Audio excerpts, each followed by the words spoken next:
an interview on Bitcoin. You're like, cool. And they're like, all right, well, first question, do you have any Bitcoin? And you're like, no. And then they're like, oh, okay. They ask you some other questions. The interview ends, and then they're like, we're not gonna release it because you don't have any Bitcoin. Is that correct? Yes, I, I, basically what happened. okay, I understand where they're coming from. They have an audience that is invested, and they don't want to list the investors don't want to waste their time with people who aren't invested. And that's understandable. Beforehand, do you have any Bitcoin? But that's not a big deal. That's a different reason than this one, and both of them are fine. I mean, I can tell you, I've had podcasts that I have done, and well, like not necessarily like we recorded it, but uh, that I thought we were gonna do a podcast, and then we didn't for whatever reason, and I was disappointed because of that, and it just made me better. It made me work through my setup better, and how I dress for podcasts, and um I'll give you an instance. I mean, even with your podcast, I was just on my phone, and it was like I don't want to say I wasn't taking it seriously, very seriously. Wasn't dedicating my whole computer to it, where I have more processor and stuff. And I was about to do this podcast. It was like on my phone, and it was like, okay, let's do it. And um, and we didn't record. He says we'll record later this month because he got busy, but it's like whatever. Normally, people, if you're gonna set up a time with me, we're gonna record. But it motivated me to when I do podcasts. I wear a jacket, and I um, have a background now that like really looks nice, and it's really cool, and it looks good on camera. And I said to myself, I'm not going to do this anymore where it's just from my phone generally. If I have to, I will, but I'm going to take this more seriously. And it, with you, it's a difficult situation because did you ask for the questions beforehand? No, because this was like open conversation. Okay. Like, there was an open conversation. That makes it difficult because you can't then. I mean, you can rehearse things, but you can't rehearse everything, and that makes it difficult for you. It's not a big deal though. Do I think that if I were to interview you, I could interview you and we could publish it? Absolutely. 100%. No doubt. So I don't know what they're talking about, but obviously they thought it was difficult. And if anything, I would put subtitles at the bottom and just say, hey, this is what he's saying, if people didn't understand what it was. To me, it's an excuse for them. They didn't, to me, and that's okay. It's no big deal. It's really nothing to get down on yourself about. From your end, it's a lot of need to record. Even when you're a guest, you need to be recording.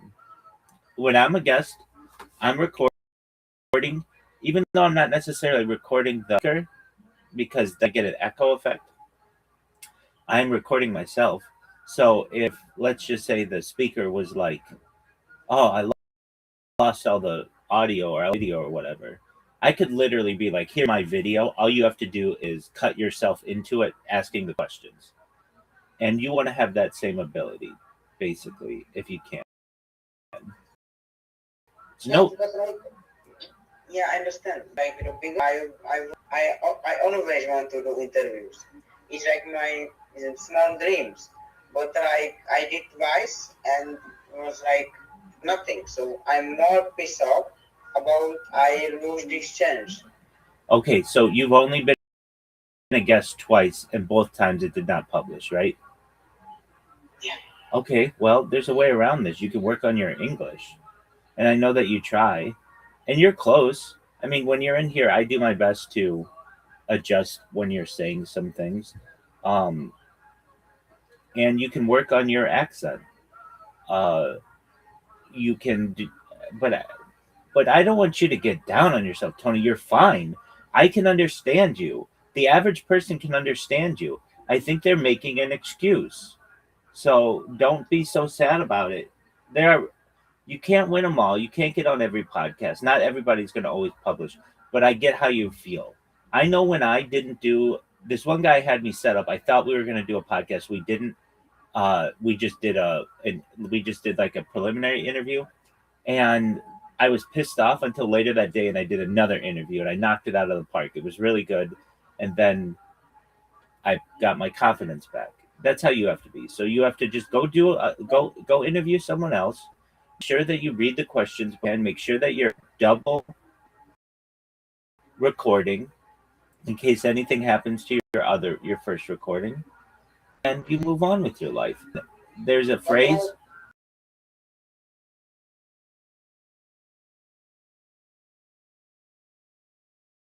Regret not publishing your interview. But what is your plans to get on in my life? It's not at all. You're going to have lots of chances at this, especially the more and more you interview people. You're going to interview people, and then they're going to say, hey, I have a podcast too. Do you want to be on my podcast? Don't think that this is your only chance at all. But I would focus on your podcast, putting yourself. Yeah, being on other people's podcasts is cool. As you know, it's difficult. You don't know what they're going to ask. You are, especially if you don't have the questions beforehand, you're nervous. You're worried to make sure that you don't get disconnected or have any technology issues. There are those kinds of events that occur, and you can't always control it. So if I were you, I would focus on that which I could control. And something that you can control is you doing the interviewing. Yes, I'm sorry, I just freak out. I'm sorry, I'm sorry. Sometimes I am like break out and I say something. I'm sorry. There's no need to apologize. You're absolutely fine. It happens. And they might just not have liked their end of the podcast too, and they're just use some excuse why they're not publishing it. It's no big deal.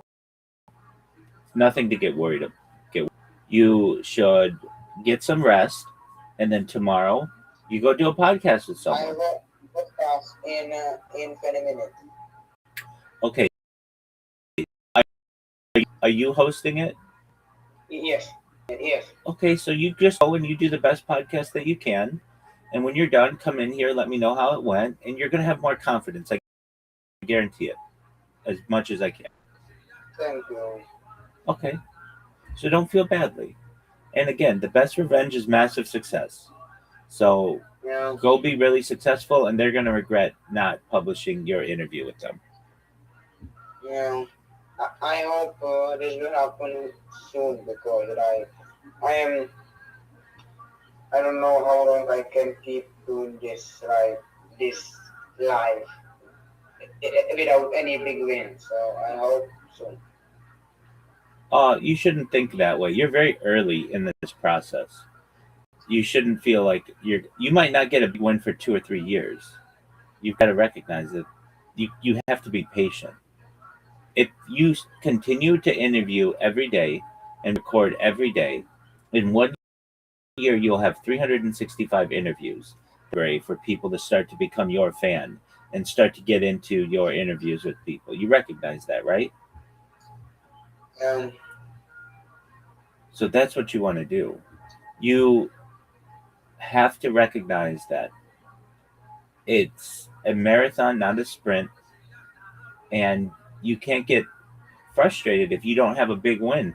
You may say, Rabbi, I've done 10 podcasts in the last 2 months or whatever, and more than that. You'll hopefully have done. You'll say, I've done 60 podcasts in the last 2 months, and the ones that have the most amount of views, they only have 150 views.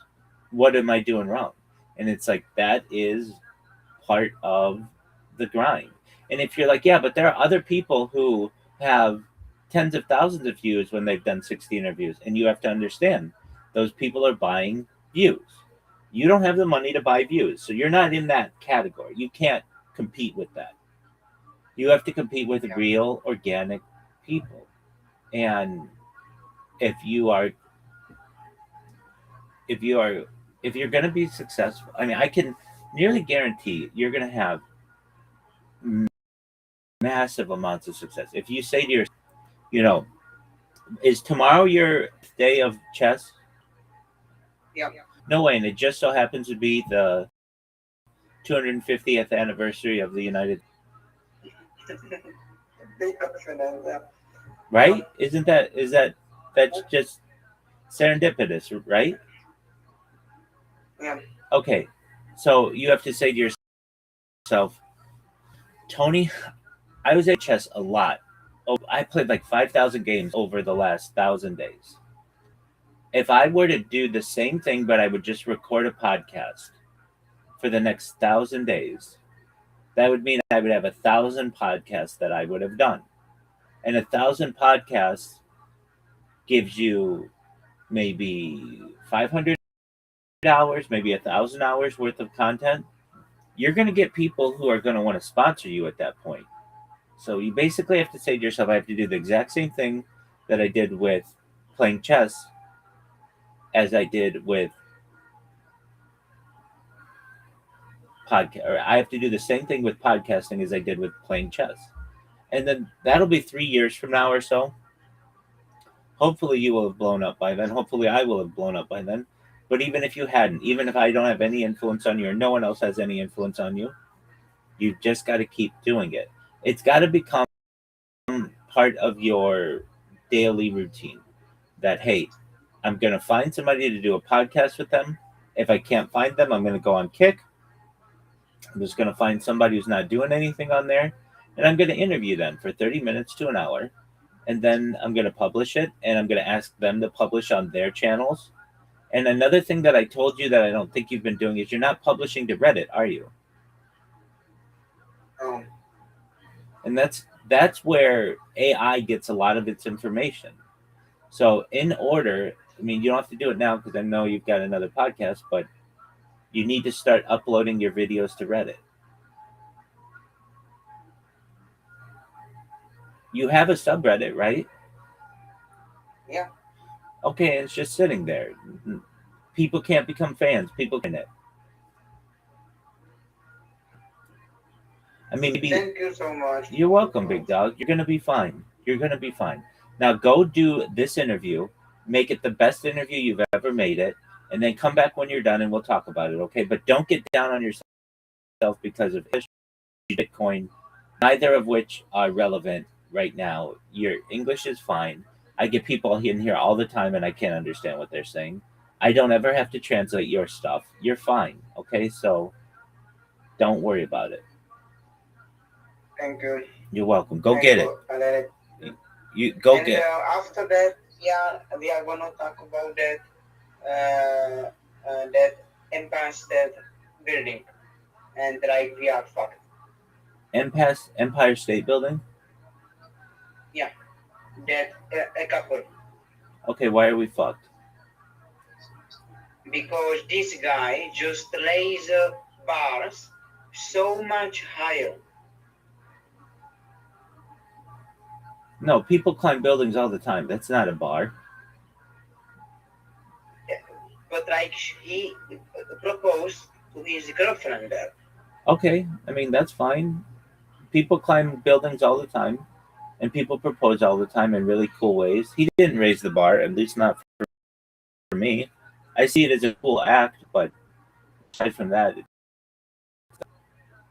like I am worried that every woman wants to have like this propose like from the film things. Don't worry about that. Okay, just have a date with this girl this weekend. Don't worry about proposals and things. Don't let that get into your head. Go have the best interview that you can, and come back when you're done, and let's talk about the interview. Okay? Yeah, okay, bye. Bye.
Red to the city like Brennan Shaw. When they take time off. Yeah, I signed up because you said I could chill. Do you know what I'm so surprised by, but not surprised by is I've been in this business for forever, and maybe I'm just older and is how many people who are really successful are willing to do whatever it takes to keep successful or get successful. Like there are people that'll be like shit, just people that just do shit. They'll just lie and make up shit. They'll and you're like, oh man, to their own friends. You're like, what? Why do you think that is? I think because they are shitheads and they think to themselves, this is the juice is worth the squeeze.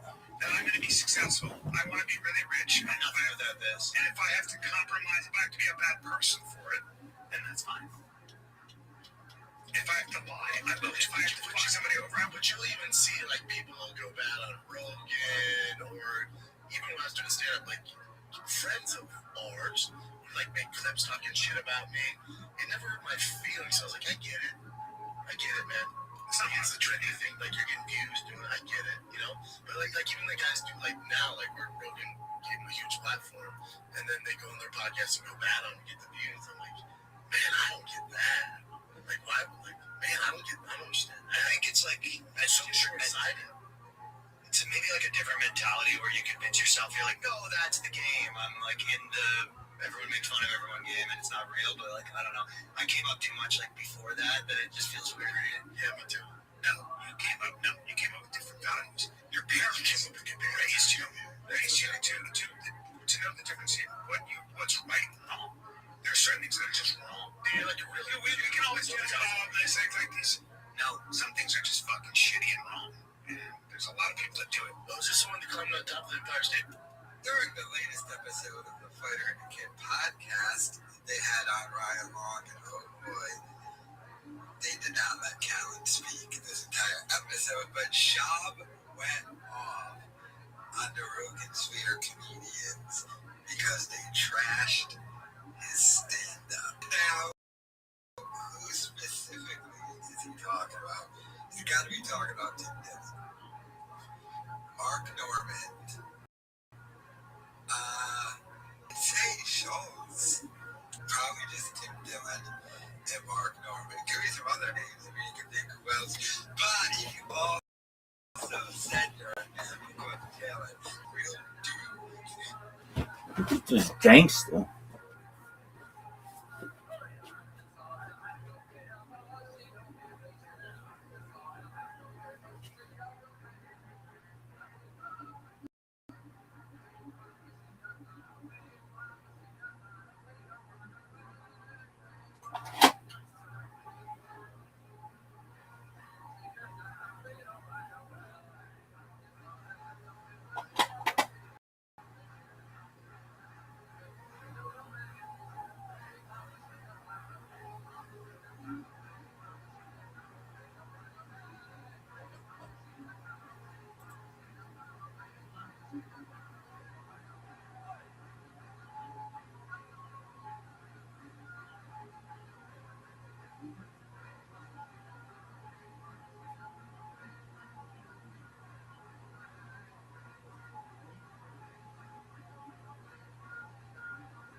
dropped the worst stand-up special of all time. And I've seen people recently, try to retcon it, not giving Mama too much credit, but, people gotta try and stay current and get clicks. Joe Rogan's special works to bring the jobs. No, people think worse than Bobby. And not even the first, you'd be surprised. Even that was better than the Gringo Poppy. The Gringo Poppy was like regression, not even progression. It was so bad and so terrible. But Shab also has to remember, it didn't just get trashed. It turned on by the Rogan sphere because of how bad your comedy special was. This was at the exact same time you went after Bobby Lee behind the scenes and you sued P and lost, but now you're yelling. And that stuff, I know that's kind of public. God knows the shit you're doing behind the scenes that only people in that world would know. I've always said, this guy, throws around Joe Rogan's name so much. We heard it. Job would never shut up about Joe Rogan. And then when they called him fucking Bobby Lee, him and Brian Callen, what's the thing they threatened with? We're gonna get Joe Rogan.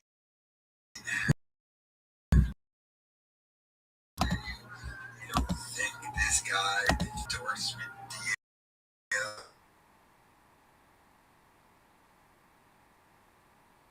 You don't think that stupid, by the way, about that coming? You didn't go to two people Joe Rogan is definitely going to be part of season 2. No, you already agreed to it. Yup, said yes. He would never. But, I'm talking about little mundane stuff you wouldn't think of.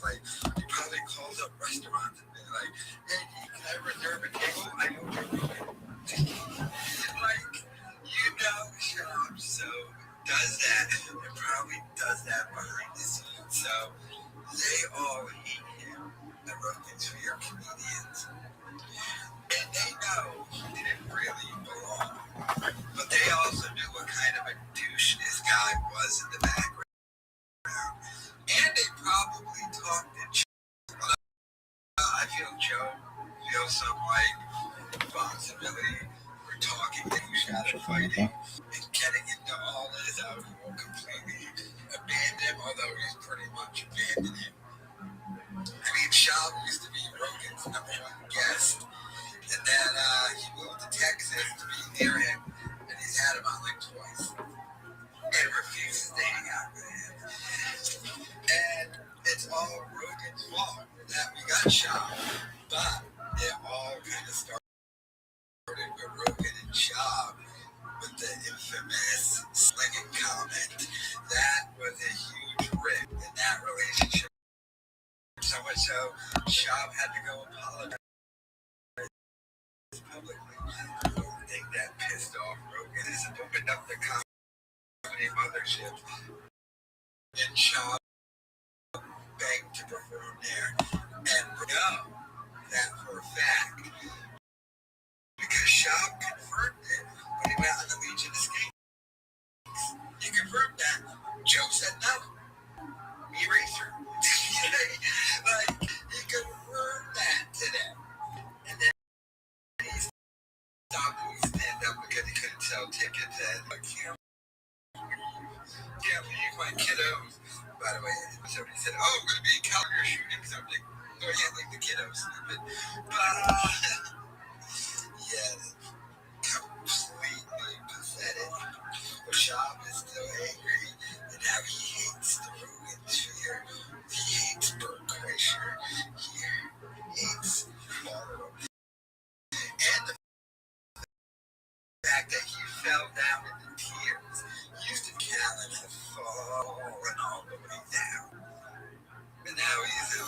What does that even mean? have on your one fight companion or team, you're in the comments. Just sitting like one shot.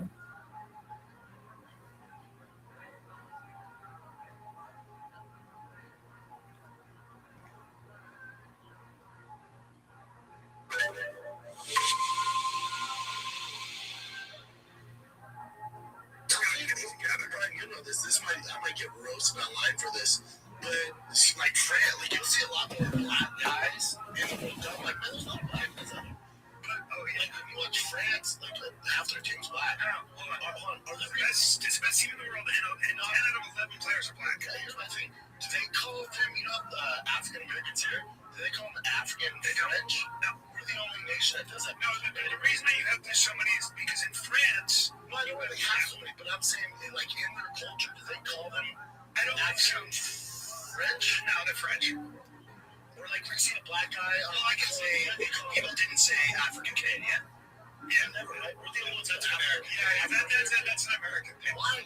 I don't know. We're the only dumbasses that do that. Because it came out of our academia, It actually came out of, I think, Marcus Garvey. I think Look who it is. Here's a huge part of it, is in those countries, a lot of the guys. Big dog. Like, okay, so for example. What up, son? Like, No podcast today because I think he forget. Did you send him a reminder beforehand? Yeah, but he was active 10 hours ago on LinkedIn. Okay, that doesn't mean anything. Did you send him a reminder and did he confirm? No, Okay, well, I mean, this is what we've talked about. This is what you have to do as a host. Did you send him a calendar invite? what do you think? I want you to answer my question. Did you send? No, Okay, why not? because You're new. That's all. You're new. That's okay. Do you know how to send a calendar invite? I will do with AI next time. What do you mean you'll do it with AI next time? I was gonna ask how to do it AI. That's good. And send yourself one and learn how to do it. I can tell you, when I'm on a podcast, I always have the fear that I'm going to forget to be on one because I'm on a lot of them. And the people who send me the invite beforehand, that's great. That helps. And like confirm beforehand, hey, I'm looking forward to our conversation tomorrow. Let me know if you need anything. It's not a lot of work on your part. And it's great for the guests to be like, oh, yeah, I forgot that I was going to be on that podcast. Do you get what I'm saying? Yeah. So these are just things. Everything is so. It's not fucked, dude. Everything is so bad. You're not taking the advice that I've given you, and you have to do that. I told you, I don't want to make it like I told you so, but I don't know. Within the last 2 weeks, I said you're going to run into an issue where somebody's going to forget because you didn't send them an invitation. Make sure you're sending them an invitation. Make sure they have calendar invites. Ask them the day before if there's anything that they need, and that you just tell them that you look forward to doing the podcast with them. That's a reminder for them. So you have to understand, many of these people are very busy, and you have the disadvantage that you're not in the United States. So when you say, okay, we'll do it at 11 o'clock, they don't know what that means, their time. So you have to like, You are from Europe. okay, that's fine. Even if it's from Europe, there's a time change, perhaps. Right? Is he on the same time zone that you are? He is in Norway, so I think yes. You think Norway has the same time as you do? Yeah, Okay, good. it's like And like in the continent of Europe. So yeah, but I Europe think so. Europe has different time zones, so you don't know for sure. You've got to check this stuff. When you send them the invite, it helps them because it'll put it in whatever their time zone is. but that's okay. So, two things that you have to do to stop having this feeling are record the podcast yourself doubly, and secondly, make sure that you're sending out invitations and calendar invites and following up with the people beforehand. Remember what else I told you? Once somebody does your podcast, you want to thank them and you want to say, I appreciate it. I look forward to having you on again. Have you been doing that? Yeah. I always, every people I say, I send a message. Thank you. It was fun. Thank you for time. Okay, do you ask them that so when you post something, do you send it to them? Yes. Okay, and do you ask them to post it on their social media? Yes. That's great. Good job. Okay, so you're doing one of the three things, but the other two things are really important. So you've got to send out calendar invites and reminders to the person. I would always send out a reminder to the person the day before, more than 24 hours in advance. So let's say we were going to record on Monday. I would send out the reminder either on Saturday or Sunday so that they know, hey, I look forward to this on Monday. Let me know if you need anything. I'd appreciate yada, yada, yada, whatever it is. Make sense? But like, why this happen after 6 months of doing it? Why this not happen like first weeks? You weren't doing that many podcasts. You're doing more podcasts now. So the more podcasts that you do, the more issues that are going to emerge. When you first started, you were doing a podcast every 9 days. You're doing a podcast every day now. So of course the issues are going to arise. It's every 2 days. I'm not in 1 day every day. I'm not there yet. Every 2 days. I'm not there yet for one every day. Why can't you do every day? You can surely play chess. You can surely play chess every day for 1,000 days. Why can't you do an interview with someone? You talk to me for an hour every day. Why can't you talk to somebody else for an hour every day? Because I think my podcast losing his trustworthy and this. I don't understand what you mean. I think my podcast is starting to lose the spark, starting to lose the trustworthy and this. I think that a podcast loses its trustworthiness when it no longer is regularly uploading. And I'm telling you, if you want people to be a big fan of yours, you need to put out an upload every day. Just like you play chess every day. You have to say, Tony, if I am able to play chess for an hour every day at points, why can't I just interview someone for an hour every day or 30 minutes or whatever? Why can't you do that? I don't know. You're coming up with excuses. I reject excuses. I embrace solutions. So what does that mean for you? It means that this every 2 day kind of a deal is not good enough. If you did every 2 days, okay, that'd be great. That would be an improvement. But that shouldn't be your goal. Your goal should be every day, and you should get in a rhythm. You wake up, you brush your teeth, you eat breakfast. Before you play chess, before you do anything, you get on Kick, you find somebody who wants to do an interview if you don't have an interview scheduled that day, and you knock out a 30-minute interview with them or an hour-long interview with them, and then you upload it. It's like, so you have to take an hour to do that, another hour to upload, maybe another hour to put it on other social media. So it's 3 hours a day. That's what a job is. And that's what you have to make podcasting. Now, let's say, how did your interview go with the pet shop? Very nice.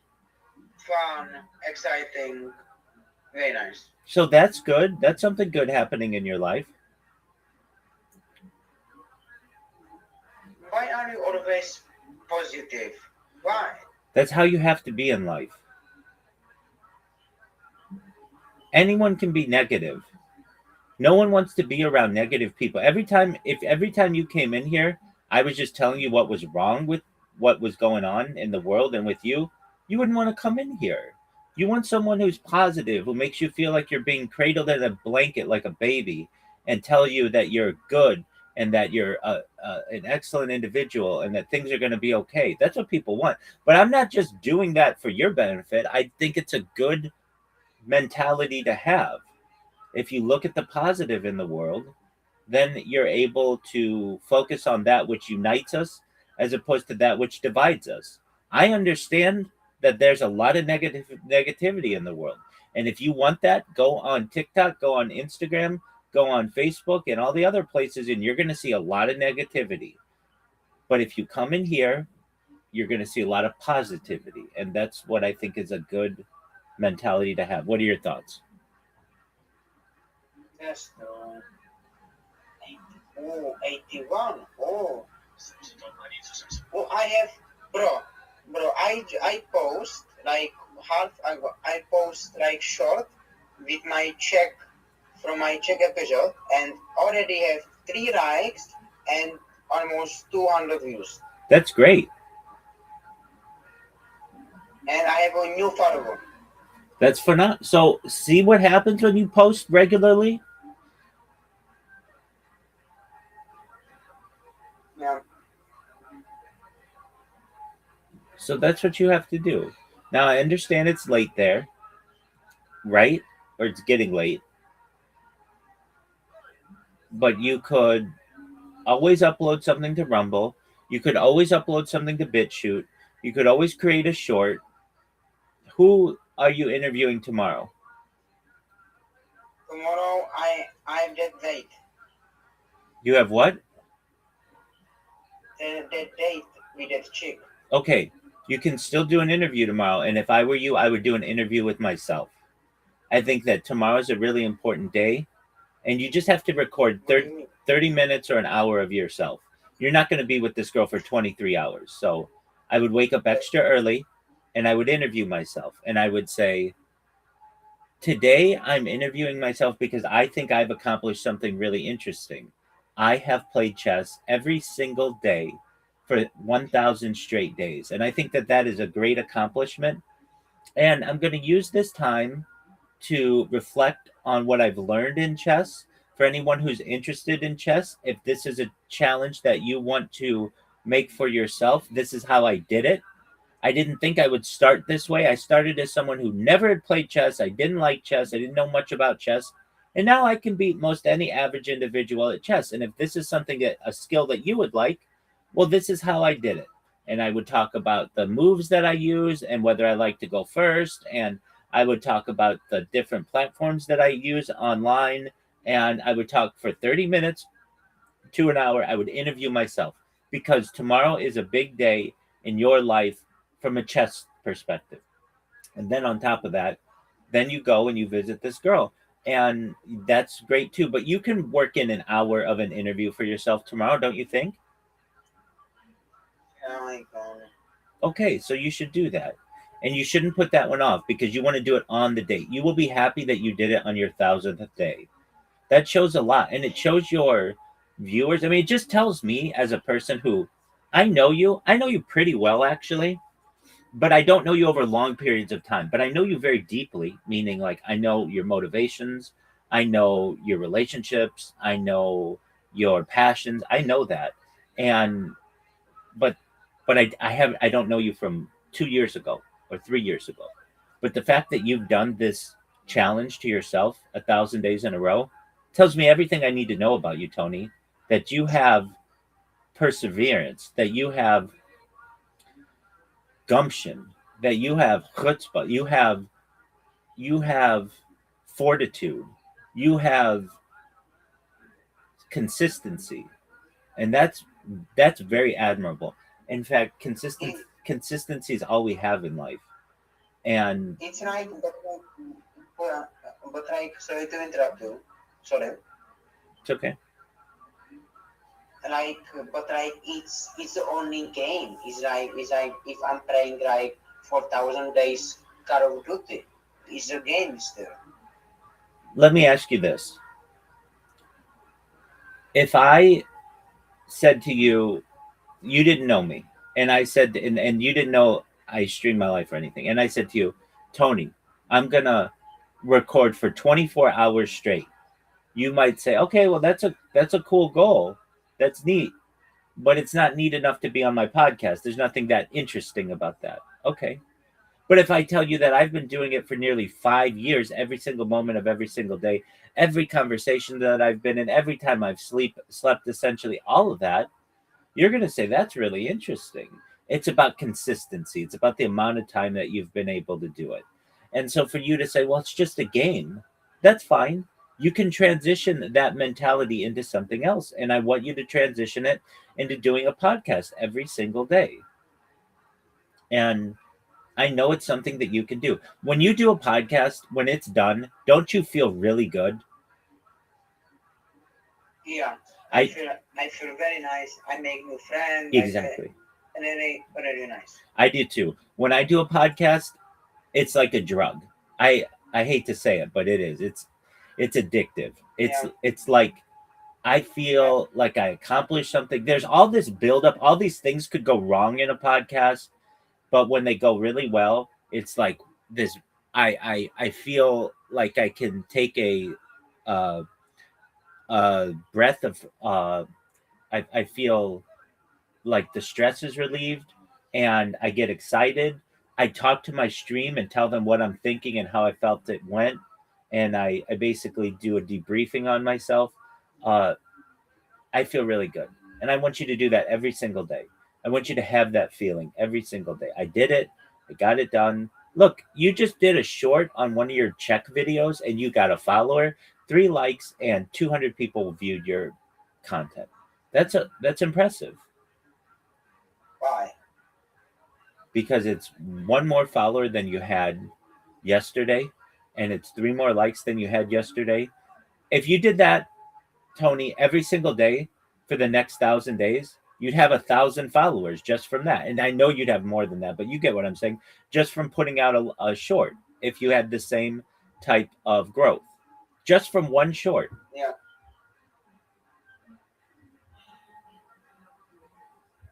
If I So like, if I were you, okay. if I were you, I understand you got the date tomorrow, but I still would interview myself if I were you. That's really important because you've accomplished something really interesting. I would, if I did a podcast, I would want to interview you on doing that 1,000 days. That's really, how did you Why keep? it's interesting? Why is it interesting? It's a long period of time to do something consistently. Like I was talking to Chat GPT and they said that there's nothing. That one player play like for 14 years. So like this is like every day. Okay, So, okay, but so you're like 1/5 of the way of what that person is. That's that's impressive.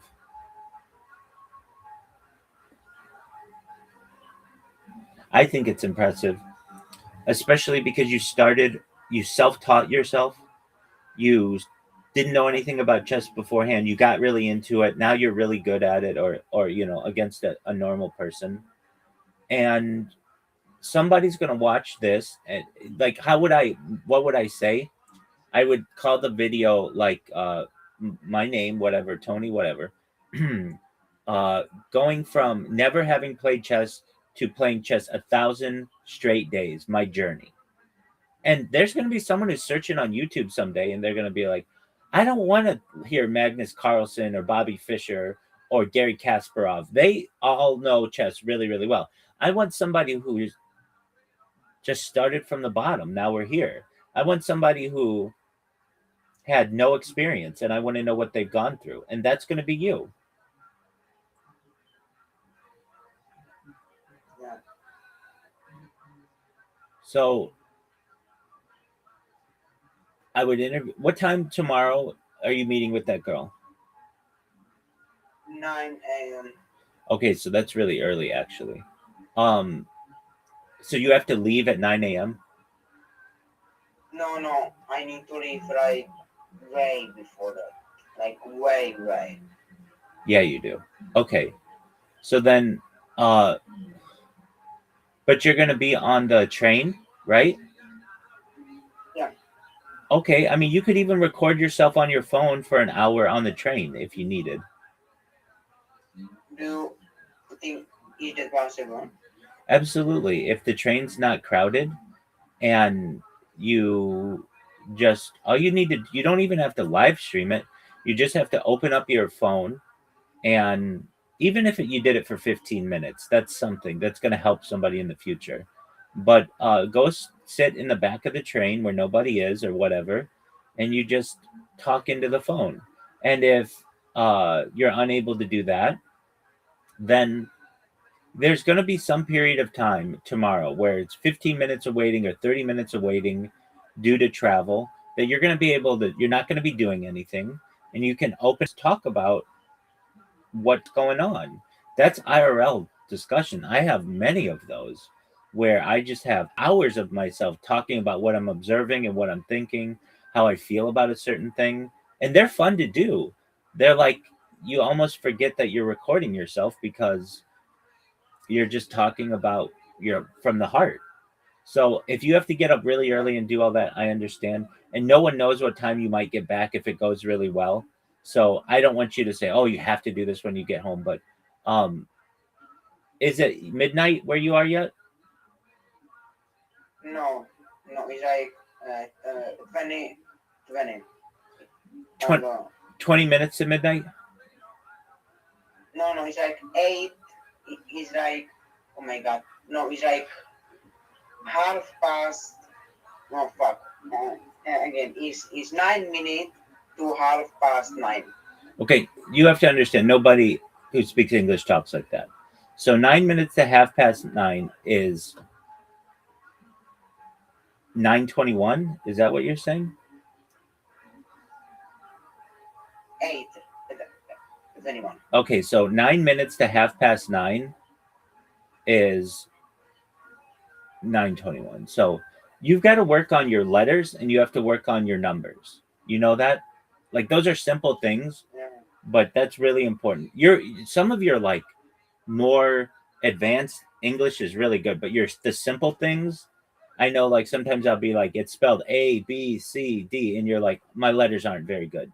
You have to get good at that. So you have to spend at least 20 minutes a day doing that. You know what you can do, which I find to be very beneficial, is you Okay. so there's something called Quizlet, Quizlet. It's an app that just does flashcards for you, and there's a version of it when you're in the bathroom or you're bored or whatever. Uh, you don't even have to touch the device; it will go through flashcards with you automatically. So you could be going to the bathroom or whatever, and just have it on the autoplay mode, and you could just be watching and listening while you're going to the bathroom or whatever in the shower or whatever. And if you did that every single day, within a year, you would know the letters and numbers better than a native speaker, basically. But why somebody who like we start similar, okay? Yeah, like they start like they start like 7 months ago. Okay, 7 months ago. Why that? Why that? Why why they have like 319 subscribers, and one episode is like have like 8,000 like watch. Why? Because one of their What I'm doing? you can't compare yourself with other people. Everybody has a unique journey. They could have had one subscriber or one interviewee, someone who they interviewed who was very popular already, and that got them a lot of people. You can't worry about that. Kiss this girl. I don't. I don't know. You, I was thinking about it. you But have I don't know. you have to. If you like her, you have to. Hmm. You have to. And it's difficult, but um if you the way to do it, in my opinion, is, and you may not like each other, and then it's just like whatever, it wasn't right. But if you do, you can say to her, "Do you mind if I tell you something?" And she'll say, "Sure." And you say, "I think you have the most beautiful eyes I've ever seen." And you can put your hand on her chin and then just move your head to the right slightly as you're looking at her, and you kiss her. That's it. But that way you're not forcing it on her. Like, she has the opportunity to be like, "What are you doing?" if she wanted to reject it or something like that. And that's also, I mean, you can ask her, "Hey, can I kiss you?" But that's not as romantic. It's much more romantic. You just tell her, "I think you have the most beautiful eyes I've ever seen." And you just go for it. I need, yes, I need that equality you are managing from you for tomorrow. Okay, so that's what you've got to do. So, probably, okay, so you have to make sure that you guys like each other. You eat, you have fun, you're on a walk or whatever, and you Yeah. say to her, "Do you mind if I tell you something?" And she's gonna be like, "Yeah, whatever. Who cares? What do you have to tell me?" And you're like,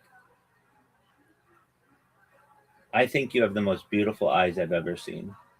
And then you go for it. You don't ask her, "Can I kiss you?" Don't ask her. Just do it. Take her by surprise, Mhm. but just do it.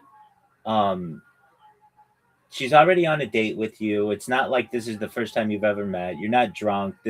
There's no like pressure on this. Um, and then, have you ever kissed a girl? Yes, Okay, yes. okay, so that's big. So you've done that, and so you just My first, okay, talk. Sorry, talk. so you line up with her eyes straight on, and you slightly move your head to the right, and you just kiss her. And it depends on how long you want it to last or whatever. Um, but once it's done, you're going to be kissing her the whole rest of the date, and then it's on.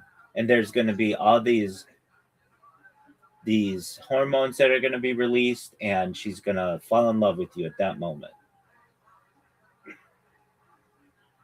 I am still virgin. I don't know how to do this.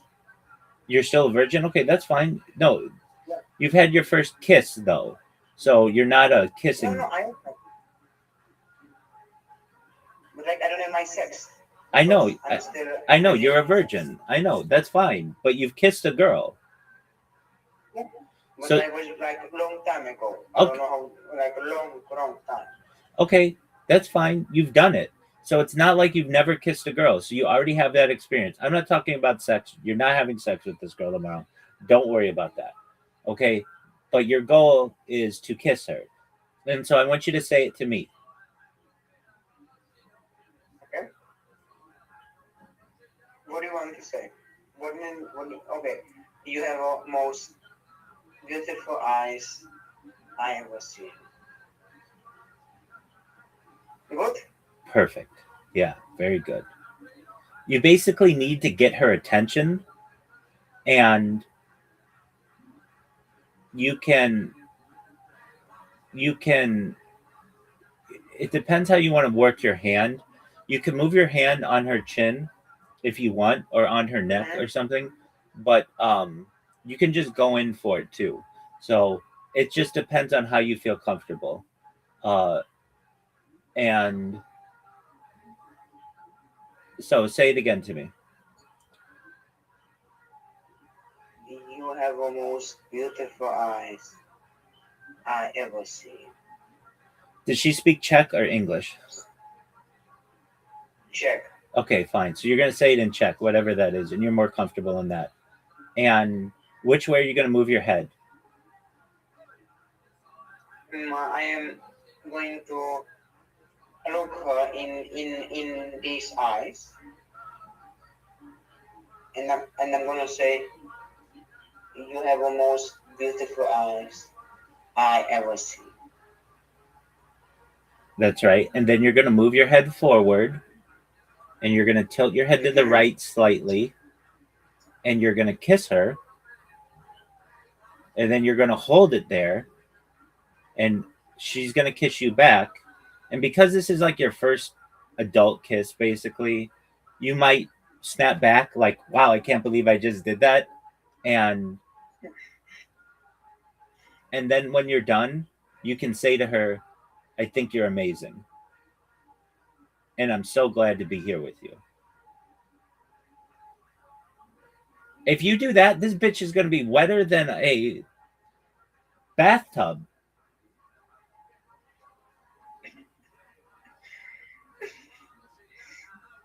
Okay. So we're going to work through this.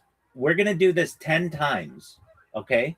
I want you to describe it to me in as much detail as you can. What's going to happen? So we're walking and I'm talking about my dog and I'm talking about Instagram and I'm talking about podcasts and I'm talking about whatever. And then there's a little bit of a quiet. What happens? Okay, so what's her name? The name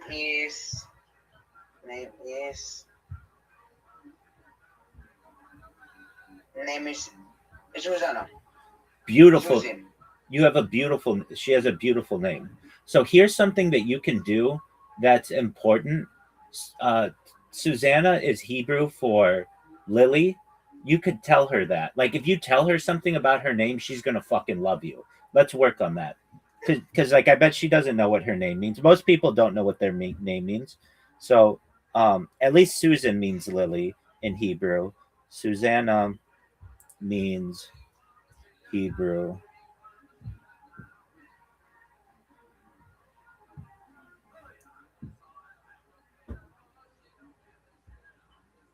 Yeah, so Susanna means lily or rose in Hebrew. So if you know that, she's gonna be a water park. Okay, I'm serious. So that's another really good move that you can have. Like you didn't know what her name means, right? Yeah. Okay, but you do now. What does her name mean? Susie means... No, that's not... Her name is not Susie. What is her name? Susanna. And what does that mean? That means something for rose. No, you gotta get this down. So let's talk about it. So you guys are gonna be talking, and boy, that lunch is really good, and this park is really nice, and you say to her, Susanna, do you know what your name means? And she's gonna say either yes or no or whatever. Or you could say to her maybe something like, do you know why your name is Susanna? And she's like, my parents like that name. And you're gonna be like, okay, do you know what it means?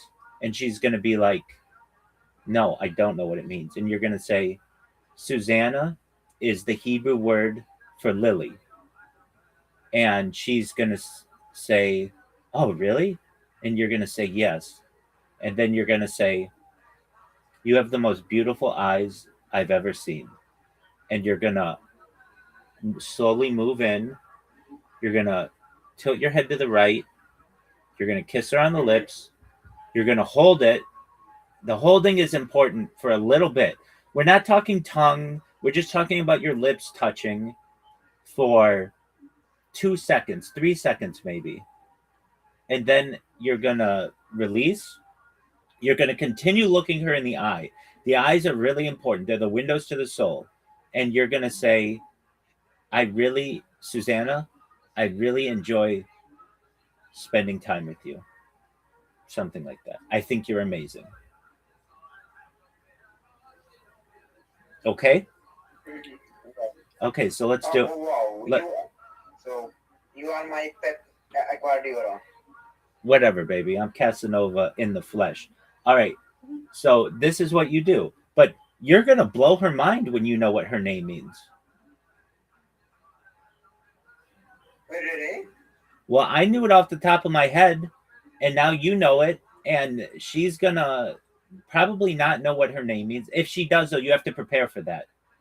And so she may say, "Yeah, it actually is the Hebrew word for lily," and you're gonna say, "That's absolutely right." And you know what, Susanna? I think that you have the most beautiful eyes I've ever seen. And then you go in, you give her a kiss, no tongue, just innocent, and then you release and you continue to look her in the eye and you say, "Susanna, I really enjoy spending time with you. I think you're amazing." That's it. That's it. Right then, you've got a girlfriend. That's that easy. It That's is easy. that easy. Did you ever play the game The Sims? No. Yeah. Sims. Yeah. I played. That's how they do it in The Sims. The Sims is very similar to human interaction. You have to first meet the person, you have to spend time with them, you have to go on a date with them, and then eventually you kiss them, and then you build more connection with them. Then eventually, they want to spend more and more time together. And that's exactly how The Sims works, is how human interaction works. So, And if you want her, so and if you want to keep her around, you have to keep interacting with her. If you keep interacting with her for 50 years, you'll have a 50-year marriage. If you ignore her or reject her, then you're going to get divorced. It's very similar to that. like you have a game. My man, I'm a pickup artist. I teach this. Nobody else is going to tell you to learn what her name means. I just fortunately knew that it was Hebrew because it's one of the languages, with which I have familiarity. And I know Susan means lily, and I imagine Susanna has a similar etymology, and it does. So now we know what her name means, and Yeah, this means really. it means lily. Yeah. Okay. Now, if she says it means rose in Hebrew, it can also mean rose. So it's okay, but lily is the way you want to go. So okay, so we're gonna role play again. Okay, we're just walking down the street. Wow, look at this. This is really nice. Um, you in like a really good way. If you see flowers, is a really good way. So you could say, um, those flowers are really beautiful. Uh, you could also, I mean, I'm not saying this is a great thing to do, but it's not a bad idea to pick a flower. It can be. It depends. You don't want to steal people's flowers or whatever, but um, it depends. I wouldn't do that. But you basically, it's somewhat romantic to do that too. But I don't want you. Don't take anybody's flowers. I don't want you to get in trouble. But Okay. we're walking down the street, and then there's a silence. What happens? What happened? And I'm gonna say First, you're gonna look her I in the eye. feel. First, you're gonna look her in the eye, and you're gonna say, "Susanna, I really love your name," and she's gonna say, "Thank you," and you're gonna say, "Do you know what it means?" And she's gonna say either "Yes, I do" or "No, I don't." If she says "Yes, I do," she's gonna say what it means, and you're gonna say that's right. If she says "No, I don't," you're gonna say it means lily in Hebrew. I want you to know that I think you have the most beautiful eyes I've ever seen. And then you're gonna go in for a kiss. You're gonna hold the kiss.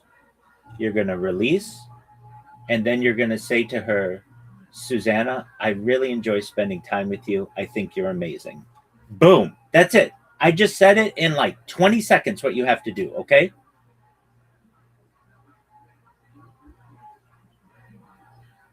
Do you know what the most pleasurable sound is to any human? What? The sound of their own name. So you want to use her name as much as you can because that's going to give you more and more credibility, and it's going to raise her opinion of you just subconsciously. Additionally, throughout all of this, it's very important that you keep eye contact. Very important. If you don't keep eye contact, you're going to be on the train home early tomorrow. But if you keep eye contact, by the time you get home tomorrow, you're going to come running into this Discord and you're going to say, "I have a girlfriend."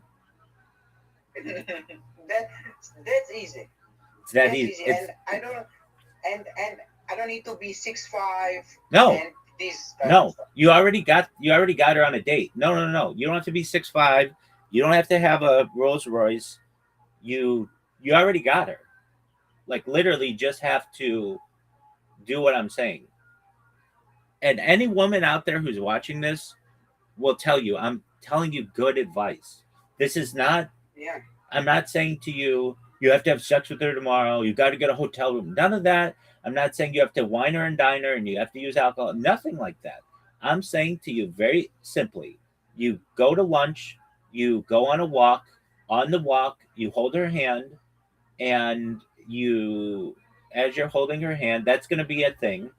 Uh, so there's this move that I have that you can use.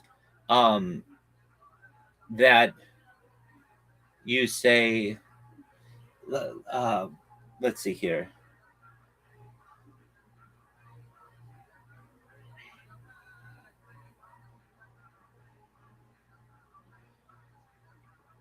There's a phrase.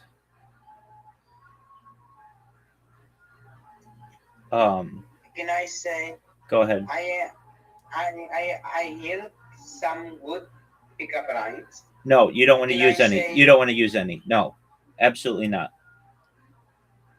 Don't use any pickup lines. You already got her.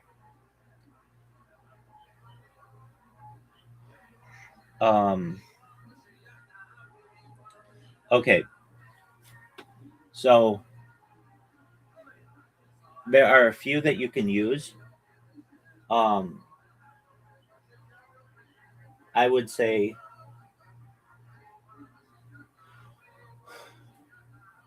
you say to her, you can, like, if you're walking, Mhm. this is just a really simple one, but you're just going to be walking next to her, and you should always walk. This is a move that I've used before and it works. So you always want to walk on the side of the road closest to the traffic. And the reason why is if like a car goes astray or splashes water, it's going to get on you and not her. Okay? This is a move that I've used on a beautiful woman though at one time. I said to her, I was like, I didn't know, I was walking and like gonna walk either to one side of her or the other, and I was like, and I would take her body and like move it to the side of me, and I'd be like, there we go. And I was like, do you know why I want to be on this side? And or something like that. Or I said maybe something like, I want to be on this side in case any kind of car comes or something, I can protect you. And I said, but do you know if we were in medieval times, I'd want to be on the other side? And that's because in medieval times, people would just take their trash and their water and stuff and pour it in a channel next to the building. Mhm. And so and one time this girl knew that, and it was like the biggest turn on to me because she knew this very small historical fact, and I was just all about that. Okay. So you can say that, but let's just say you're walking in a park and you want her to be whatever side you want to feel is best. It's not necessarily that big of a deal whether it's a right hand or your right hand or left hand. But you want to say to her, Susanna, may I see your hand? And she's gonna go like this, like, okay. And then you're gonna say, you have a very beautiful hand. And then you're gonna take your hand and put it in between her hand like this, and you're gonna say, but I think it looks better now. Oh my! Wow! Wow!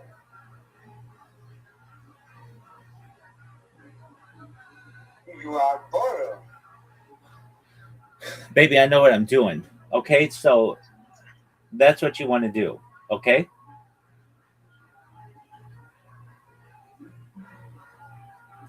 So let's work through it. Well, we're walking through the park. Blah blah blah blah blah blah blah blah blah. Okay. Okay. Let's go. Walking through the park. Blah blah blah blah blah blah blah blah blah.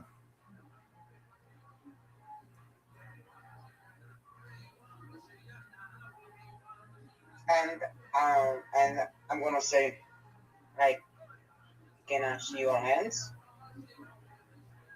That's incorrect. That's incorrect. That's it? No, that's incorrect. You want to say, may I please see your hand?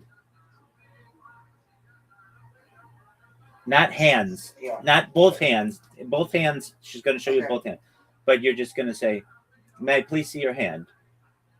Or just so you know, so you get it right, because you're basically having to set her up for something. Let's say you're on her right side and she's on your left side. You're going to say, may I please see your right hand? And she's going to pull her right hand up, and you're going to take your left, and you're going to say, you have a really beautiful hand. And you could say, did you know that you have a very beautiful hand? And she's going to say, no, thank you. And you're going to say, but I think it looks better now. And then you're going to be holding her hand. Make sense? Wow. It's very simple. Yeah. But you have to make sure your wording is correct. So you can't say, may I see your hands? Or I want to see your hands. Not hands. And you have to make sure it's the right one. So if you're on her right side and she's on your left side, you have to ask for her right hand. If you're on her left side and she's on your right side, you have to ask for her left hand. Does that make sense? Yeah. Okay. So I don't want you to say, this is what I'm going to say. Just do it. We're walking down the street. What happens? So like we are walking, and she's on my right side. Okay. And I'm standing. Blah blah blah. May I see your right hand?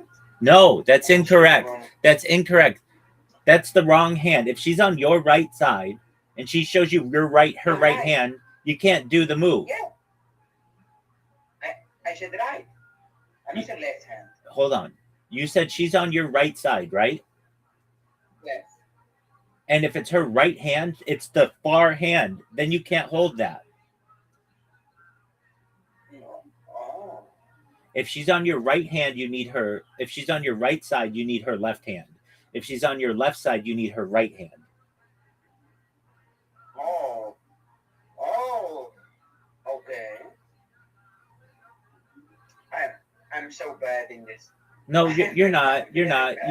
You have to recognize that it's a chess game. You know how you play chess? Yeah. Okay, you know how you have to see some moves ahead of time? Yeah. Well, you're having to see these moves ahead of time. If she's on your right side and you ask for her right hand, it's going to be too far away. If she's on your right side and you ask for her left hand, it's going to be perfect. Okay. Okay. Now, there's another question. Do you just grab her hand, or do you put your hands in between her fingers? And That's a good question. yeah, so the fingers are much more intimate. If you can, you want to do that. If you can. But I would say for you guys, just grab her hand initially. That's fine. It's much more innocent. It's probably easier for you. But I would just do that first. Don't do the inner fingers. Don't interlock fingers.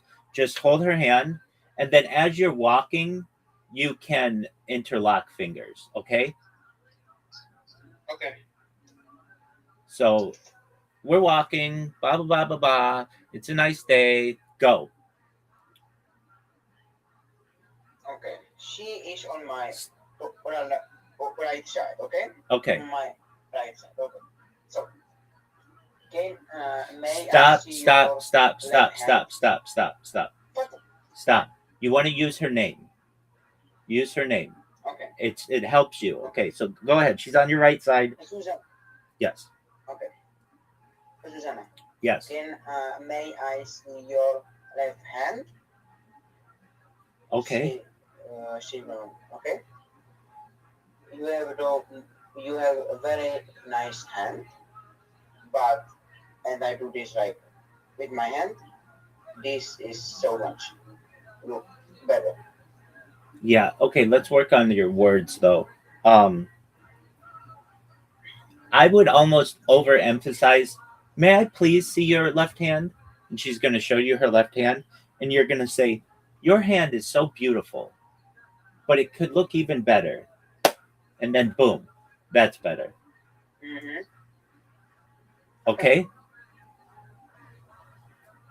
Okay. Mm-hmm. Makes sense. Yeah, bro.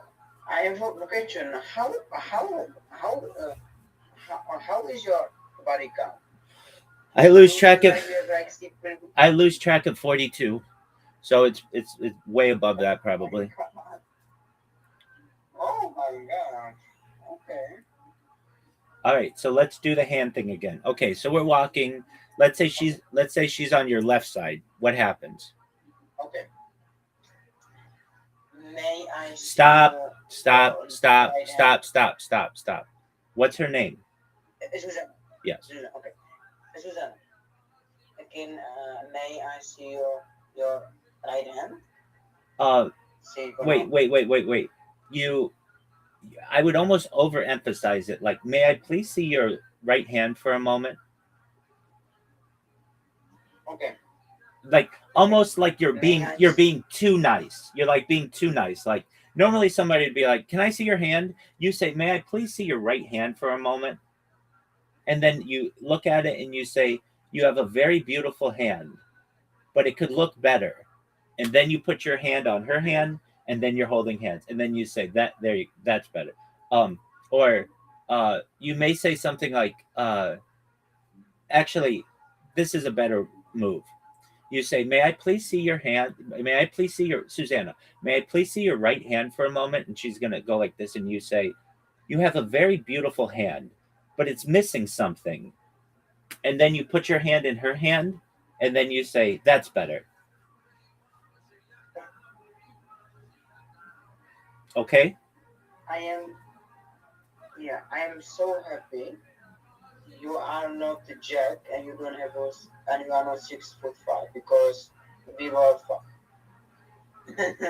Dude, you gotta get that out of your head. Like, uh, there are short kings out there who get way more ass than some of the tallest people I've ever met.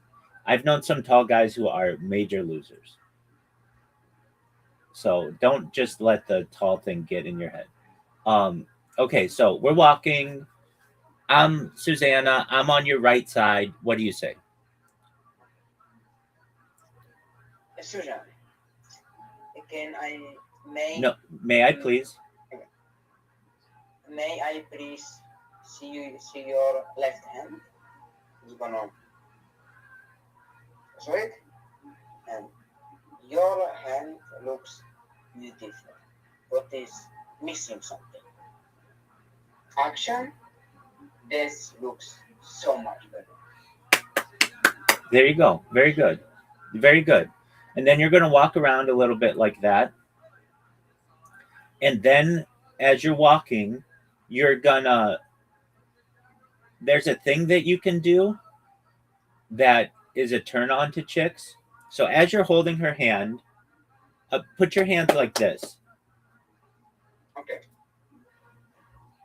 Are you doing it? Yes. Okay. And You then, know what? I will be gonna put camera on. okay, that's You will good. see me That's good. because I don't want to be like.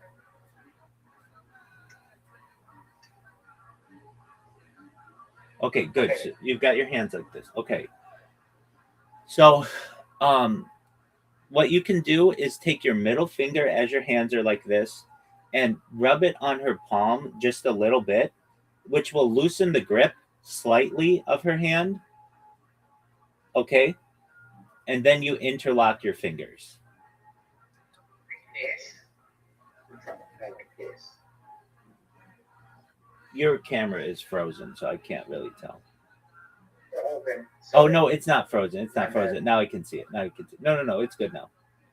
Okay. So Yeah. So you can play with her hand a little bit, but I think it's fun to.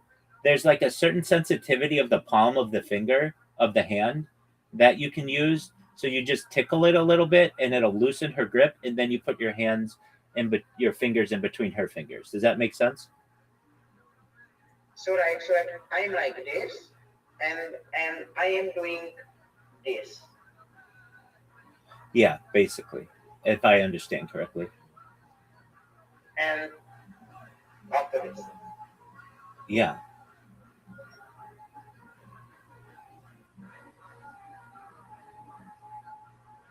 Well, you are not just you are not just a sleeping guy with video. You are much more. That's what I've been trying to tell you. Tell your mother that. Yeah. Okay, so now let's work on the kiss. So we're walking, we're holding hands. She's gonna have now. You don't want to do this immediately. At least 10 minutes in between you holding hands and the kiss. At least, okay? Because this should be like gradual. You don't want to just throw things on her. She's inexperienced. She's young. She doesn't know you. Okay, and then as we're walking, I'm gonna just say what you're gonna say, and then you're gonna okay. So you're gonna say you're gonna look her in the eye, and you're gonna say, Susanna,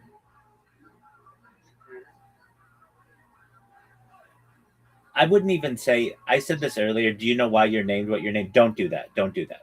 Just say, Susanna, you have such a beautiful name. Susanna. Yes, Susanna, you have such a beautiful name. Do you know what your name means?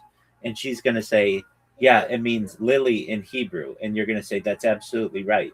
Or she's going to say, no, I don't know what it means. And you're going to say, it means lily in Hebrew. And then you're going to say, you're going to continue looking her in the eyes, and you're going to say, you have the most beautiful eyes I've ever seen. And then you're going to tilt your head to the right slightly. You're going to move in. You're going to kiss her on the lips. You're going to wait for at least 2 seconds, at least. And then you're going to release, no tongue. And you're going to continue to look her in the eyes. And you're going to say, Susanna, I really enjoy spending time with you. I think you're amazing. Someone who does that has game. Someone who does that has major game.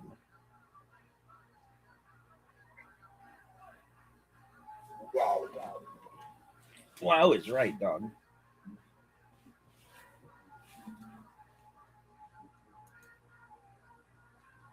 Ima, wow, you have.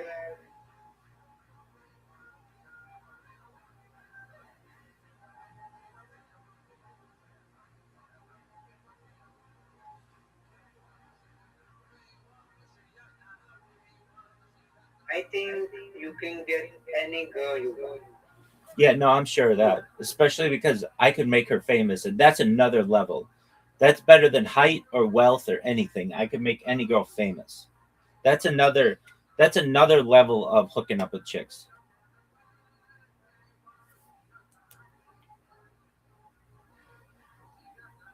I can say to any woman basically, "Do you know what the Bible is?" And she's going to be like, "Yeah." And I'm going to be like, "Wouldn't it be cool if you could have been in the Bible?" And she'd be like, "Yeah, that'd be amazing." I'd be like, "Yeah, well, I'm making a modern day Bible."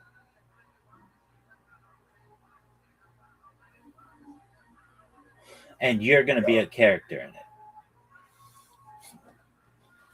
I am like, so like, you can think, you can like, so like, you can really think, you can pour more girls than Cavicus, Ronaldo, and this guys. Easily. I'm going for Wilt Chamberlain. You don't even know who Wilt Chamberlain is, but he set the record at 20,000.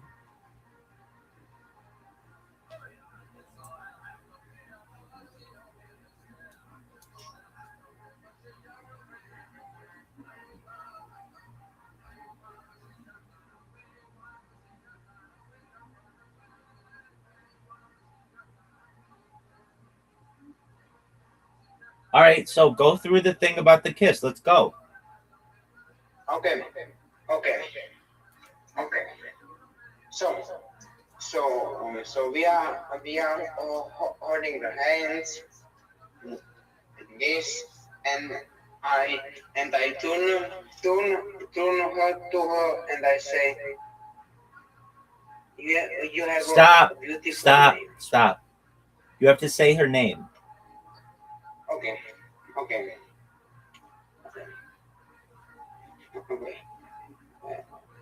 Susanna, you have a beautiful name. Do you know? Do you know?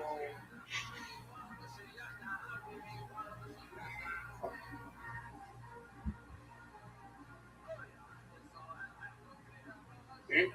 I forget. That's fine. You say, Susanna, you have such a beautiful name. Do you know what it means?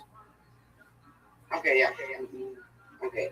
Susanna, you have such a beautiful name. Do you know what it means? And and he said, and she said no. The Susanna in in Hebrew, in Hebrew or what? It's in Hebrew. Hebrew, yeah. In Hebrew means means really. No, I didn't know that. You are role playing right now. No, I'm telling you what she's going to say. Pardon me. Okay. Well, we're going to go through it again. You say, Susanna, you have such a beautiful name. Susanna. Do you know what it means? She's going to say, no. You say, it means lily in Hebrew. I think you have the most beautiful eyes I've ever seen. You go in and you give her a kiss. Okay. You hold it for at least 2 seconds. Then you release. And then you say, Susanna, I really love spending time with you. I think you're amazing.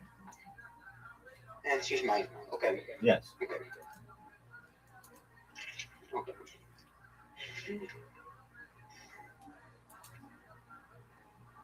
Susanna, Yes.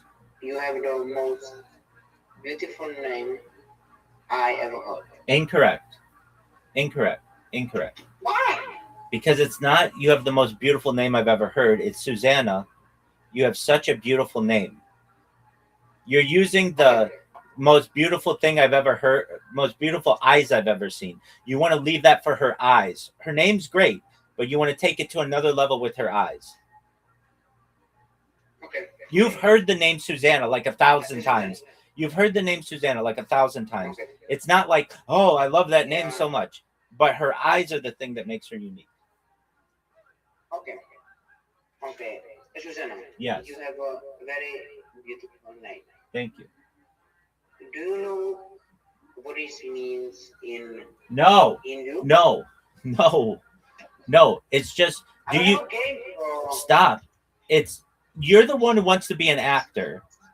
Okay? And you've got to get your lines down. Even if you have to write them down, you say, Susanna, you have such a beautiful name.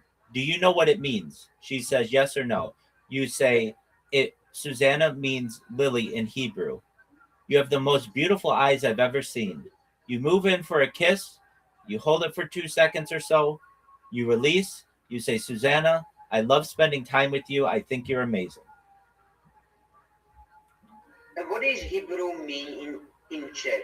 What is like Islam or what is this? It's the language of Jews. Jews. Okay, yeah. Okay. Okay, thanks. Again. Again.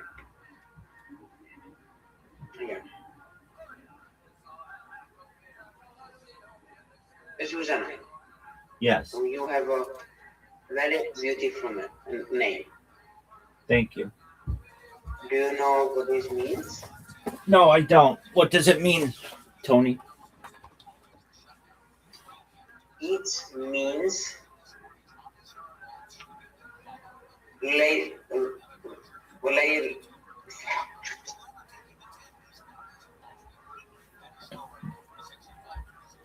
It means lily in Hebrew. Can we write?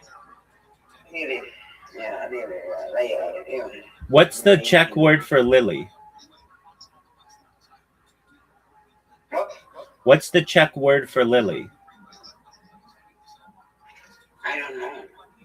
What? Layla, I think. I never think about that. Okay, well, you've got to look it up right now. It's really important for you to know.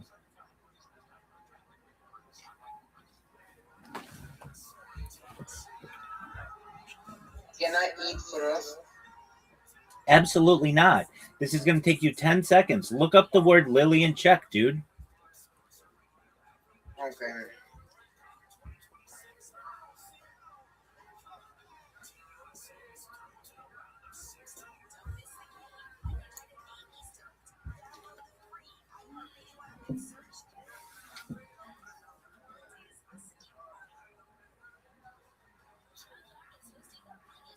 Liliana.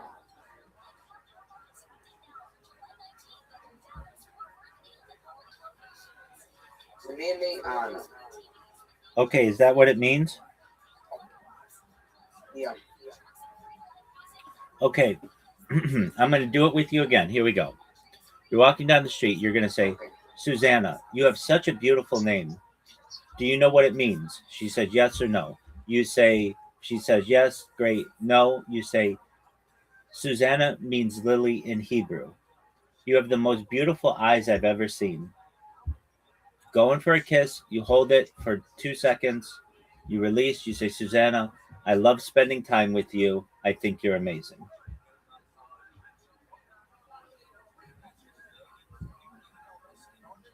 Okay. Okay.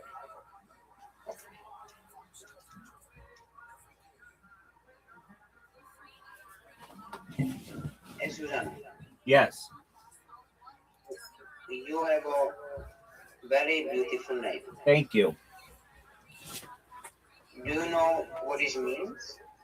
No, what does it mean, Tony? That's mean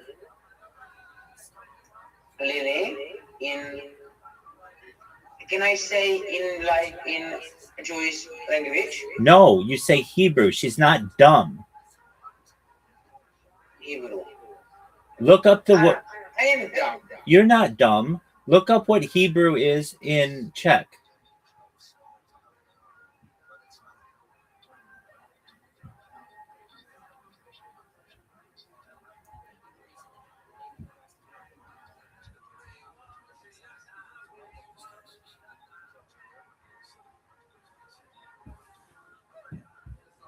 Hebrew is yeah. It's yeah. What is it? It's language, and this language is speaking in Israel. What is it in Czech, dude?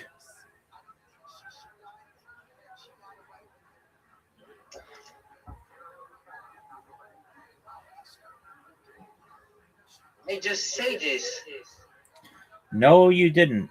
What is Czech in. What is Hebrew in the Czech language?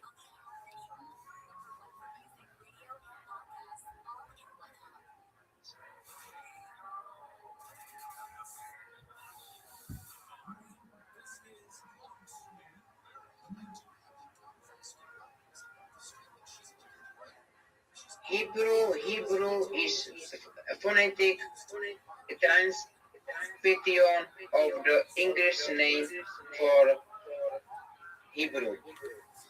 Dude, you aren't getting this. Hebrew. Look up the word Hebrew in Czech.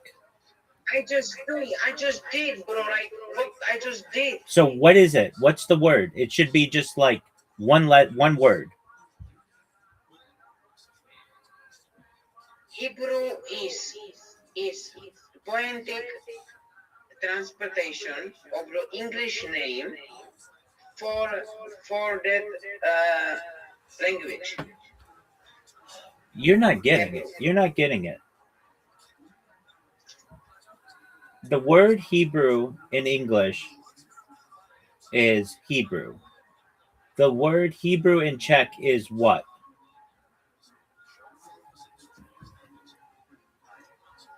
You know what? Let's give us break. I'm gonna eat. I'll be right Quit back. that. Quit that. Okay, calm down. No, You'll be happy that you learned this tomorrow when you don't give a shit about how hungry you are. Calm down. The word is theklad, I think. Hold on. No, maybe not. Hold on. It's Hebragistina. That's what you needed to remember. It's Hebragistina. Tony, did you hear me? yeah. Okay, so that's what you need to know. You don't need to know that it's a phonetic etymology and all that other stuff. You don't need that. You just need to know Hebrew Justina. Does that make sense to you? Yeah. Okay, so you say, Susanna, you have such a beautiful name. Do you know what it means? She says, no. You say, Susanna means lily in Hebrew. You have the most beautiful eyes I've ever seen. You go in for a kiss, you hold it for 2 seconds, you release, you say, Susanna, I love spending time with you. I think you're amazing. That's it. That's it. And you've got a girlfriend. It cannot be that easy, bro. It cannot be that fucking easy. Ask any girl who is hearing this right now and they're saying, Tony, you're overthinking it. It is that easy.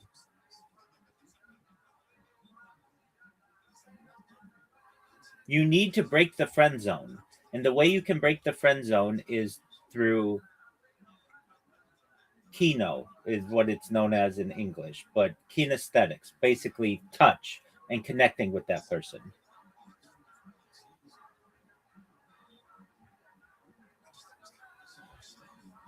Okay, so let's go through it. Let's hear it. Okay. You have to do it 10 times before I'm going to say you can eat. So just get it done. Okay. Okay. Susie. That's not her. That's not Susie's not my name. Susie's not my name. If anything, you don't call her anything that's not her name. Okay? You wouldn't want to be called Lonely Tony. No, you want to be called Tony. That's what you go by, or Antonin, or whatever. But you don't want to be called anything that's not your name. So make sure you call her name. Go ahead. Susanna, Yes. you have a beautiful name. Thank you. Do you know what it means? No, what does it mean, Tony? It means in Hebrew means lily. That's really interesting. And you have a most beautiful eyes I ever seen.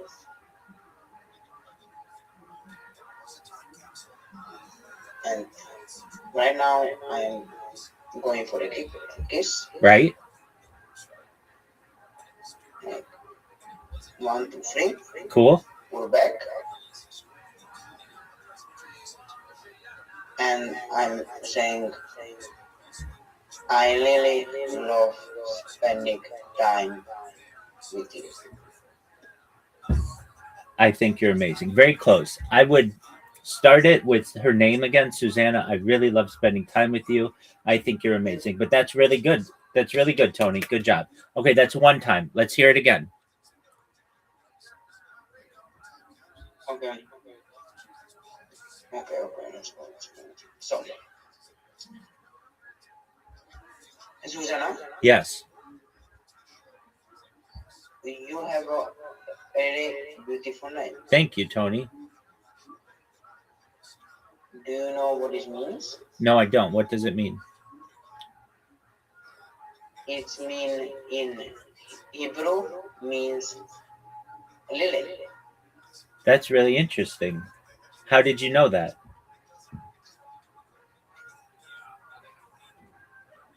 How of the. You see, I threw a wrench in there because you have to be prepared. You don't know what she's going to say. So you can say, if she says something like that, how did you know that? You can say, I know a little bit about a lot of languages. Okay? I know a little bit about a lot of languages. Susanna, you have the most beautiful eyes I've ever seen. Action, release. Susanna, I think you're amazing. Or Susanna, I love spending time with you. I think you're amazing. Okay? Let's do it again. But I won't throw the wrench in there. But just be ready. She might not act exactly how you want. So just be ready. If she says, how did you know that? You say, I know a little bit about a lot of languages. And then you just keep moving on. Okay? You don't want to get into, oh, I have this rabbi friend who was coaching me through this all yesterday. Okay? You don't want to go through that. Yeah, I get it. Okay. So, Let's hear it. Susanna, Yes, Tony. you have a very beautiful name. Thank you, Tony. Do you know what it means? No, I don't. What does it mean, Tony? It means in Hebrew, it means really. That's really cool. And also, you have a beautiful, you have a very beautiful eyes. No. I'm going to just stop you right there. You don't want to go with, and also you have very beautiful eyes. You want to say you want to say her name, I think 3 times in this. And so maybe this will help you. You say, Susanna. She says, yes. You say, you have a very beautiful name. Do you know what it means? And she's going to say no. And you say, Susanna means lily in Hebrew. You have the most beautiful eyes I've ever seen. You kiss her. And then when you're done, you say, Susanna, I really love spending time with you. I think you're amazing. So you have to say her name 3 times. Okay, you say it first to get her attention. Susanna, you have a very beautiful name. Do you know what it means? The second time you say it is in the definition of what her name is. And then the third time you say it is the first words coming out of your mouth after you kiss her. Does that make sense? Yeah. Do you understand how this is a science? Yeah. Okay? It's art. It's very much like a dance. It's very much like a play. Okay? But she just doesn't know she's a character yet. So let's go from the top. Let's see it. Okay. Susanna, Yes, Tony. you have a very beautiful name. Thank you.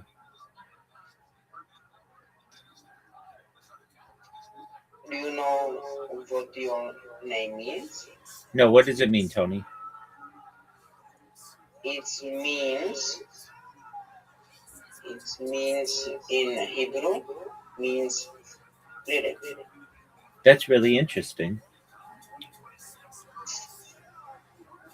Susanna, Yes, Tony?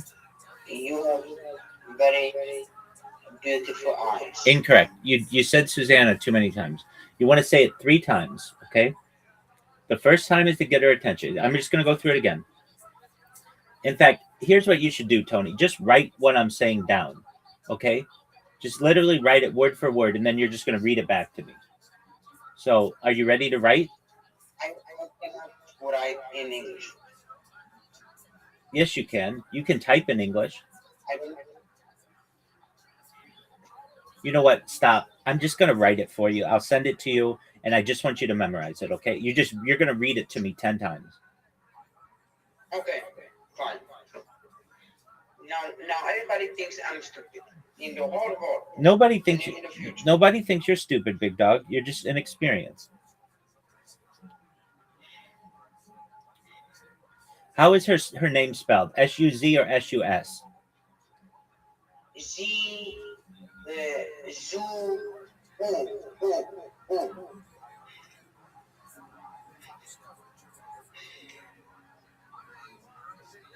Like Z,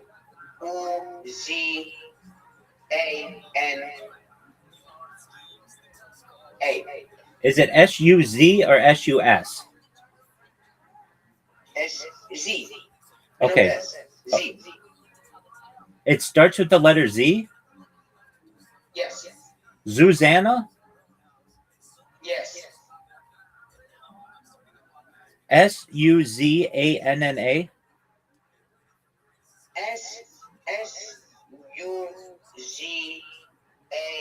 S-U-Z-A-N-A. Okay. S-U-Z-A-N-A. Yes. Okay.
All right.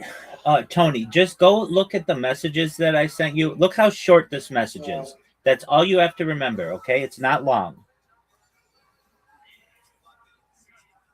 Okay. Okay. Susanna, Yes. you you have such a lovely name. Thank you. Do you know what it means? No, what does it mean? Susanna means lady in in Hebrew. That's amazing, Tony. How did you know that? I know every language a little bit. Okay, no, you want to say I know a little bit about a lot of languages, but that's okay. Let's start from the Okay. top. Let's start from the top. I won't what up, Zoo? We're in the middle of something. You can listen, feel free. We're helping Tony. He's got a date in tomorrow and he's gonna knock it out of the park. All right, let's start from the top. Go ahead, Tony. Susanna, Yes. you have such a lovely name. Thank you. Do you know what it means? No, what does it mean, Tony? Susanna means lady in Heb- Hebrew. That's amazing.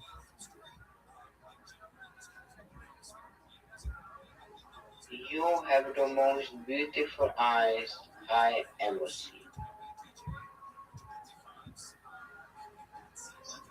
Kiss? 1, 2, 3. Susanna, I love spending time with you, and I think you are amazing. There you go. Let's do it again. That's one. Susanna, Yes. you have such lovely name. Thank Do you you. know what this means? What does it mean, Tony?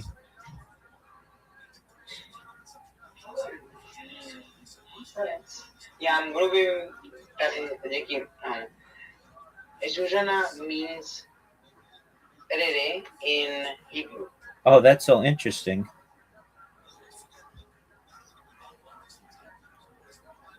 You have the most beautiful eyes I ever seen. Yes. Mark, 1, 2, 3. Susanna, I love spending time with you. I think you are amazing. There you go. That's 2. Go again. Susanna, Yes. you have such a lovely name. Thank you. Do you know what this means? No, what does it mean, Tony?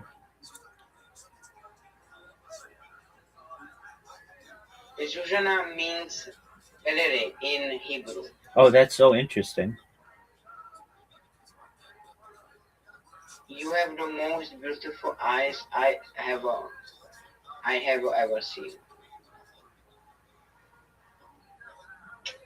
Kiss, 1, 2, 3. Susanna, I love spending time with you, and I think you are amazing. Excellent. That's 3. Let's hear it again. Susanna, Yes. you have such a lovely name. Thank you. Do you know what this means? No, what does it mean, Tony? Susanna means Rere in Hebrew. That's so interesting.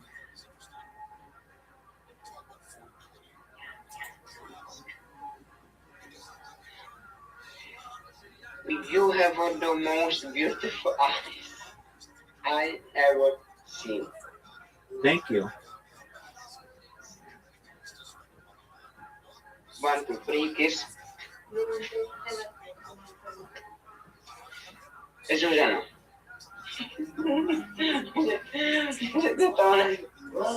Mucho te estaban cabrón.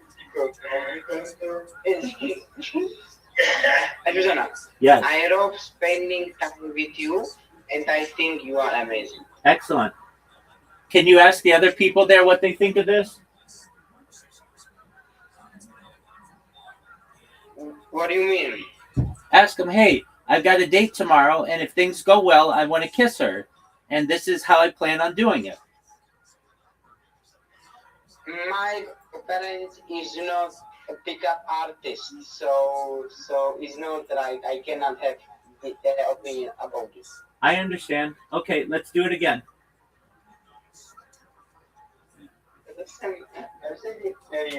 Visto sem legal. Ah, no. Because speaking the whole time. Okay, again. I watch it all activity in my home. In hall, Home. home. All I see, I all tick.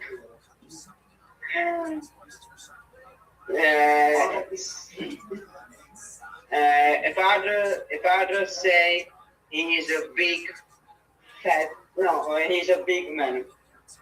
No, fat, no. Are you like the liar? No. My father needs to. My father instructs me to say this. He's a very big best man. Okay. So, father has a problem. My father have a power. He is powerful man. He has same power like Superman. Let's hear it from the top, Tony.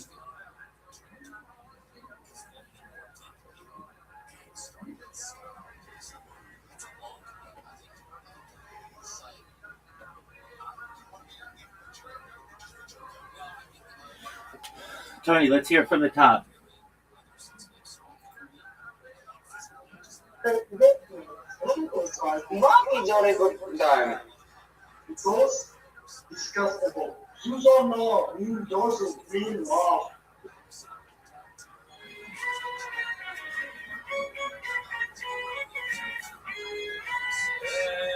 ערב טוב רב מויסאי. נשמע סיבים בנושא של מרדכי. אנחנו נמצאים בחומר הפעם בדף סמך בייז ובייז. 10 שורות מלמטה. עומר הפעם. יש שתי סוגי עוף. יש להם שם מאוד מאוד דומה, אבל הם משפחה לגמרי אחרת. אחד קוראים לזה תרנגולת דאגמו, ואחד זה תרנגולת דאגמו. זה שתי סוגים שונים. תרנגולת דאגמו אסירו. תרנגולת דאגמו שר, ככה אומרים את היסוס. זה שתי סוגים שונים. אחד מותר, כל אחד הסוג תחצים. סיפור הבוימין ולא הבוימס, שהאיסור חצו זה מצחר, הבוימין, דבר של הקימו אצלם בלחם ובמים, זה לא הדרך של אישה להיבדף ללחם ובמים. לכן הם לא הנישו. אותם לא יבוא מזה. אז גם בתרנגולת דאגמו אפשר לזכור שהנקבה זאת שיש לה זה לא אותו סוג. זה דבר שהזכר אסור בנקבה מותרת, אלא שני סוגים שונים, אחד עם השם של הנקבות, זה מותר, ועזוב לא לעשות. דור שמונים, התרנגולת דאגמו אסירות, אחד זה דילגלוט, באמת זה מביא אותנו למושג ביקשנו של אופן. כתוב, תרנגולת דאגמו אסירות, הדיור לא מוסבר. אז תרנגולת דאגמו הייתה מוסרת. שמו לב שהתרנגולת דאגמו אוחזת באוכל עם הידיים אוכלת, או שהיא יושבת על זה, ולא איזה קצת ברש"י. והיינו גרקרוסו, זה גרקרוסו שעשו אותו. בדרך כלל, יש כאן רש"י מאוד מאוד פשוט. רש"י אומר, ומדוי שלנו נקים בהם, לא יתעבור לפנינו, יש דברים הרשם יתני, לא, כאילו, יש איזה סימני כשרות, סימן אחד, אמרנו סימן אחד, זה מכשיר, אבל יש לו עם השם ידעו, אז יום אחד נמצא אותו דורס. As you said, the mother said tonight, would you remember the sentiment? If, as you said, the mother said tonight, would you remember the sentiment?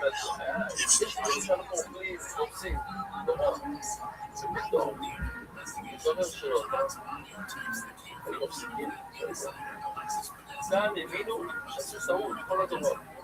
ואחר הזמן ראו שזה רסס, ואלוהי בדרך כלל לא אמרו, אז זה היה סוף. זה נשמע את הרש"י. ואין אוי, בדרך כלל לא אמרו, אלו ונסוי וסוי, שעשו דומים אבוזים וכל. כשמגיע לפון, מסוי, כשמגיע לטבעי מוס, זה לא מסוי. ואתה רואה ביס לביס, אתה לא בטוח אם קשר או לא. ובדרך כלל אתה תפלא, ואתה מסתכל לנו שיניים למעלה, לא, מה נגיד לו את הפרחות? אנחנו, זה 8 שורות מלמטה, לא רב, שובו, אדו, שוב, יש איזה ציפור שבו, זה שובו, אדו, וזה מותר. פירוס דבר מהפוסק. אבל פירוס לא מספיצים, אבל פירוס זה שיר. אם מכירים היה הוא היה ראשון, הציפור פירוס זה גם עשו. לא מעבוד עושים, שוב, לא כל סוגיה נעשה את זה, אבל יש הרבה עופות שאנחנו לא קוראים. ויש כאלה שטוענים שלא. לפי זה, נסביר כמה שיותר, אבל אני אומר עכשיו, בתחילת השיעור, לא לקחת שדבר, לא ללכת לעשות סיפורים כאלה, על סמך השיעור, ולהמחיש פעם, אומר אבו נתנו לו שוק, פעם לא עושים. הציבור שקוראים לסביני הזה, מותר לכל, הפעם לא עושים. As you said,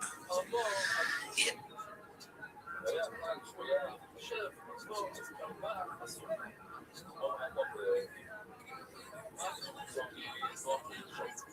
אמרו על זה שהוא עובד, הוא עובד גם. סורי באופן הסוג הזה, שבשביל החלק הזה, זה באופן, שהדבר הזה עשו בדרך סימן הזה, שלח עליהם, לאחר. בסדר, לא משמעות. שעשו לנו, הציבור שמוני זה שוב דרך יאי הסימו. סיפור שכמו יאי, ניסו לעבוד גם, ניסו לשתות יאי ולעבוד בצדיקו, אז גם הציבור שמולו, חמו אסור לאכול, לא משמעות. עוד לא חמו אסור. סיפור שמולי זה יין, זה אסור. ואז מאוד לא חמו שער. סיפור שזה הפעם של המוזיק חמו מותר. זה לא טוב לא יבבל, גיבור את העם. סוגיה לפני זה. שעדיף הבן מהאבא, ושם עדיף הקנס מאסטו של טוב, לא נכון אותה, כאילו המאסטו בעצמי. או, שקיטו, אמיתי שוקי. או, שזה שקיטו,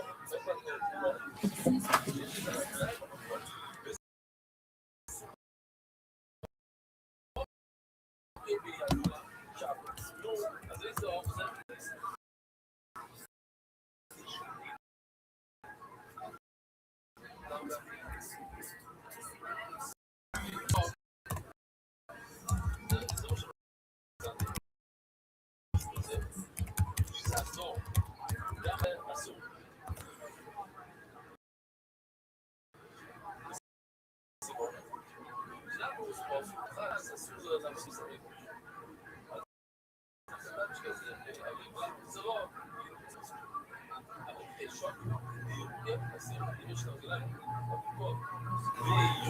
ירוקה זה גם, מה זה ירוק בסופו של משמורת, צהוב, אני רוצה לקרוא בדיוק שלה, יש לי דבר, זה לא?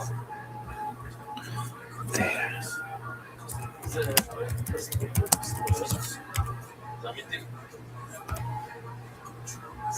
זה הפלמינגו, של המחצרות, שאסור לאכול אותה.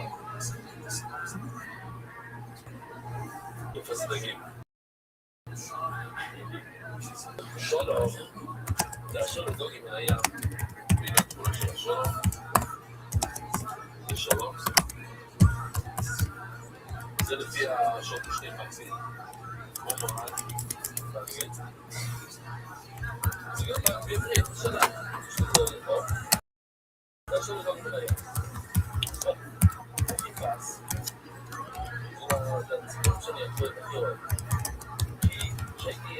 I'm back. Okay. Read it to me again.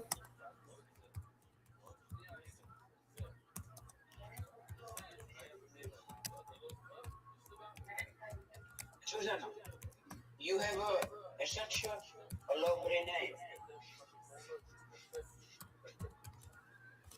Thank you. You know what it means? What does it mean? Susanna means lily in Hebrew. That's so interesting.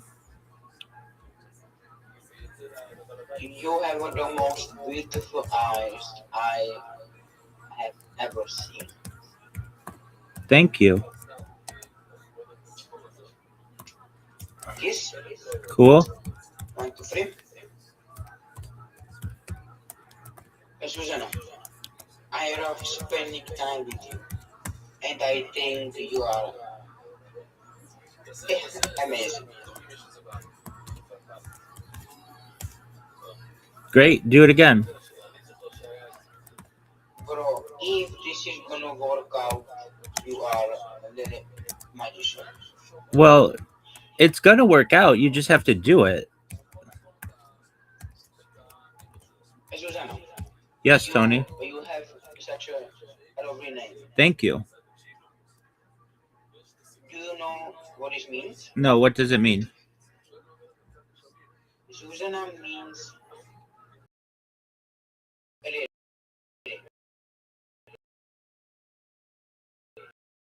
in Hebrew.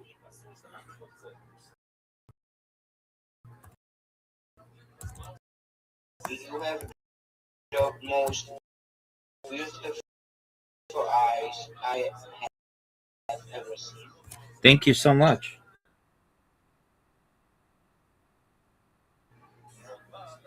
Susan, I love spending time with you, and I think you are amazing. Boom. Let's do it again.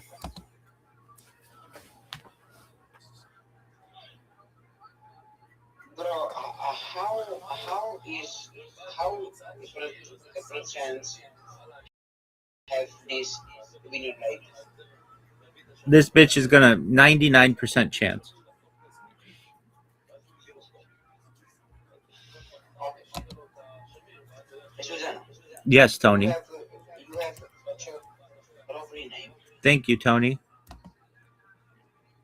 Do you know what this means? No, what does it mean, Tony? Susanna means lily in Hebrew. That's amazing. You have the most beautiful eyes I have ever seen. Thank you so much. Kiss, 1, 2, 3. Excellent.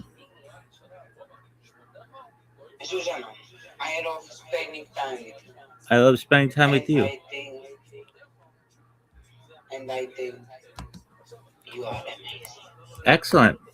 Are you ready to do it? Yeah, and whatever happens. Okay, let's do the hand thing. Okay.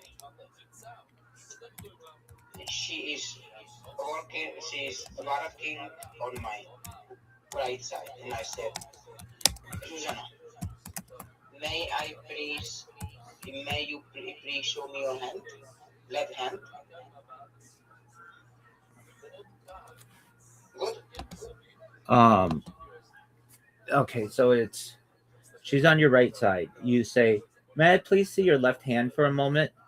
She'll show it to you. You say, you have such a beautiful hand, but it's missing something. You put your hand there and you say, that's better. Okay.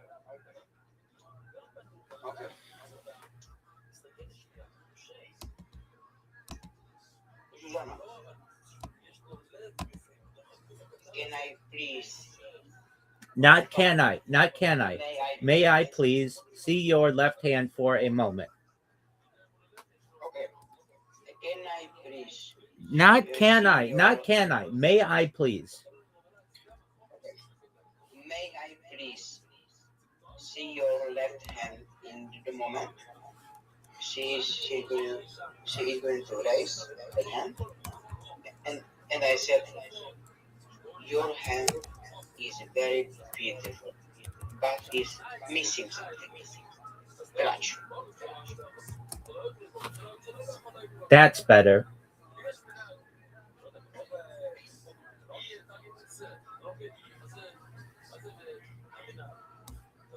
Bro, if this is going to work, you are officially magician. I am, baby. No doubt.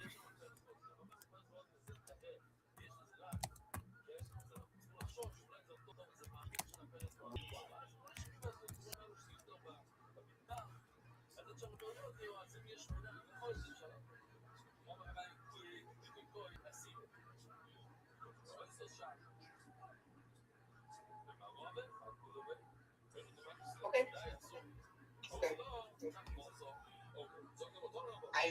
I will come back. I'm gonna eat now. I will come back if I need anything about. Okay. I will come back.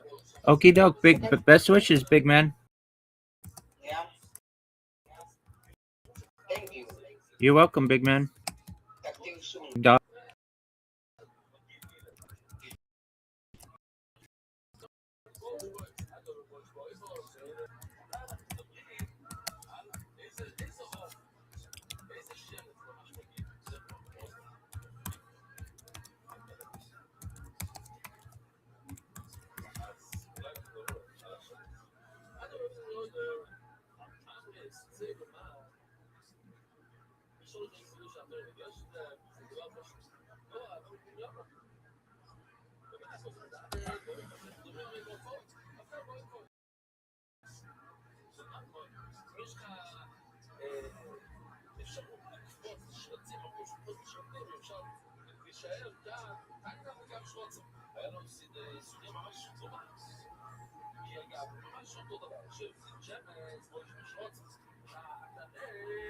זה המנגיל שבשרצים, זה מה בשרצים. אבל בעצם האלה לבוא שבוע, שזה מה? שזה היה עכשיו נותנים לתשוב כזאת.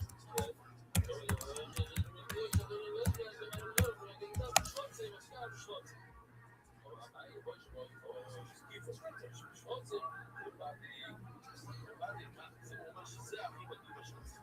זה לא מספיק.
זה הציפור של יחיון.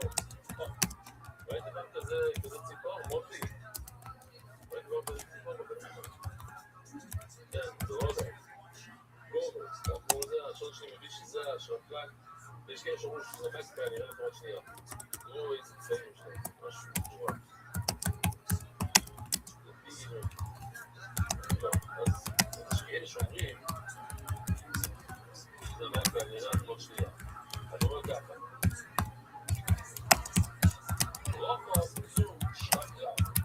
אז יש כאלה שאומרים זה מקפאי או רודס. זה מקפאי, אני אראה לכם את הססות. אבל אומרים לו לא נגיד לשמוע איזה הכל. כאילו שבו רוחו, בואו רחם לא אלו. אם הוא מגיע, אז מגיע גשם. או אם הוא ברמה, הוא דיוסה מידי דיבור ששמע קלט. שימו יושב, צורק. אז יגיע הגשם. הוא מירי, דיוסה בארון, הוא יושב על הרצפה, הוא שורק. לא זה משיך לו, משיך לבוא. שנראה? איך הוא לא מהר והקפצה? אבל אני רמה דבר שמי למען פעם רבה. יוסף בית, רבי ראשון, והיה אחד שישב כזה ציפור, ומקפא, ישב בשדה, שהיה כבר חרוש,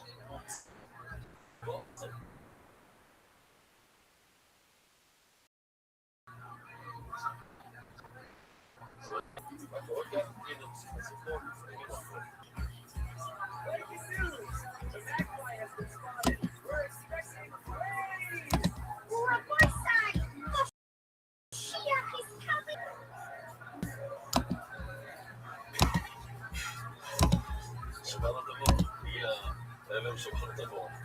כל רבונו, בואי לבצור. עורב זה אנחנו מכירים, זה השחור העורב. אצבו לא ירם לו עובי, אוי לו בנינקי, משהו יותר אחור, מי לא ירם עובי, אוי לו בבור, בראש יוי. שגם הוא תסביר, שיש לו ראש דובר, ליאון. או מה, אוי לו ירם עובי, כמות לא ירם עובי. מצד שאנחנו יכולים להגיד מה זה העורב, נראה לו, זה לא כמו, זה העורב, הזיגוע, השחור, זה העורב. שמות לא יספוי, ואצלים מפורט בפסוק, ששחור כמור, זאת אומרת, זה ידוע שעורב הוא שחור. האם כי, אבל יש עורב אחר שחייבו אותו, שהוא לבן, אני מצאתי תמונה אמיתית של עורב לבן. יש כזה דבר, זה מאוד מדהים, אבל יש. וכן עורב הוא מלא, הוא עוד מלא, דבר רחם הוא עמוד ומנצח. עורב, אבל לא עבור שיועד, מה זה? אבל זה עוד סיפורי שיועד. אלא זה דומיריישן לדיון, הרובו שלו דומה לכל רמה, הלייט. מה זה לייט? זה היה לנו הרבה על לייט, בוא נראה לך למצוא מילה לייט. זה זאת עורב, מיני הוא לא ביבר קיריו, מה יבר קיריו? מה יהיה שורים טוב? אז יש עוד מעניין, ואני זוכר את התמונה הזאת, נראית לי לפני שם וחצי שלנו, בדיוק את התמונה הזאת, ולהבין. אתם לא מבינים, יש חוף, ותמשיך, שום. איך הוא קורא חוף, איך הוא עורב חוף אחר? הוא לוקח חוף ושם אותו על חוף. הנה, יש לנו תמונה אמיתית. וככה הופך אותו על ידי גניבות. צפיר שפל, ממש שפל. הוא ידוע לדבר הזה, וקוראים לו, למה הם אומרים שזו אף הזה? כי ביידיש קוראים לו משהו שטרנגלר. משהו כזה, שהוא הולך להוריד את משהו מנוע. לא אשכח את התמונה הזאת. סטרנגלר, נגיד סטרנגלר, אוקיי, שוב, אני לא טוען שאני מכיר אותו, אני הולך לעשות יותר בעניין. יש לנו איזה ישן שאומרים שזה כך, או במילה חסידו, או כולם יודעים על חסידו, בדיוק סילמתי, ששם הולכתי את התמונה, הייתה באלפים בחסידה, עם האלפים בחסידה, זה די לא לבוא, משהו כזה, זה חסידו. לא אומרים שום חסידו, שאוי זה חסידו, זה עם ישראל. ידוע שאלה, אם חסידה עושה כל כך הרבה חסד, התנועות שלה, למה זה עשו לכל? זה קשור. לא מעטים, זה בואי זה הפעיק, שהיא עושה חסודים, רק עם החברים שלה. ולא עם אחרים. לא גיבה. כמו הנופו, דיו, ויצור. הנה. שם כאן את הסיפור של סבתי, סיפור של סבתי.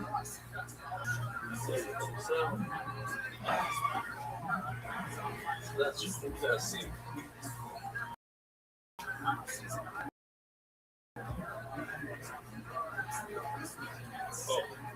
Omar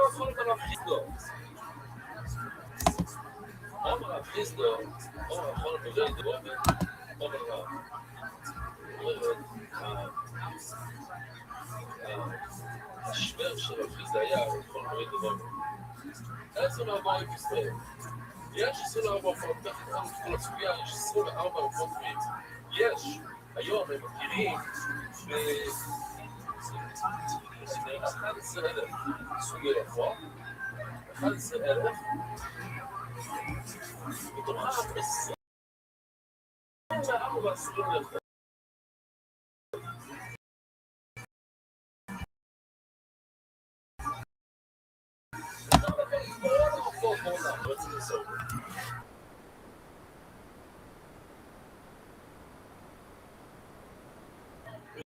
כמו שראינו עכשיו את המורה, יש לבן, יש זה, משפחות. מתוכם 24. זה יש, דולר במחלוקת, זה 23 וסיבה. עומר הכל מראה, כמובן, אחרי זה, הייתי ויקרו, וכמעט את המספר הזה. אם משהו אתה יקרו, 10% רק 20. אם נקבור 10 מדע. שומעים את כל, מסירו יקרו, מסירו בשתתו. יקרו בזה שעות אחד, שיידי עליי, יש אחד שלא מוזכר שם, אני אל תעשי לשתם. אומר היום הוא עוד אימון, ואחרונו ברוב, הנה זה היה השיר שלו. האבא של אימא שלך, בשמי דרס, למינו, עוד אימו, אבא שלנו שצר ואמר, כתוב בסוד לו מילה אחת למינו, עוד מילה למינו, זה 4, רגל 4, אז תוסיף, אימו זה 26, 22, 25, אומר הבית, זה 26, אומר הבית, לא, חסר, טוב בואו נגיד, כי דור ובוא, זה ממש, זה דברים, כותבים, זה פנון, זה אומרים בפייס, ובואי זה שימו לב,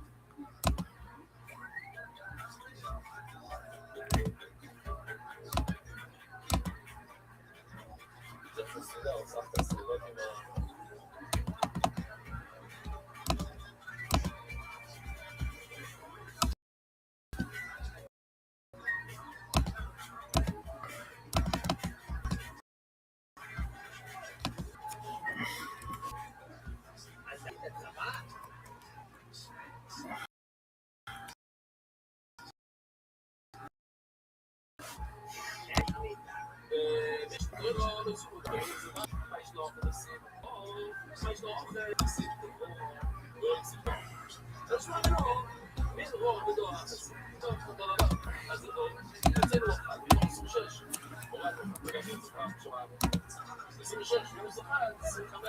איך הגעת ל-24?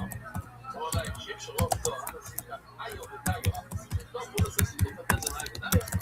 אוקיי, ואז יהיה לנו 24 ו-25. וזה נתנו שתי דברים שונים, מי שזה לא עושה בנושא, לא מצבא, עושה, מה יש לו עושה בגינו, איו, מה יש לו עושה בגינו הקו. לא כתוב את זה, בפעם שני, כשאני מביאה כאן בגינו אחרי זה, לא כתוב, לשמע מינו, איו ודיו יחס, בסדר. אחת שאיו ודיו יחס, או אחד, לא מלכתו, איו ודיו.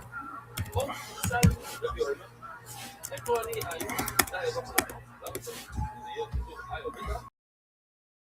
אני שואל את זה מתקובל לבנדים לאחוי. זה עד לכל איו ודיו. הוא יגיד לא, תוראת תוך איו ודיו, ודיו, אז תקול ודיו, ודיו. כן, כל זה משתול, ורוב זה איו ודיו ודיו. אוקיי. דריקס ואילו מסוג ואימו, למה כתוב עוד פעם, אם כבר כתוב, אתה יכול באימו, למה כתוב עוד פעם, ואימו, זה היה שסור. שסור, אימו, כל סוף, כאילו, לא יהיה כל הסיפות, בסוף, אבל זה סוג של אימה בקדת, שני גבים, שני שדרות, אוקיי. זה בבימו, ובאיפה, זה מה כתוב במים, ובאימו, ובאימו, בני הרוע, איפה להוסיף סופו, מה עם העם באימו, דעות ומסופו, השסור, זה עוד סוף באימה, שסור לכל. אבל זה לא סופו, זה בא להוסיף עוד אחד, אז זה לא טוב. לא שם לא יסופו, ובאימו זה באמת בא להוסיף, אבל לפעמים ש... אז זה טוב, ועוד זה אחד.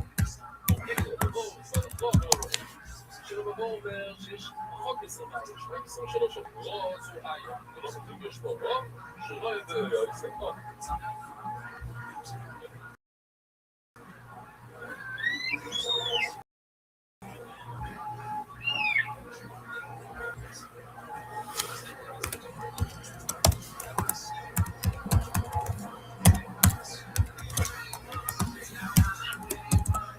יש עופות, דיברו היום, עופות יכולים לראות, האלה הצורפים, שנראה משהו כזה, הם רואים, זה אף קטנצ'יק, הנשר יכול לראות 3 קילומטר, 3 קילומטר שמסעת בדשא הוא רואה, 3 קילומטר זה רק עצום.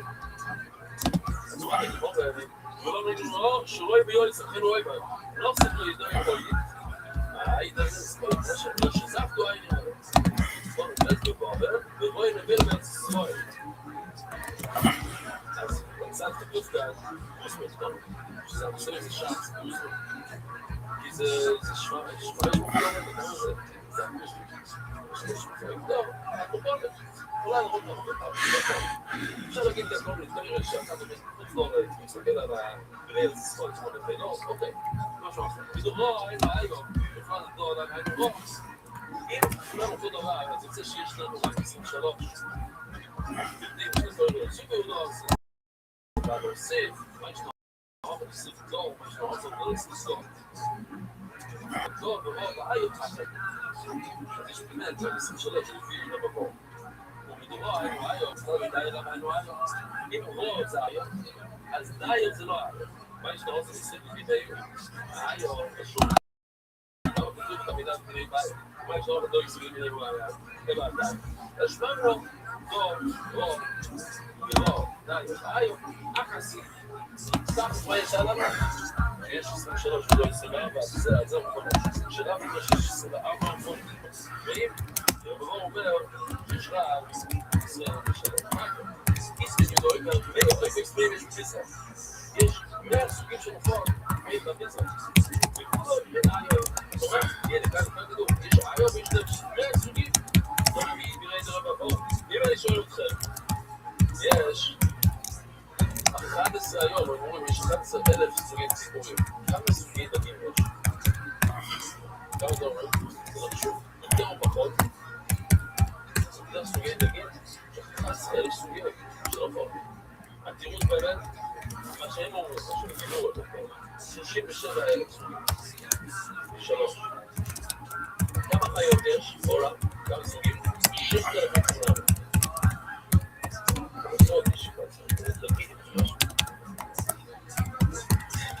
תלוי איזה סוג. באפריקה, זה גדול. טוב, כל הימים מועד הרמב"ם 700 מיני דוגים, 700, לא 67. ושמונה מספרים יצחק גרופן.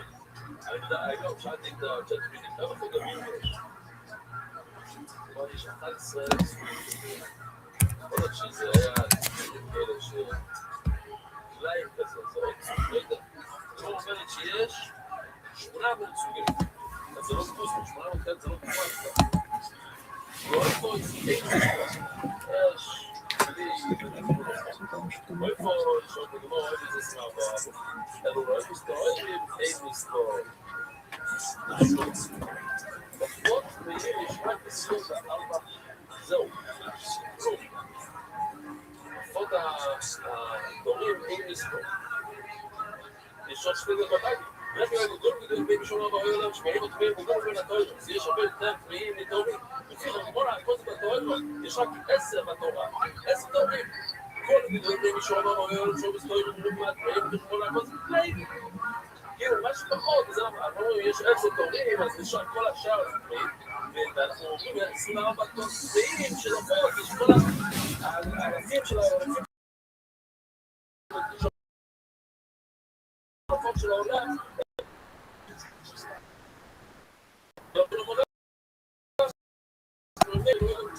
שאנו עוד בסדר, זו עבודה, שאתה מלכו ונעים.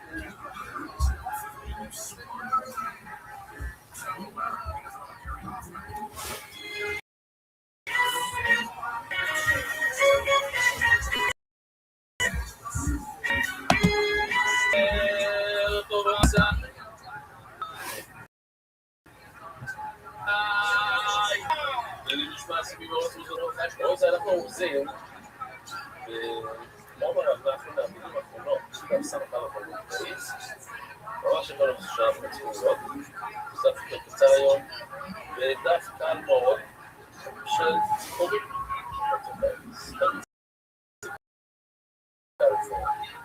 אומר הרבה אפילו, ומישהו עושה.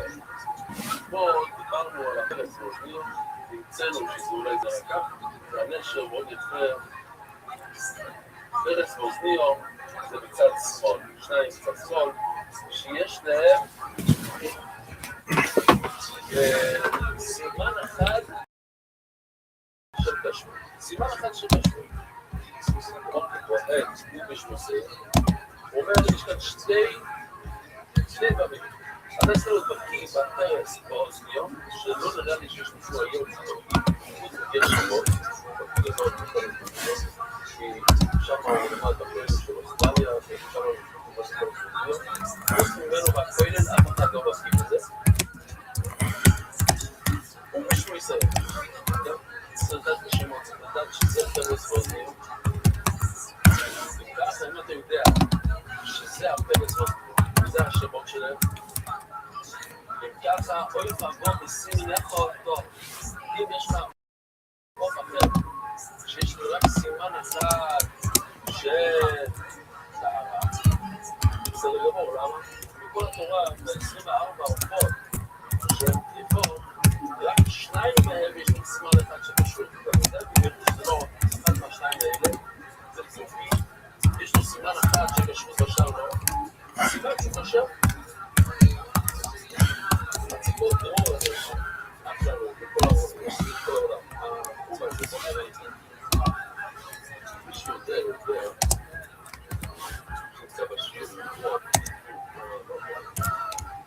הציפור הזה, קשר אותה, אז אני אגיד לכם, הוא קשר, כי זה מה שאנחנו משתמשים בצורה, שיש שני ציפורים, בסוף, שניזולה, זה הציפור התורה. אנחנו נדבר על זה בדיוק היום, נדבר על זה. אז אומר רב נחמן שצריך להיות בנקים, ובנקים, מה זה פרס מזיע, אז אתה יכול להגיד שזה לא פרס מזיע, ולהתקשר. יש רק שני דברים בעולם, שיש להם סימן אחד, גם סימן אחד, של כשרות, של טהרה, והם אסורים ובני זה הפרס מזיע. ושם הוא בעולם, עשרות אלפים,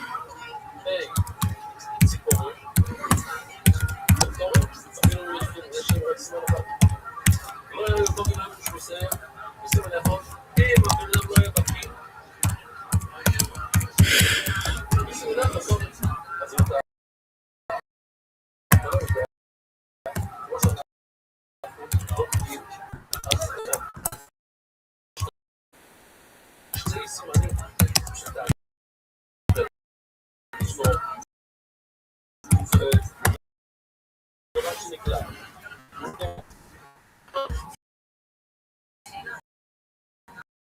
מותרות, למה? הוא שיהיה כבוידס. זה אומר שיש היום. העוף השחור הזה. פעם היה המון באיזה שם, נכון. אם זה לא אומר, אז קשה, כל משהו נכון.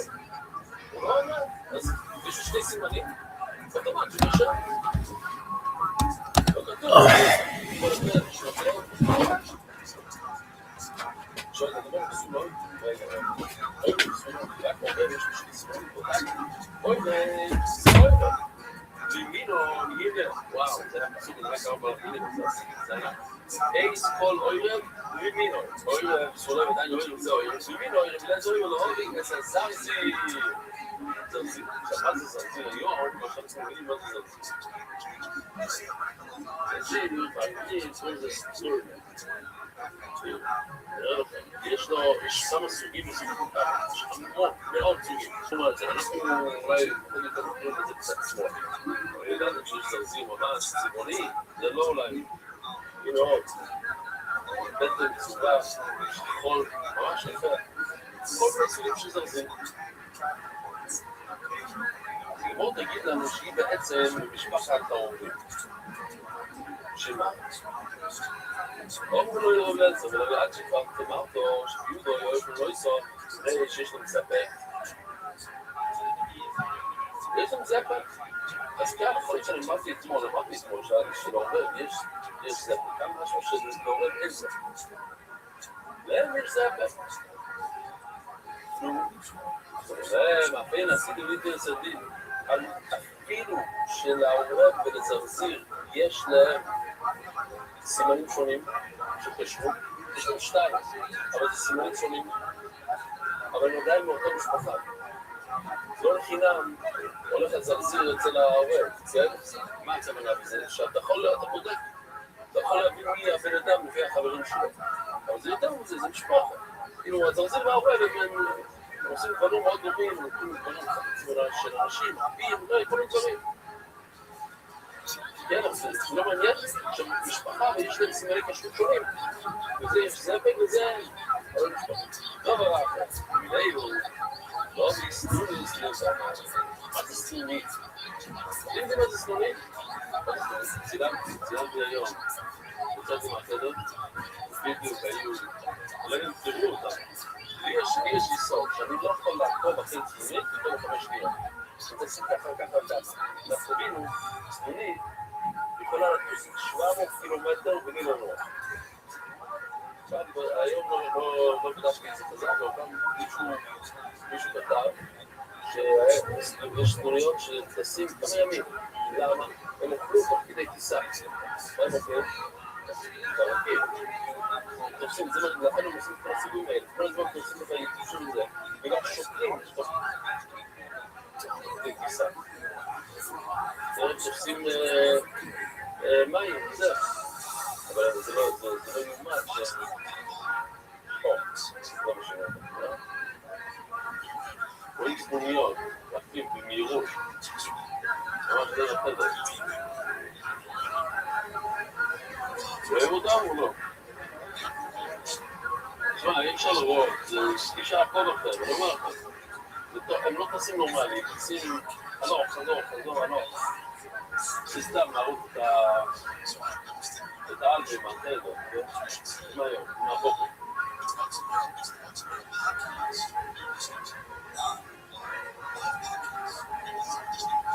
לא, רגע, אני מראה שאני עשיתי את הטגל הזאת,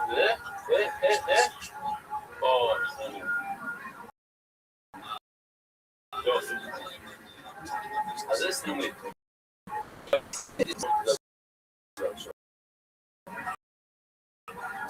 דרובי, זורי, סטבונו, שעשו רפור, סנומי, יש לזה ערכות שחורים. אבל הבטח שלנו היה כמו בתמונה הזאת. לבנה, זה סנומי לבנה. הנה, זה דבר מאוד מעניין. תראו, איזושהי עושה, בונה משהו תורה, שלימיות, כן? לוקחת בוץ, בונה עם בוץ. זה הסנומי. בוץ, וגם ממש כמו פתאום. זה הפרצלית של הפתאום בפנים, אז היא משתמשת במקומות פרצות לזה.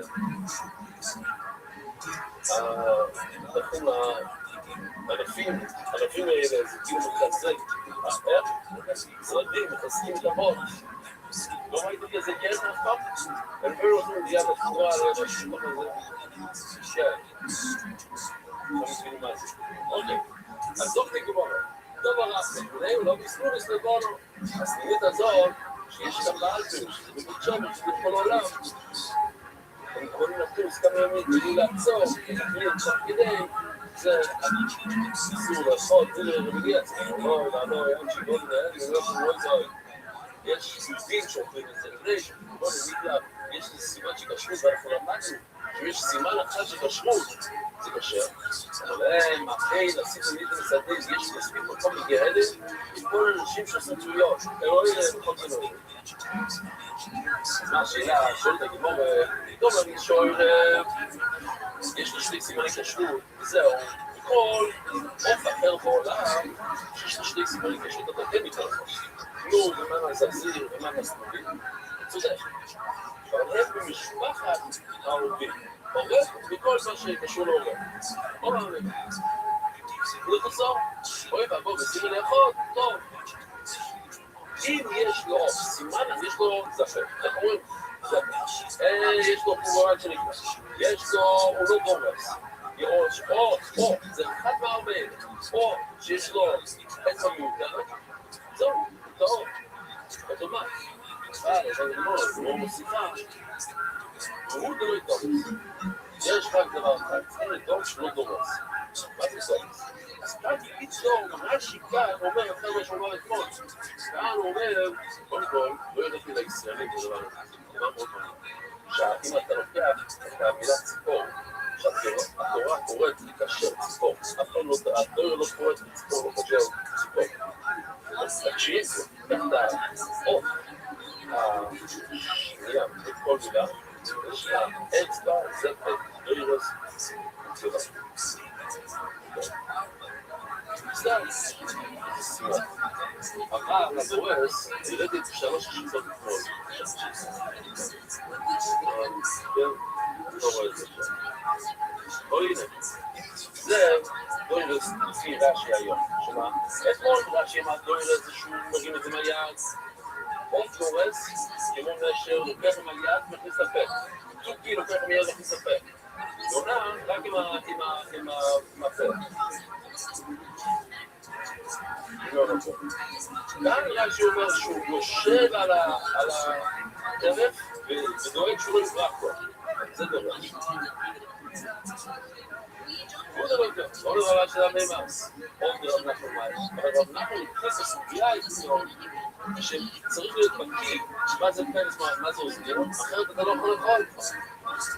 אבל יש מי עדי. רואים לנו סביב, אני לא מכיר אותו, זה לא מעניין. לא ככה חוסקים. מה אתה דואג בדיוק?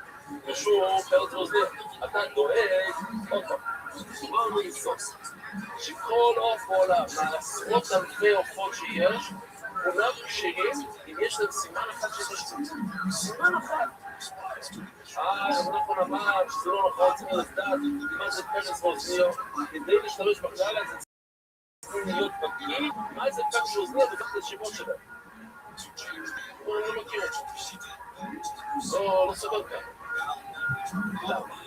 מה יהיה? מה אתה דואג? אתה לא יודע מה אתה עושה. מישהו כאן יודעים? זה מישהו. הם לא יודעים אצלנו בבני ברק. ואולי באלפרקט. הם לא מגישו. אתה הגישו ולא הגישו.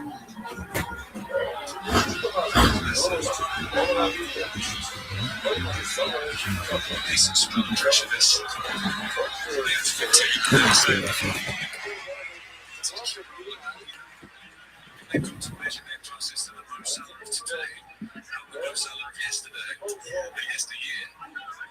Because he's lost all because of retail shoulders, it's putting himself through.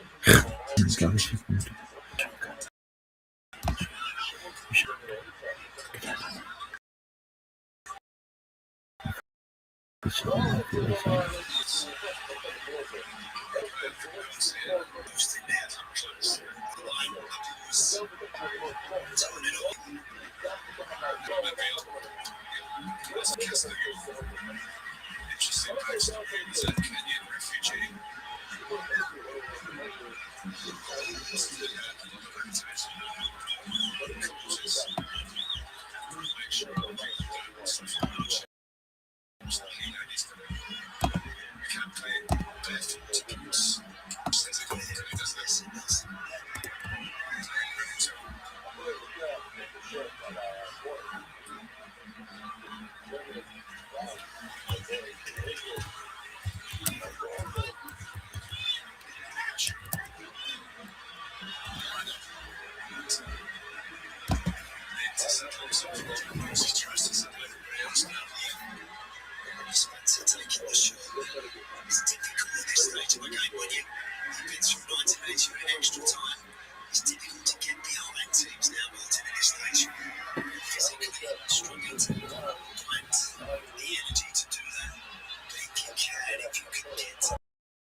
Legions of fans coming in.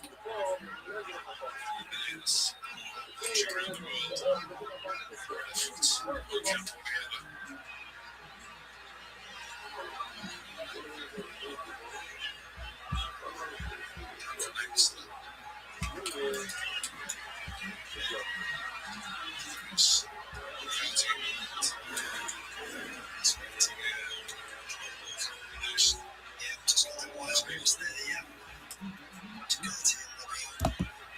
I think that's the area that they've got to try and get into.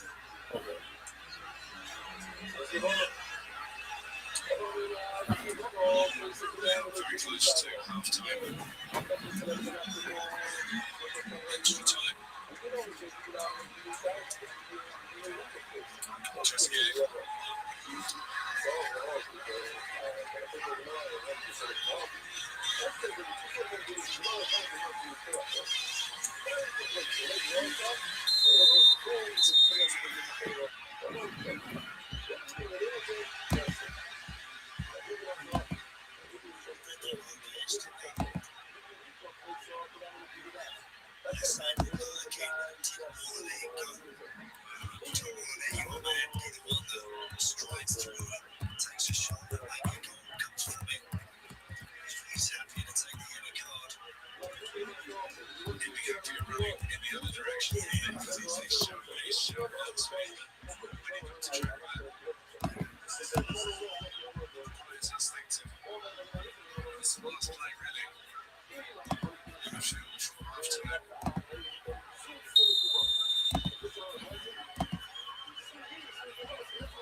He hasn't touched to it.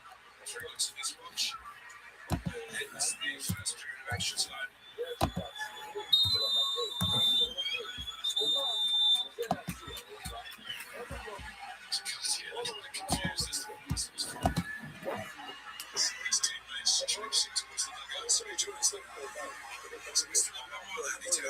else to the one on the now is this great multiplayer. Heroes are for your attentions. It's not time to the inevitable here.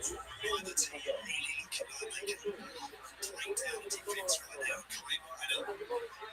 Leicester's here, and who knows? A thunderbolt from somewhere 25 yards out. As I mentioned, the team could really get behind their opponent. Something might happen there, but because we're heading for a penalty shootout, and there will be players down there now. It's just a fix it. That's the approach. Replaced by an 18-year-old Hamza Abdelkarim. Team ideally well together, and he will stay out there. He really puts push because of striker. He needs more strikers. He's got the number 9 chance, and he is a striker. He's been playing close to the B team, which is elite football. Reserves. That's a place of that. League's been a league. And he has just signed a 3-year deal for the first league.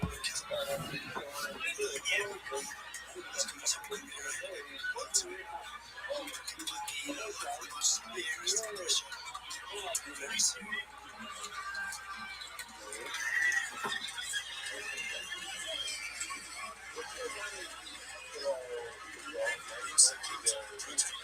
Extra time.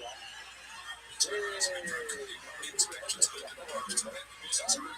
You were doing it, you had to turn around straight away. Half time and extra time. You moved. Said I want a drink. There's a man that you literally just walked up to the side. I got a drink. Off you went. You win again, yeah.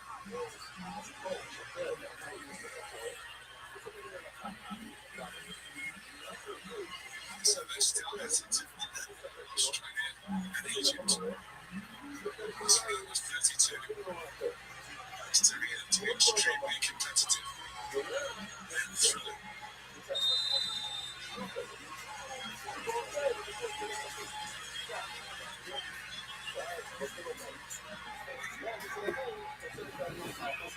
And they find a breakthrough in that convention.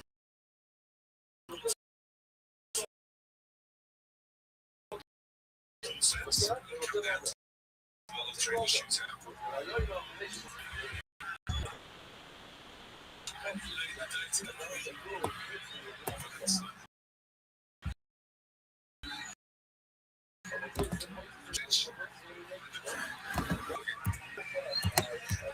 Necessary to get around the back. We wanted to be a plan and it was just about get away with that. The other thing that was is the two goalkeepers, these guys. They were also Yo, what up, babies? Come to my Discord. Discord.me/rabbi. Everybody's there. Sick. We're giving pickup advice. It's amazing. We're watching the World Cup.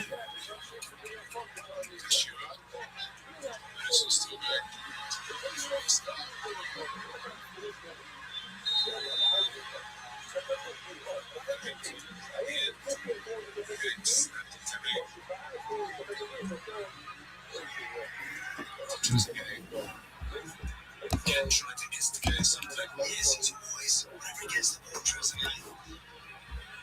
tries to slip forward and drive into a bit of space. For that, I will look on him because you need that.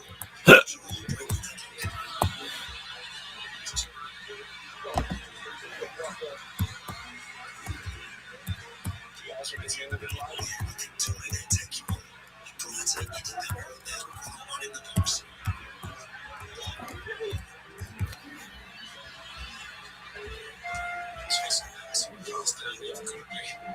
Substitution free.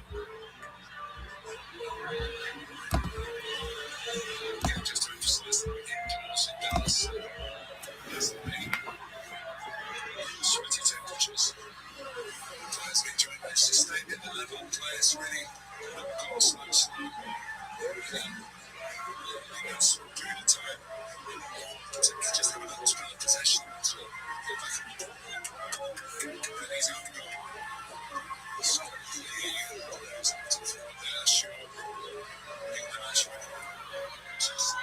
seen the South is very bad.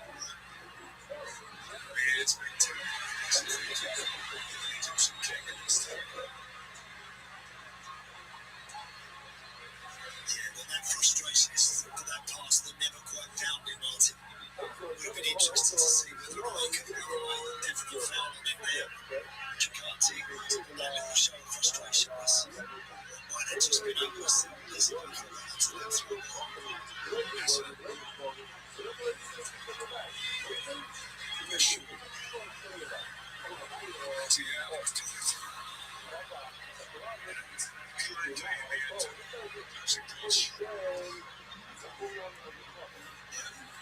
Don't blame Atty for taking the strike. Does he hit Harry Sutton? Because if they're here as well, they can't go anywhere. They think they've got an opposite command. That would be curtains. They would have been.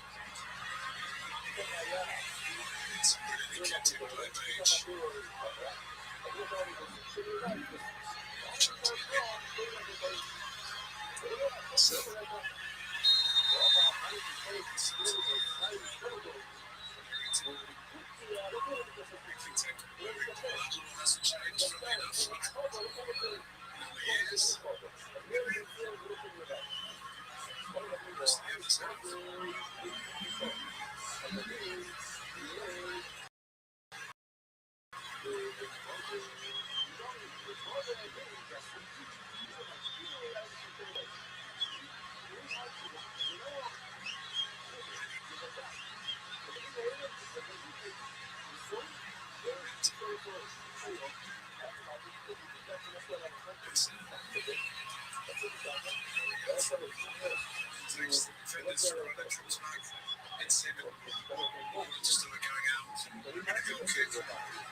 This is called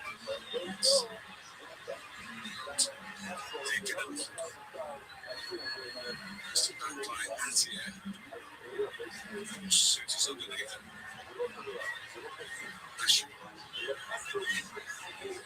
Atier right in the middle. Kind of cross.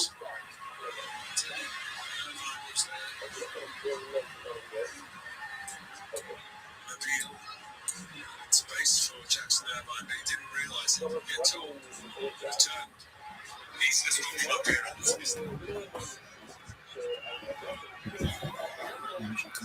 Harrington.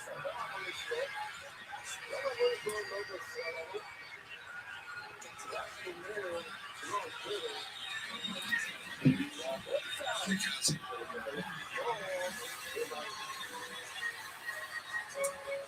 Right, chasing.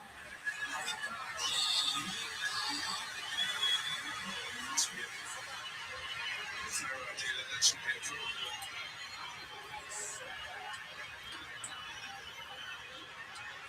To take it on the chin, get the ball back again, and still trying to get to the side, going to really go.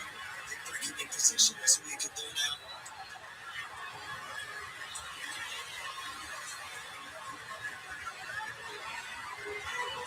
Asher. That's what you tell Martinez and the Asher is. Really has his really good tonight.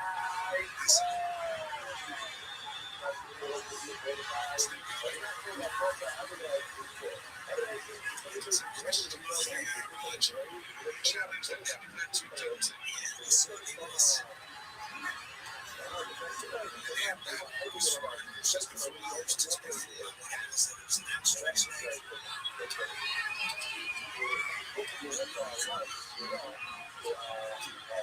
So to say,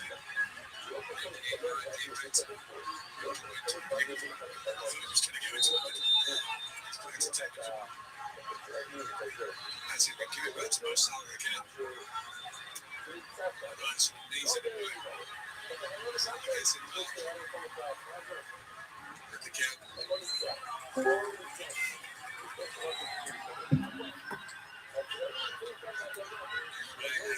Yo, what up, 5'6"? How you doing, MFer?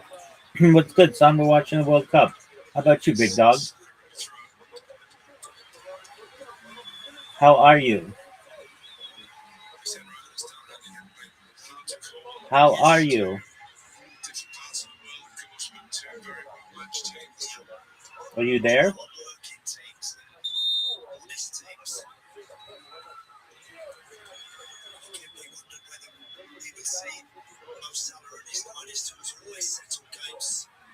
For so many years, but it's difficult for him to admire him so much. He keeps going, and he's staying out there for once. Looks like Martin is about to follow.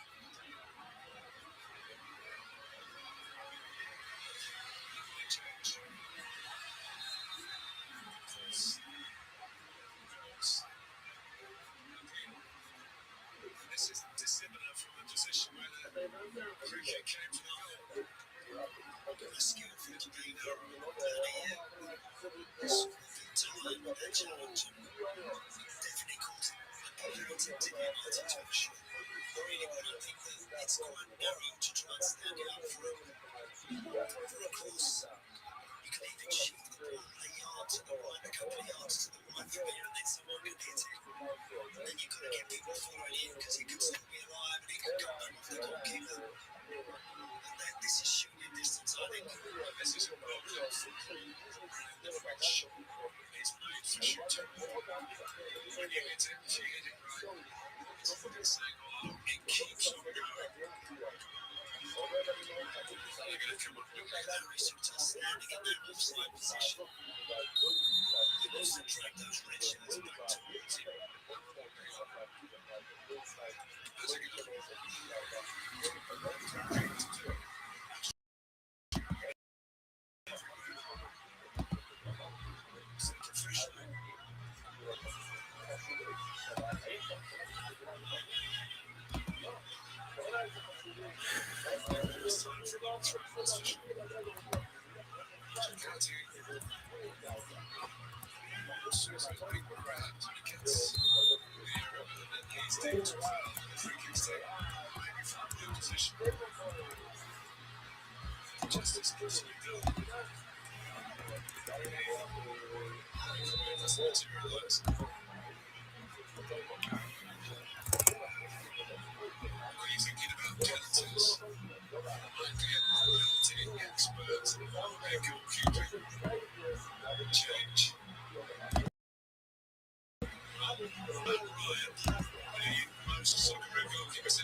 So be cool, Martin, because Beach has been excellent.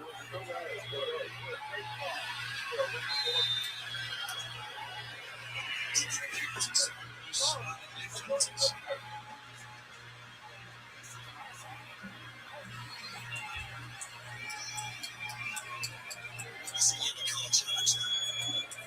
That is absolutely should be given number. There's no plenty today that he's got away with. He's got this boy, yes, Ibrahim Number. He knew for him. He's going to be in the car.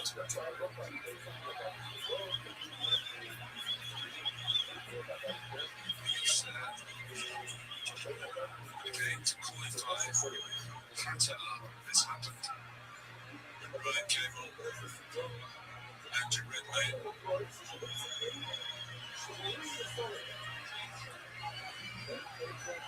And Kim Russell in reserve. And the extra run, of course, for extra time. But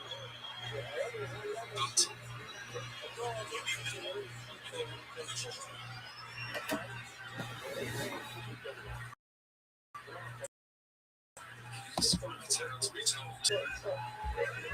Right down, bring up the pitch, stretching it. Getting stick moving. It's a big call, Martin. It's a massive decision there. And I know that he's someone that's cold and hasn't really thrown his body around at all. Someone who was really on his game. This might be the final contest.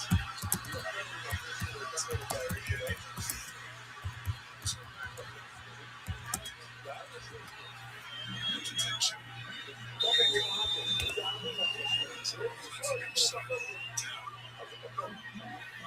Yes, Ibrahim.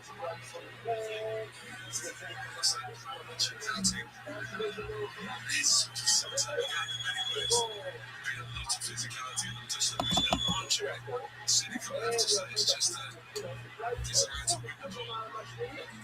Yeah, when thinking VAR's going to red and yellow and all that, and then you have Comes to the front on that ball is decent. Jakarta goes after it. That's where the cushion ends up. The other shoe could have hooked something in the back of the net. They couldn't quite do it.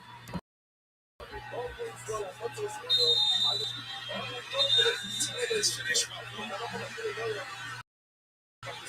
22 yards of penalties in Dallas.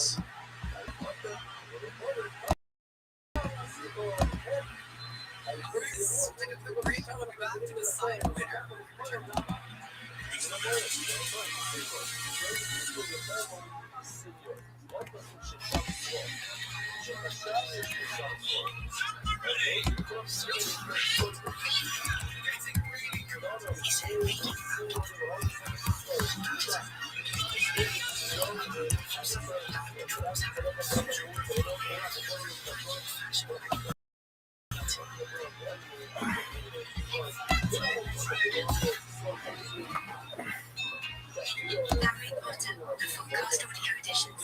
Listen on Audible.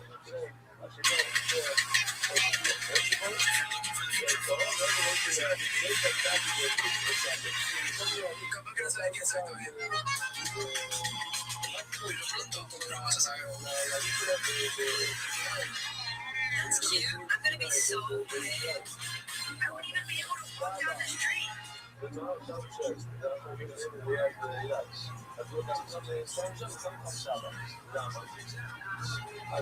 אבל בואי נצא, כמו כאן הרבה סוף מאוד גדול. ולא אתה חושב שהמלך, יוסף, אולי נמצא בשנות אליו, נמצא שהוא החוץ. אתה נקרא, אתה רוצה לישון, לא הולך לשם לבית שמש. אתה בבית שמש, לא הולך לאילת. זה לא נקודה. אני מודע שאנחנו חשבון רציני על הקשר, כל הזמן הוא דאג אל הקשר. שבה, למה כתוב שחשבון זהירות הוא דאג לאחד הספורלה. זה לא יכול לרבות פה.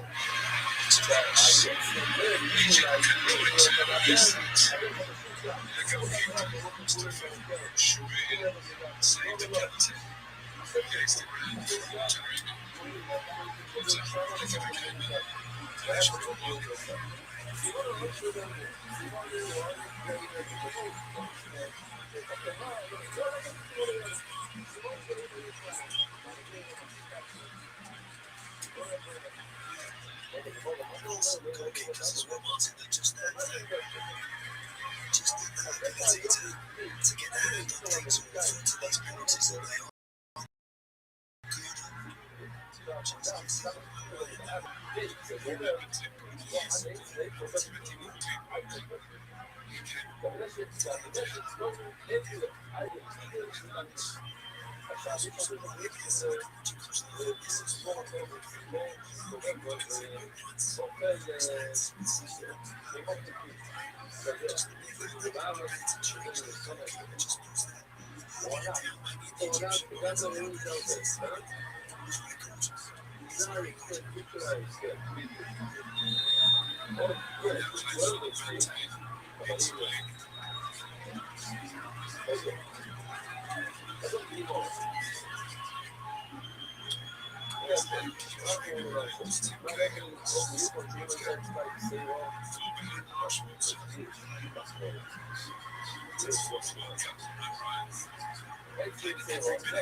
This is the most exciting thing in sports, even more than a field goal. I guess a field goal is better, but I guess shootouts are just, it's where it's at.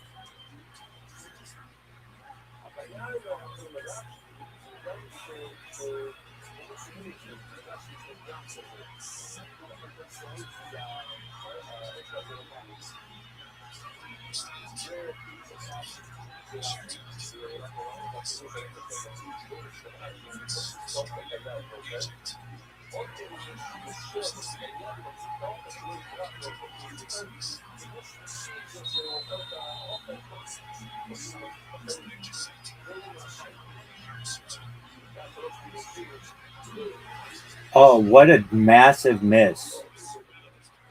That's as bad a miss as you can have.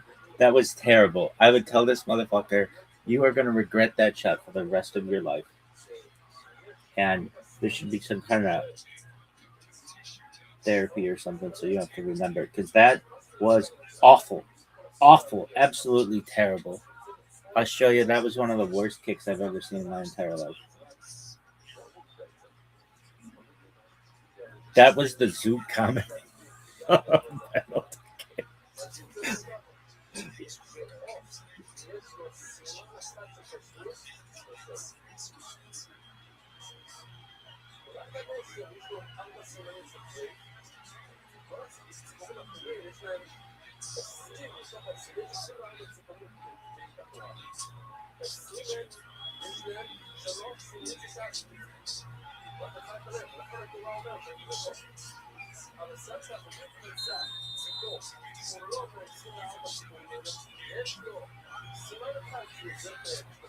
Oh,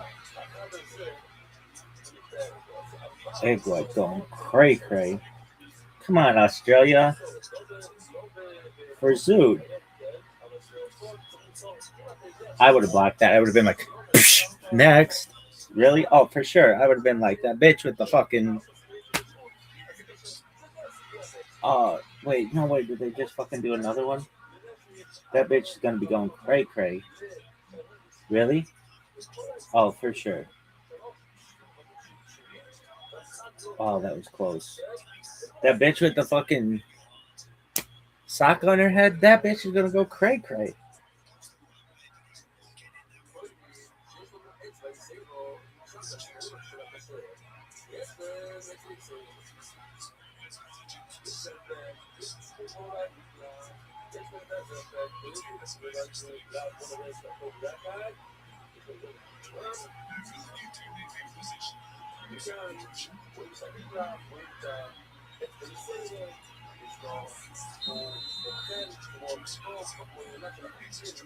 Okay, that was good.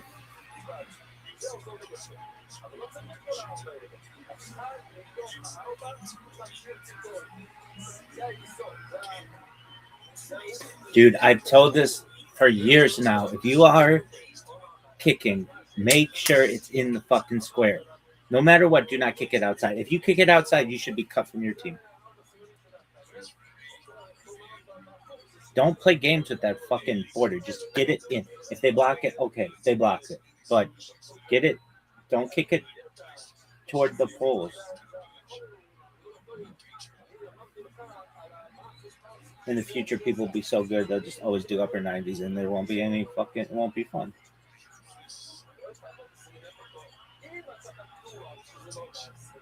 For Dick Street, in partnership with Kalshi, get it.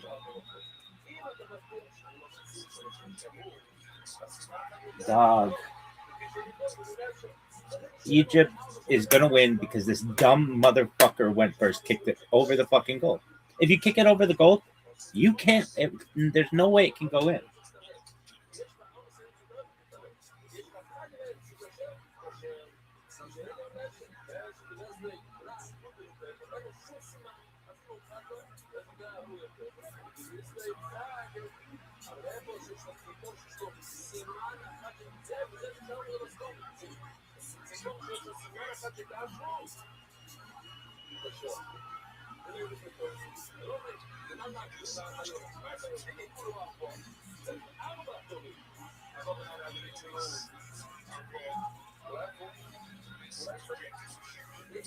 This could be big. I don't think this guy's going to score. I want to be wrong. Oh, and I was. That's great. Good job, dude. I wouldn't be that fucking excited if I were you, because your first guy sucked.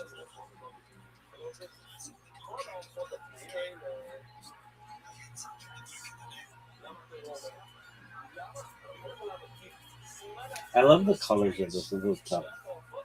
It's like the thing that I love the most about the World Cup. I love color. Really?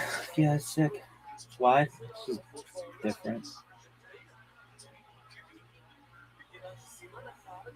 But that like intro outro thing they do with all the colors, amazing. They could pick better colors, but that's okay. What colors would you pick? All of them? Next question.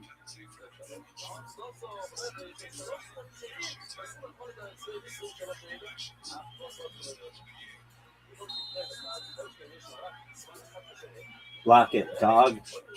Block this shit. Oh, dog, I would have blocked that. I would have just been like, next.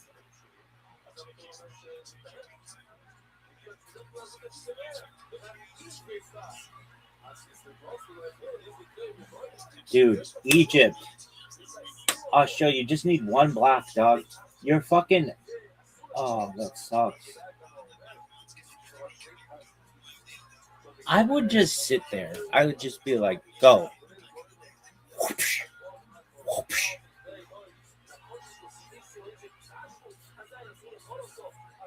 All these guys have to do is just stop, fake, watch the guy run to one side and kick it easily in the goal.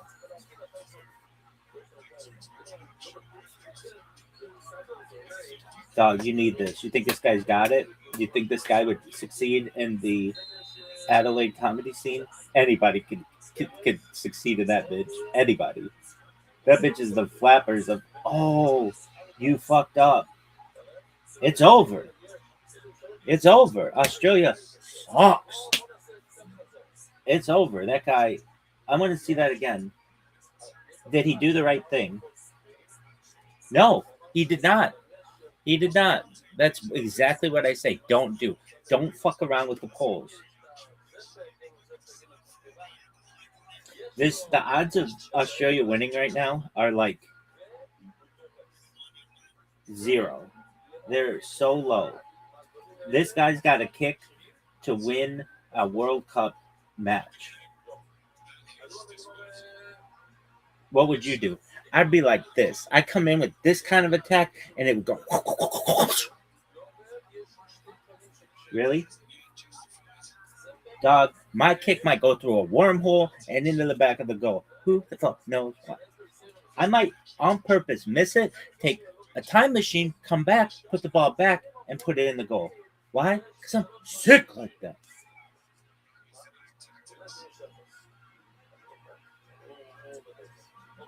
Lenovo.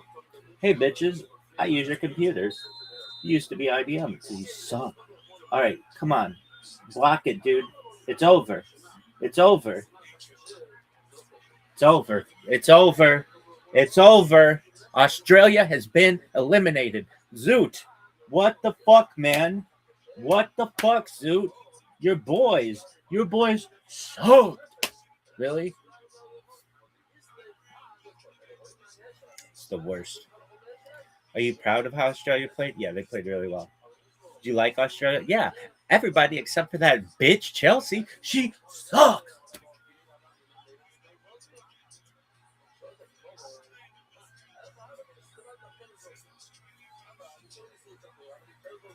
It's over.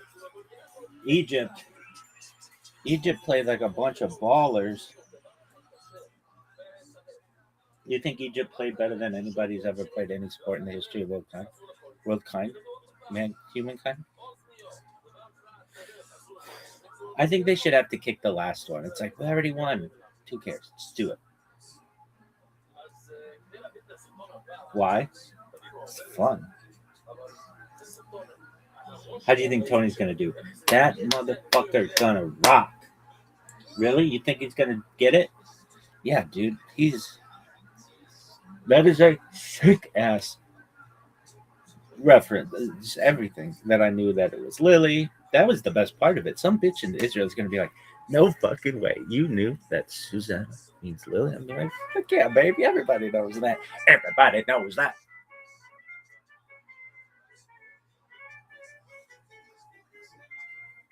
Really? Yeah, everybody knows that. How'd you learn it? Seinfeld, bitch. Really? They don't say it in Seinfeld. I know. She looked like a Lily.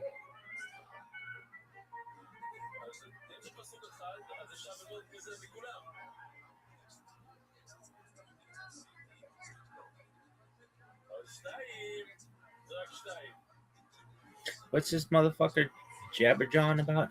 No one fucking knows. Dude, I wonder if this app still. Oh,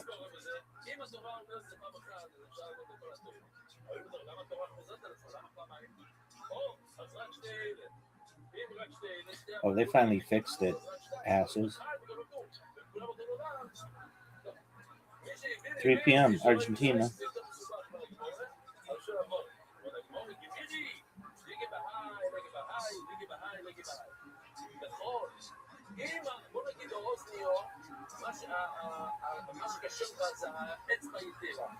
Damn, that made the Elite Eight.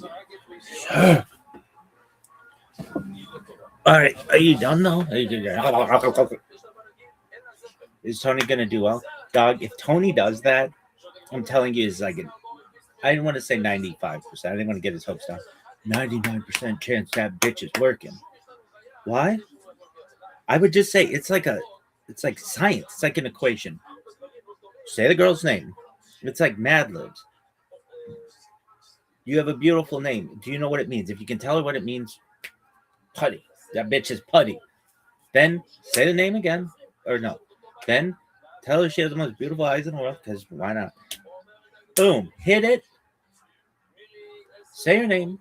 Say that I love spending time with you, and I think that you are amazing. How sick is that? I could say to Annie Rebbitzin in any shul in the world. She's gonna say, "What about Shlomo Nagia, Rabbi?" I'd be like, "Calm down, bitch. I'm talking for the goyim, okay? There you go." And she'd be like, "Oh, that's kind of mean." I'd be like, "Yeah, that's just the way the world works." And she'd be like, "How'd you do it?" And I'd be like, "Maybe I got to Shlomo Nagia header. Just look at my fucking Instagram." She'd be like, "Oh, really? I don't see it." And I'd be like, "Look harder, bitch. I have over 200 Instagram accounts." And she's going to be like, "For Rizzy?" I'd be like, "For Shizzy, bitch. I have more Instagram accounts than I have followers on most of my accounts, bitch." She'd be like, "That is sick." I'd be like, "I know."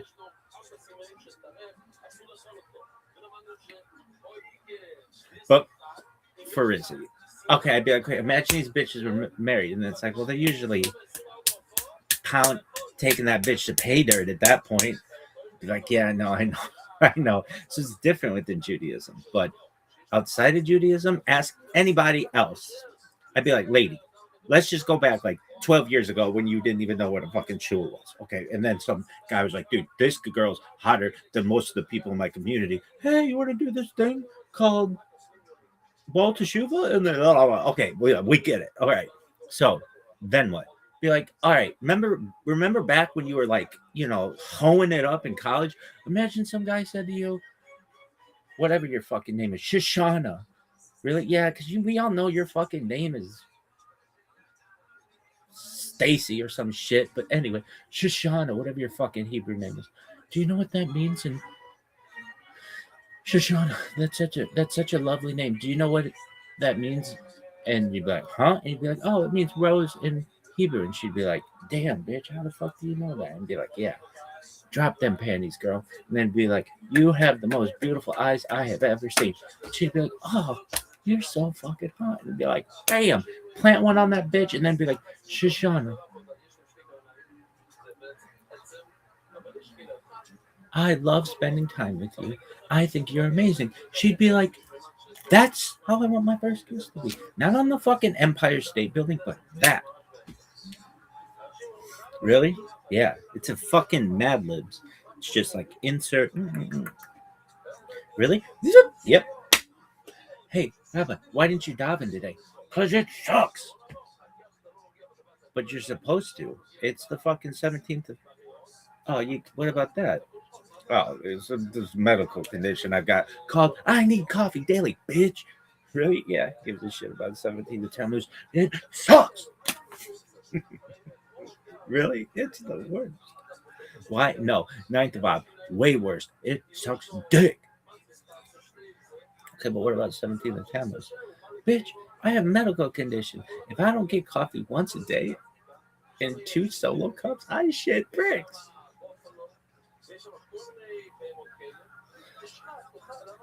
All right, are you done? Is all of this done? Poor Tony, this bitch is gonna hate him, and he's just gonna be like, "Do you know what?" She's like, "Do you know what your name means?" She's like, "Yeah, it means XYZ." And he's like, "Oh, that's so great that you know that." And she's like, "Why? What do you think it means?" And he's like, "I think it means Lily in Hebrew." And she's like, "No, it doesn't. Who the fuck told you that?" He's like, this rabbi in Discord." She'd be like, "How good is he Hebrew?" He'd be like, I'd be like, I give him the Michael Jordan. Why? Who the fuck knows? Are you done? Bah, bah, bah, bah, bah, bah, bah, bah, bah, bah. You just don't want to dominate. You want to take whizzes all fucking day. Do you enjoy peeing? Allegedly. Why? Why not? Shit to do.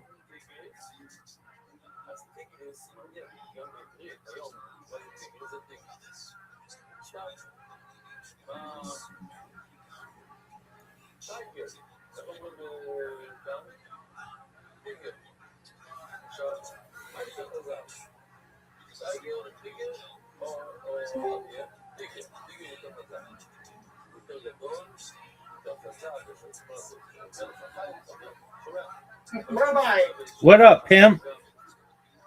you know tomorrow's the 4th of July. Yes, sir. The 250th anniversary of our country. That marks the day that I've been in here. That's a big day, my man. That marks the days on my account's being in here. Yes, sir. Yes, sir. We're gonna watch them all, big man. What do you mean we're gonna watch them all? We're gonna watch all the games that you have streaming on your accounts in here. Oh. I'll bring him in here so he won't be alone. Thanks, big man. I appreciate that. I'll bring my Meerkat in here, my Batman, my Baltimore. Excellent. Your meerkat. My Buffalo. Your meerkat one's my favorite. My Meerkat one. I love that one. I love looking at it, and I think they look so cute. I'd like to put the picture up there. I know. I remember when we did it. Yeah. I love looking at my Meerkat. I think they're cute. I do too, big dog. Have you already got fireworks? So, in a lot of places in California, they don't allow fireworks because it's a fire hazard. But I'll check out. Yeah. I'll check out on social media and stuff. Are you excited? Are you excited? Are you excited for fireworks? Yeah. That's amazing. Do you have a favorite kind of firework?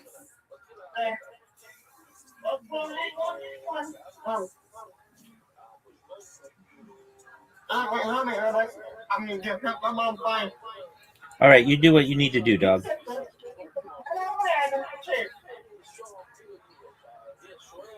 Right over there under my chair. Don't put that fan. Trying to get, slow down. I can't wait for the 4th of July. Amazing, my man. Well, I'm excited for it too. 250th anniversary. It's a big deal, big dog. People in New York already get lined up. Yes, sir. For the celebration. Yes, sir. Yes, sir. Yeah, sir. I go watch the Macy's. Yeah, I'm gonna do what I can to watch all of it. Is there any sports going on?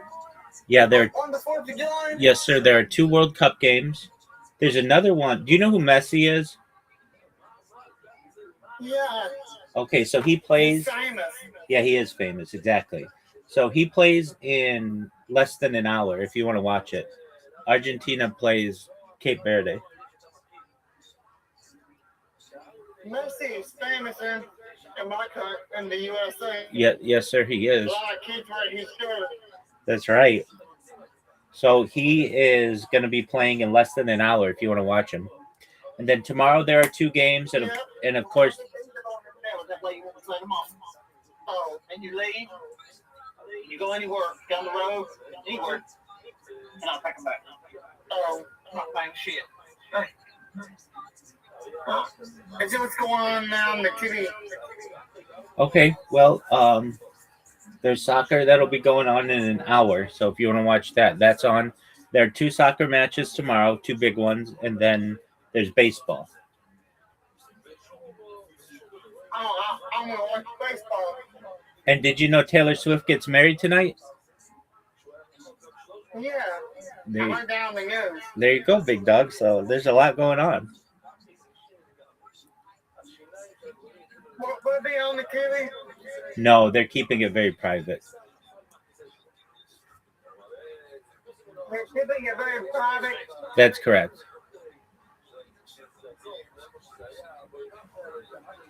I like Taylor Swift. I do too, my man. I'm a Swiftie. I'm a Swiftie too, big dog. Me too. There you go, big man.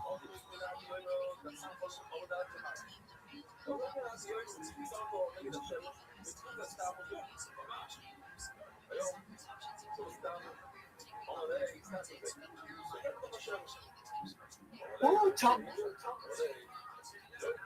It's cooled down. It's cooled down.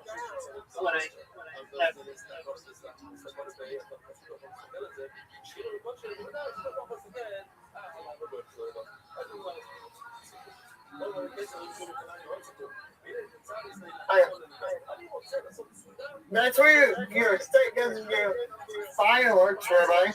Well, some places do, but other places they're a fire hazard, so they do drone shows. Drone shows. Is your state gonna do drone shows? Yeah, they might do something like that.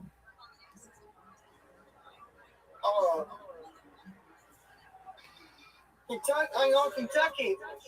There's fireworks. Oh yeah, for sure. It's a lot. There's a lot more rain there. Yeah. There's a lot more rain, man.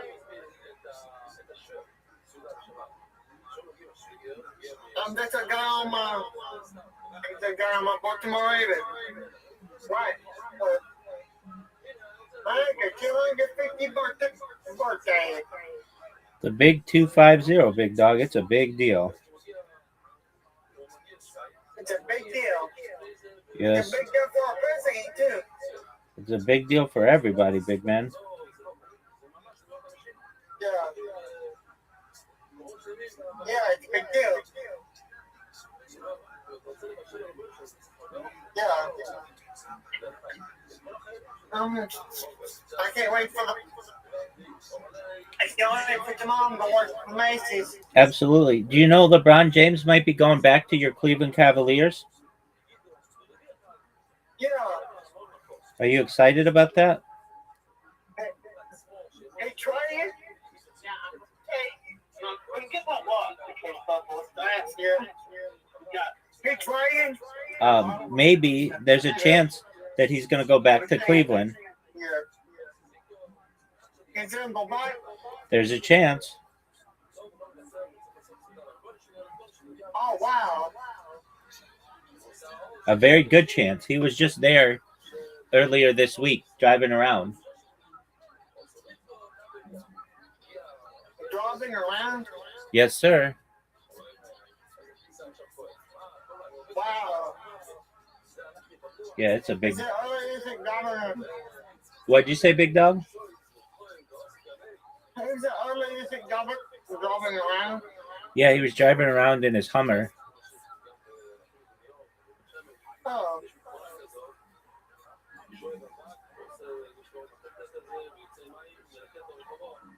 Look at here, baby. What'd you say, big dog? Fire.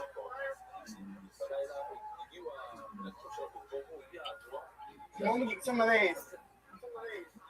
What's that? I think we got some of those. Can you read some more? I want you some more. Ooh, my favorite. Just get a cookie.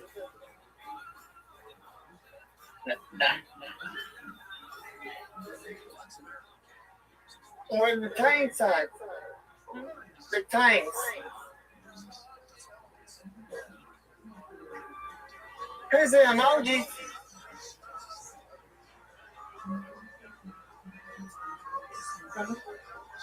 Look.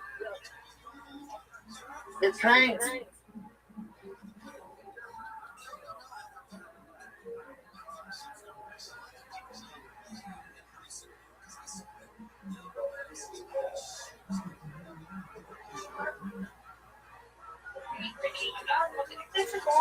The water right here. Is there tanks? Is there tanks? Hi, man. What you doing? Hey, I'll get the power. Get the power. I'm into. I know you don't. Park system. Okay. Yeah. Get a couple. I got this too.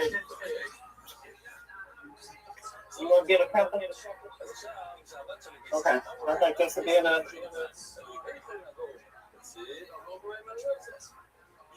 Here's a blessing here. What? What? There's a blessing you get. It's one of those swords that blood has. Well, no, I'm not going to give it. I want my girlfriend's house. Oh, okay.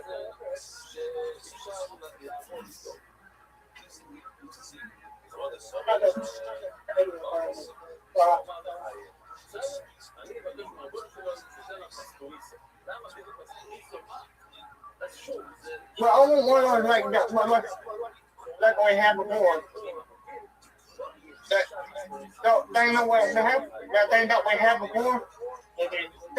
That you put it on the ground. You put shells in it and it goes up on the stuff. That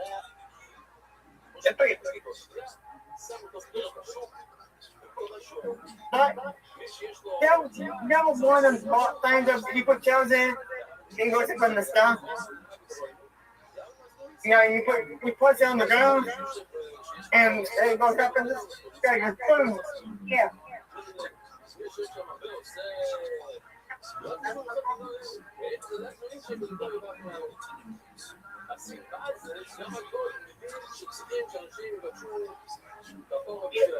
It's like a pole that they go way up in the sky.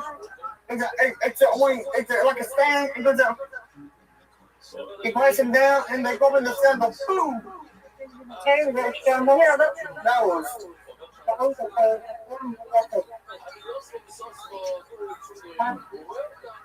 $9.99. I love this color. That's a gun color. That's all I like.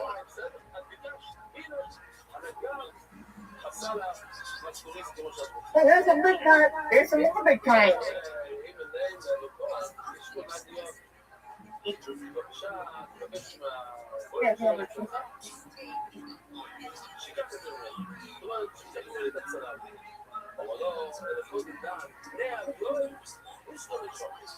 You can change it. I don't know what's in the building. Bring something there. All right, Brandon, I'm gonna go do my thing. Take care, big dog. Okay. Okay. I'll give me something to drink. Excellent. Enjoy yourself.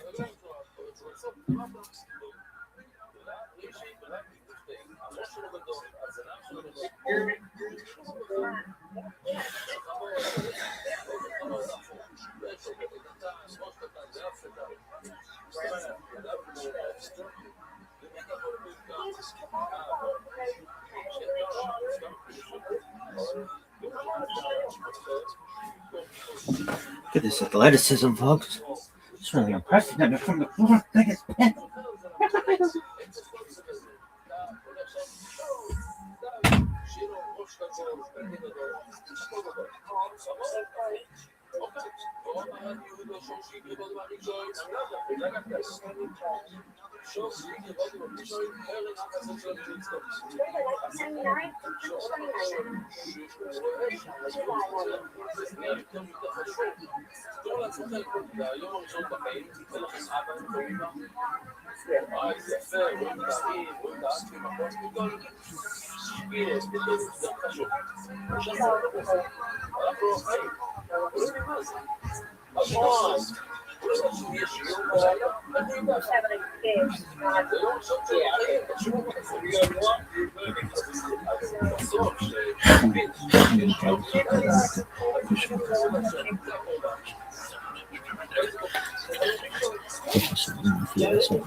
Rickettade när jag hemma på alla med säkert känner motstånd för tvåna var hemma till förr.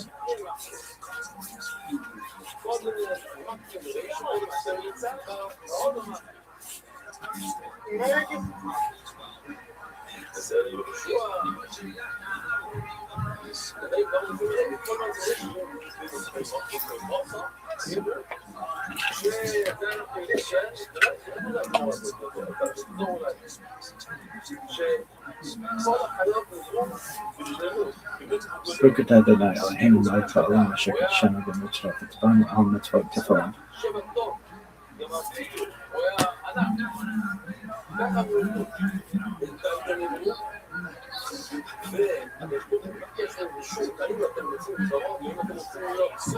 Bird shankar med ögon bad.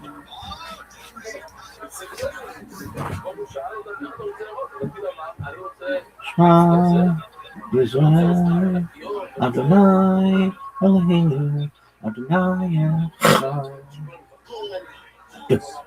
Bird shankar med ögon bad.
Brandon, if you can hear me, big dog, please mute yourself.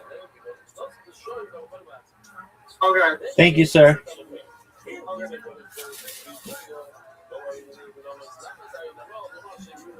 Shout out to Brandon for being amazing.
לעץ אחד יש לו 40 סוגים של פירות.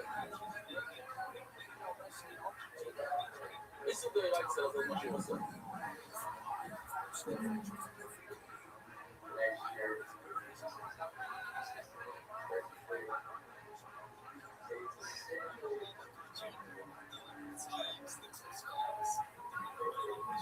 אוקיי, אז התשובה זה לקחת שתי סוגי עצים ויוצר את זה ביחד. זה סוגי רייצה. שאלה, אתה יכול לקחת שתי סוגי ואיך שיוצרו אותם ביחד. אם יש שתי שואל, זה אגב זה...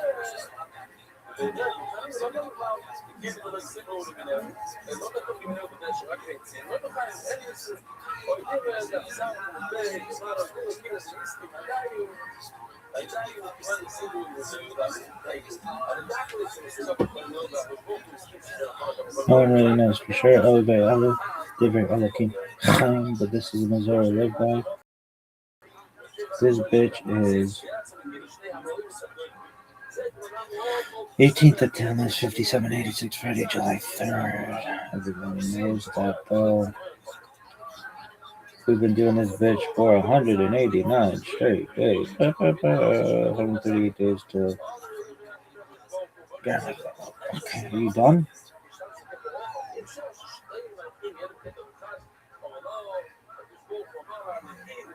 Not ready to let it go. 3761 creation of the world, birth of Adam and Eve. Chava. No, 3761 creation of the world, birth of Adam and Eve. Chava. 3631 137 son of Adam was born. 3526 235 Enosh son of Seth was born. 3436 325 Kenan son of Enosh was born. 3366 395 Mahala son of Eden was born. 3301 460 Yared son of Mahala was born. 3139 622 Chanuk son of Yared was born. 3074 687 Methuselah son of Chanuk was born. 2887 874 Lamech 2 son of Methuselah was born. 2831 930 Adam died. 2705 1056 Noah son of Lamech 2 was born. Not ready to let it go. Shimmer, shimmer, go, go,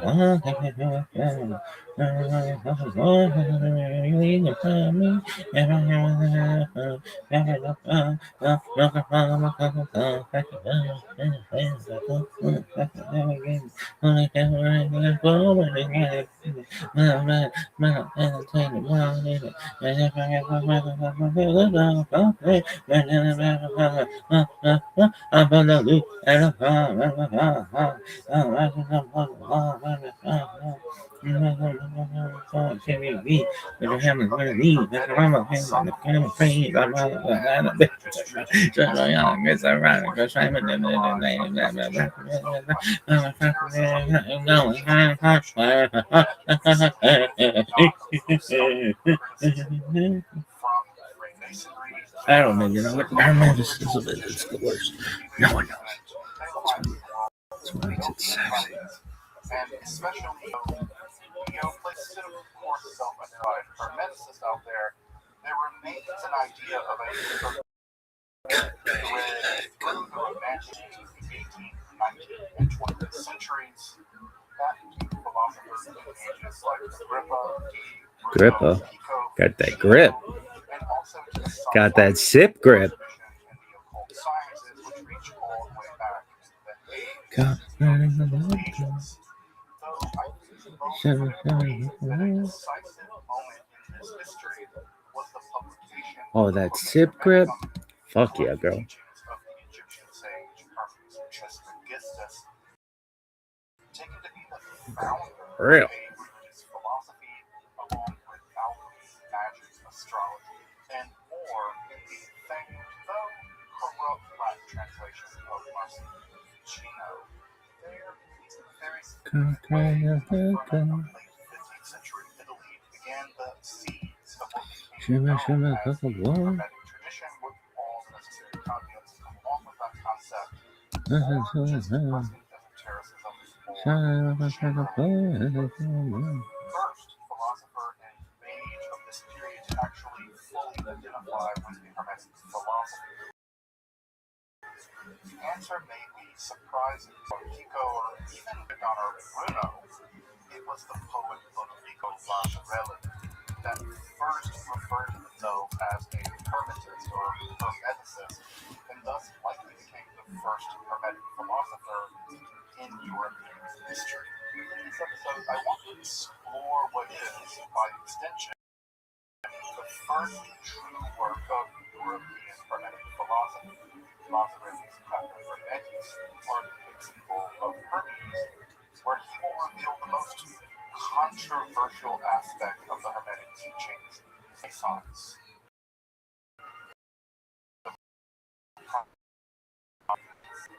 Hermetic or occult philosophy. Make sure to subscribe and check out my other content on topics and esotericism. Also, if you want to support my work of providing accessible and free content on topics of esotericism at Patreon full-time donation. You can find those links below, and I do appreciate you considering supporting the channel and the project of Esoterica. Although if you're not familiar with the Corpus Hermeticum and the classical hermetic philosophy, you may want to check out my episode on that topic in the card above before diving really headlong into this episode. But now let's turn to the first self-styled hermetic philosopher or hermetist or hermeticist, Ludovico Lasciarelli, and the wonderfully profound question of Hermes.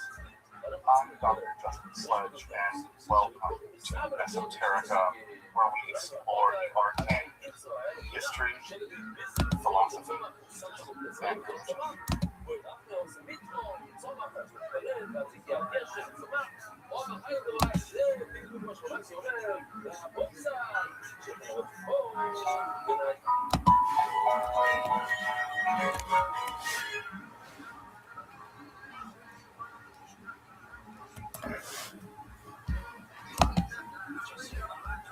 In our world, one has perhaps one of the most unique privileges in history. One can seek out one's own spiritual, philosophical system and religious path. One can mix and blend paths, zig and zag, convert, deconvert, abandon, augment, and adapt various strands into something so syncretic that it only tracks to oneself of true spiritual and religious ideolect. As you might imagine, for most of history, such a way of being was unimaginable, and sometimes even minor deviations from the religious hegemony of the day could mean What up, pimp? torture and death. In many ways, that lack of latitude practice also had to do with minor practice or literature of the time, through the introduction of religious philosophical or spiritual alternatives. What were you? What's wrong? I don't know, my gut feelings. Doug, shut the fuck up. You're gonna go. You're gonna say what I told you to say. You're gonna get a handhold. You're gonna get a first kiss with this girl, and you're gonna have a girlfriend by this time tomorrow. You know what? I respect you so much, but it's my life, my choice, and I'm choose what I'm going to do, okay? Hold on a second. You're gonna bail on this girl? Maybe. If you do that, I will lose a lot of respect for you. That's not a nice thing to do.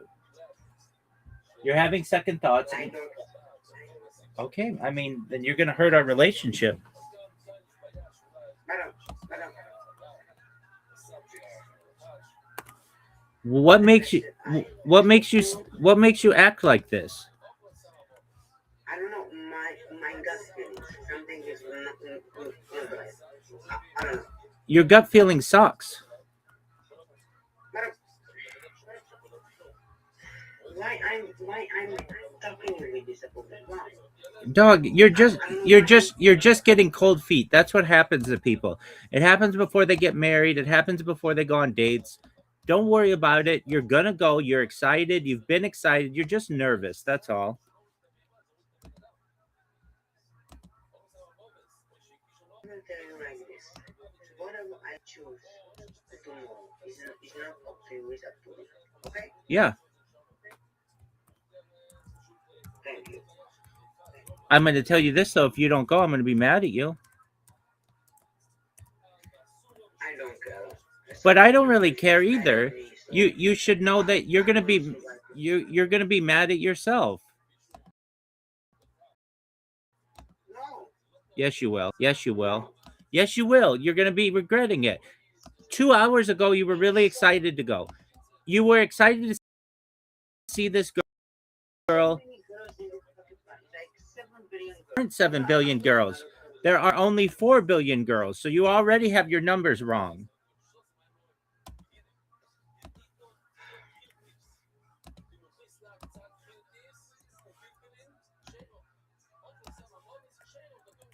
No, I don't have to do it because you want me to do it.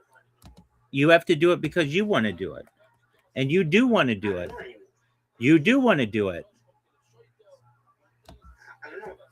That's incorrect. You do want to do it, or else you wouldn't have gone through all the practice.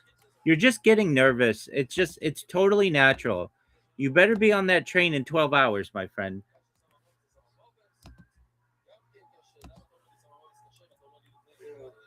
Fuck it.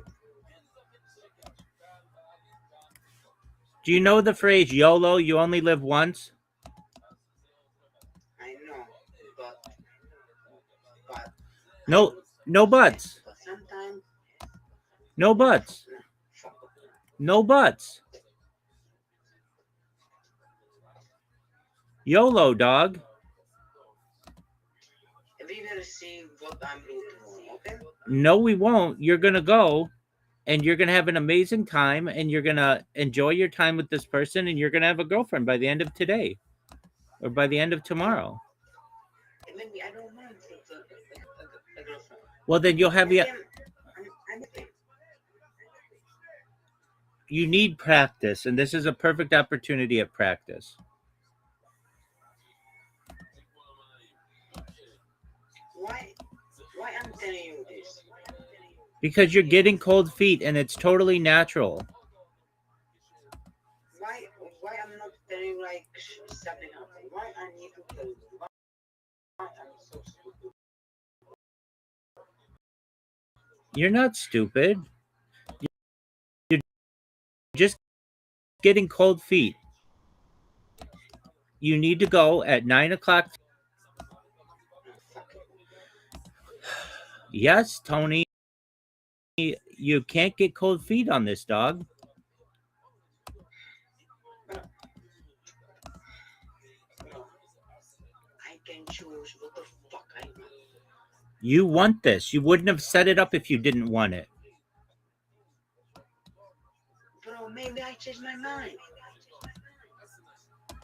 That's known as getting cold feet.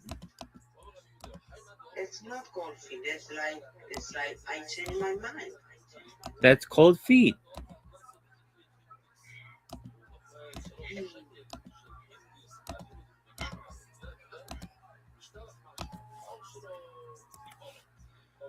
Look, just go. Make a new friend. No one says you have to do anything with her, but if the time is right, you've got a strategy to be able to connect with her. Bro, I don't think so. Quit that. I don't even want to hear those words from you. You know you don't want to hear those words. You're just getting cold feet. You're just nervous, and it's fine.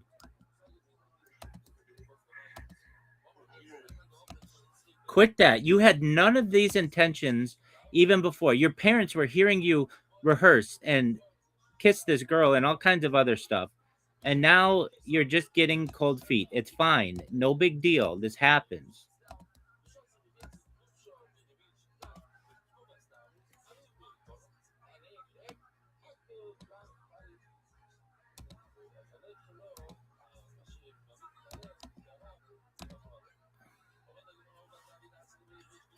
Just go get some sleep, and then in the morning, know that you need to shower and look nice, go to the train station, be on time, and go meet her. At least make a friend. Don't get cold feet. Don't turn around. Don't fake it. You're 21 years old. You've never had a kiss of an adult woman. This is your opportunity.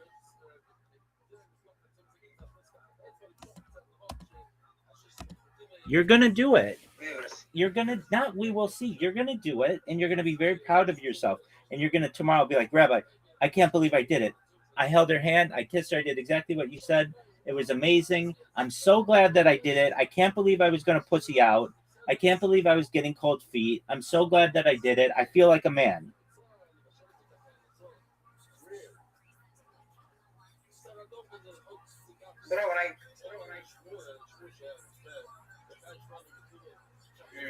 You can't be a little boy all your life. You can't be a little boy all your life, Tony. I can't be little. I want to be. You can't be a little boy all your life, my friend. You got to be a man. So tomorrow I have my.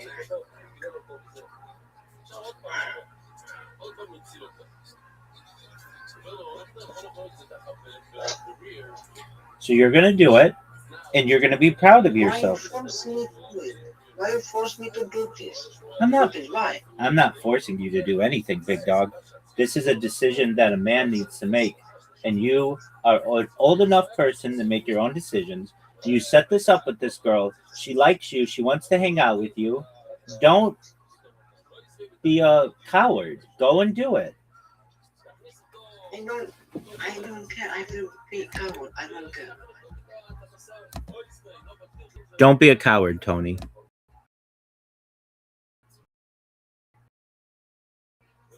In this, I don't give a fuck.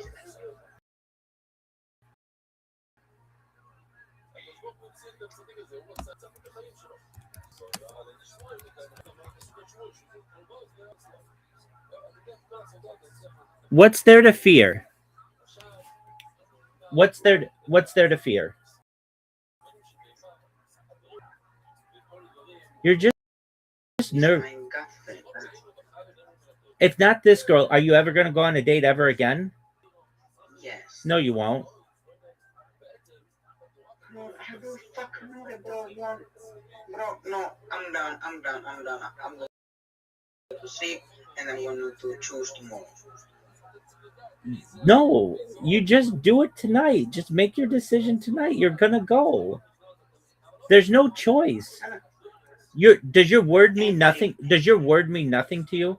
You have the whole world. You're being recorded. All of your actions are being recorded. Do you want to be a coward all for the future of people to know, or do you want to be a hero? Why I'm here? Why I'm here? Right? Why I'm here? Why I'm discussing things with boys? Like, for what? Like. Tony, there's nothing to worry about. Tomorrow, you're going to go on the best date of your life. You're going to have a wonderful time. She's going to have a wonderful time. Stop saying this. Stop saying this bullshit. Stop saying that. Tony, there's nothing wrong.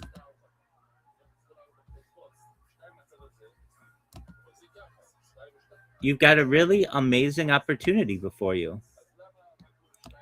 Yeah, sure. Do you know any other girls who want to go on a date with you? I don't.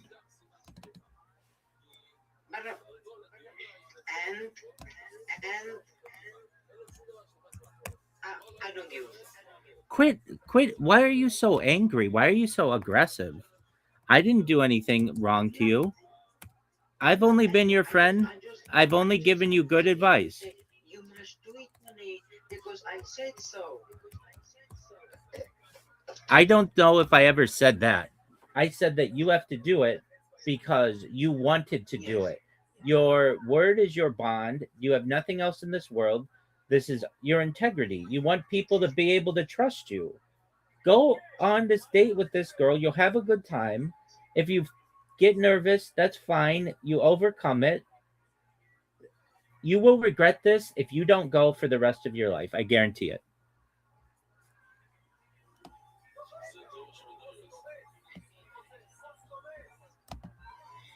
Tony, quit worrying about it. Go to bed. And in the morning, you'll feel, there you go. If he doesn't go, I'm going to be pissed. Right? Because he's got a guaranteed amazing strategy.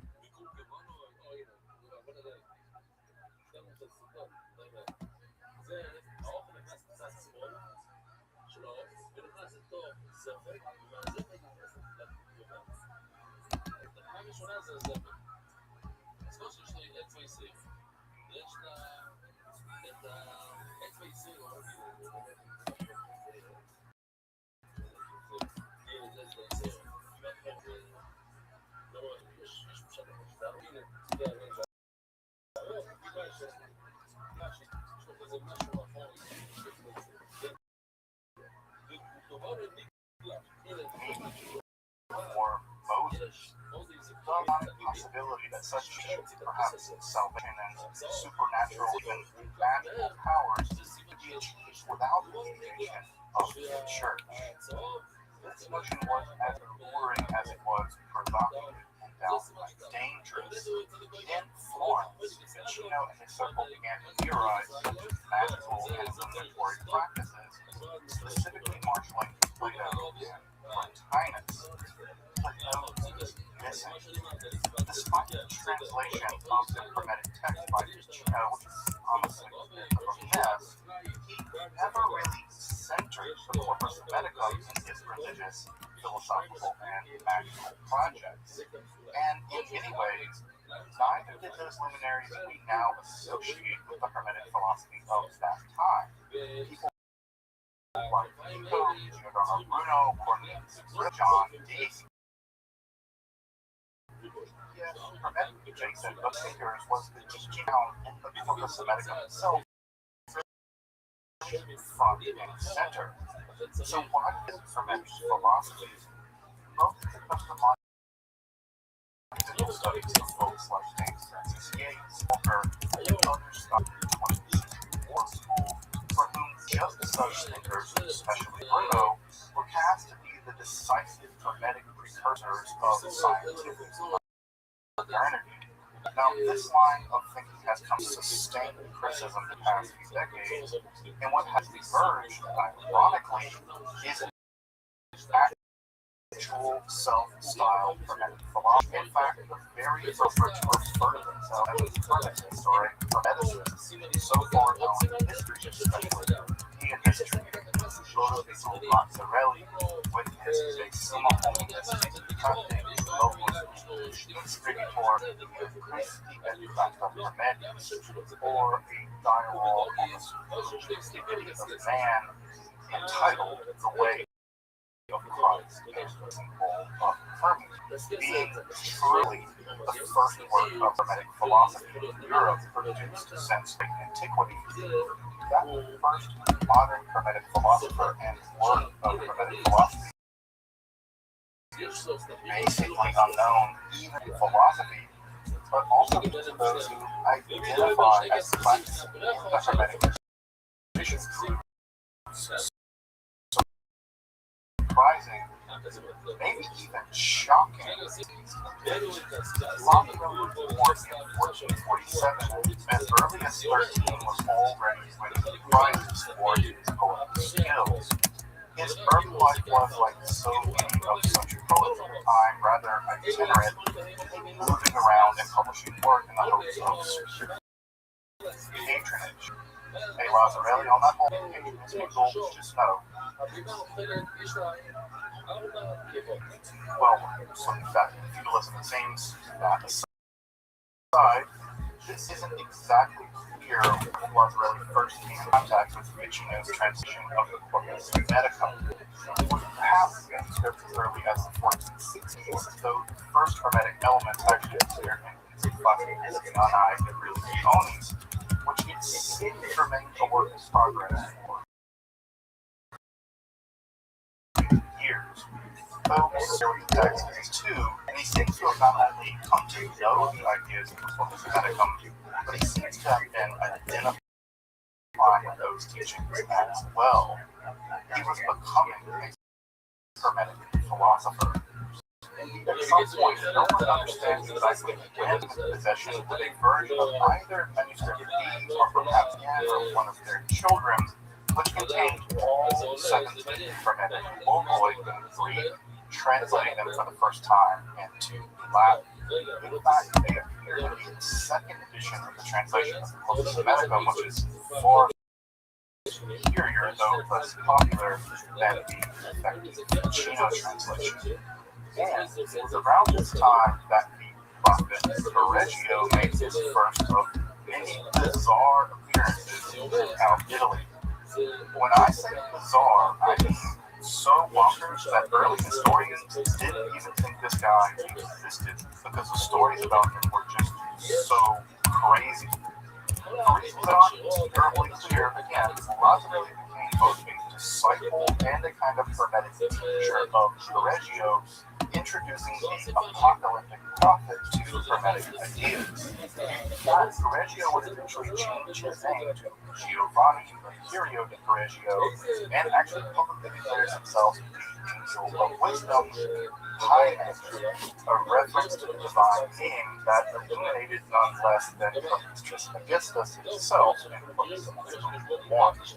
Now, I don't have the time to describe the over-the-top hermetic apocalyptic prophetic antics of Correggio, which involved everything from entering Rome on a white ass with elaborately dressed attendants, reaching judgment all the while banging on a human skull, or the other times he was forcing his wife and 5 children to don sackcloth girded with robes and beg in the streets, all the while demanding these with various poses.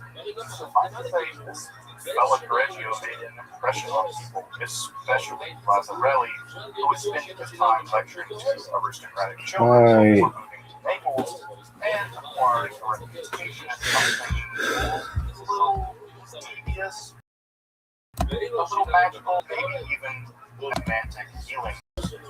Of course, the account of his life would refuse to be engaged in any such magical practices.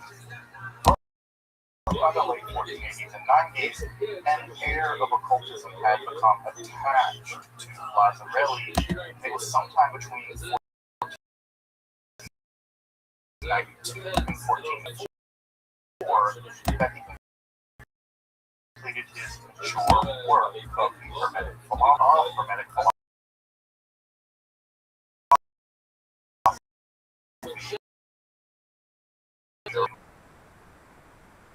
The Clatter Hermetes are Hermes to Todd. The Clatter and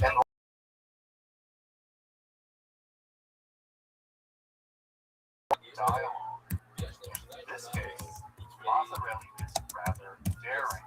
The classical Hermetic sects take the form of a teacher, usually Hermes, teaching various things such as Todd or Amon or Asclepius, a range of metaphysical, spiritual, or cosmological teachings. Here, Lazzarelli passed himself in the role of teacher and initiator to none less than King Ferdinand of Aragon, who he was courting for patronage at the time, along with his Secretary of State and Fantano. So, not so much with the humility there, but it does appear that Lazzarelli himself underwent some kind of profound spiritual and philosophical transmutation under the development of the Hermetic philosophical and apocalyptic preaching of Correggio.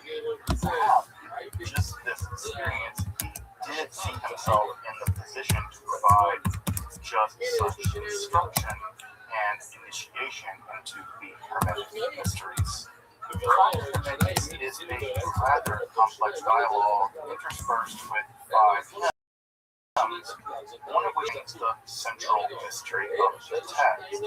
Reading it, one is amazed by just how deftly Lazzarelli is able to synthesize content from the Bible, Neoplatonic sources, especially Pseudo-Dionysius, the Corpus Hermeticum, obviously, a range of Greek myth, and Kabbalistic sources, including the Sefer Yetzirah, the Zohar, and some let's call them words. Truly ingenious text bears many of the features that mark out both classical and Renaissance Hermeticism, but even prefigures much in the way of Christian and Hermetic Kabbalah. Hermetic begins with Lazzarelli lamenting his own spiritual anguish in the attempt to gain at the true felicity given the various confused paths come upon his life. His solution came when the divine Pymander, the same being that seems to have illuminated Hermes Trismegistus in Corpus Hermetica 1, takes up residence in Lazzarelli's soul. Shockingly, the text then identifies the divine Pymander with Christ, an identification unheard of to my knowledge before or since. Having been illuminated just as Hermes, Lazzarelli takes on the role of Hierophant and King Ferdinand Ferrante and the poet Cardano as students, and of course the readers as well. That again echoes the classical Hermetic literature that will not employ Greek-style rhetoric, but the active power of Egyptian words. Though not Egyptian in the linguistic metaphysical sense, as I've discussed in the classical Hermetic corpus, but here in the sense of teachings which flow from Egypt via Hermes. Indeed, for Lazzarelli and many later Hermetic philosophers, Hermes Trismegistus was both the progenitor of exoteric but also the esoteric philosophies, teaching those to both the Hebrews via Moses and the Greeks via figures like Pythagoras. The key to this inner illumination begins with the classic admonition to know thyself, or that self-knowledge is the first step in this process. Though, again, not according to a Greek understanding of this concept, but according to the more primordial Egyptian Hermetic understanding. In fact, it's here in the text that Cardano, or Cardano as he appears in dialogue, captures that Lazzarelli too highly praises Hermes, even over Greek and Mosaic wisdom. With Lazzarelli noting Christianum sum et Hermeticum sum simul esse non tutti. I am a Christian, but I'm not ashamed to be a Hermetist as well, going on to point out that there is no fundamental tattoo. In fact, the truth of Christianity, according to Lazzarelli, is perfectly prefigured in the ancient teachings of Hermes. And it's here that he discusses the admonition to know thyself precisely as a theological rather than a psychological and inner spiritual matter. To know thyself is to know thy inner divine nature. Thus, the first hymn is a truly Hermetic invocation for divine blessings for this teaching. To know thyself is to know thy divine origin and how one can be in this fallen, ignorant, and sinful state. Thus begins a long exegetical section where Lazzarelli argues gliding effortlessly between biblical, Hermetic, and other philosophical and spiritual texts, that it was by letting the physical world of the body become the exclusive center of our attention that our true divine nature is effaced and forgotten. Physical reality and our physical bodies are inherently evil, but if our contemplation of their beauty or pleasure doesn't point us in the direction of divine goodness, sublime beauty, and spiritual pleasure, such worldly contemplation becomes a trap that we'll place ourselves into and spring upon ourselves. What's fascinating here is comparing Lazzarelli to Ficino on exactly this point. Whereas a very similar point was made by Ficino by reading on Plato and Plotinus, Lazzarelli displays his truly Hermetic angle here by leaning heavily on a comparative biblical accounts, using the Corpus Hermeticum as a kind of constant hermeneutical lens, moving between the two trees in the Garden of Eden, the wise and healing woman in the book of Proverbs, or the giants and the little ones which Jesus calls to him. Lazzarelli using the idea that any positive and negative pairs imply the other hermeneutically, Ecumenics provides a systematically hermetic philosophical take on otherwise well-trodden biblical texts. And it's truly stunning to see, to be honest. The Bible is succinct under his hermetic agenda, which, again, shouldn't be a totally surprising move. For Mazzarelli, Hermes was the teacher of Moses, and thus biblical teachings are, in fact, hermetic teachings made to speak Hebrew. While the text can feel like a bit of an unneeded detour on the way to the more truly hermetic, mysterious ideas, it's a tour de force of hermetic biblical hermeneutics, which shows just the degree to which Mazzarelli was truly developing a hermetic Christianity, or perhaps better, a Christian hermeticity. Following his exegetical discursus, Mazzarelli returns to the central focus, the hermetic vision of what it means to know thyself. Specifically here, he foreshadows the inner mystery of the concept. Not only does it mean recognizing one's inner divine nature, but it also somehow links the very generative power of the divine itself, here linking Corpus Hermeticum 1:18 with the famed admonition of Genesis 1:22 and 28 to be fruitful and multiply. More on the just a moment. As I mentioned, this is the core of Mazzarelli's hermetic teaching, but at this point we're only given the kind of clue or lore. However, before we realize our divine nature, we must take stock of our current fallen condition. Hermeticum that, rather than focusing on contemplation of the divine, we turn the contemplation of generation, change, and illusion. Our God, once sanctified by the holy power of the divine, are now the haunts of the divine. That failure of Adam made possible for disease to descend into the darkness by becoming overly attached to the physical world, but it's we who daily actualize this potential with our failure to return to our true divine selves. Why baptism temporarily feeds back the dark is our own path to reach our own inner illumination. And this inaugurates the second hymn, or the sad complaint, lamenting our fallen state. However, this lamentation finished, we are now in our ascent out of darkness. To attain to our divinity is impossible for God has created us for His image. But just as we can know the idea of a ruler on a coin by recognizing the real ruler, so too does our recognition of our inner divinity, God. Here, Mazzarelli more typical Platonic Christian notions that our mentally fleshly cages are holiness and sin. Rather, just as the physical world is the son of God and human beings are nothing short of miracles in hermetic literature, so too does Mazzarelli afford dignity to both the human beings but also to the physical body. Just so long as both of those terms in their fullness of attainment to their inner divinity and human knowledge.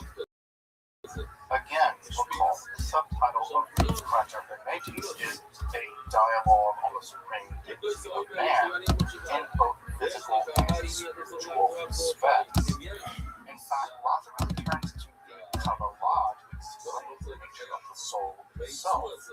It's nothing less than the very light of God. We've come to know our true selves by recognizing the true nobility of our status as we've been made not only in the image of God, but by realizing who we are. Our inner soul is nothing less than a localized aspect of the divine. This realization us our metaphysical ascent, quote, that transcends most shining darkness of God. A phrase that rings simultaneously with Areopagitic and Kabbalistic, a truly remarkable. Also, if you're wondering where Mazzarelli discovered his Kabbalah, it seems that one of the more likely these sources was fond that the slave keep those notes. Yohanan Alabeno. I've done a whole episode on Yohanan Alabeno and his Renaissance Kabbalistic study guide. If you want to check that out in the call above. This section inaugurates the anti-state onset of ecstasy on the part of both the protagonists and the readers as their souls start to experience elevation, given the accurate Egyptian words of Lazarus' teaching. The language here shifts from intellectual discursive narratives to an increasingly ecstatic emotional experience, with the power of love rather than knowledge becoming essential. The third end of contemplation is the diving board or rocket pad, on the metaphorical direction imagine going into a hidden hermetic mystery at the core of the text. Darkness where God dwells, and by revealing the mystery, he bids them and us to enter into all God's most darkness. What is this mystery? It's the dual fecundity of the divine fertility of which human beings, in that they too are a kind of gods, share. Just as the divine androgyne created a universe of angels, demons, sky, earth, and water, so too can the fully realized emulate the divine, also call forth being from nothingness to a pure blending of magic and energy. Here, Lazarus is at its absolute most bold. Interpreting the first commandment given in the Bible, and multiply, as not merely the generation of biological children, nor even the fruitfulness of mental production of brilliant ideas. Locke really argues that the commandment is actually the production of other spiritual beings. This is a taxing of day of the highest order that human beings can create, just as God does, from physical children to spiritual entities. And even more daring, Locke really accomplishes this by, and in fact, centering the most controversial section of the surviving Corpus Medicum, the famous sections of God leadership at Escalations 23-24 and 37-38. Sections that were so shocking to Renaissance Christians that the phrase "Lapsus Hermetis" had to be inserted into some of the printed editions. Even Ficino, hiding it behind Plotinus, had to argue that this drawing down of celestial forces into substances was utterly natural, and such magic was illicit, precisely because it did not animate, much less create, other beings.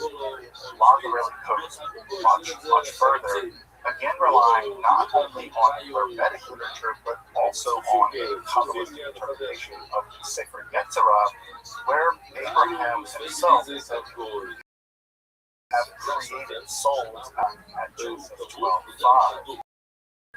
His fourth hymn of divine generation describes the Hermetic mystery of knowing that it's not only recognizing one's divine nature, but one's divinity by literally creating spiritual beings, just as Abraham and God did. In fact, these sections transport the reader to places in biblical history where human beings were transfigured into spiritual beings, whereby they themselves might recognize their own inner divinities and begin the process of spiritual creation. But how? Locke really informs the king that it's getting late, and with a warning about the evils of certain kinds of magic culled from the Sefer Zohar, yet all the while affirming his own Hermetic, Kabbalistic, Christian liturgical practices, says that just how to engage in divine creation will have to wait for a further teaching.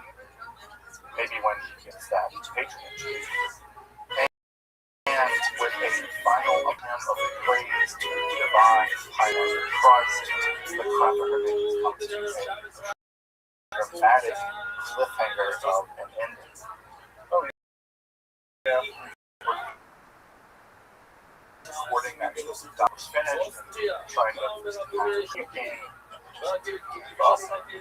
Lazzarelli himself died in 1600, and Cracus Hermetis' first sole publication, along with other Hermetic works, started in 1505. Sadly, the text languished largely in obscurity ever since, though Hammecraft has actually argued very convincingly that Agrippa's entire project of the three books of occult philosophy is really only comprehensible when understood as an extension of the Hermetic philosophy of Lazzarelli. So his ideas have survived in some ways through Agrippa, though I think the text of the three books of occult philosophy is honestly more celebrated or maligned than actually understood by people. So, as I hope you can see, the Crater Hermetis, despite its historical obscurity, is an absolute standout in the history of Hermetic philosophy.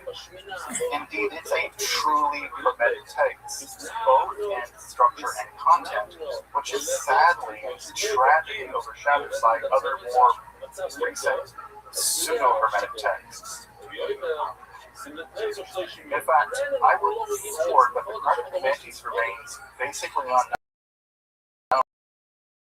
even to those for whom Hermetic philosophy is the similitudes of history and the way in which the paradigm has studied the Western empiricism until recently. Luckily, that is being corrected in recent decades, and Hammecraft and Hume's edition of the Crater Hermetis, along with many other Hermetic and alchemical and prophetic writings of both Lazzarelli and Correggio, are a welcome and refreshing addition. Sadly, it's extraordinarily difficult to find the volume outside of libraries, though I've heard rumors in the east, whispers in the shadows, that an expanded edition will eventually appear, and I certainly hope that comes to pass soon. This text deserves a much wider readership and recognition for its spiritual and literary value. Of course, I've only scratched the surface of the Crater Hermetis and hardly touched on the Hermetic declarations of Correggio or Lazzarelli's own alchemical works, all topics perhaps for another time. Again, if you're interested in Hermetic or philosophy and magic, make sure to subscribe to numerous other content on topics of esotericism.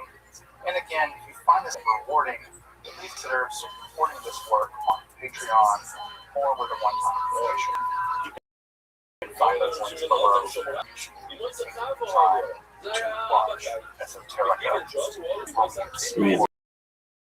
Arcane philosophy,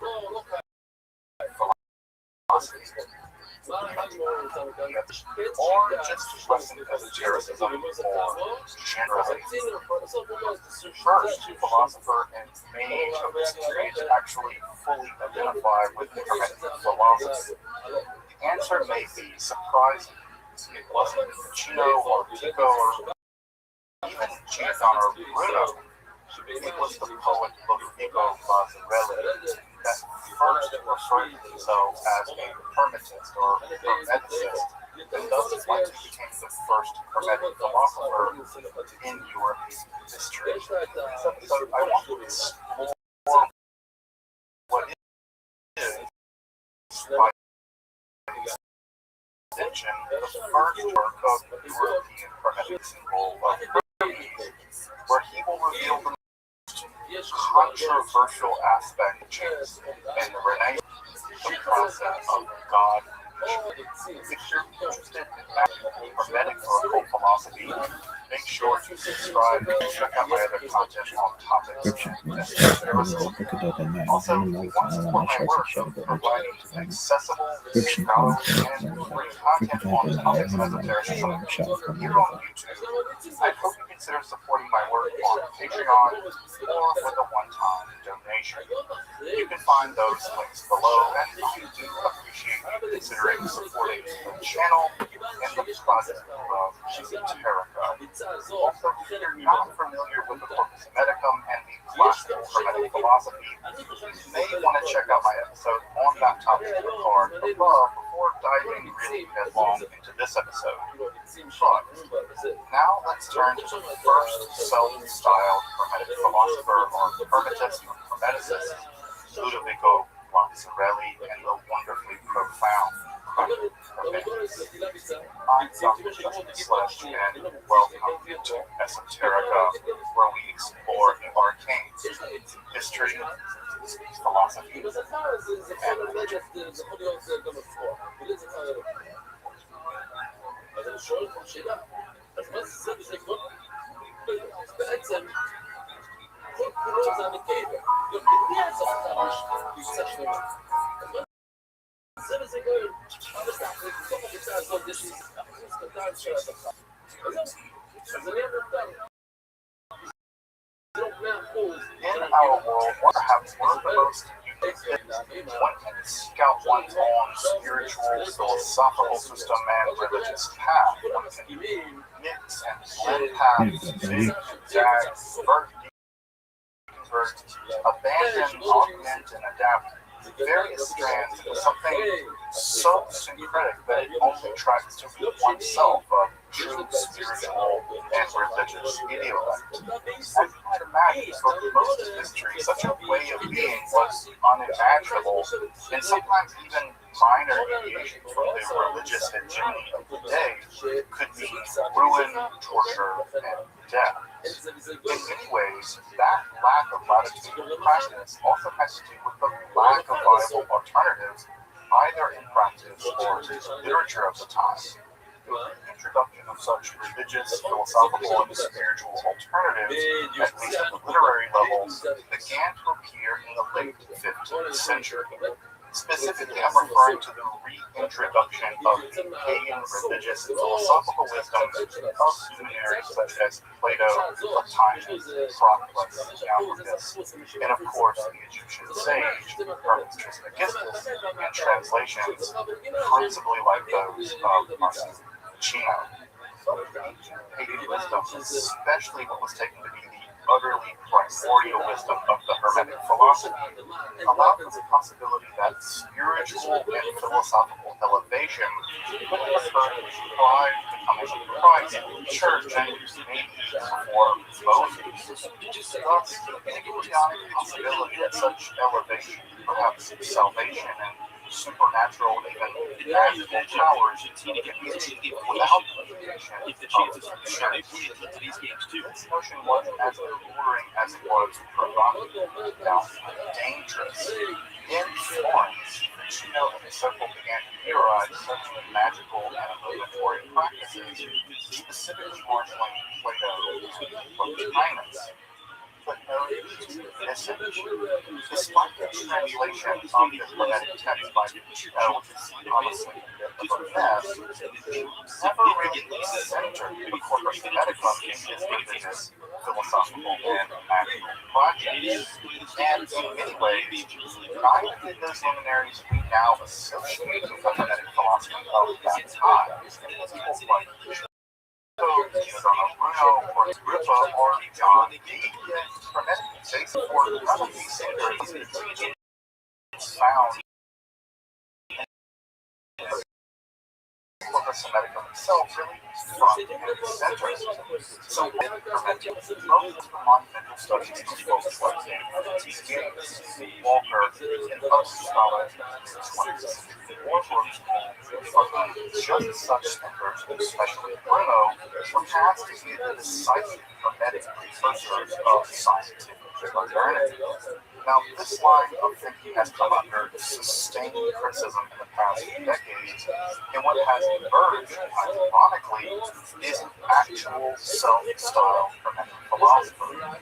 In fact, the very first philosopher to refer to themselves as a Hermetist or a Hermeticist, so far known in history, especially European history, Ludovico Lazzarelli, with his De Summa Hominis Dignitate, Inspiritor Christi et Tracta Hermetis, or a dialogue on the supreme of man, entitled The Way of Christ and the Disciples of Hermes. Being truly the first work of Hermetic sense, like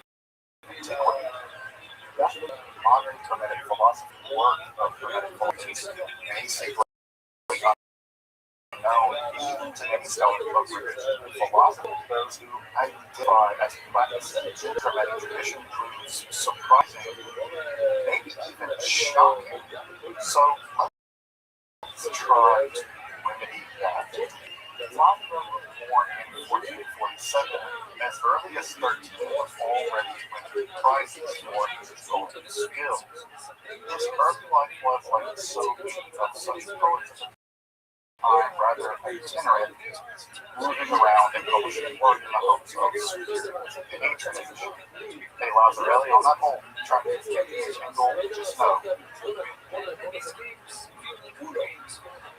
Well, so we've got feudalism things aside, this isn't exactly clear where Lazzarelli first came into contact with Virgilio's translation of the book of Hermeticum. It was perhaps manuscripts as early as the 1460s, though the first hermetic elements actually appeared in Nani and Scipione, which seems to remain a work in progress for 8 years.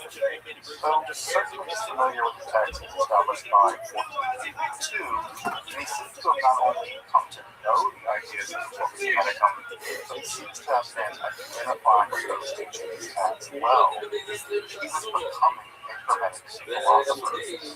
At some point, no one understands exactly when this happened. Lazzarelli came into possession with a version of either manuscript 8 or perhaps the end of one of their children, which contained all 17 hermetic logoi, translating them for the first time into Latin. In fact, the second edition of the translation of the book of Hermeticum, which is far superior, though less popular than the effective Gino translation. And it was around this time that Prophet Correggio made his first of his bizarre appearances out of Italy. When I say bizarre, I mean so bonkers that early historians didn't even think this guy existed because the stories about him were just so crazy. For reasons that aren't terribly clear, again, Lazzarelli became both a disciple and a kind of hermetic teacher of Correggio, introducing the apocalyptic prophet to hermetic ideas. In fact, Correggio would eventually change his name to Giovanni Imperio de Correggio and actually publicly declared himself as a symbol of wisdom, Hymen, a reference to the divine being that illuminated Augustus himself in the one. Now, I don't have time to describe over-the-top hermetic apocalyptic prophetic antics of Correggio, which involved everything from entering Rome on a white ass with elaborate features and attendants that changed judgment all the while banging on human skulls, or at other times he was forcing his wife and 5 children to don sackcloth covered with ropes and beg in the streets all the while vanishing with various hopes. Suffice to say, this fellow Correggio made an impression on people, especially Lazzarelli, who was spending his time lecturing to aristocratic children before moving to Naples and acquiring a reputation as something a little devious, a little magical, maybe even necromantic healing powers. Of course, had his life written by his brother refuses to engage in practice. Both of them were born in the 90s, and there was some kind of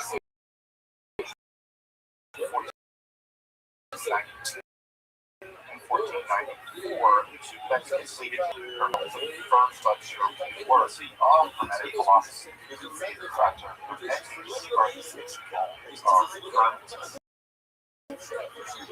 title and the callback from Hermetic 4 discourse of Hermes to Thomas, classic book is involved of Monad, and like the classical Hermetic text, Lazzarelli's text takes the form of a dialogue. In this case, Lazzarelli is rather daring. The classical Hermetic texts take the form of a teacher, usually Hermes, teaching various things such as Tan or Amon or Asclepius, a range of metaphysical, spiritual, or cosmological teachings. Here, Machiavelli acts himself as a role of teacher and initiator to none less than King Ferdinand Aragon, who he was courting for patronage at the time, along with his Secretary of State and famed poet Giovanni Fontano. So, not so much with the humility there, but it does appear that Machiavelli himself is a kind of profound spiritual and philosophical transcendence.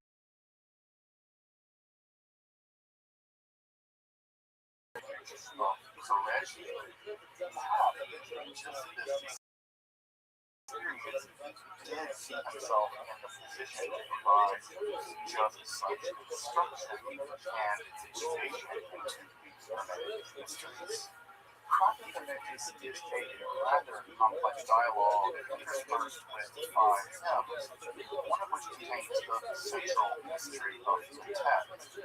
Reading it, one is amazed by just how deftly Machiavelli is able to synthesize content from the Bible, Platonic sources, especially Dionysius, from Meticum, obviously, a range of Greek myth, Philo of Alexandria, and Kabbalistic sources, including the Sefer Yetzirah, Zohar, and some called the Mysterious Works. It's a truly ingenious text here, but the features that mark out both classical and Renaissance Hermeticism, because it figures much in the way of Christian and Hermetic Kabbalah. Ends with Machiavelli looking to his own spiritual anguish in an attempt to aid at the true publicity given the various paths he fell upon in life. The solution being when a divine Pymander, yes, the divine Pymander, the same being that seems to revolutionary Prometheus business in Corpus Hermetica 1, takes up residence in Machiavelli's soul. Shockingly, the text then identifies the divine Pymander with Christ, an identification unheard of to my knowledge for more sense. Just as Machiavelli takes on the role of Hierophant and seeks to provide such illumination, for example, Arate and the poet Cordano as students, and of course, the readers as well. That, again, echoing the classical Hermetic literature that will not employ Greek-style rhetoric but use active power from Egyptian words, though not Egyptian in the linguistic metaphysical sense as it is discussed in the classical Hermetic corpus, but here in the sense of teachings which flow from Egypt via Hermes. Indeed, for later Hermetic philosophers, Hermes Trismegistus was both the progenitor of exoteric but also the esoteric philosophies, both the Hebrews via Moses and the Greeks via figures like Each this inner illumination begins with the classic definition know thyself, or that is self-knowledge first step in the process. Though, again, not according to a Greek understanding of this concept, but according to the more primordial Egyptian Hermetic understanding. In fact, it's clear in the text that Cordano, or Cordano as the Egyptian dialogue, counters that Machiavelli too highly embraces Hermes even over Greek and Mosaic wisdom. Machiavelli Christiano sum et perfectum sum suo esse anno. I am a Christian, but I am not a Hermes as well, going on to point out that there is no fundamental clash. 2. Christianity, according to Machiavelli, is the teachings this time of Hermes. Here he discusses the definition to know thyself precisely as a theological rather than a psychological or even inner spiritual matter. To know thyself is to know thy inner divine. Nature's tale is a truly Hermetic invitation for divine blessing. For this teaching. no dive divine and how one thing does fall in that central state. Thus begins a long exegetical segment where Maserati argues gliding effortlessly between biblical, Vedic, and other philosophical and spiritual texts, but it was found that the physical world of the body exclusive center of our divine nature is the faith for God. Physical reality and our physical body are inherently peaceful. If our contemplation of their beauty or pleasure doesn't point us in the direction of divine goodness, sublime beauty, and spiritual pleasure, such worldly contemplation becomes a map that will place ourselves into and spring upon ourselves. It's to hear Lazzarelli and Chino on exactly this point. Whereas the very similar points made by Chino like on Plato and Plotinus, Machiavelli displays his truly Hermetic angle here by leaning heavily on a narrative biblical account, using the Corpus Hermeticum as a kind of constant unbelievable lens, moving between the two treatises in the Garden of Eden, the wise woman in the book of Proverbs, or the giants and the little ones, which is called Lazzarelli uses the idea that these conflicts and pairs imply other political provide a systematically Hermetic philosophical take on otherwise well-trodden texts. It is truly scientific beyond. The Bible is such under his Hermetic agenda, which again shouldn't be a totally surprising move. For Lazzarelli, the teacher of Moses and thus biblical teachings are, in fact, Hermetic teachings and distinct Hebrew. While this part of the text can feel like a bit of a tiny detour on the way to the more true Hermetic mysterious ideas, it's a toward the force of Hermetic biblical hermeneutics, which shows just the degree to which Lazzarelli was truly developing a Hermetic Christianity, or perhaps a Christian metaphysics. While this exegesis, Lazzarelli returns to the Hermetic vision of what it means to know thyself. Specifically here, he foreshadows the inner mystery of the concept. Not only does it mean recognizing one's inner divine nature, but it also somehow linked to the very generative power of the divine itself. Here in the book of Hermeticum 1:18, with the famed attribution in Genesis 1:22 and 28 to the fruitful and multiply, or also this one. This is the core of Lazzarelli's Hermetic teaching, but at this point we're only using it as a kind of clue or lore. However, before we realize our divine nature, we must take stock of our current fallen condition. Lazzarelli cites the Corpus Hermeticum that rather than focusing on the contemplation of divine achievement divine, we turn the contemplation of generation, change, and evolution. Our bodies, once sanctified by the holy power of the divine, are now the forms of the divine. That the failure of Adam becomes we descend into darkness by becoming overly attached to the physical world, but it's individually actualized potential with our failure to change our true divine selves. While facets of temporarily back dark, it's our own task to complete our own inner illuminations, and this inaugurates the second hymn, or the sad complaint, lamenting our fallen state. However, this lamentation finished, we are now beginning our ascent out of darkness. To our infinity, it is impossible for Lazzarelli to God has created us, of course, in the divine image. Thus, Christian knows the identity of the ruler on a coin by recognizing the real ruler. So as our recognition of our inner divinity rely on our knowledge of God.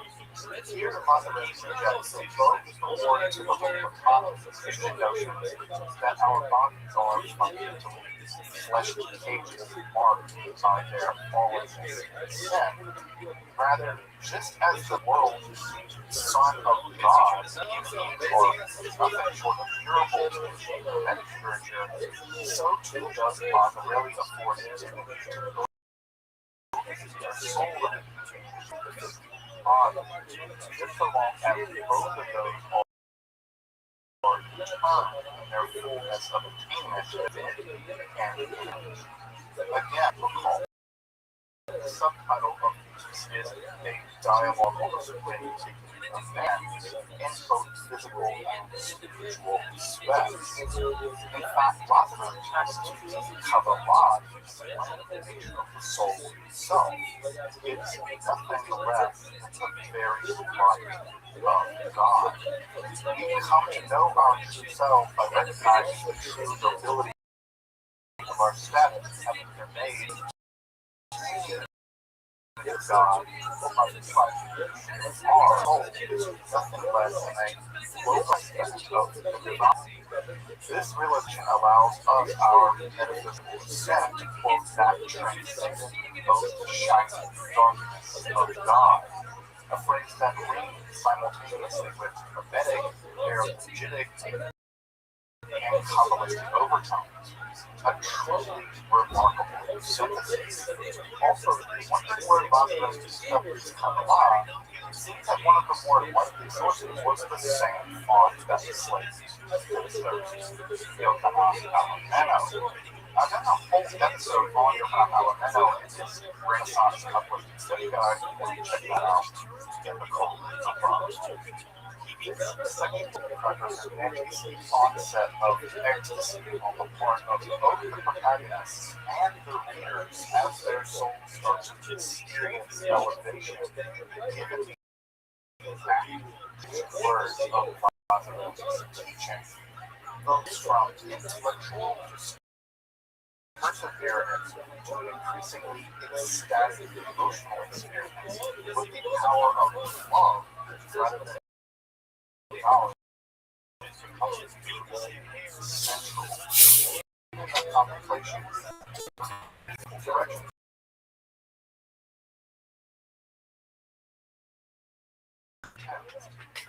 As we arrive at the outer course of the darkness where God dwells by revealing the mystery, it is them and us enter into equal with God in the darkness. Wondering the mystery, Oh, fuck. but the which is that they too are a kind of God that share.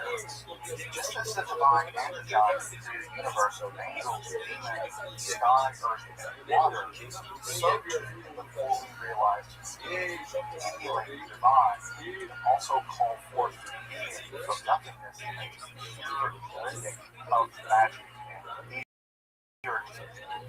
here, Lazarus is absolutely most bold. Here, interpreting the first commandments in the Bible, multiply is not merely the generation of biological children, nor the fruitfulness of mental production of brilliant ideas. Lazarus argues that the commandment is actually the production of other experiences. This is a concept day of the high order that just as God does from physical children to spiritual entities. More daring, Lazarus accomplishes this by moving on, and in fact, centuries the most controversial section of the survival book is medical, the famous sections of God creation that escalate to 24 and 38. Sections that were so shocking to Renaissance Christians that the phrase Lazarus remains had been inserted into some of the printed editions. Even Ficino, hiding behind Plotinus, had to argue that this is drawing down of celestial forces into substances which utterly natural and such magic was illicit, precisely because it did not animate, much less create other beings. Machiavelli goes much further, again relying not only on hermetic literature, but also on Kabbalistic interpretation of the sacred Keturah, where Abraham himself is said to have created souls at Haran in Genesis 12:5. This informed him of divine inspiration, describes the supposed hermetic mystery of knowing thyself as not only recognizing one's divine nature, but also activating one's divinity by truly creating spiritual beings, just as Abraham and God. In fact, each transport appears to place in history where human beings were transfigured into spiritual beings, whereby they themselves their own and again process of creation.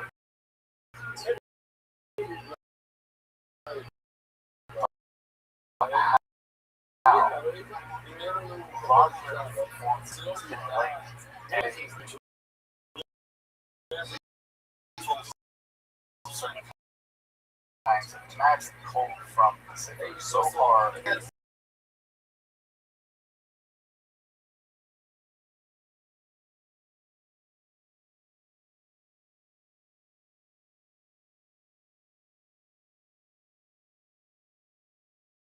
divine Christ, the Christ dramatic cliffhanger of an ending. Oh yeah, we're mentioning because it came that Lazzarelli was recording actually died not long after the text was finished. Tried to work Lazzarelli himself died in 300 and practically made his first sole publication along with other hermetic works starting in 5. Sadly, the language barbarism ever since, though Macrocraft actually argues very convincingly that a Griffith's entire project of the Greek biblical philosophy is really only comprehensible when understood as an extension of the Hermetic philosophy of Machiavelli. So his ideas have Agrippa, though I think the text philosophy is honestly more celebrated than actually reading by people. Though, as a group can see, the traffic remains, despite its historical experience, is an absolute standout in the history of Hermetic philosophy. Indeed, it's a truly Hermetic text, both in structure and content, which is sadly and tragically overshadowed by other more recent pseudo-Hermetic texts. In fact, I was informed that the Christ Hermeticus remains basically unknown, even to those for whom Hermetic philosophy is a spiritual path, mainly because of the vicissitudes of history and the way in which the Gates paradigm has dominated the study of Western spiritism until recently. Luckily, that is corrected in recent decades, and Macrocraft and King's edition of the Christ Hermeticus, along with other Hermetic and alchemical and prophetic writings of both Lazzarelli and Correct are a welcome and refreshing addition. In fact, it's ordinarily difficult to find the volume outside of libraries. So, I've heard rumors with shadows that I can expanded edition or visual here, and I certainly hope that comes out soon. This text deserves a much wider readership and recognition for its spiritual and literary values. Of course, I've only scratched the surface of the Christ Hermeticus and touched on Hermeticus declarations of Correggio or Lazzarelli's own alchemical works, all published perhaps for time. The Hermetical philosophy has make sure to subscribe, check out my words of content on topics of racism. And again, if you find this content rewarding, please consider supporting this work on Patreon or with a one-time donation. You can find those links below. I appreciate support our teams in history and philosophy and nature.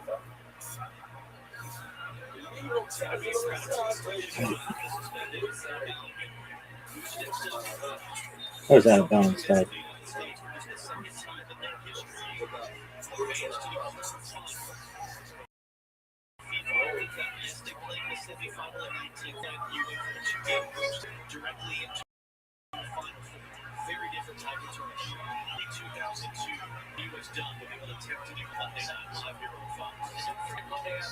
Good then. Yeah, we understand. Okay, that's cool.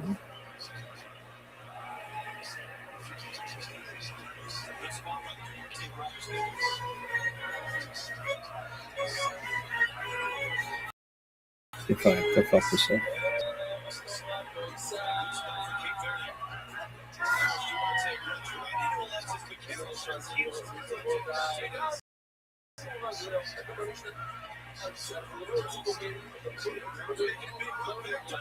Get it. Shoot it. Shoot the tray. Shoot it. Terrible.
Hey, this is Red Bay coming live from the world famous Comedy Store main room for a brand new episode of Kill Tony. Give it up for Tony Ashland. Hey, I'm right here.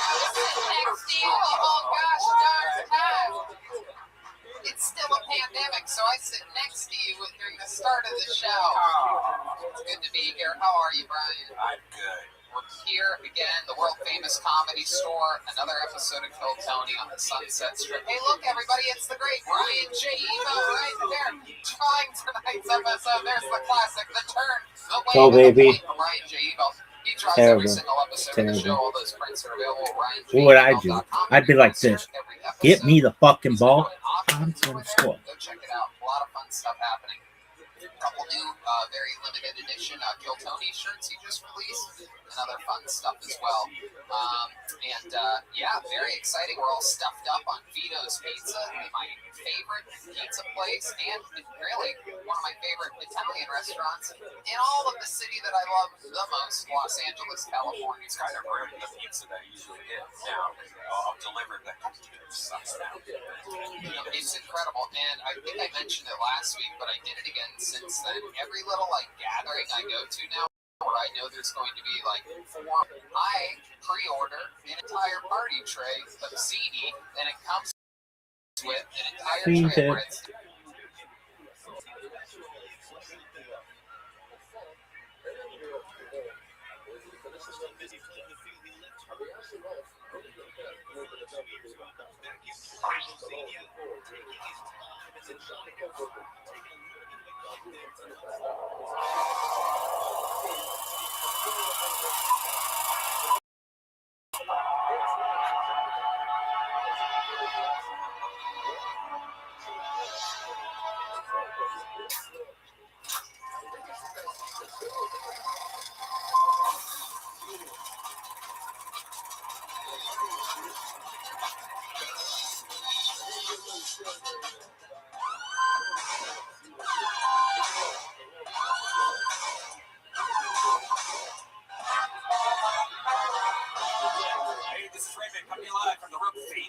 Sword main room for a brand new episode of Kill Tony. Give it up for Tony Hinchcliffe. Hey, here we go again. Pretty much an empty room. Sounds great. Feels awesome. Just 480 people short. But you know what? We're going to get through it. How are you, Red Man? I am good, man. Good weekend. There you go. Me too. I'm with you on A lot of golfy poos. A lot of golfy poos. That's it. That's it. Cut my score by another, I don't know, 5 strokes. You know what I mean? Just advancing. I'm just basically advancing like most golfers do in a year, every week. But no big deal. You know what I mean? I'm just, some of us are winners and some of us aren't. I'm excited to be here again, live from the world famous Comedy Store in a quarantine Maine room. Hey, look at this. Do you see this? General Bogus? It's the great Ryan J. Ebel right here. Whoa, look at that guy. Come on. He draws every single episode. Every print of every episode of the show is available at RyanJEbel.com, including all the tour posters, everything, all the amazing art. And look at that new Hinchcliffe's Notes shirt that I am obsessed with. And homage here, lean towards that, cheek towards that camera. Show them your little, whoa, look at that. Boing. That's great. I have a boner for that shirt. Highlight episode of Kill Tony. That's right. Sure, the diehards. And there's things available at RyanJEbel.com. Vito's Pizza is what we ate before this episode, as with all episodes. You want to hear a crazy confession? Z, I've been talking about the calzones. I've been taking it to parties. Today, I was hungry and I needed something on the fly. I had to go somewhere. I had to make a meeting, and I was hungry. You know what I did? Even though I knew we were gonna have pizza before the show, I went and grabbed a fucking slice at Vito's Pizza on La Cienega. Is that all you eat now? Is Italian like pasta and pizza? That's all I really ever eat. But you know what I mean? A lot of steak, a lot of ribeyes. When I'm not eating straight fucking man meat right down my fucking gullet, I go to Vito's Pizza on La Cienega, right by Santa Monica. You can catch me over there. The great Gino is here, everybody, from Speedweed Betterbox Studios. Kept us afloat during the incredible pandemic and riots here in Los Angeles. And yeah, Rick Cossack is here. Taking pictures. This is very exciting. Caveman Coffee. Go to cavemancoffee.com and use the promo code KILLTONY and save 15%. And, you know, I love that stuff. Our refrigerators are full of it. Thank God it gets me through everything. And here's a little bit more from the amazing sponsors that are bringing you tonight's episode of Kill Tony.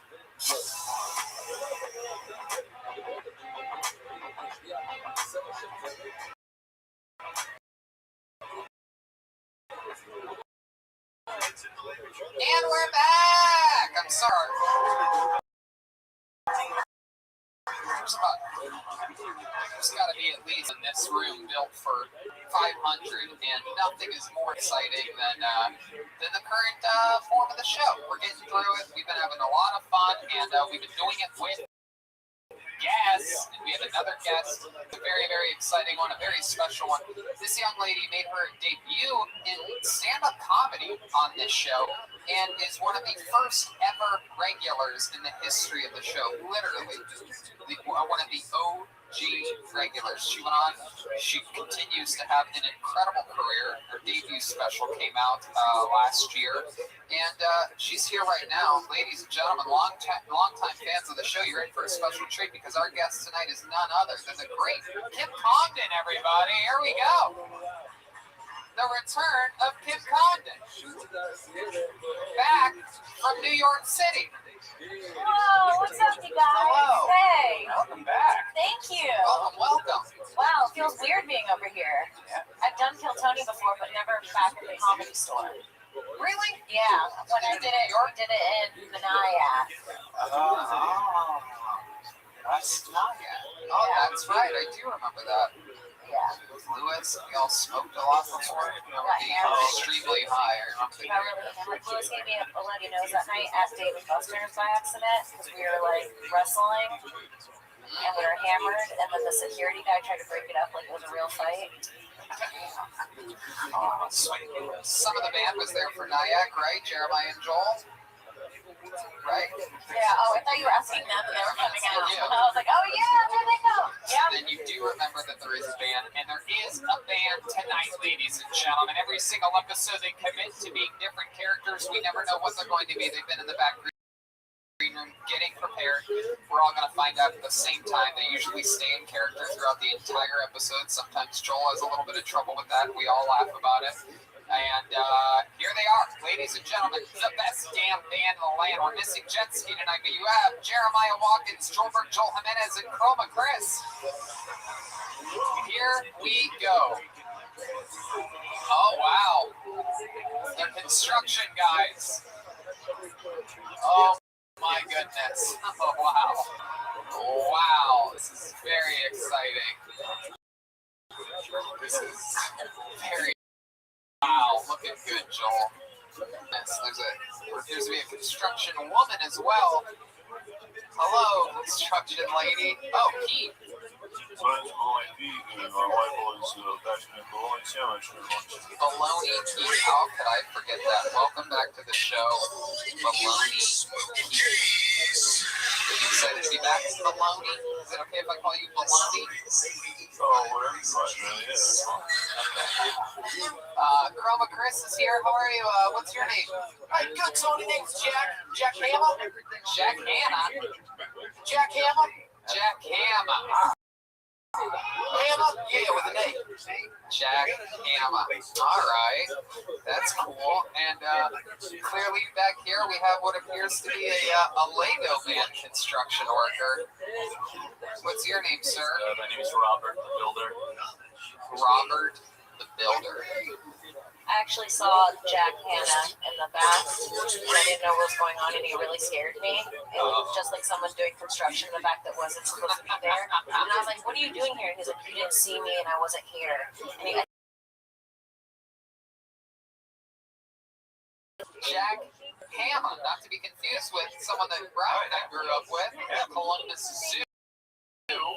Jack Hanna. Yeah, my old camp counselor. the better Stephen Irwin. Yeah, the goddamn American Stephen Irwin, the goddamn Patriot Stephen Irwin, the red, white, and blue, the still alive Stephen Irwin. Die from a fish. Yeah, killed by a fucking stingray. Oh my god. Get the stingray to the chest, mate. I'm gonna leave my children, fatherless children. Who dies from something that stings? Yeah, exactly. Macaulay Culkin. Now, my girl, yes. Actually got me on that one. There you go. Good job, Robert the Builder. All right. So we have all that. We have the construction workers. We have Kim Congdon. We have the soundboard. Oh, my goodness. How could we forget? We have a very special announcement. I know you're looking over there thinking, I don't even know who Baloney Pete is. I don't know who's playing that character. It seems like it could be anybody. Maybe Matthew McConaughey, maybe Brad Pitt. But it's actually, believe it or not, Jeremiah Watkins. And Jeremiah has his debut special coming out in just a few months, and you can pre-order it right now at JeremiahWatkins.com. This is the official announcement of that. It's happening right now. This is that announcement. Go to Jeremiah Watkins, pre-order the special. It's going to come out in December, so you have some time. But what's it called? It's called Family Values. Oh, family Reunion. I got it. I finally found it right then in the very last second. It's I Family. never asked to do this, and I appreciate the respect. Oh, thank you. Baloney Pete. Go to JeremiahWatkins.com. Family Reunion comes out in December. It's 1 hour. Pre-order it now. If you're a real Kill Tony fan, you'll pre-order it now. And by now, I mean set a reminder in your phone and keep listening to this episode, but then pre-order it after the episode. Oh, shit. Baloney Pete did not like that I said don't do it right now. Set a reminder. Yeah, maybe toss my lunch. Hey! Okay, so we're going to get on with the show. We have a bucket, as with all these usual quarantine episodes, pre-selected 5 comedians. It's a big wild bucket today. People came from all over the world. Some people came from different states. Some people came from different countries. Very exciting surprises in store inside this bucket. But before we get to that bucket, why not start the show with the goddamn regular? This young man, I believe, is the longest tenured regular in the history of the show. It's very exciting because this is concocted one of the first regulars in the history of the show. And now look, now she's one of the top young rising comedians in the world. You had your debut special come out on, what was it? I did HBO Latino special. HBO Latino. I've been auditioning to get a 1 hour HBO Latino special for 13 years, and they will just not have me. They say, no say cabrón, every time I try. Which means don't be an asshole, I do believe. Is that right? Yeah. Okay. Got it. I don't know. I didn't really. She's not that kind of Mexican. Is that right, Joel? It's there. It's close enough. It's like kitchen Spanish. That's exactly where I was told that. I audition in a kitchen every time. How do you say kitchen in Spanish? Cucina. Cucina. That's Italian. Cucina. That is the thing, is I took Italian in high school. Those two things have nasty crossovers. Is Nick Vick, or one of my least favorite teams. Nastier crossover than Ellen. Never learned Italian from an angry Irish woman. Just speaking of crazy, wild Irish things, ladies and gentlemen, this is the regular that gets the party started here. Always an extremely fun performance, ladies and gentlemen. Here he is, the big red machine, the great audience favorite, William Montgomery. Whatever happened to the hooker from Fraggle Rock?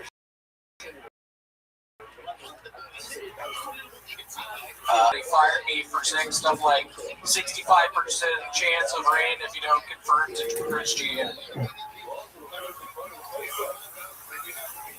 I messed that up a little. Memphis is known for their barbecue, lots of barbecue places. My mom asked me if I wanted to try this new Korean barbecue place, and I told her I prefer Gangnam style.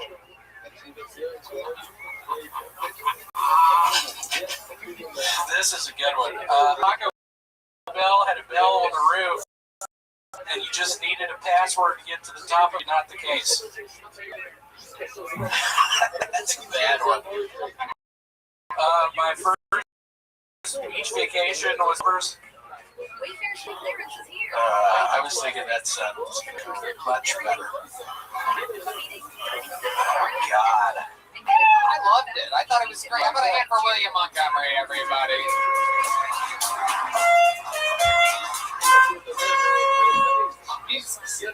Hi, William. Welcome. How are you? I loved it. I thought it was great. Thank you. Yeah, I actually thought it was really good. I loved the part where you said this is a good one, and then afterwards it didn't go well, and you said it was a bad one.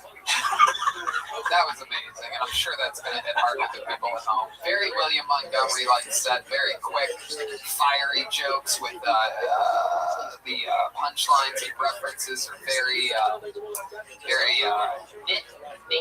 niche. Did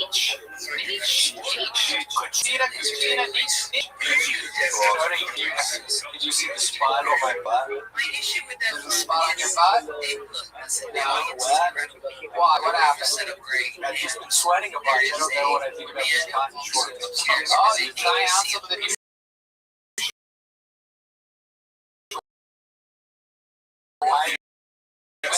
Willie was wearing his same pair of shorts for some shorts, and they sent about 45 2 weeks. And you got those wet? The new ones? I did. It's for my butt. It was sweating. You got a nervous butt. When was the last time you had the front one? You know what I'm saying? A front butt? Is that a vagina? No, the front one. When was the last time you had the front one? I actually was in my place earlier in Adderall, and I masturbated 4 times. So it was early. Does the Adderall make you masturbate faster or the same amount? How does the Adderall change your normal masturbating habits? I don't know. It's hard to say. I was in the zone earlier. He comes in numbers. Well, I got good news for you, William. Mr. Wet Shorts. What's that? Do we have some more? There's a new pair of shorts. Whoa! 38 regular asphalt gray. Love that. You can go try those bad boys on, and we're going to, we'll see what they look like later. Let me ask you one question. You said that you messed up your meteorology. What does that have to do with Christianity? I just feel like I stumbled over my words. You want to try it one more time? Yeah, let me try that. Here we go. And action. All right, cut. And let's take it from the top. And action. Wait, no. You know what? Let's do this. Zach, get on that camera and slowly zoom in on his face when he starts this. And you try to deliver it to that camera as much as you can. Go ahead. And action. I used to be the town's chief meteorologist, but then they fired me for saying stuff like, there's going to be a 65% chance of rain if you don't convert to Christianity.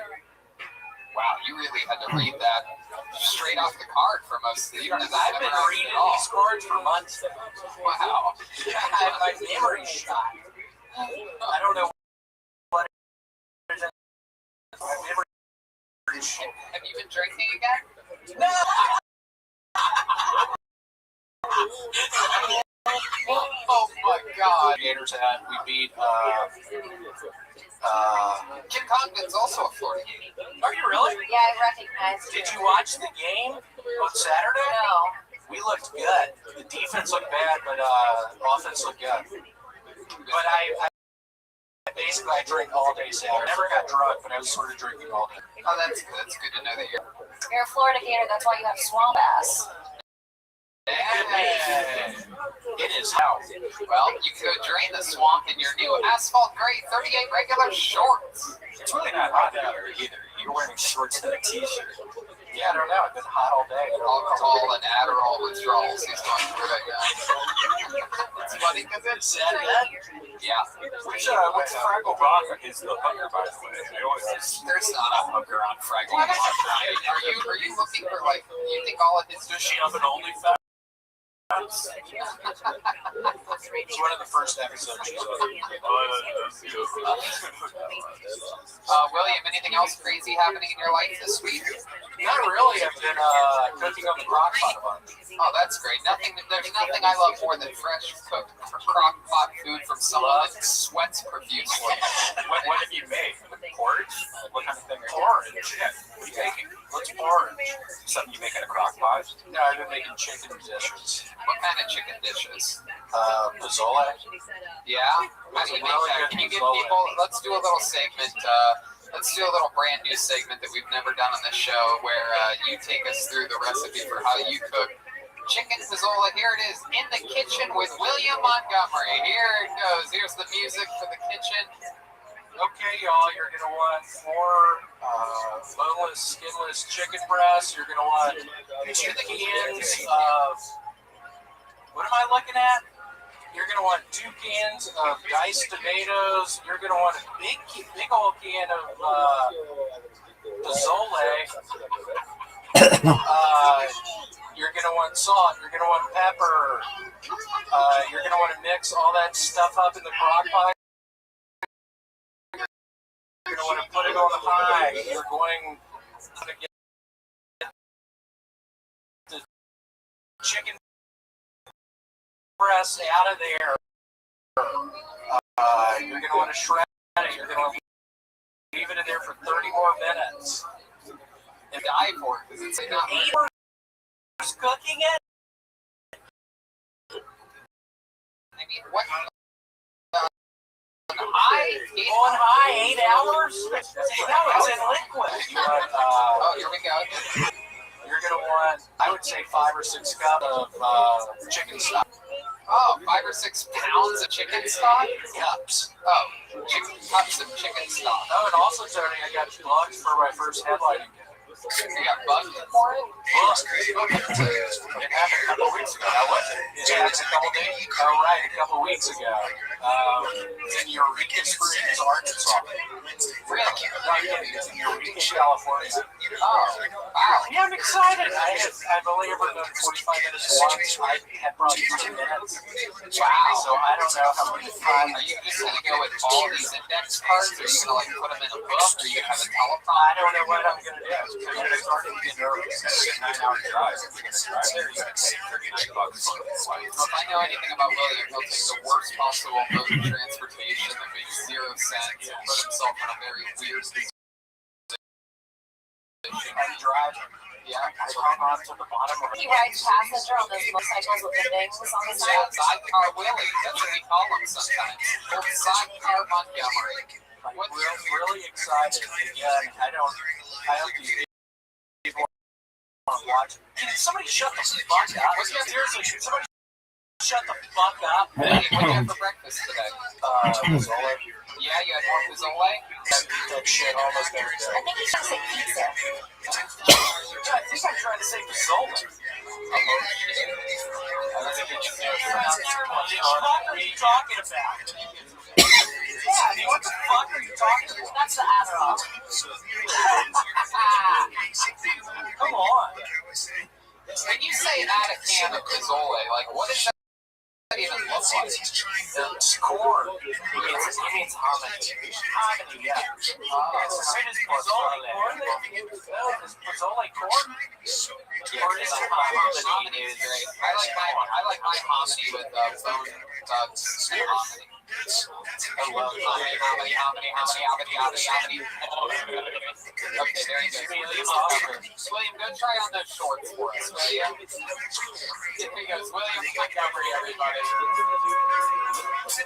Not to be confused with the great author, Greg Pizzoli. So pozole is like a pizza? It's just like, it's like a stuffed pizza. Now, if you look up chicken, I believe it's Pozole, and it's pronounced pozole for all you fucking gringos out there. Wow. There's like 3 Mexicans in here that were pissed off when he was giving the directions. Hey, what happened to Robert the Builder? He's right here, you fucking idiot. All right. Back to the bucket. To the bucket we go for the first time. Yeah, there it is. So it's kind of like, what's that chicken where you pound it, like with the sauce?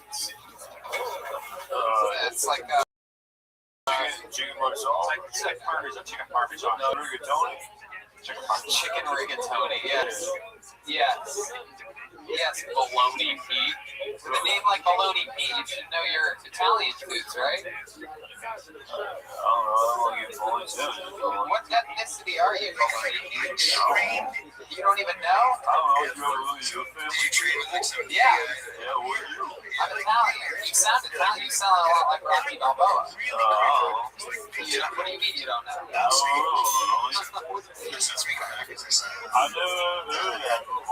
Say the word Adrian. Okay, come on. You've never seen the movie Rocky? Have you ever seen the movie Scream? Yeah. Okay, come on. Jesus, you must have listened to the 15 episodes. Tell Tony where that joke's been. You've never seen Rocky? No! Why would I do that? Alright, I called the name out of the bucket, ladies and gentlemen. Against for your first Flexible tonight, it's Amy Freeze, everybody. Here we go, Amy Freeze. 16 seconds. Amy Freeze. Here we go. Here's Amy. Amy Freeze.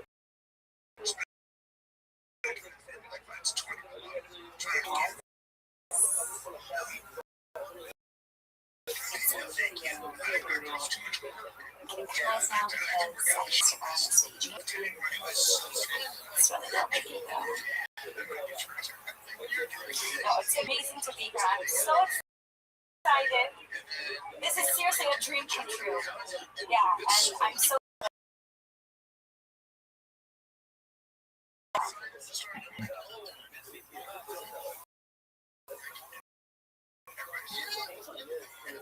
yeah, my mom is from the Midwest, but she's this LA legend. She's always saying, I sound nothing like a Midwesterner. Okay, if you sound nothing like a Midwesterner, then I don't have the hair of a 14-year-old Jewish boy. That sucked, but all right. There you go. Got a joke in there at the end. Started a bit slow to acknowledge that you've been on the show before. You kissed a boy on the show. In our famous old segment called First Kiss, or Kiss Me. Something happened. It's done. It's officially a targets forever with someone has someone. Yeah. Movie on the internet. Okay. Amy Freeze. So welcome to the show. Thank you. It's been 8 months since you were on the show. After that kiss, I remember very clearly, I actually remember this, that I pulled your name out of the bucket and you were not in the room. And you missed your spot. You had 8 months to prepare for that. And I crushed it so hard. Yeah. How long have you been with stand-up comedy? For a year. For a year? Yeah. How long have you been married to Tim Burton? You think she looks like Helena Bonham? Hey, stop and shit. That's a great joke. Robert. Amy, you did that all that entire year in Los Angeles? Yes, sir. How long have you lived here? I've lived here for about 5 years. And what made you start stand-up a year ago? I've always loved to perform, and What type of performing have you done? Yeah, how many former plays have you done? You had the beats of a lady who does one woman plays. You're like, 8 months ago was the first time I kissed a boy. What type of performing have you done in the past? I've done dancing, and I've been in plays, like acting. That kind of dancing. Like what type of dancing have you done? My favorite is dance hop. It's a Jamaican type of dance, and I like hip hop. I like jazz. Like with that type of beat right there? That's not. Yeah, that sounds. These guys don't know. This is the music. This is the way you're getting help for this. You wondering? Okay, everybody stop. This is the part where you realize I suck so hard that now I have to dance to a violin tune. Well, you did suck really badly. Yes. But I'm not going to make you dance. Sacramento and the Midwest. What part of the Midwest is your mother My from? mom's from Ohio. What part of Ohio? But she's from Cincinnati. But she thinks she's such an LA legend. She thinks she's such a fashionista girl, even though she sounds like, don't you know? Like she's pretty. She sounds like that. She says like, girls, get outside. The Uber's here. And she's like, That's not an Ohio thing. That's yeah, it is. Oh, yeah, that's the mom from Bobby's World. What are you doing? Bobby's World.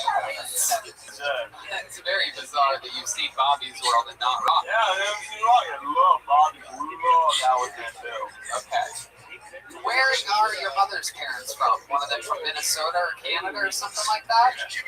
My grandma's from Ohio. Maybe my mom just makes up her own language. She's always claiming that she doesn't say things that she actually What does says. she do for a living? She's an interior designer. She used to be in fashion and now she gets interior design. How about you? What do you do for work? I am a server. Crushing it. Where at? Yeah. Used to be at the Popper, and I'm currently unemployed. So if anyone wants to hire me for serving drinks and food, I'm down. For getting up horses? In West Hollywood. I just moved out here to West Hollywood. Okay, guys. I think 8 of those is probably good enough to get the.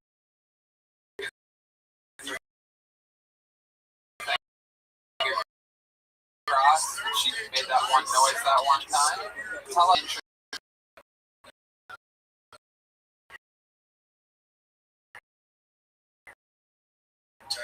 Or one thing interesting. Like, oh. Yeah. I'm joking to a minute, that's for sure. I have such good material. Do you do I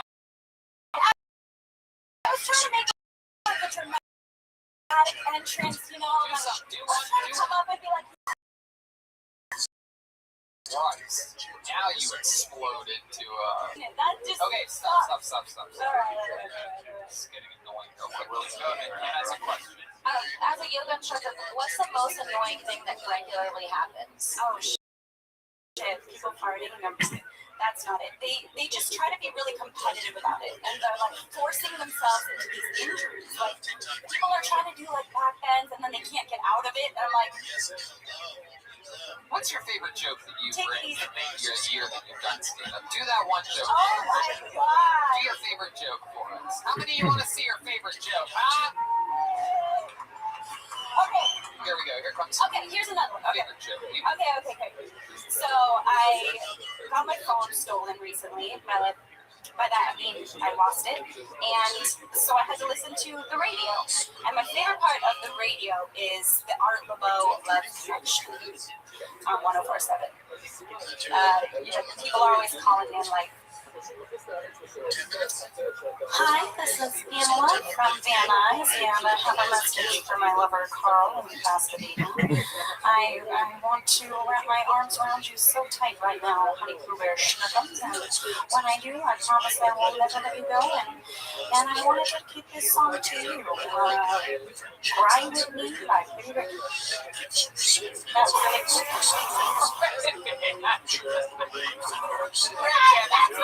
I didn't think of something else when I tried to. That was so bad. What was the joke there? There's a lot of setup there. You are like a professional joke setup writer. You need setups. You don't need any of that. You don't need that your phone was stolen. You don't need the Art Laboe. You don't need the number of the radio station. You don't need any of it. You just have to say, I love those things where I love those love stations. They're always like, and then go into that thing and then add a bunch of funny stuff to it. And Art Laboe comes on and he reads like, You don't need that. Art Laboe's dead, isn't he? You still own this building. Do you know that? Do you know he used to own the old theater? He owned the mid-four. Sammy Short bought this club from Art Laboe. That's how old the person that you're talking about is. Is that all of stand-up comedy has literally happened in between the time that the person that you're referencing now here in September.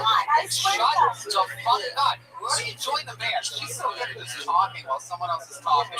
Step in for Jet Ski tonight. Chris, no, I'm kidding. I'm sorry to offend the band. I can tell you guys I'm serious now.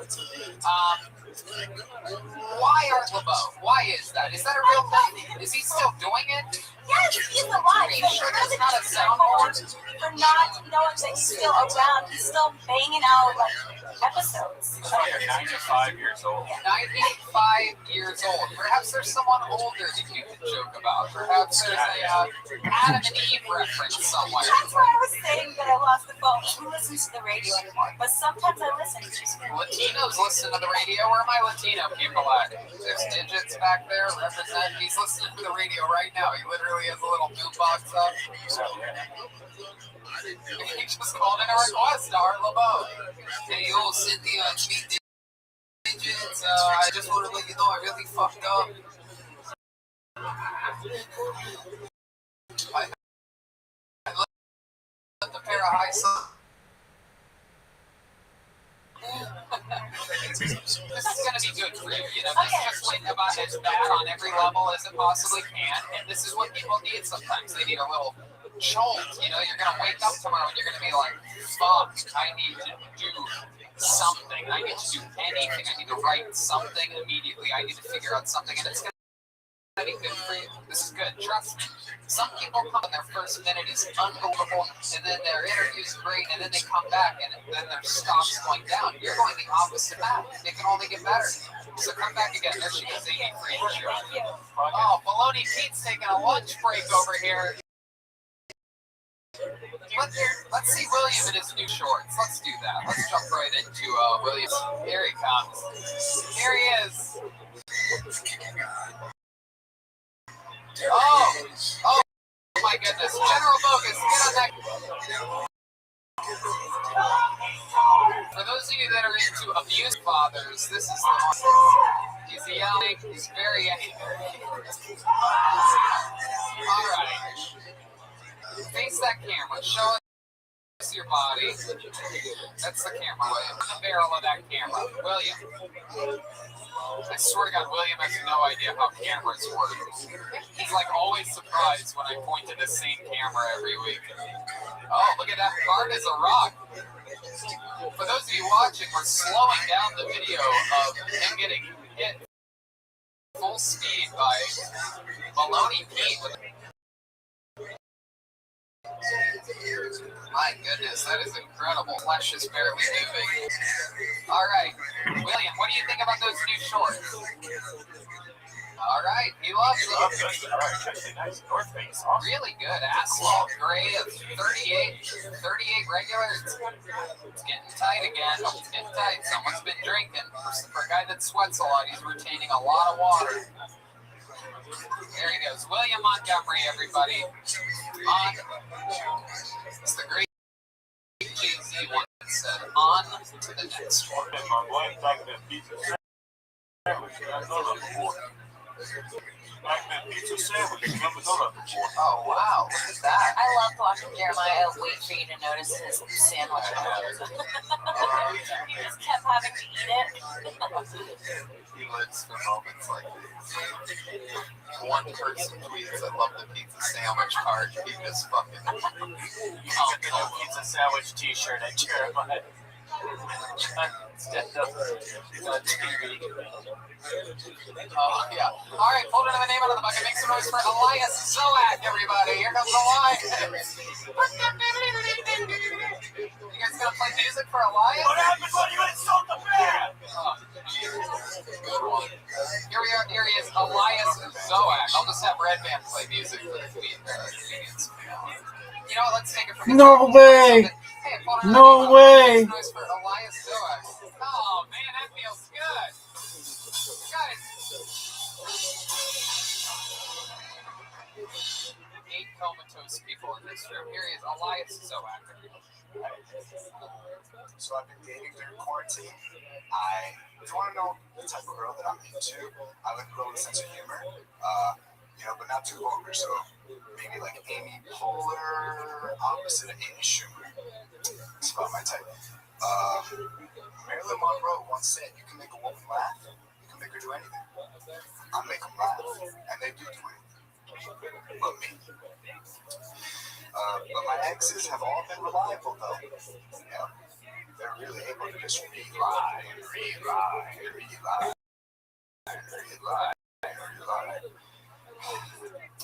Sponsored by Glad. They just named that product and scented trash bag.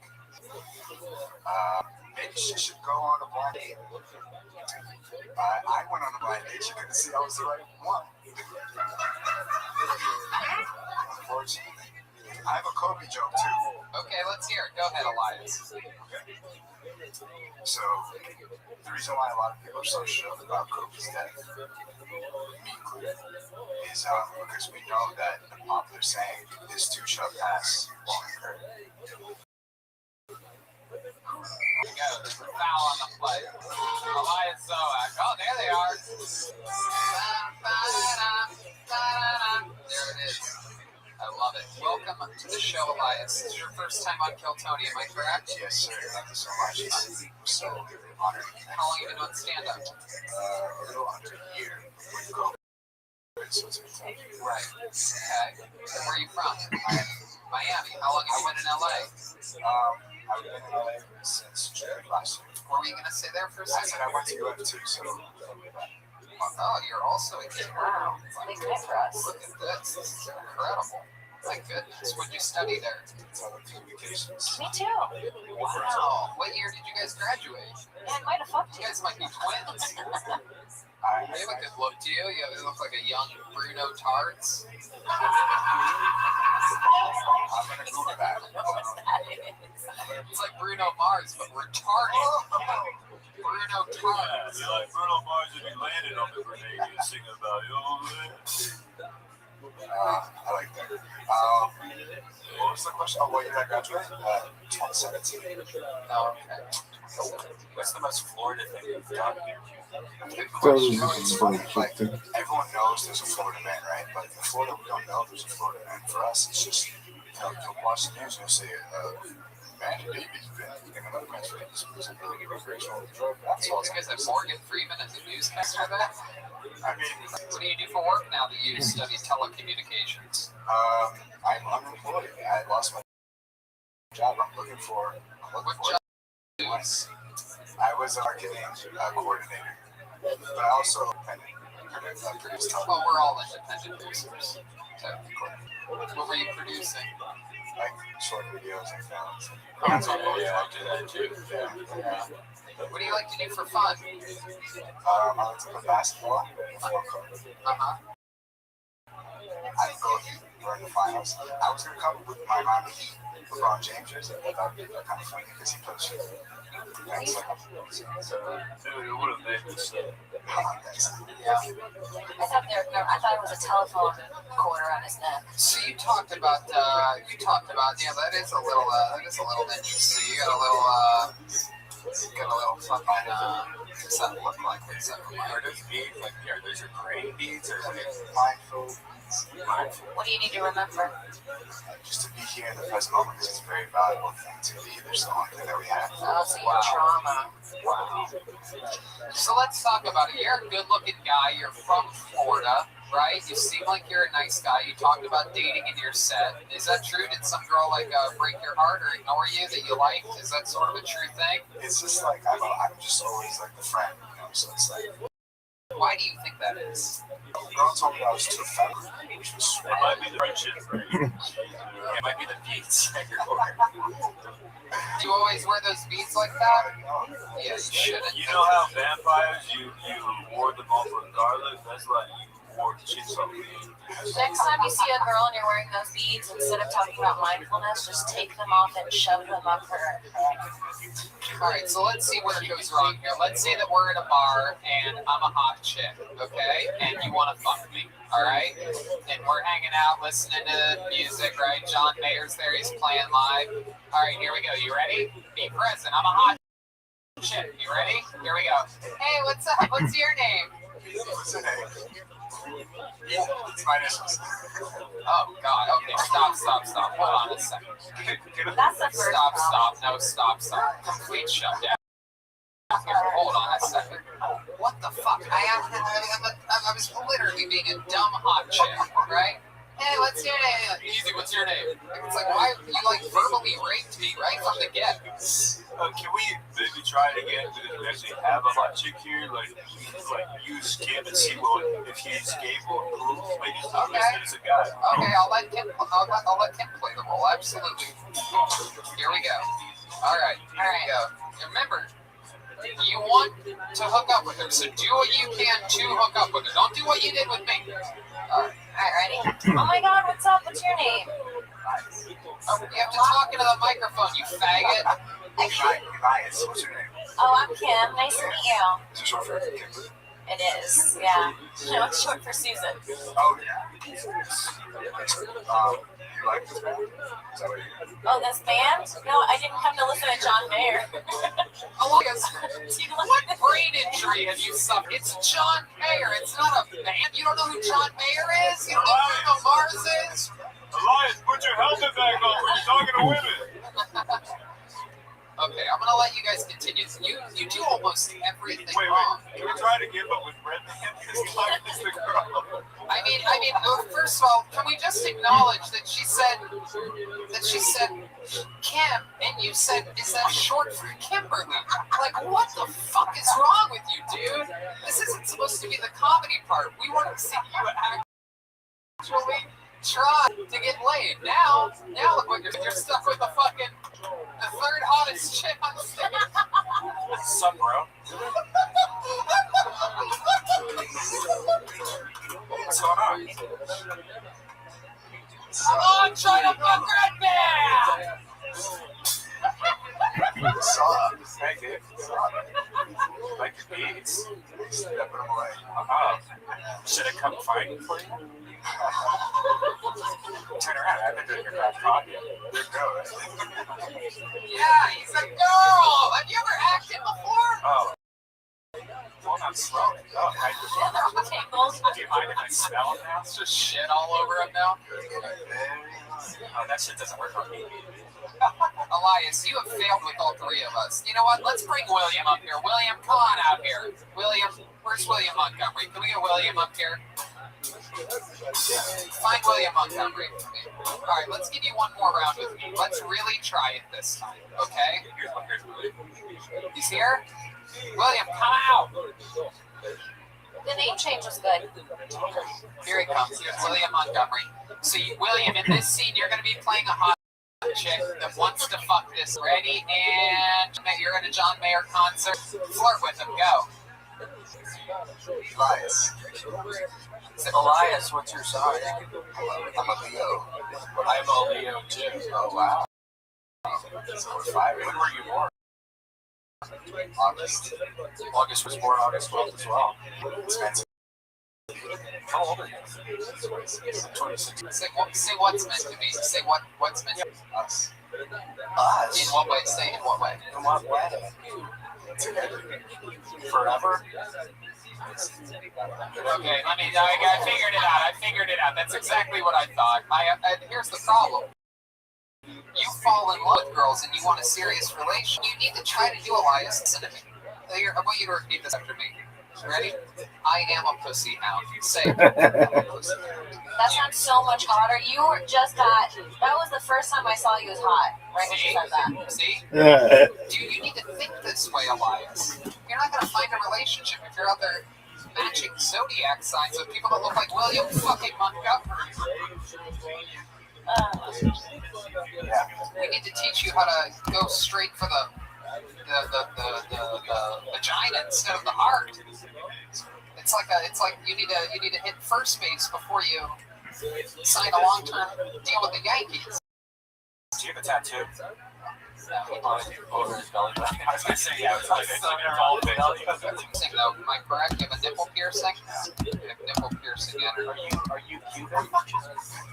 Look at this pimp. Vegan. What are you? Chinese? Look at this athleticism, See, that's bro. the answer too. Look at this move. That's what I am. No. Hydration break. Kids, I gotta take a hydration break. Why? Do you not get laid a lot? Because you should. You're not bad looking. You're a good looking guy. Eyebrows are good. You're a nice looking guy. Your outfit's not bad. Like you could get laid. It's just something about what you're doing verbally, I think. It's true, 100%. I don't think at all. I know it for a fact. I ran it through the whole gambit of testing here. That's why I did this. You know, I don't always go, hey, what are you saying to girls? Because there had to be a serious problem, and there clearly is.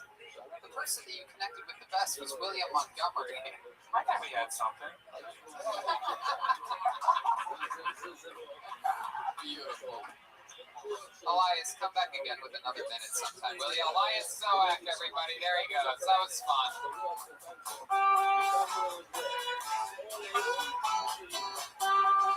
Physical. I'll tell you who doesn't want to get physical. Elias Soak. He wants to get fucking relationship. Did I see that? Now he's gonna hit a girl. He needs to do something. He needs to spicing up that fucking attitude. I wonder what that is. I think he's probably just a mommy sport. See, I almost feel like it's the opposite. I almost feel like normally I would agree with that. Normally, mama's boys know how to like communicate with women. It seems like he was mostly raised by like a hard-working father. Was your mom in your life the whole time, Elias? Raised by a single mother. Did you have a lot of brothers? The only child? There it is. Boing, boing, boing, boing, boing, boing, boing, boing. He got breastfed till like 12. Yeah, only child, single mother. She let you sleep in the bed with her until you were 15. Am I correct? Yeah. There you go. Thank you very much. That's Psychology 101. He's a good snugger, I bet. I bet he lasts 5 seconds in the bedroom. No? Does he have a big penis? No. You say he gave a kindness. No way. That's a big tell. See, even then, you should have just said yes. It would have been hotter. Right. Even if you don't have a big penis, pretend you do. See, little penis guys always. Do you have a big penis? Even that was fast and confident. See, that's another theory of mine, is that little penis guys go straight for the relationship because they don't want to just have a one-night stand. Get really good at eating pussy. What do you think about that? You think you're good at that? He's good on sex. He's got I'm not buying it. I'm not buying it. Something's off there. I'll tell you one guy that absolutely is great in the bedroom. Oh, guy what a that block. loves pussy. That was one of the best fucking blocks. Regular on the show. That was One the of my absolute favorite best blocks I've ever comedians seen. in the game. Ladies and gentlemen, No doubt. it's the great David Lucas, everybody. Here he is. Dude, show it to me again. Show me that shit again, dog. That was sick. Clear this fucking ball.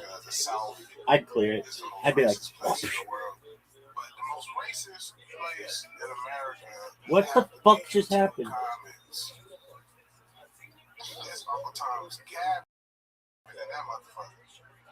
Yo, what the fuck?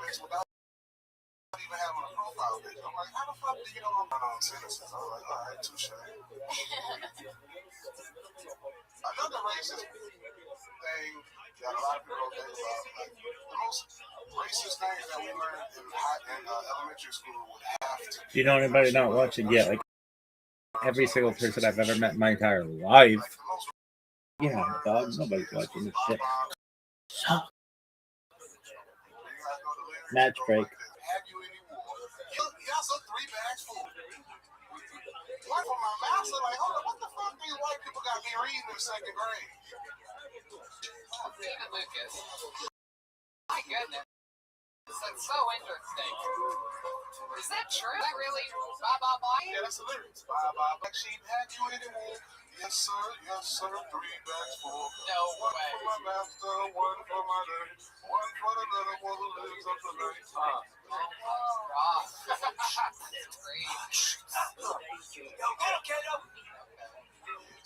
Are there any other racist nursery rhymes? Are you looking into this? Probably all. Yeah, it's not really racist. Nigga, it's racist. We found out recently that the Ice Cream Man song is They racist. changed it. Somebody made a new song. If anybody wants some ice cream on this truck, we are not racist at all. We just have ice cream in a truck. So Baba Black Sheep. My goodness. Are there other racist ones? What about Jack and Jill? I think that's Down about, a hill? ain't that shit about like rape or some shit? Or some crazy shit I heard about it.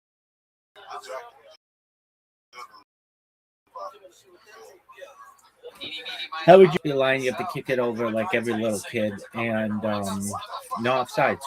West side, though, absolutely. Yeah, that's what they changed it to in the 80s. It used to be pick the nigga by his tongue in the 50s and 60s. Wow. Seems like a weird place. The word picnic is racist. That's why Jordan's got so big. I guess.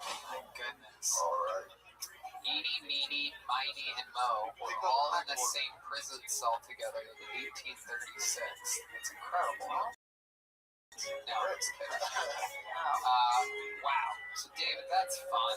What else? YouTube comments being racist. It's true. Even I get called the N-word in YouTube comments. They be ready to drop the N-word. I'll be like, bitch, you know, I really fight that guy.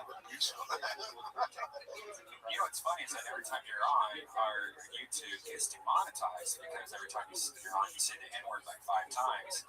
And I've tried to fight it so many times, and then they go, we have a human look at it, and no, you have the N-word 5 times in your YouTube. Oh, we can just start bleeping it. I got to stop saying that. Yeah. Oh, you just did it. Right then. I'll say, Okay, let's just, how about we don't? Just change it to Tiger. What? Just change it to Tiger. what other words can't you use? That's pretty much it. That's pretty much the So you telling me y'all get demonetized? Will you please stop saying that? I also can't get naked anymore. Jesus, you're acting like a real one. That one's gonna get me in trouble at a later date. No, it won't. He talked to his friend that way. Bro, I was on an interview this past weekend when I was out of town, and I said something, and I was like, bro, y'all gotta bleep that shit out, because that shit is gonna come back and kill me in like 5 to 10 years.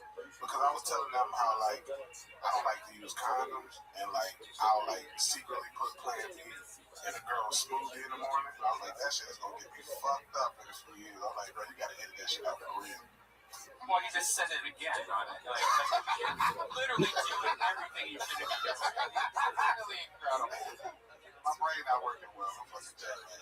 No, it's tired. It's good. What'd you do? You had some of the girls' smoothie the other day? How'd that Plan B running through your thing? The moment they make male birth control out there, I bet. Male birth control can sell like a motherfucker. I can't believe they haven't invented that I yet. can't wait. Everybody's always like, well, why don't you just get a vasectomy? And it's like, what the fuck are you talking about? Who wants to get their balls cut up? Oh, wow. You know how dogs act when you get them? Vasectomy over there, one of the vasectomy spokes. That shit to them. Yes, I will say It's a little bit different. That's called, they actually remove the testicles all the way together. Like when you have a vasectomy, it's just a spade. It's a tube that's being tied. Yeah, you can actually undo it. You still be able to like ski though. Yeah. Yes, you can still ski. Yeah, you can come and cum comes out and nobody gets pregnant. It's weird, just the actual sperm part doesn't come out, which is like microscopic. Right now.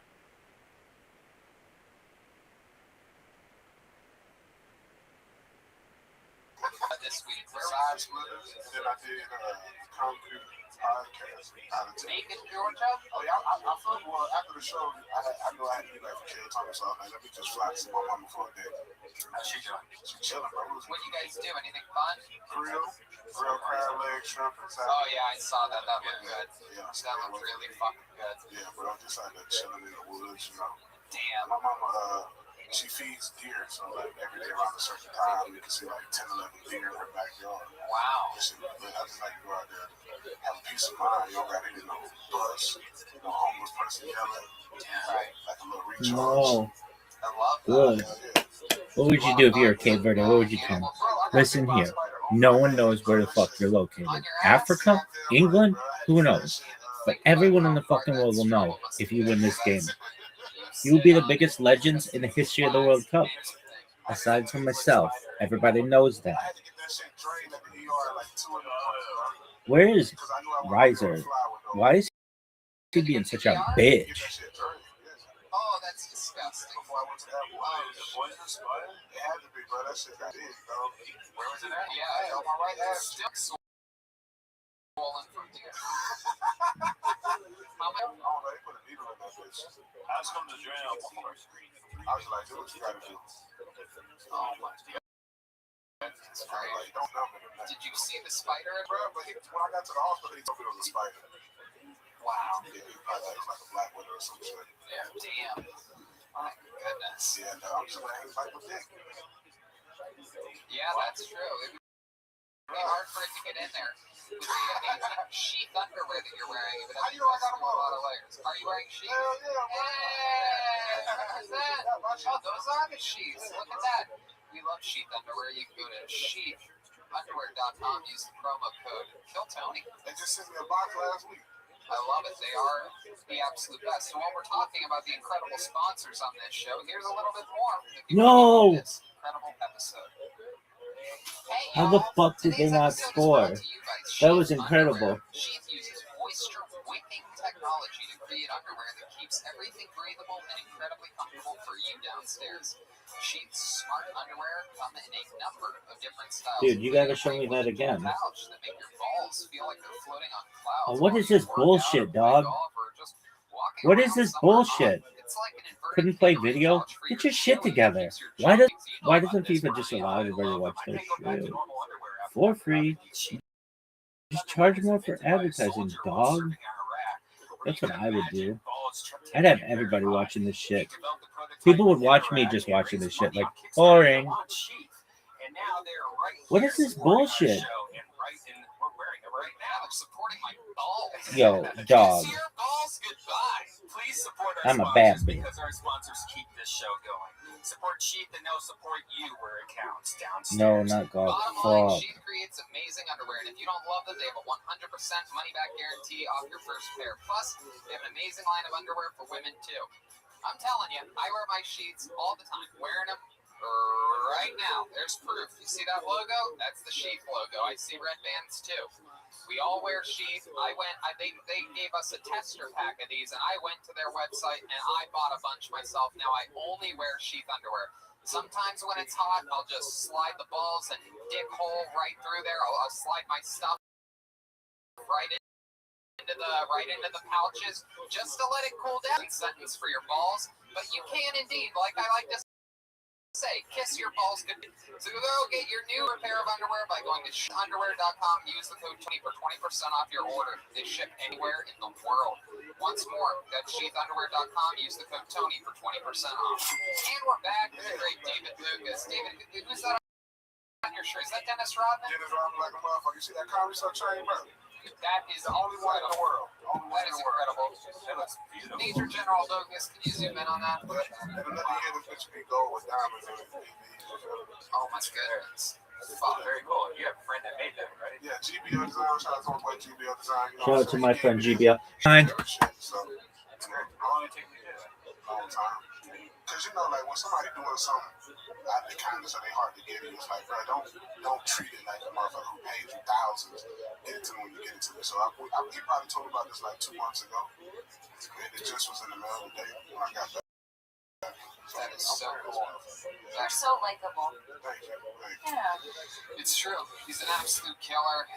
Kills on the road. We had a lot of fun together. We were the last people, some of the last people to do, 7 sold out. Hoya, me, him, and Saturday Night Live's Punky Monster. How cool is that? Yeah. What? How unexpected.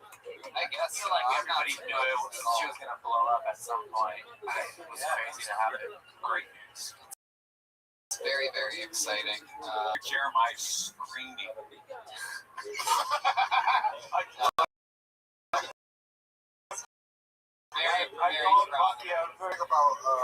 One thing about Punk, I'm so glad, like, because like Punky getting SNL just shows me, like, in comedy you don't gotta act like nobody to get nowhere, because it's like a girl who should not be at SNL, she's gay, cusses, talk about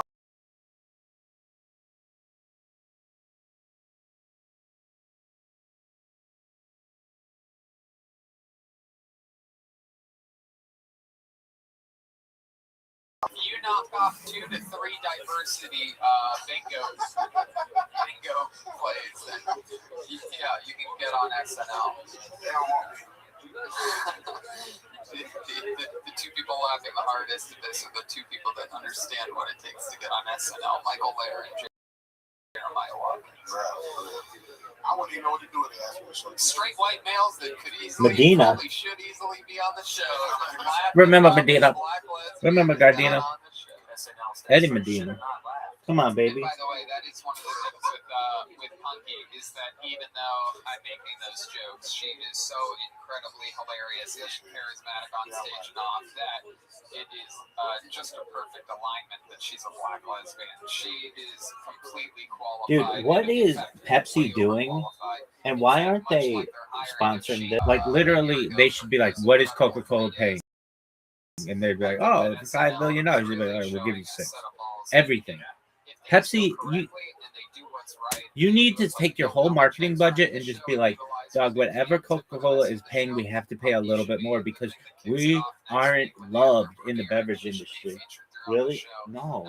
Why? It's just like, you don't, if you, and anything, anybody out there for business, anybody who's watching this, if you don't own market share, you have to advertise more than your competition. It's as simple as that, or you're going to get destroyed.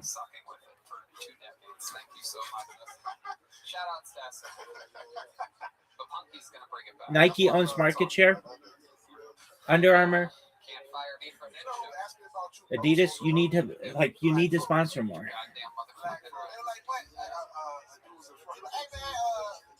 If I don't know, in a luxury car business, Mercedes-Benz owns market share, then BMW, which I don't see a lot of advertising of BMW. You need to do more. It's like, get your shit together. Stop him. Yeah.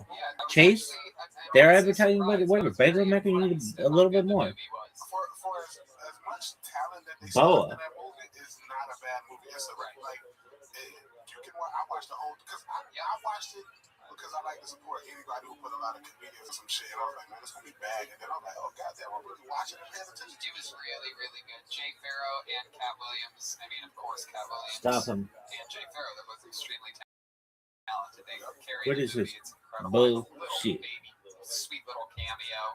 Cat Williams is mad at me. He's so funny. He was in there for about, what, 4 It was so cool. The interesting thing about Cat Williams that I learned from working with him on that set was that he's a different person on a movie set than he is at a comedy club. He's a very, very, it's almost like UFC. You know, in the octagon, these people are fucking animals. They have one focus, and that is destroying their opponent. But a lot of them are so nice and so cool. Like when Nate Diaz is here, he's the fucking coolest, funniest, most awesome guy in the world. And you see him, you know, in the octagon, it's an entirely different beast. And that's how Cat Williams is at comedy clubs compared to movie sets. He knows that he's a boss, you know, 30-year comedy vet. On a movie set, he's like the nicest guy. Right. Incredible. But I will tell you one more thing, even though this interview's going long. A funny thing about how you said that black people love me. So I was on the golf course the other day, and at one point on the turn, I look at my phone, and for some reason, I noticed that literally, for some reason, in the 2 hours that I didn't look at my phone, there's I don't know, I'm going to just throw a number out there and say 500 new Instagram followers with 100 new comments, and they're all black people avatars, right? And I'm literally like, oh, fuck. Either this Kobe joke thing came back, something I've said in the 7.5 years of making racial, not racist, but racial jokes on this show and other places is going to fuck me up. And then I realized that they aired one of the roast me things on All Def Digital. Yeah, so it ended up being a good thing. They tagged me in. Yeah. They was like, hey, you gotta get David Lucas well. I was very concerned for a minute because I'm like, oh, this is not going to be good, but it ended up being great. A bunch of new of my black friends, or as David would call them, the N-word. You serious? I can't say the N-word? You really can't. You can't anymore. No. Damn, bro. We haven't been able to say it for 2 years. Yeah. Welcome to our world, David. You know how hard it is for us to not say it? There he goes, the great David Lucas. Hey!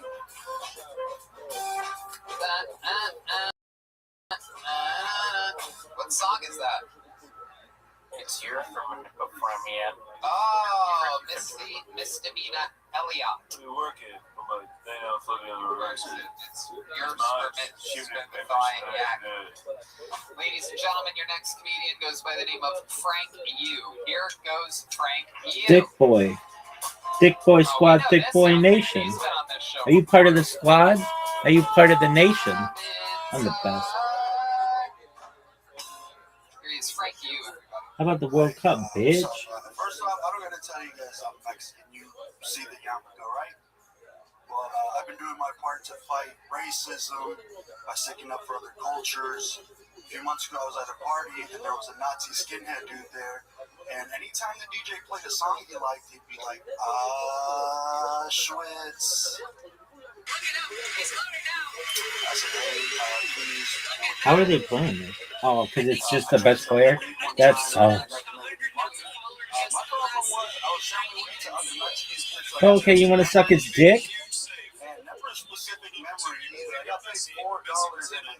Messi sucks.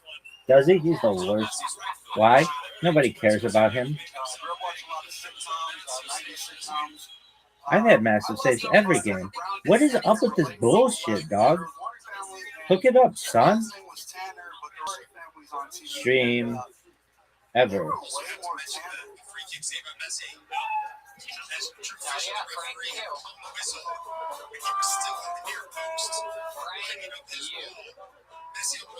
I remember Frank Yu because famously on this show, we one time had a $1,000 giveaway thanks to our friends over at Ridge Wallet. They hit me up earlier that day and they go, Dog. Tony, we want to do a giveaway. giveaway. Give away a Ridge wallet. We're gonna put $1,000 in it. The CEO of Ridge Wallet becoming. So you just gotta pick whoever you want, whoever you think would be right to get this wallet. Famously, you seemed like the kind of guy who would have a shitty wallet after your set, and I asked you what kind of wallet you had, and you had a broken, tiny vanilla envelope. Literally, the only thing that even qualifies as a wallet. It's such a shitty wallet. It barely had enough paper, and it wasn't the shittiest possible wallet. But you know, it's impossible for anyone in the room to have had a shittier wallet than you. Which things like that on this show, I like to think sometimes seem to be true. It seems like a produced mistake. Wait a second. What's the by the Ridge wallet guy? No way. Impossible. What did you order at Ridge Wallet? You just got a Why is he acting like such a bitch? I had lost my debit card a couple weeks before, but I would come every Monday to do Kill Tony, so I knew if I wanted to come, I used my ID, and I would drop it if I didn't have it. So here's my $1 million question. You won $1,000 that day. You seem like the kind of guy that I would consider fiscally irresponsible. So my question is this: what did you end up spending that $1,000 on? Be honest. Dicks out for Harambe. Really? I thought it was going to last a lot longer. Hold on a second. You quit your job. Come on, you little bitch. What was your job? What is wrong with this website? I worked at logistics, so I would weigh 18-wheel trucks, but I also supervised the work. It was a great job. Benefits and everything. It was amazing. Someone who bought $1,000. 64,000 people. I watch this shit. They say it's golf. What is this bullshit?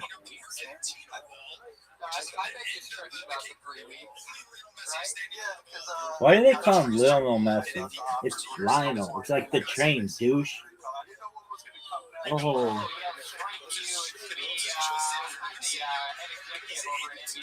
Oh, dog, that dude is sick. Now they gotta roll around like bitches.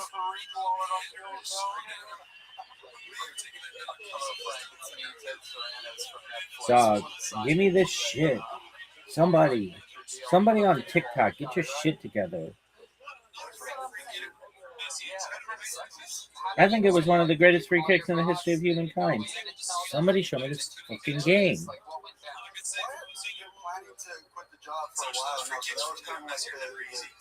God, what is this bullshit?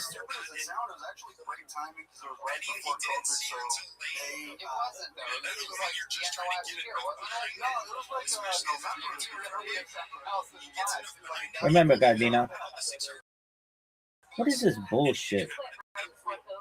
Yeah, right before COVID, but standing there, so they technically fired me, so I can get employment and then Restart. Reload. Oh, no way, dumb cunt.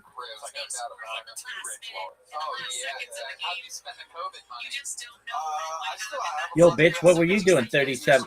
What were you doing the 17th of Tammuz 5786? Slinging your dick like it's going out of style, bitch.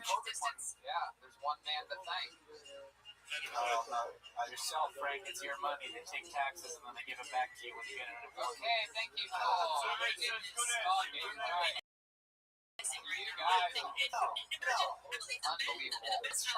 Remember, Gardner.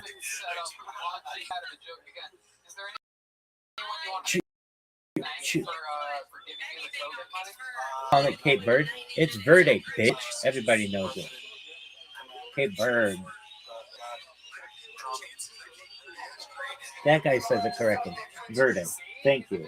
That stupid bitch is like Cape Verde. Where are you? From where are you? Fucking Australia? What? What's up with this fucking phone? Why is it sucking cock, dog? This is the worst. This is the worst. Everything sucks. Come on, bitch. Cape Verde. Cape Verde. Nothing worse. What would you make it? Just a motherfucker going like this? Why? Why not? Dog, no. No, oh, dude, I don't want to fucking douche. What is a maze wheel? What is this bullshit?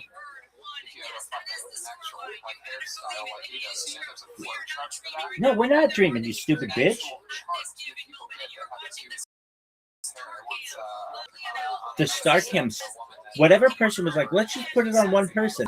That person needs to get the fuck out of here. There's the door. There's the door.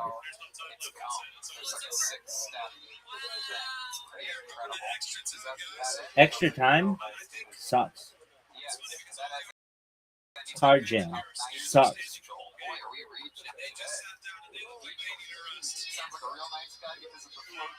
What song would you play right now? Careless Whisper? Have all the bitches dripping. It'd have to go down into some kind of gutter system, into some troughs, and then there'd be totes there. And then we'd have on-site scientists who had fucking microscopes, and they'd be like, oh, what is this? And be like, nobody knows.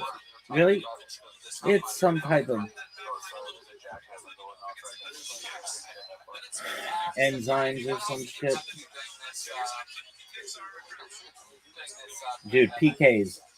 Take it to PKs. What would you tell Cape Verde if they went to PKs? I'm very proud of you. No one knows where the fuck you are. No one. Your flag sucks. You guys should be, frankly, part of another country. But whatever. You're your own. I don't know how that happened. What are you, like Curacao? Sucks. Here's the thing. Here's the goal. Don't kick it outside that. If it hits the goalie, no big deal. I could live with that. But the asshole should be executed who shoots it outside of that. Understood? Now go get some. How about these highlights suck dick?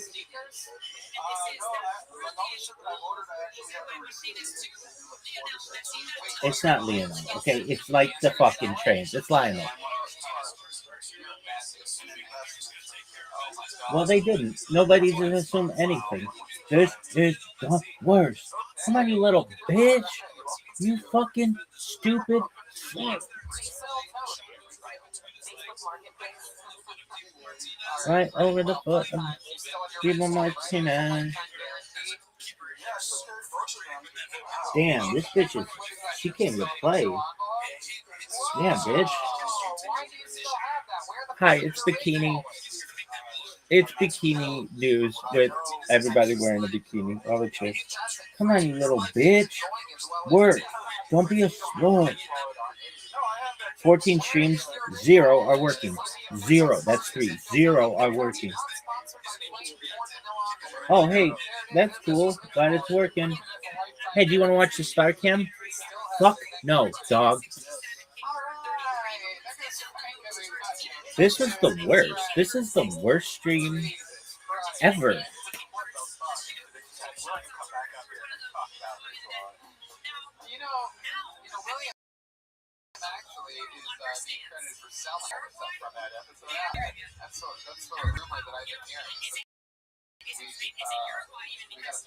Boy, sucks. Do they?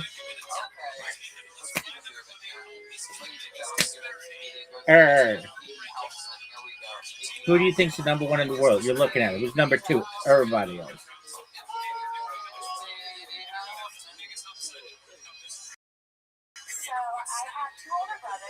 That's a cool story. Ooh, cool.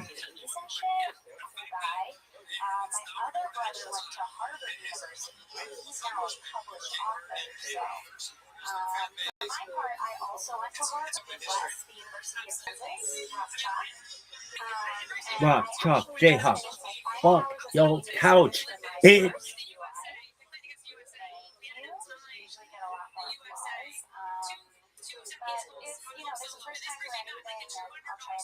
Yo, dog, I love that. Whatever the fuck that is, that person deserves a fucking raise.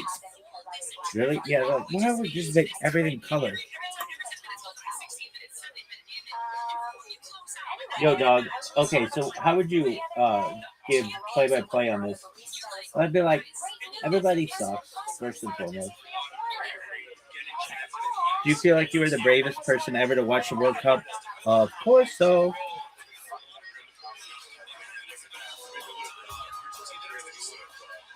Are they watering the grass?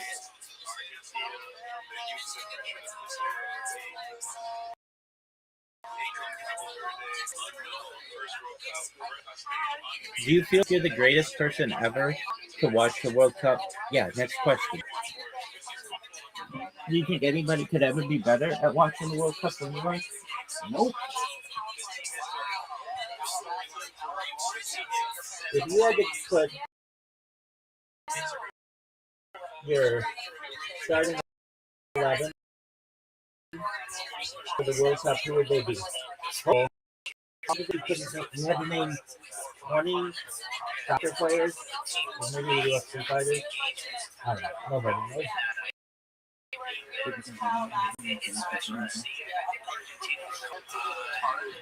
There's that Neymar dude. That guy sucks. Cheer.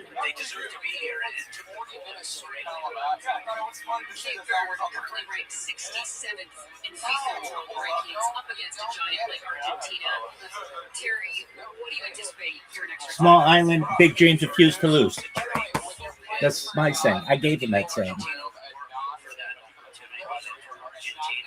Where's Cape Verde? I don't know. Is that in the fucking Canary Islands? Some shit. It's not near Curacao. Why? It just isn't. Oh.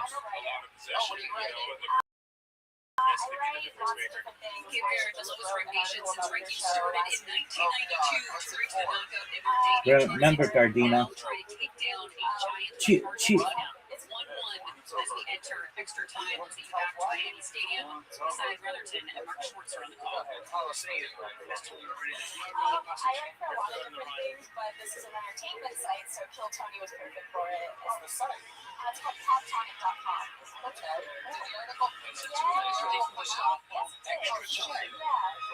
interviewed Kevin Keys and I think their last week, and we did a little interview about what it's like to be on the show. Oh, cool. Yeah. My goodness, you should have written it this week. Now that you've been on it. I will probably just keep writing about it. That's great. We appreciate that. I think we've got the years and years of journalists avoiding this show. 30 minutes? Are you fucking serious? Are you fucking serious? Worst shit ever. They should make it sudden death. They should really have to kill somebody. Why? That's why it's called sudden death. So, anybody I fucking want.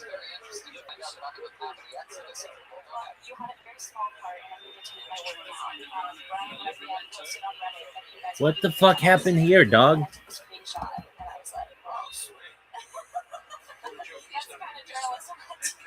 Oh, Martin got back to me.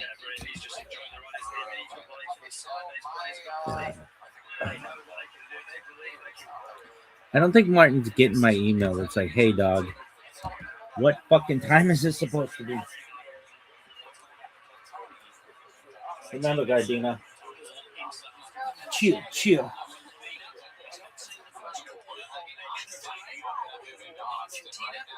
Argentina sucks. Do you think there are any hot chicks in Argentina? Yeah, what's that one bitch's name?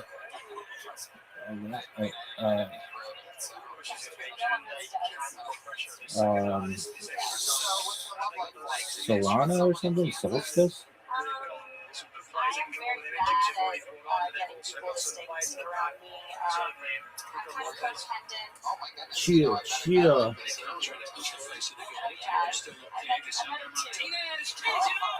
He just scored.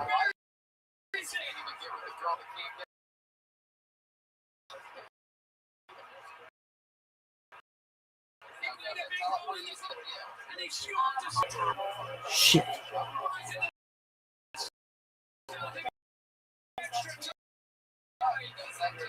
I saw that.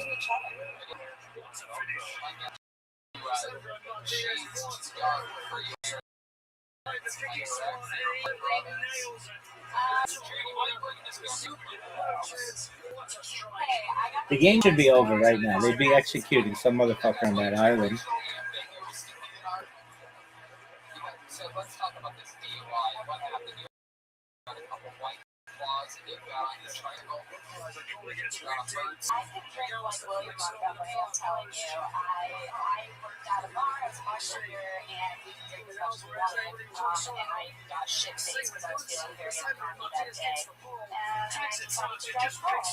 And some people ask me, like, why would you do that? You're an idiot. I was like, drunk as fuck. That's why. That's kind of what you do with the idiot. So, did the cop see you swerving, or you did something? Well, it's not a lie when I said I was blacked out. From I Lissandra think I Martinez, caused his some second real international hit goal. somebody.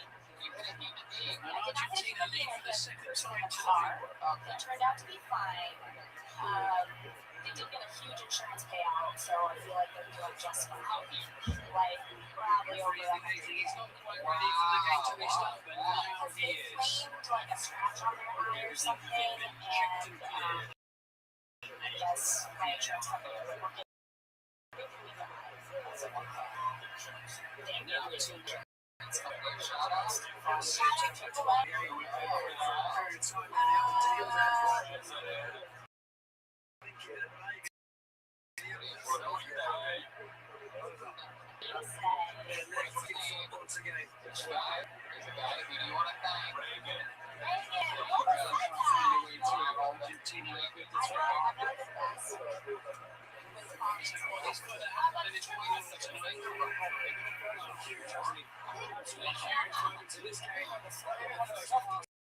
Did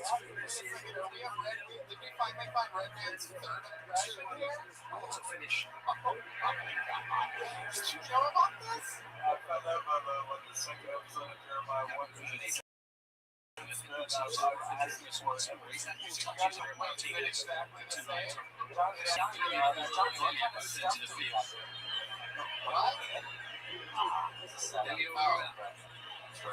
I can't ruin it, Joel, because I am the host of the show.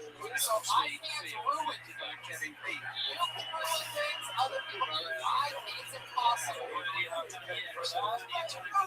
Hello, I'm Rabbi Rothschild. My mom reminded Joel just explain it to us.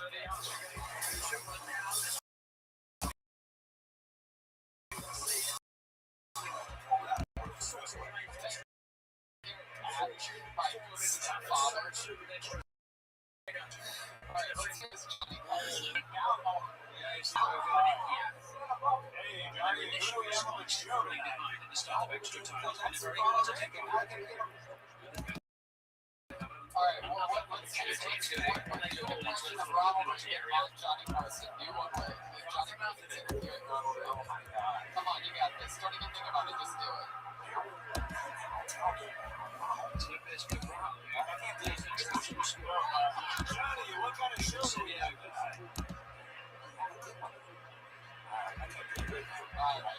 It's going to be the succession. It's not easy. It's not easy to pressure one of those. Fuck. Very, very good one. But I know I can do some. You go a little like more recent.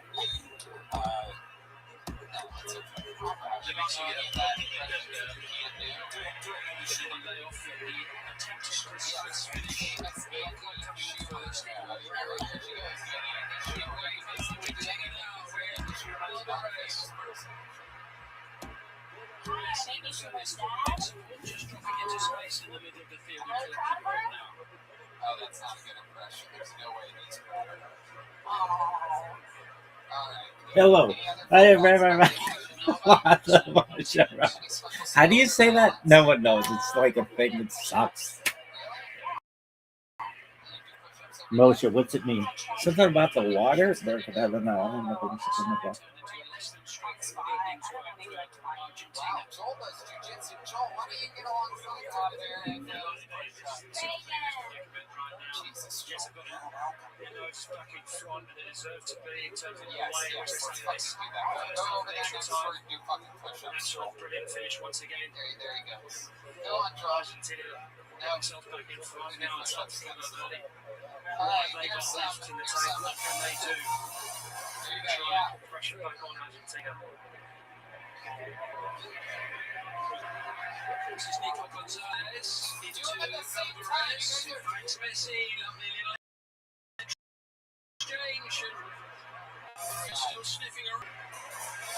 Ramco. How about you go fuck yourself?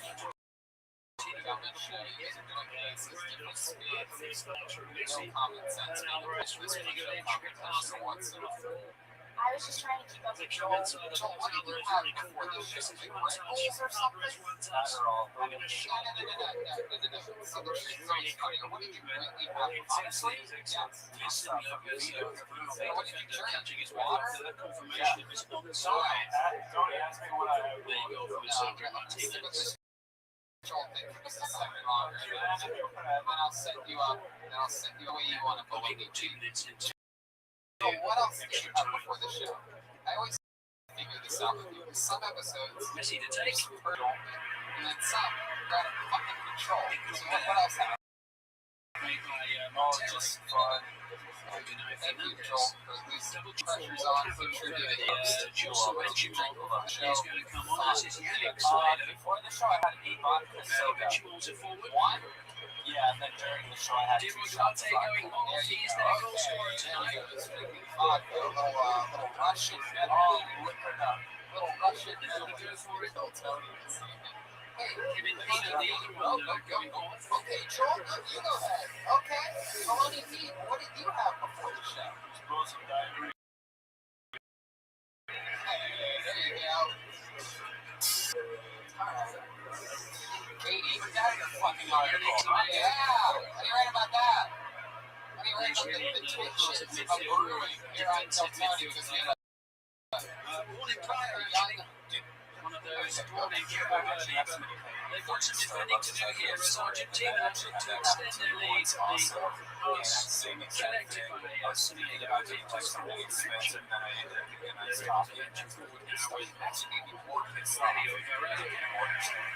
collective I did that joke as me talking about how I hate paying it forward because I didn't want to look like a bitch to the barista, and I just ordered a tall black coffee, and they paid for that, and then I ended up paying $13 for the people behind me, so I was like, this sucks.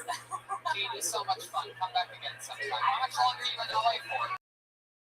I'm only here till Thursday, but anytime I'm in LA, I'll definitely watch. Everybody's making TV. That is right. Thank you. For any non-teammates. We live in the city on... We live in the city.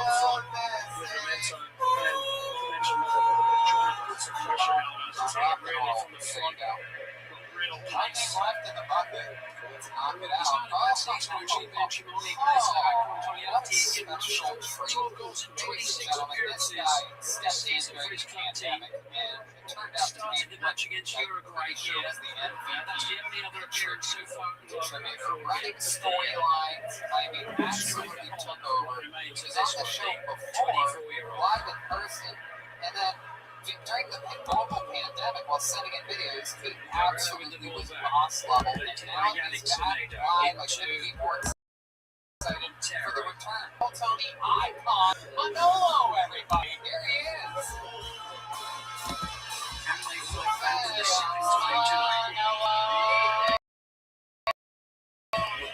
Stand back from there, yeah, buddy. Always mess up my name. It's okay. Today I wrote down a sign-up sheet that you wrote out the Manolo, but somehow Tony still saw me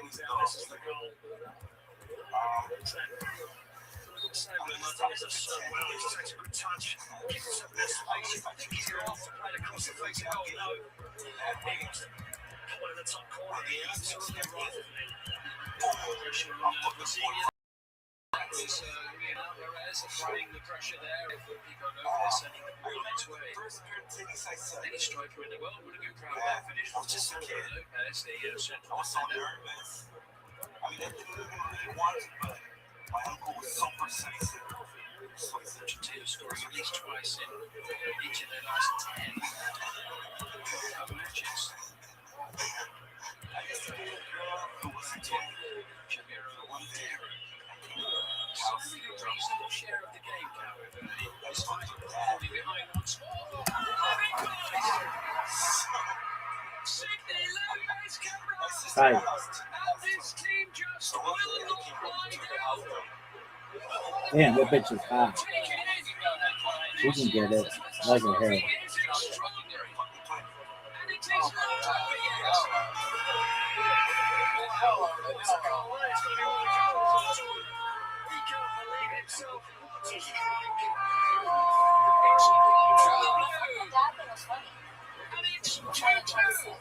You had like 3 jokes that ended in, so I this is a sign that just does not your own thing.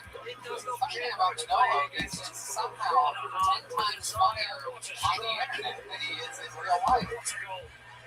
It's incredible. How many? So you took their team into the world champions for the second time tonight. Really? What are Mexican peas? Oh, wow. Oh, Mexican peas. Are they really prostitutes? Are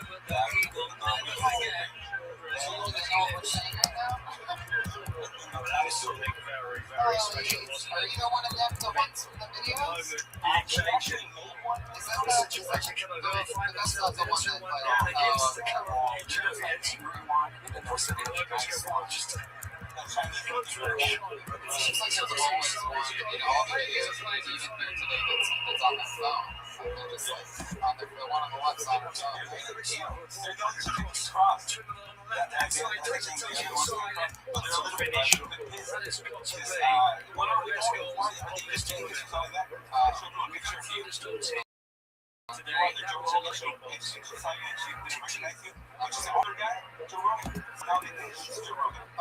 Yeah, this is Joe Rogan. Argentina venture forward.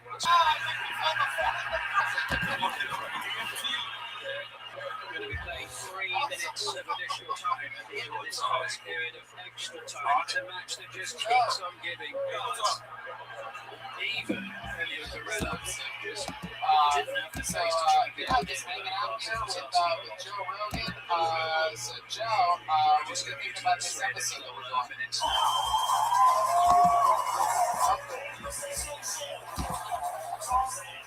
There you go. All right, Joe, thank you. What an extraordinary game of football this is. Perfect episode, right down the middle. Team that just does not give up. It's been phenomenal. They keep on producing. That's right, and they done. And they keep shocking us. Okay, so Manolo, so cannot believe so that. interesting. Have you had any relations with these 2 beautiful Mexican women? Not yet, but just touched around and stuff like that. This is Gonzalez. Do you think they would want to come up and talk to us with you? No.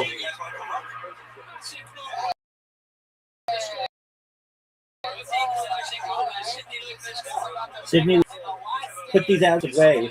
This should be so sick. This should be the best game I've ever seen. Really? Nah, fuck it, man. What's the best game you've ever seen?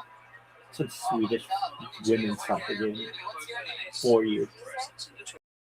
4 years. Alright, so pretty. What part of Mexico do you live in? Damn, bitch. Oh, wow. My Some sounds looks different here.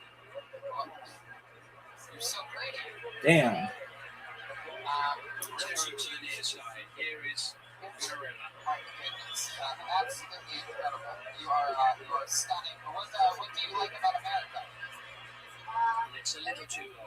Oh, including the President of the United States. It's very interesting to see that falls under Damn, bitch. Really? Confirmation that Gonzalo Montiel about this. Manolo is telling me this is the Mexicans love Trump. No, stay there. we need help. Why do you have for the drug job? Exactly. These assholes think it's on the It's not. You got that. What did it mean, Joel? I'm from 4 years ago. Half an hour as well.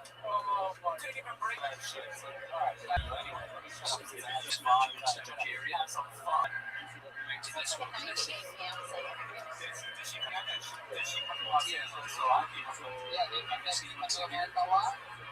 Still a decent level of energy in the Cabo Verde side. Okay, you speak the language so well. How did you learn that shit? So you just learned that they teach it in Tijuana? Heading to the Canadian River. Oh, you went to school here. he's got me. The referee said to go play down. But, How did you go to school here? looks like the referee's trying to play advantage. It just gets better every time you watch it. This is a different angle. And just he was only going one spot. That's right. Oh my god. It's my new favorite thing. Ronald Here is the referee's was view. also 5 presidents ago. Sydney Lopez can throw up to goal. That was a cool moment. Sydney unforgettable. Meanwhile, the first period of extra time was drawn to a close. We're also reselling stuff. He did well to find his loved ones We're also reselling things. in the heat of the moment there. They What knew are you guys exactly where they were. reselling? What a moment for Cabo Verde. Imitating this game being I know, excellent. stop being silly. Are you Time guys in extra time, reselling Argentina 2, things? Cabo Verde 2. She's so pretty. How old are you? 27. My goodness. And what do you do for a living? Who would have thought that? Wow. I don't think anyone would have thought that. But the scenery in this World Cup has been upset. It's been big thing countries that have been eliminated from this tournament by the lesser named ones. Moshe. Who calls you Moshe? God. I don't know. What's it mean? Something about the water. Who gives a fuck? What do you like about being single? Get through this. Yeah. Got the enormous amount of experience under these conditions. Passive goal. Okay. Can watch this all night. Absolutely. I mean, what a story it is. What do you what type of boys do you like? Do you like white boys or Mexican boys? If they were ever see this, if they were able to get there.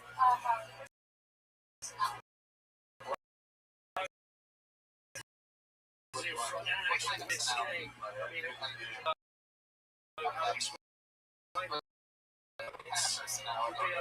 Major shot. Funny guy.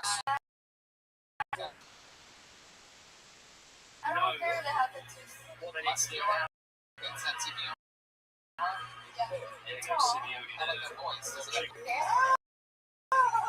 This is awesome. It's fun. How about when was the last time you were in a relationship? A year or 2 years? When did you get divorced?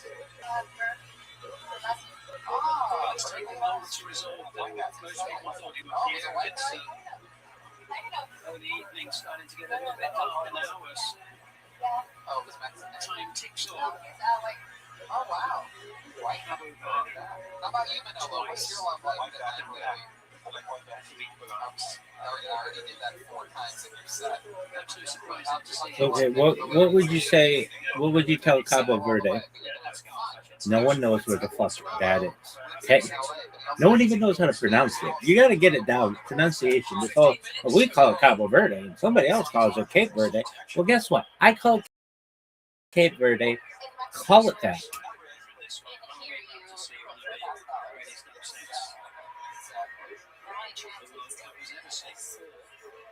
What's up with your friend back there? Is that you known her for a while? She does it? Perfect. Have her come up. Tell her in Spanish to come on up. Okay. What is it? What did you say? Damn, that bitch does have nice hair. Good call, Red Bear.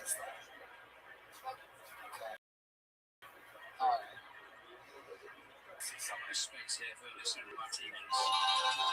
He must have thought that his goal would see his team through to round 16. Now, Alvarez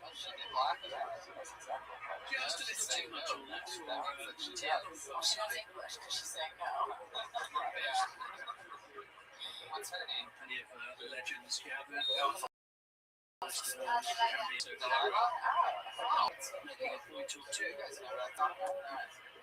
All right, Manolo. What else? Anything else crazy happen? You drink anybody's bath water or anything lately?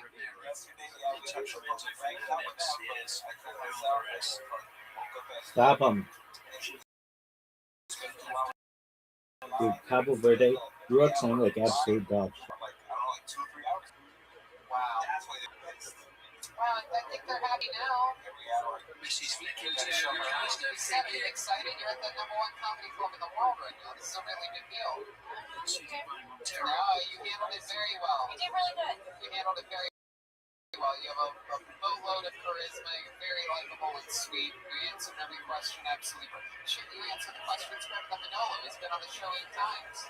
Manolo just keeps saying, so I fucked him. What the fuck is this? This guy's good. Okay. Deliver it into the danger You're area. right, Joel. I just want to thank Manolo for making it a second also. Stop him. Calculations made. In it comes. Manolo, Good job, Cabo I'm so Verde. glad I get to look you face to face. Well, Tell you that during that quarantine, man, you really pulled a lot of weight. Go, babies. Go, babies. Go, babies. Shots. Go, babies. Kick it. Kick the fucking ball, dog. Dude, just kick it in the goal. Oh, shit. Podcast guest inquiry.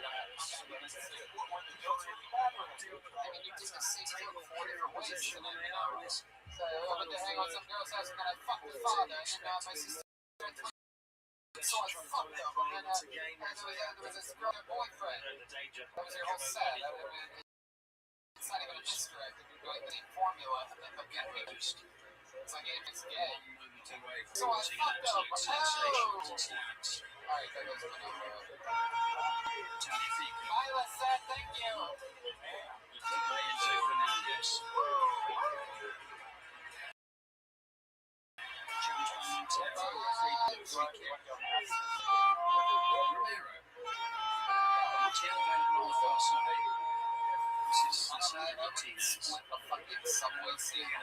Dropping a bit deeper to collect possession. McAllister and Lister and Deering.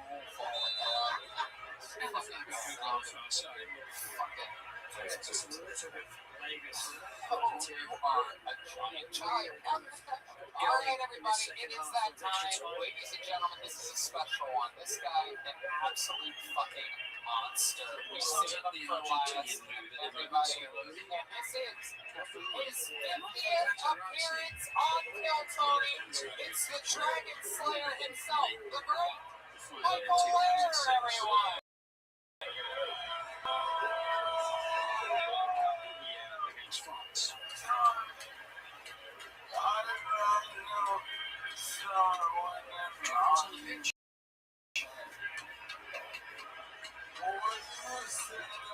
Sticking for these two. Argentina already feel that.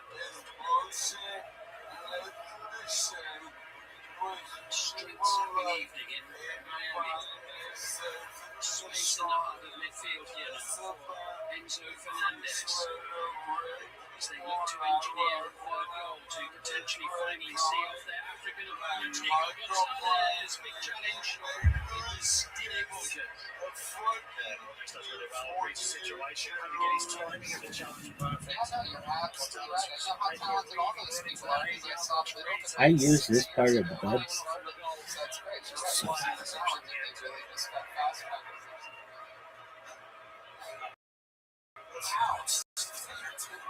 I always believe a man that gets himself to the microphone. Messi's delivery is a Fuck! Fuck!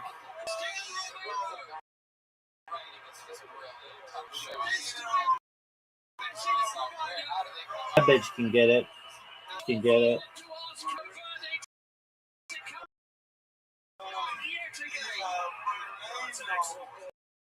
Can get it.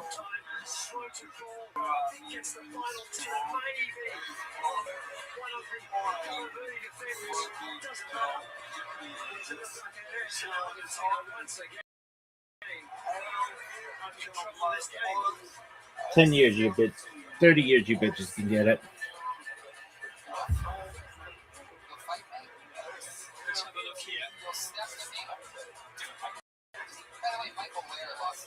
Oh, handball. wasn't your thoughts that my friend, the last style vendor, he's real honest on you. Why would you ever try to do that? By the way, first of all, yes, Reagan, I'd never agree with you more on anything. And second of all, even though technically to the outside perspective, it wasn't a fight. That bitch can get it. They're both really. That one's really hot. That one, she could be hot.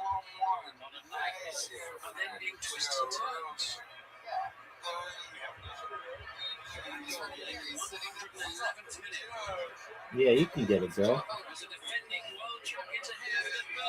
That bitch can still get it. A Cabo Verde bitch. All day long. I love your hair, woman.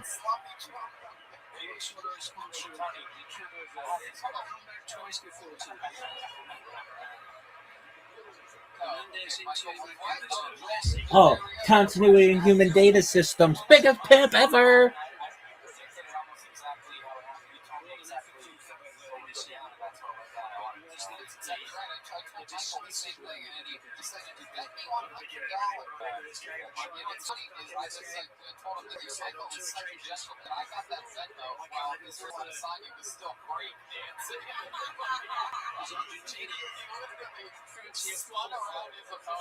It really is hilarious, and he's still going. I don't know if anybody has been following this on the internet, but Israel Adesanya very sports-like. But this guy wanted to become the champion, and so much shit makes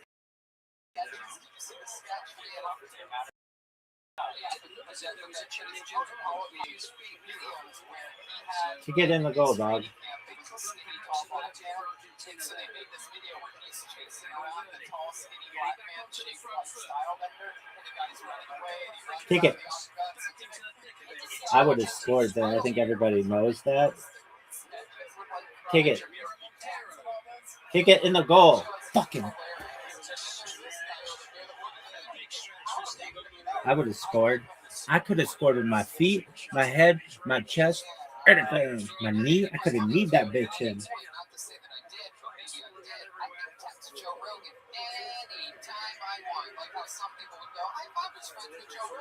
I sort of text him so rarely that when I do, when I think that, oh, hey, maybe I want to place a bet on this, maybe I text Joe, I just can't, and then I do, and it's like getting insider information by a man that has been right next to the office, right since the beginning of the sport.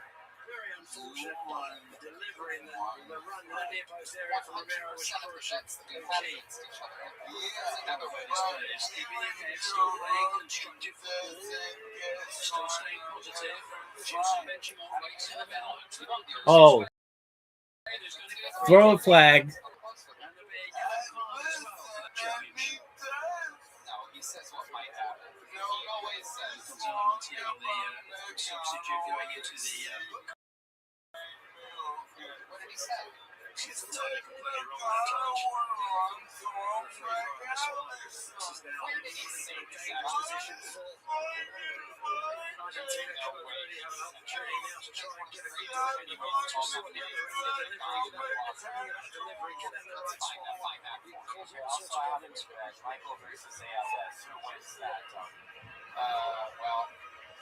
I think ALS is going to be break dancing after this. 5 minutes to go.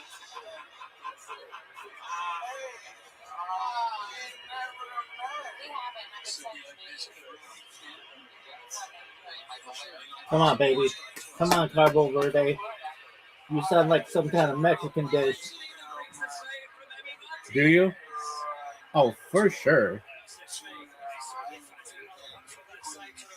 Cabo Verde sounds like a Mexican dish? How doesn't it? Oh, that was so close. Does it? Sounds like salsa verde, which is a Mexican dish.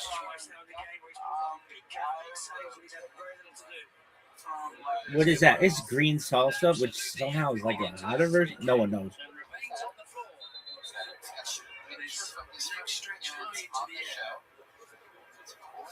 Come on, Cabo Verde, get your shit together. This team sucks. Oh, get your ass up. Dude, there should be a fucking rule in soccer. You can't touch the other guy. If you do, it's a foul. And You can't fall on the ground. It sucks.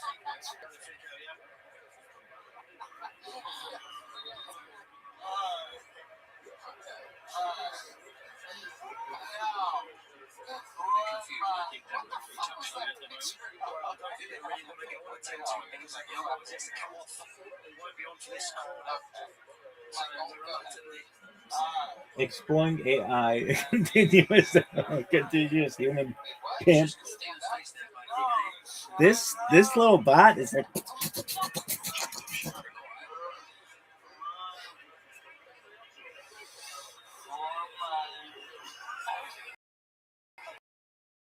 Are you gonna stop it on Shabbat? Fuck no, bitch. Damn, that bitch can get it.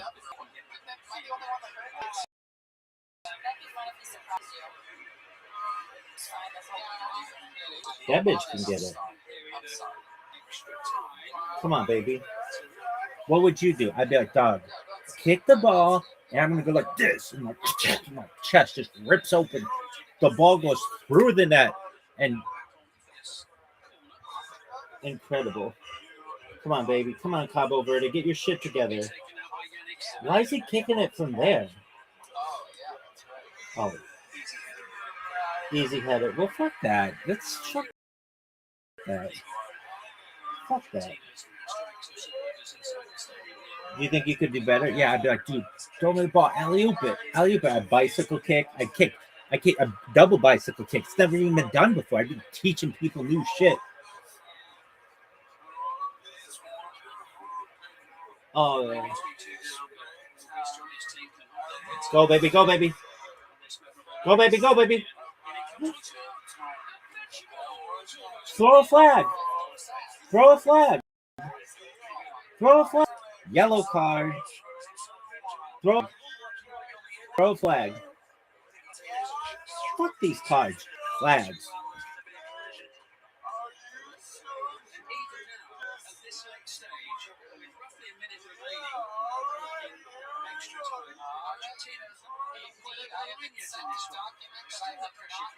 Shit.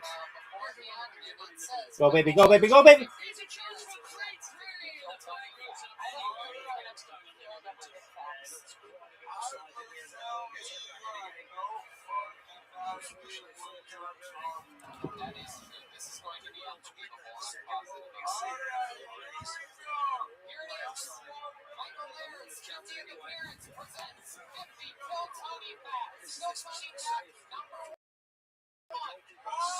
The original name of the Mystery Podcast was Major Mondays with Mr.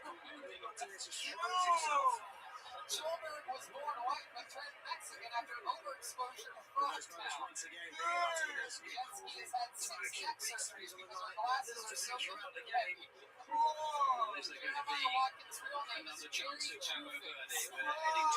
Julian Montgomery holds leftover pizza crust from Vito's Pizza. The actor Patriot raped Michael Laird. David Lucas won't take photos with fans, but will steal their sneakers. Ali Makovsky doesn't have eyebrows, those are caterpillars. Roma Chris fucked his way through all 4 branches of the Armed Forces. Channel 11's marriage is on the brink because of his hoarding of wigs and other women's apparel. Corner kick, corner kick, corner kick. Dude, get your ass up.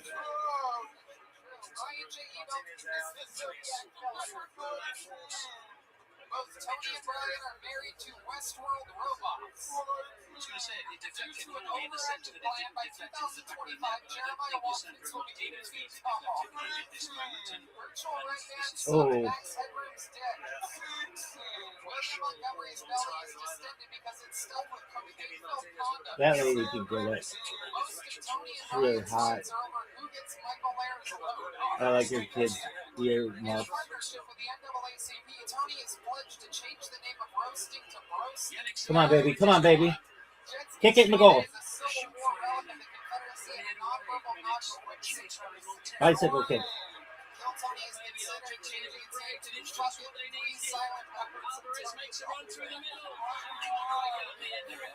Kick it.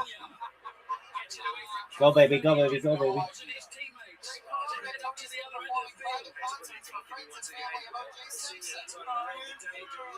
Go, baby, go, baby, go, baby.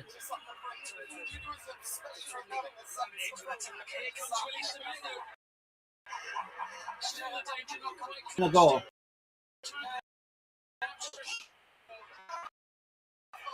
Over. Cabo Verde in there. Sure, dog. No doubt. No doubt.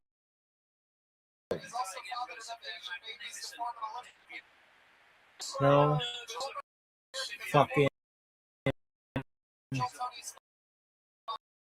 out.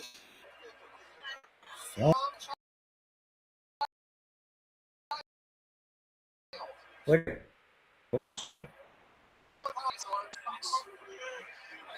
He sucks. Everybody knows it. Son.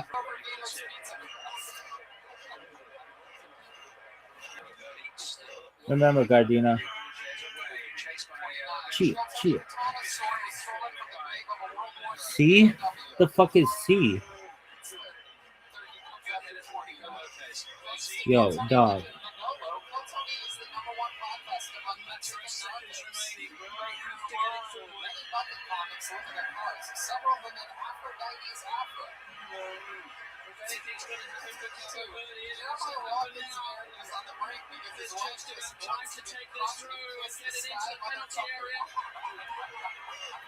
What is this?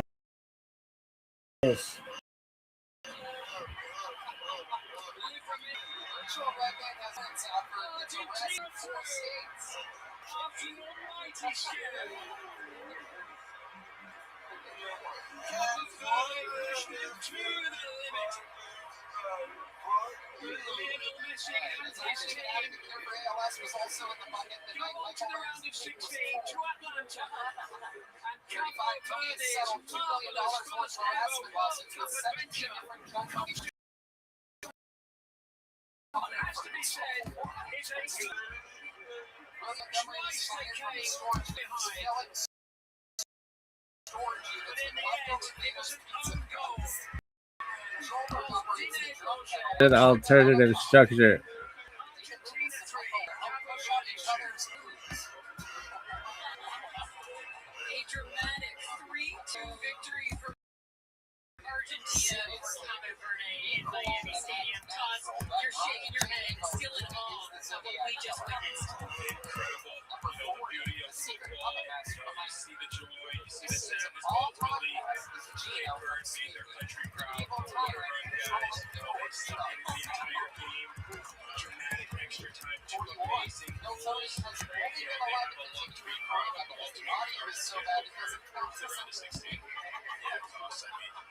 Jesse Marsh spoke to the Canes about being heroes. I think Cape Verde will lead today as legends. They went toe-to-toe with Argentina. They were resilient. They came back twice. It's very strong story, deeper than much many people probably would have expected. I mean, so many layers. To lead this game with their heads up, knowing that they went toe-to-toe with the World Cup giants, a team full of royalties. I mean, Bravo indeed, as Argentina is also to face Egypt in the round of 16. Cabo Verde, you fucks. Kind of glad. This is still in it. Player of the match. TSN player of the match is presented by Vivo, official bank of homosexuals. Canada sucks.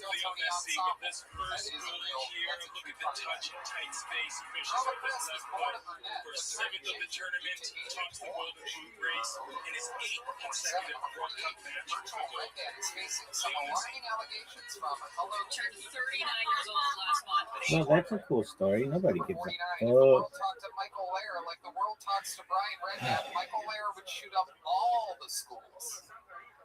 Number 50 for episode 500 of Kill Tony, Gareth Pursehouse returns to tell his side of the story. It could happen. It could happen. We've got Colombia, Ghana. And Michael Lair does it again. An extremely well-produced. Hilarious, Michael. It did. You know what? It felt like 49 to me. It felt like 49 fun facts. Another big hand for Michael Lair, everybody. Unbelievable job, Michael. And congratulations on your 50th appearance on Kill Tony. Without a doubt, you can quote me on this forever. 50 of my favorite appearances Why did they by quote anyone in this the show's history. I round absolutely at love you, 32 and you when know it's this because we text and talk. I finished my work yesterday, so I've been trying to. no one knows. It's impossible to know. It's No been one will drinking ever since know. this morning. Something about Hook it up. ZD and popcorn, I do believe he said. MichaelAirCompany.com for all of his amazing merch and videos. Follow him on social media. Let's check out tonight's drawing from Ryan J. Ebelt, everybody. Here it comes. Wow, look at that. Oh, I'm golfing. That's incredible. The great Ken Condon is in it. It's Donkey Kong. Oh, that is awesome. It is Donkey Kong. Wow. That is an incredible one. The great Ryan J. Ebelt. He's not really the Zodiac Killer. This people. He place might be. I'm is starting to designed put like together a the puzzle in my cheesecake head, factory. RyanJEbelt.com for all those incredible prints. How about a big hand for the great Kim Condon, everyone? Plug something. Oh yeah, Tiger you guys can follow Thread. me on Twitter at Kimberly Condon, on Instagram at Kim Condon, and check out my podcast, Broad Topics, anywhere you find podcasts, iTunes, Google Play, Stitcher, YouTube, Spotify, and also on the Gas Digital Network. Use promo code TOPICS for a 14-day free trial. Absolutely noodly. His new 1-hour special family reunion is available for pre-order now at JeremiahWatkins.com. It comes out December, everybody. It's Jeremiah Watkins, the host of Jeremiah Wonders. What else, Jeremiah? I got some new shirts and Saks hats over at JeremiahWatkins.com, or you can get them through Instagram at Jeremiah Stand-Up. Appreciate the love from Jeremiah Wonders. Love you guys. Thank you. The great Jeremiah Watkins does it again. And hey, look, Chroma Chris was here all night. Chroma, what do you think about this? Oh, we really raised them, Tony. Well, Yeah, you can also you can scroll over to that Orange Amps YouTube page, and you'll probably video of me. It was shot and directed by Rick Gossett. amazing. I can love it. And here he is, old Vodka Gravis back there. Joelbert Jimenez, everyone. Really picked his moments tonight. Go ahead, Joel. Sometimes it's just fun to watch stuff burn, you know? Mostly sorry, Todd. I love you guys. I love you too, Tony. I'll kiss you after this. I don't care about a plan D. Thank you, Joel. Yo, we can always rebuild it. That's right. Absolutely. Fun times. What else, Red Man? Check out my virtual Red Band podcast, CB Molest and Little Kitty. Also, check out the Brothers podcast, Brothers in Cursive with William and David. We also have a new Patreon, patreon.com, Brothers in Cursive, and Brian Holtzman, Dead Air, DeathSquad.tv. Thanks. Beautiful stuff going on over there. And I also have a new Patreon, the brand new Roast University. We just marked a 3-month anniversary, and the higher tier got their bumper stickers sent to them. Proud student of Roast University, and You gotta give me one of those so I can sit on my car. I do. I have one right here, right now. Here, have one. There you go. Proud student of Roast. Throw this right on. Roast University. I would put it on my car, but my car is filled with Trump 2020 bumper stickers, so, and key marks. So, said, no, I'm kidding. Go over to patreon.com/hinge that. And yeah. So we'll see you guys next.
How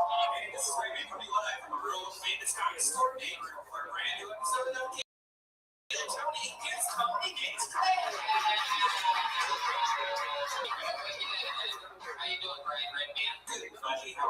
Another beautiful day, a beautiful Monday here in sweet, sweet Los Angeles, California. The fires have subsided. The president is back in the White House, and the state of Kiltony is strong. Joining us this evening, as with every single episode, ladies and gentlemen, look who it is, guys. It's the one, it's the only Ryan J. Look at him right there. Classic turn to the camera, Ryan J. the Southern charm of a true Texas gentleman. Every single episode of the show is drawn by Ryan J. Belt in a beautiful, beautiful way, and all those prints are available at RyanJBelt.com, including all the tour posters of all the past shows and every single one of your favorite episodes of Phil Tony. All RyanJBelt.com. Sometimes see those fun options. Yes. A few new limited edition t-shirts for sale on branded Hinge Clips Notes throwback t-shirt that I absolutely love. It's my new favorite t-shirt. I rarely get a chance to wear t-shirts nowadays due to golf habits. But when I do, I have a Ryan J. Belt t-shirt. I am stuffed up to the gills today. Folks, on delicious gang signs, county lines, west lines. Oh, what is this bullshit, dog?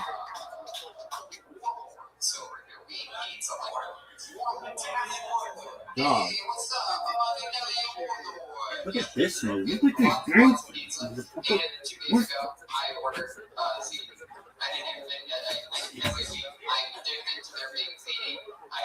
didn't even bother you, Charlie. I ordered the normal breadsticks this time, so I didn't even want to bug you. It was early. I had my breakfast. It was like 11:15 a.m.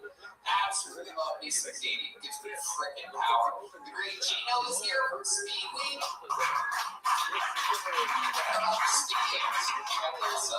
Momentum of the show rolling for us. We were in need of a slightly larger than small studio, and we had a lot of fun over there. A lot of memories. Remember that the Tiger King came out? The band was the Tiger King. It seems like just yesterday. Absolute insanity over there. All the people zooming in and all that wacky stuff. And thank you, Gino. He's here tonight. We're gonna have fun. 5 people are in the bucket, pre-selected. They've been waiting to go on this show, being a guest. But before we get to that, here's a little bit more from the amazing sponsors of Phil Tony that made this episode even possible. Hey, y'all! I'm gonna tell you right now, I have been smelling the amazing products that I got from Hawthorne. I took a quick website, some of the questions that, they ask you what kind of scents you're into and what kind of things that you like, and what's your life like. Shalom, motherfuckers. West Side. Special quiz that they ask. They sent you deodorant, shampoo, body wash, face cleanser, lotion, that was and the so. stuff was unbelievable. Yeah, if you want to upgrade your self-care routine, Hawthorne is a fun, convenient way to get super high-quality products tailored specifically for your needs. Hawthorne even takes the risk out of it by giving you free shipping and returns. If you don't like the products, they'll even... There is. I'm telling you, man. Oh, that's so My favorite funny. thing's Here's the a body breakdown. wash. I always bought a fancy body wash. Here's an I alternative. got a lot of it because I haven't been using it. Hawthorne body Intelligence. What does that even know? Really? Fuck them. I'd be like, say hi. He'd be like, huh? I'd be like, dog. ChatGPT, Gemini. He'd be like, huh? He'd be like, dog. What the fuck? Dog. ChatGPT, dude. Siri? He'd be like, I'd be like, no. Computers. He'd be like, it'd be like Game Boy. He'd be like,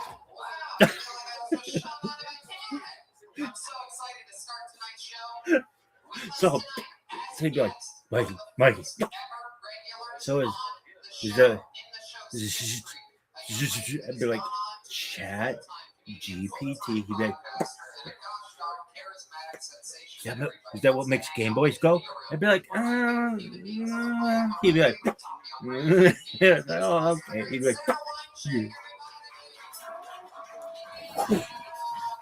really?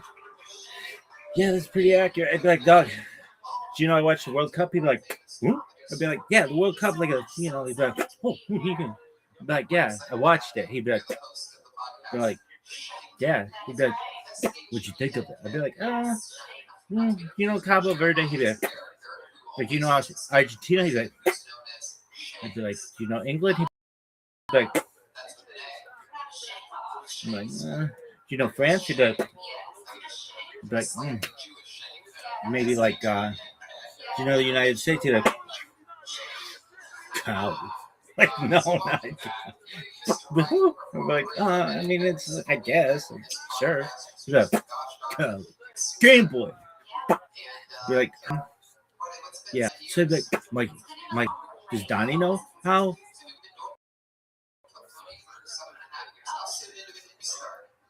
Game Boys work? No. He'd be like, but how's the computer work? I'd be like, do you know how Game Boy works? He'd be like, yeah, you could like do the boot and the do, and then like, I'd be like, yeah, it's kind of like that. But nice. Really? Yeah, I haven't done a Yoshi impression in years, dog. Burgers had an something like that.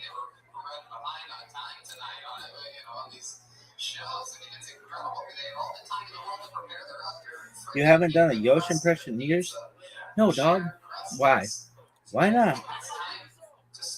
I can't wait till one of these people are like, quit emailing me with your bullshit, dog. I'm never going to have you on my podcast. Never in a million years. Support. How to work with us. Yo, dog. Thank you. We'll be back to you soon. In addition to the Humble Beat. Really? No one knows what that is. I don't know what it is. I don't know what it is. Bush doesn't know what it is.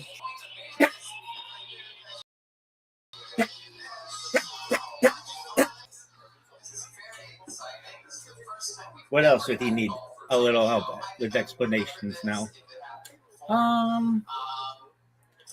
Yosh, do you know what Siri is? Do you know what ChatGPT is? Do you know what Game Boy is? Okay, it's like Game Boy. Tetris? Like, yeah, it is. It's a lot like Tetris. You'd be like, no.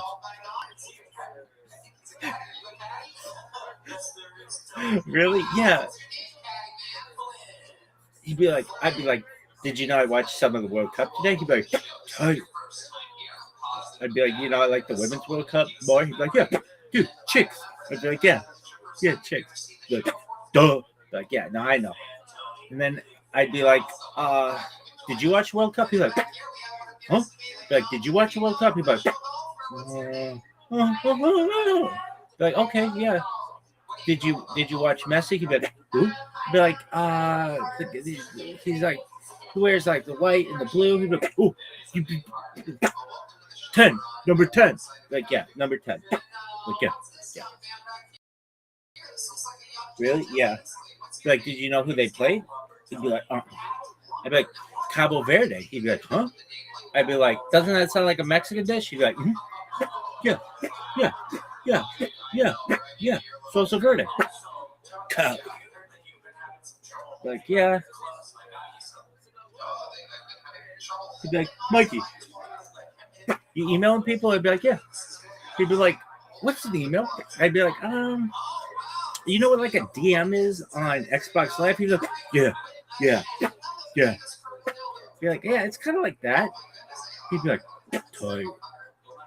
So you created like a Game Boy that DMs people in Xbox Live. I'd be like, sort of. He'd be like, gamer tag? I'd be like, he'd be like, Alpine Blazer. I'd be like, no, not that. He'd be like, Alpine Blazer. I'd be like, yeah, Alpine Blazer. He'd be like, cool. I'd be like, do you know what a podcast is? He'd be like, I'd be like, it's like, you know, when you're on Xbox Live, you're like, yeah, Callie. Like, yeah, but not. So, you know, when you got the thing, the microphone, you'd be like, yo, my headset.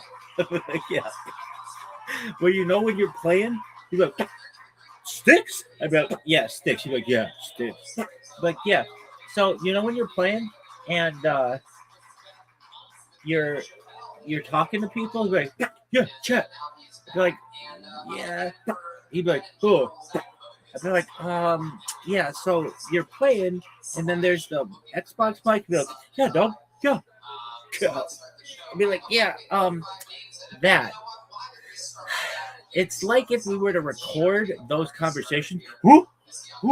Like, no, not your conversation aren't recorded, but these are recorded. I'd be like, huh? I'd be like, do you know what Girls Gone Wild is? You'd be like, oh, yeah. Like, no, calm down. I'd be like, you know how that's recorded? I'd be like, yeah. Well, imagine if it were like Girls Gone Wild, available to everyone on the internet. He'd be like, oh, okay. I'd be like, yeah, but it was just like not Girls Gone Wild. It was your favorite rabbi. He'd be like, Mikey? I'd be like, dog. Stop with that. Rabbit. He'd be like, rabbit? I'd be like, no. He'd be like, rabbit. Like, no. He'd be like Frankie. Like, no, that's a tortoise. Like, yeah, with like the thing, you know, like there's a story. I'd be like, no, I know the tortoise in the air. Like, yeah, Frank. I'd be like, yeah, but you gotta understand. He'd be like, huh? So my phone died recently. Guess I should have been wearing a mask. Hilarious dog. My girlfriend ovulating so hard she barking. I don't know how to do that. Why did she ovulating so hard? That she barking like a dog. I think you should say that part. Barking like a dog. Yeah. I didn't understand what the last things that you said. Did she barking? I would say that you should say. I don't even think that she's barking like a dog makes it any funnier, but I think you should at least say so that people understand. What does ovulate? No one knows. Means that they're having it's happened. How would Yosh explain that? The steam? Yeah, he'd be like, yeah. So there's this thing where it's like when I'm gaming, and then she's like, I'm like, babe, I'm gaming, and then she's like, yeah, no, it's okay, you do your thing. And he's like, tight, and then he's like, yeah, and then like I don't like hang out with her for like I don't know, like a week or so, and then the week goes by, and it's like, yeah. Yeah, it's like that. Do you know why you don't? He'd be like, no. Be like, okay. He'd be like, she needs Q-tips. I'd be like, he's like, big ones. Okay, I guess. He'd be like, cow. No, yo. Smart man, William. You said that you made a joke about interracial porn at one point. You like to see black people and white people come together. Is that true? Do you watch interracial porn? Do you watch porn, William? I do. I think I've said it before. I'm a big hand job fan, just because I feel like it's the most accurate thing I could be watching. I think that's what it is. To myself, because that's what's happening. You are getting a hand job. That is an interesting way of thinking about it. I'll watch that. I'll watch some mature stuff. Do you ever watch hand jobs given by people that have red hair on their hand? Because if you're watching that, then it's even more accurate. I was scared you were going to ask me if I watch hand jobs given by guys, and I have accidentally seen a couple of those. Accidentally? Not really. Well, how much do you think you watched one of those? Oh, God. Hours? Wow. No, 30 minutes. Do you remember any of the names of these hand job porns that you watched? One guy's name was Sean Dragon. Sean Dragon. Shout outs. Really good. Love you, Sean Dragon. Wow. It seemed like it. Now, was Sean the guy giving the hand job or getting the hand job? getting it. Oh, very interesting. Really cool video. Why do they call him Sean Dragon? Does fire come out of his wiener when he comes? I don't know. I don't know. No, it doesn't. That's No, impossible. yeah, I don't know why they call it that. I don't know. I like that. I like Sarah? Are you watching interracial handjob porn? Good question. Yeah, I watch that sometimes. Let me ask you this. Is it a black hand on a white penis or a white hand on a black penis? Both. Oh, you like to switch it up. Oh, yeah. Goodness I love that. What's your preference? Can't stop. Oh, wow. I really can't fucking stop. Oh, my goodness. How often do you watch handjob porn? Once a day? I don't know, 5 times a day. Okay. That's a full-time handjob. It's a full-time job. William, how's your life going? You seem very present today. You seem... Yeah, doing good. I've taken Adderall the past 2 days. I've been writing literally 10 hours trying to compile all my jokes. I don't know how 45 minutes is going to go with a bunch of short jokes. It's going to go... I'm worried. I'm nervous. It's going to go faster than you think. It's going to be very... That's what I'm talking about. What, that I can hit 45 minutes or that You're definitely going to hit 45. You need to... You think? You need to no longer worry about hitting 45 I know. minutes. I'm generally confident, but I've been... Or whatever you do, you can't get off early. I have heard a rumor that you have a weird habit of sometimes bailing early. I believe you did it in the window the other day or something like parking lot. Well, night. If it happens tonight, I got it right now. I'm good to go for tonight. Well, you're not going to do 45 minutes in here. That's Yeah, that's what they told me. No, they didn't. They said I could practice tonight. Nobody said that. I was on the show on Showtime. Dog, it's time to watch You got all myself. my name on the credits. Cat Lumber has something he wants to say. Go ahead, Cat Lumber. Unfortunately, the time has passed. Let's move on. What were you going to fucking say? I was going to say... Hey. There you go. Clearly the time has not passed. From now on, to tee you up, just do whatever you were going to do. Whoa, Daddy, liquor it up, baby. Cat Lumber, continuing where he left off last week. And I had 6 ready to go later in the episode, but Tony, thanks a lot.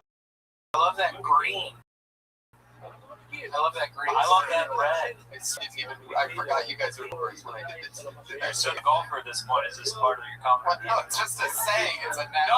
I think it's somebody. I think it's the golfer. Well, you know what? Yeah, it's just part of Par for the course. Tony, I've been watching your stories. You didn't say par for the course, William. Calm down. Go ahead, William. You were Are you talking. actually flying on these planes, or is that? Oh yeah, I'm flying backwards now. I am. Tony, be careful. That's how you're gonna die. That's how you're gonna die. One of the planes is gonna go down. I've had a dream. I've had a dream. I'll let you. I've had a dream. I'll let you run out of oxygen. Keep repeating it. You good? I just want you to be careful. I care about you. Okay, thank you so much for your care. Do you know who thinks planes crash? You know who says things like that? Dumb white trash people. So don't be a dumb white trash person. It's a 737 Boeing business jet. You never hear of those crashing. It's almost absolutely impossible. It literally never happens. Never say never. Oh, okay, William. Again, this is an ignorant way of thinking that you're shot. You know what? I don't think you're going to be able to hit 45 this weekend when you headline for the first. Yeah, I don't think I am either. I think you're going to start Not putting if your you're bag flying into your ego. Listen, Tony, he's hitting at least 103. I think you're going to fucking try to bail out at 28. I think I am too. No, not an option. Worst comes to worst, keep your fucking jokes written out and glance at it. Also, have a it's fine, but be very weary of leaning on it. Have the in-between talk also. Just, don't be afraid to, talk to people in the audience. A little bit. Let's go right back into it. Be comfortable trying not to, because I have a feeling you're just going to speak through everything, and then you're going to be like 20 minutes. What are you going to open with? Let's do a little thing. Let's tee up his intro music one more Son of time. a bitch. Jesus. That's twice. What? Tee up. Once again. Okay. Very good. So here he is, ladies and gentlemen, headlining here in Eureka. We want to see your opening joke. We want to see your opening energy. Put the mic in the mic stand, William. Ladies and gentlemen, this next guy is headlining. You know him from the Comedy Store. You know him from Kill Tony. Here he is, the great William Montgomery. Eureka! How are y'all doing? I've heard about your castle. That's good. What are you gonna follow that up with? I obviously got the messaging, the interesting things about my parents are black. Wow, okay. Start the stream going. You should probably maybe go, I looked up a lot about this place and the Eureka thing. Yeah, a little bit of I know. I came here today, as you can tell by the way I look, I came here on a hot air balloon. You could say that. That'd be a great follow-up joke. Originally, I was thinking doing some Eureka Springs, Arkansas joke. No, Like no, Eureka Springs. no. Okay. No, the hot air balloon thing. It's on you. What do I say? A little bit self-deprecating, yet it's adorable. You know, the person who brings you up is naturally going to say, you know, you live in LA or whatever, that you perform at the Comedy Store. They're going to know that you have a little bit of a trip to Eureka. So you say, after the Eureka thing, I love your castle, blah, blah, blah. As you can tell by the way I look, I came here today on a hot air balloon. That's what you say.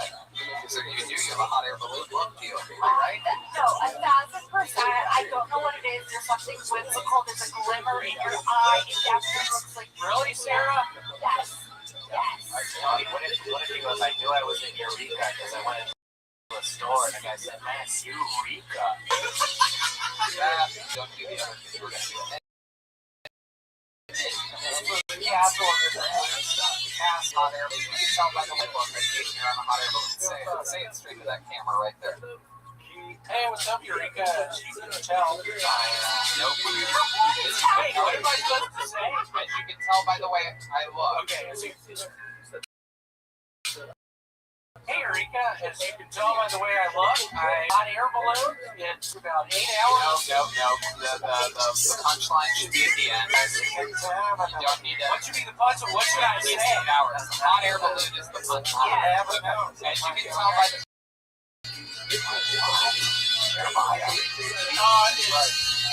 As you can tell by the way I look, I came here today on a hot air balloon. Hey, Eureka, really nice to meet her. Is the castle. And then do the second joke. This headliner training here at okay. So at the very beginning, walk up to the mic, get the microphone. Ladies and gentlemen, William Montgomery. Big round of applause. Here we go. Here comes William Montgomery. Eureka, really nice to meet her. Where's y'all's castle?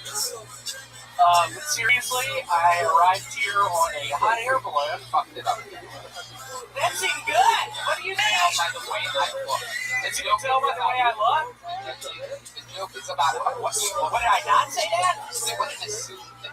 Came here on a hot air balloon. Say by the way I look. And you can tell by the way I look, you can say that if that makes you more comfortable. And just by the way I look. The BB song. There you go. Thank you, Flynn.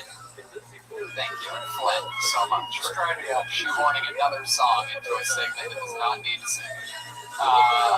So, as you can tell by the way I look, I came here today on a hot air balloon. Hey, Eureka, as you can tell by the castle joke. Eureka, nice to be here. Where's y'all's castle?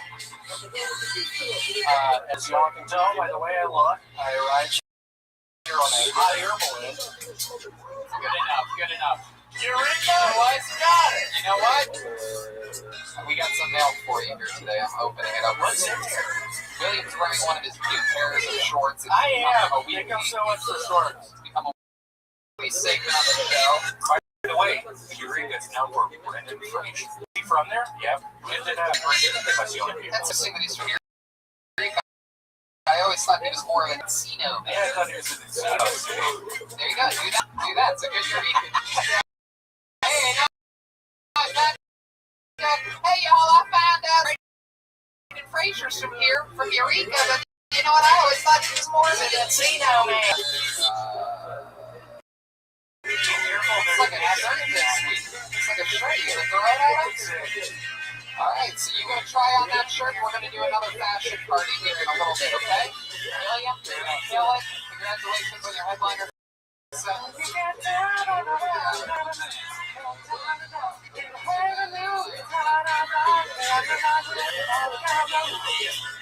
Very good. Okay. Pulling your name out of the bucket, William. You gonna get that on for us? Okay, there we go. And to the bucket we go. You guys excited? All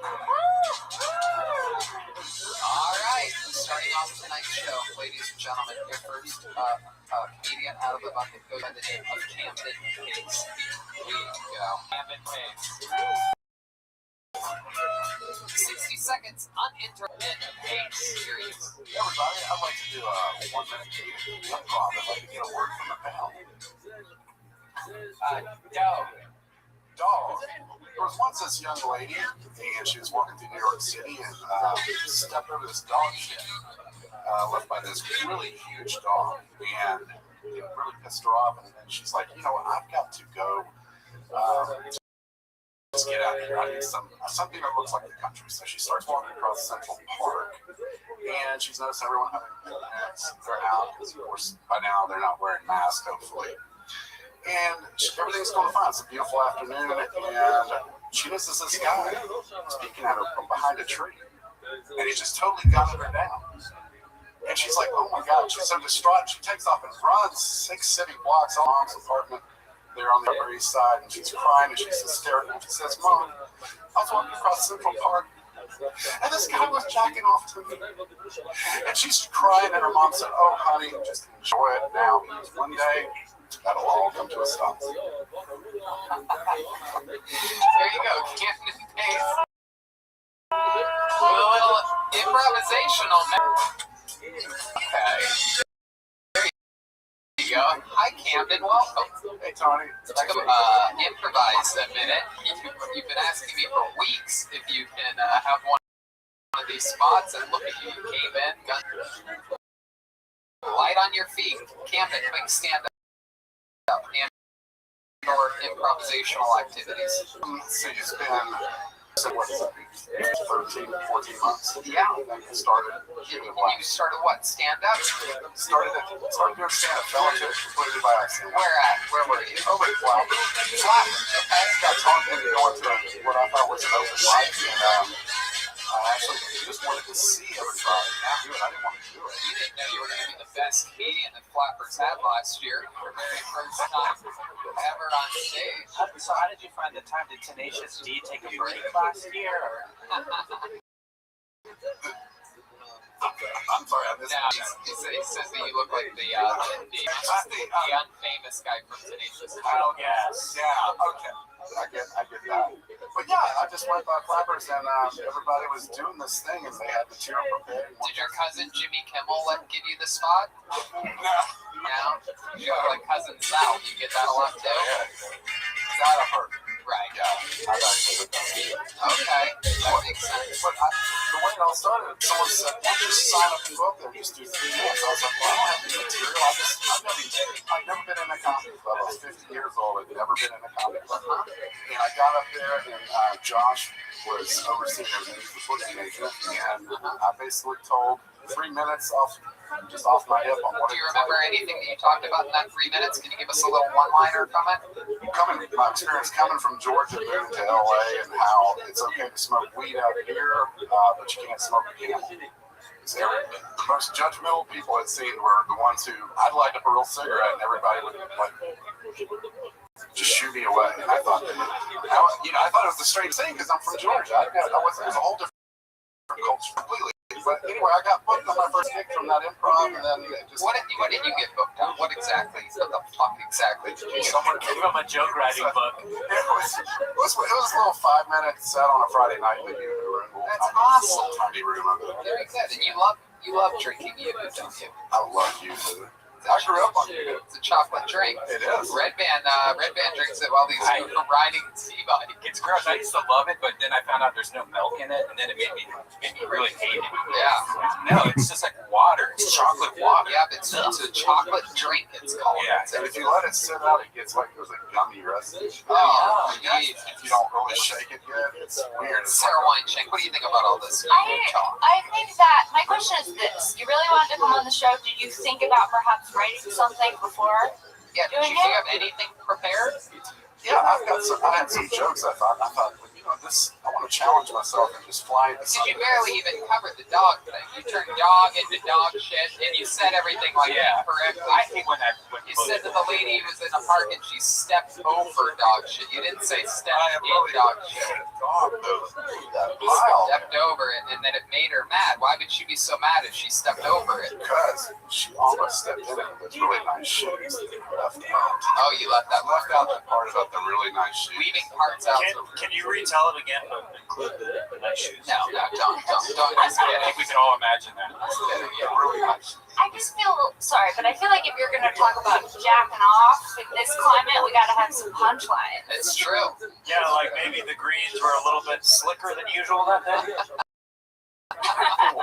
Or maybe she's Yep, she slipped it. Come, just saying. She slipped it. Come, and she started vomiting on control. She slipped in a tackle. All over her new Maybelline face. She just got down.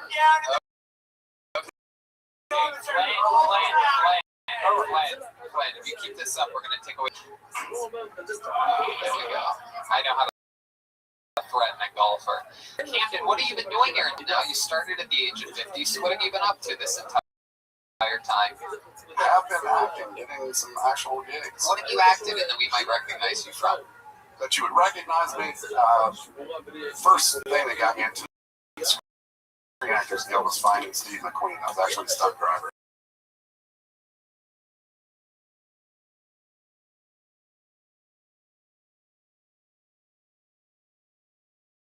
That got me booked on a comic web series called The Band Next Door. How does this guy keep seriously?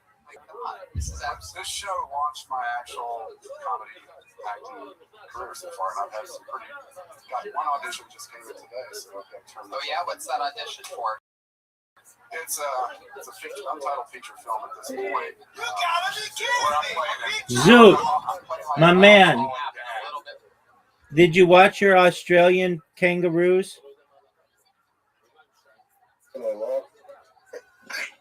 Gesundheit. Did you watch them?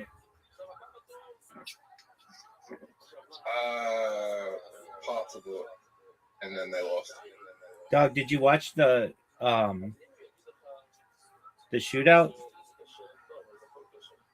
I saw the own goal.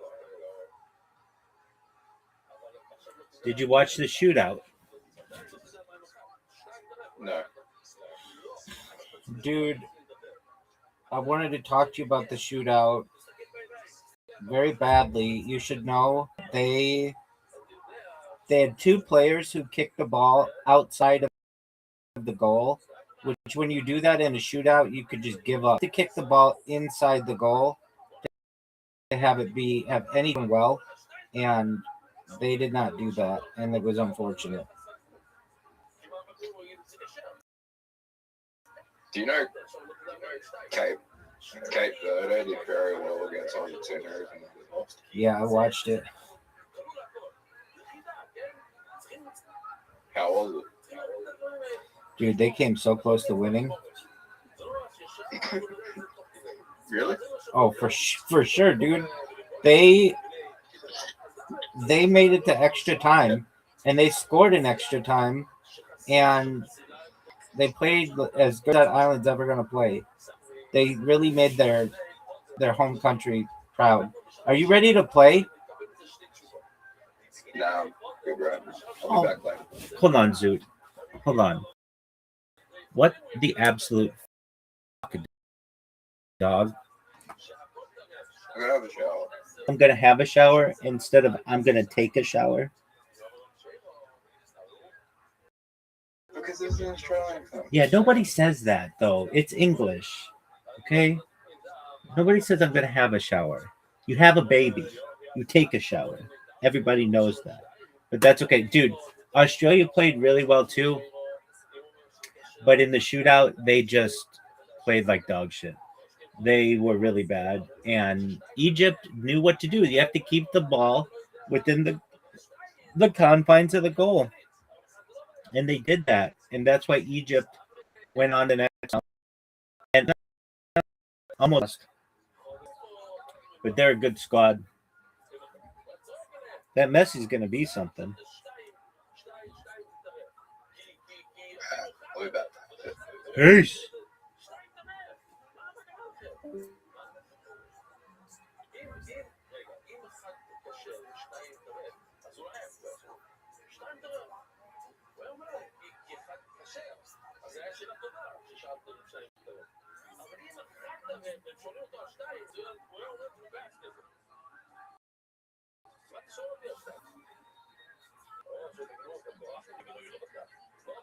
Travis, Taylor Swift getting married at this fucking moment. You're gonna play a song for her? Fuck no, bitch. No, I refuse. Refuse to lose. Sick. Bit more than what you are. I'm trying to get more information from him. Keep going. Yeah, it's a feature film where I'm playing like an alcoholic dad, but he's a funny dad. He's not mean. Do you have a take on the character already? Can we see a bit of it? And it just came in this afternoon, so I have not looked at it. Can you just say something like a drunk father would? Like let's say I'm coming in late and I'm your son and you're mad at me. Yo, what the fuck is that? So proud of him. Have you ever gotten drunk before? This guy's on mushrooms. My father's on mushrooms. I came home late from a party and my dad's on mushrooms. He's crying, telling me how much he loves me. My dad's on mushrooms, coming to Nickelodeon. I just worried about just each mom fucking walk out. All right. Dad, you're on mushrooms again? We definitely need some character work. Tony, this was how it started golf. I just showed, do you want to play? And then there was a long line of people who never got to play because we held up the golf. That is a thing. I did get stuck behind a group of 7 Korean family yesterday. Group of 7. They booked back-to-back tea times and then they played together. If you're wondering how awesome that is, it's not. So shout out to that awesome Korean family. Who's gonna win this game? I don't know. Is it some team from Africa? Who's playing? Colombia versus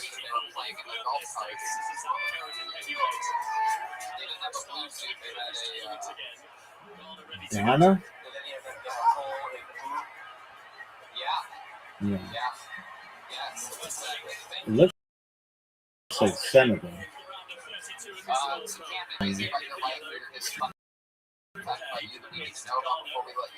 Need Ghana to win. We always root for the black team. Why? Why not? Well, what about Colombia? You fuck Colombian shit. Yeah, but you were black Colombians. What you gonna do about that, son?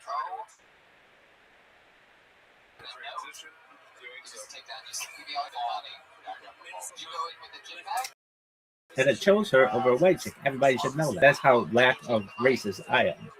My heart is pure.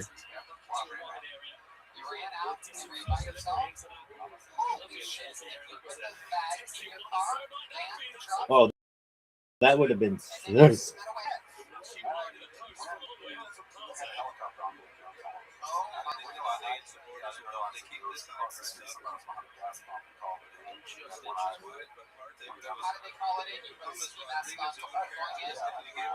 This looks like it's in Kansas City.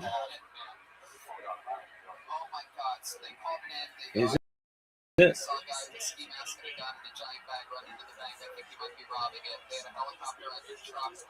City of Justice.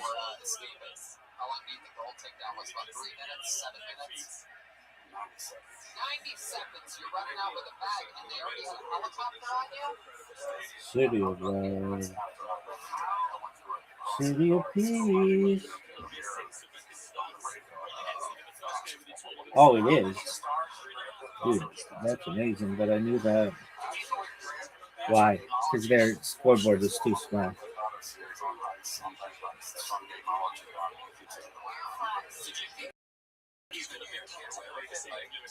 Ooh, yeah. What's this? City of love. Peace. Every one of us. Yeah. Can't never find it. Gotham City.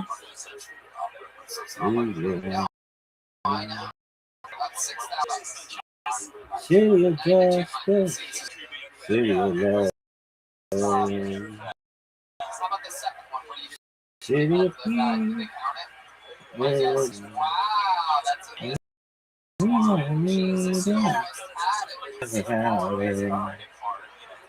Gotham City. Oh, yeah. In my opinion, don't sell your shitty thing for because that's actually funny and interesting. Absolutely. Coming on here and being like, No spam, no spam, no. That's okay. the shitty bank robbery. Report is not spam.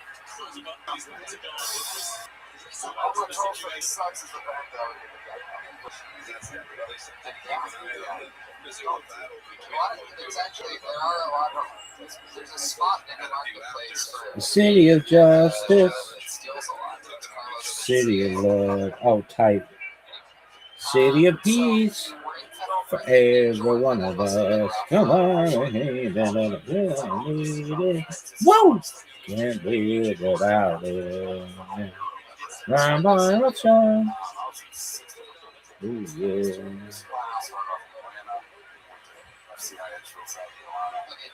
Let me ask you this: what is your least favorite memory of all your prison time? Was there a time in which you were perhaps, drunk sober? David Banner. Who's David Banner? I don't know. I think he's a rapper.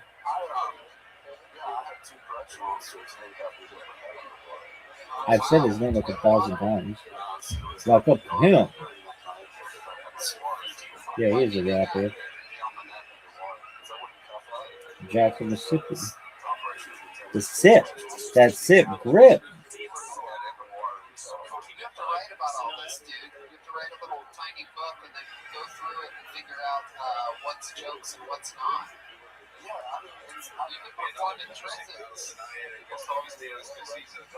UMass, University of Maryland Eastern Shore. Everybody knows that, son. Historically black.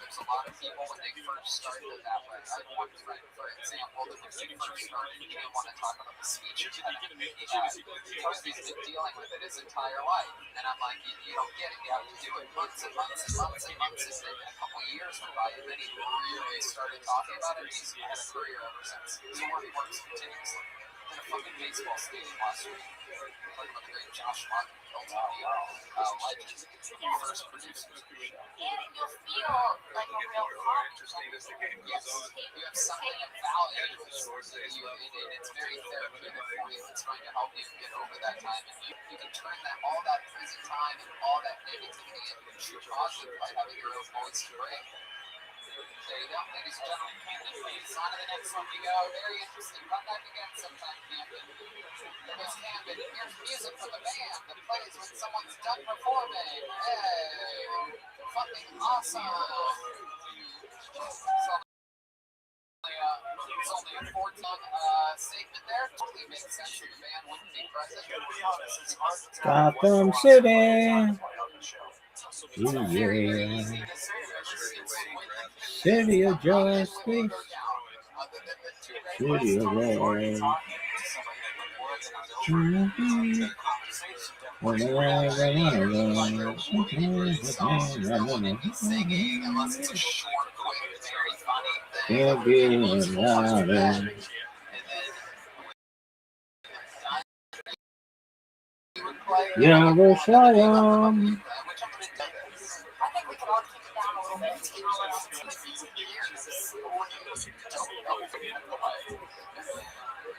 So his kids are stunned. How would you be? I'd be like this. West side. I straight my left eye.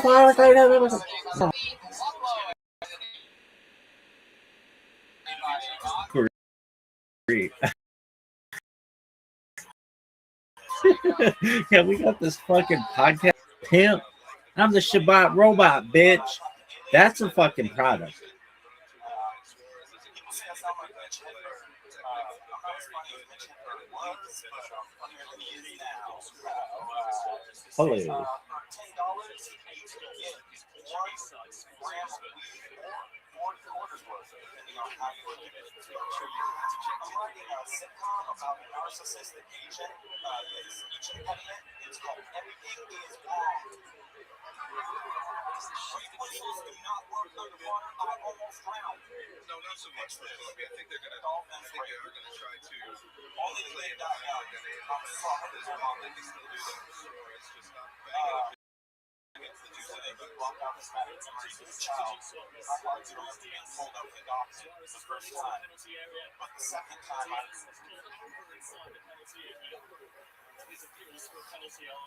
now paid before I was prescribed Ritalin. These games called Music on my Kitchen School. We weren't good at name games because we were high. There you go. There's a minute from Bobby Lumbo. I get evil. Onto the sea. Hey, these are really live like they're eagle. Like that scary. Welcome. How are you? Where are you from? I'm from originally, but I've been kind of traveling all over the place for a while. I've been a little desert town for a while. What little desert town? West California. It's a city. They don't say anything. At least just stay down. Palms? 29 close. Yeah, 29 kind of the thing you drive past. Right. Okay. What made you set up shop out there? I got a drug out there. But my family basically, everyone either goes there for the Navy or like my grandpa had health problems, so we went out there for the weather. Okay. What kind of health problems did grandpa have? Just getting old, he just remembers shit. Okay. So you're shooting out in the middle of nowhere. How do you keep yourself busy? Oh, look who it is. Everybody stop what you're doing because Miss Aquarius is here in the flesh. How you living, girl? In peace and wings. Ooh, doesn't get better than that. How was your... I'm glad I wasn't going to get you yesterday. I know you were asleep. But they started fireworks at 1 o'clock yesterday. This morning, in my time. I can't go to sleep till they shut up. And I thought I was going to have to put something on, like something loud or something. They can block that noise from popping, my windows right there. So, yeah, now they doing it again. Do you have earplugs? I have my AirPods, yeah. No, not AirPods, earplugs. Ones that you put in your ear. No. Can you take toilet paper and bundle it up and put it in your ears? Just put them in my ears? Yeah. Okay. No, toilet paper, not earpods. Toilet paper. Okay. Mm-hmm. I didn't want to wake you up. You'll be like, oh, Mr. Carey, go to sleep. Oh, I can't go to sleep. Right? What? Go to sleep. That's a beautiful. That's exactly what I would have said. Close my eyes because I know my big brother. I know brother. Okay, this go to sleep. Go to sleep. Absolutely. So, Miss Aquarius, go try it out. Go get some toilet paper and put it in your ears, and it'll block out about 60% of the sound. Okay, I'll try that later. Yes, ma'am. Be doing this. Oh, they're gonna be doing it all night. It's the sesquicentennial or whatever. It's the 250th anniversary of this bad boy.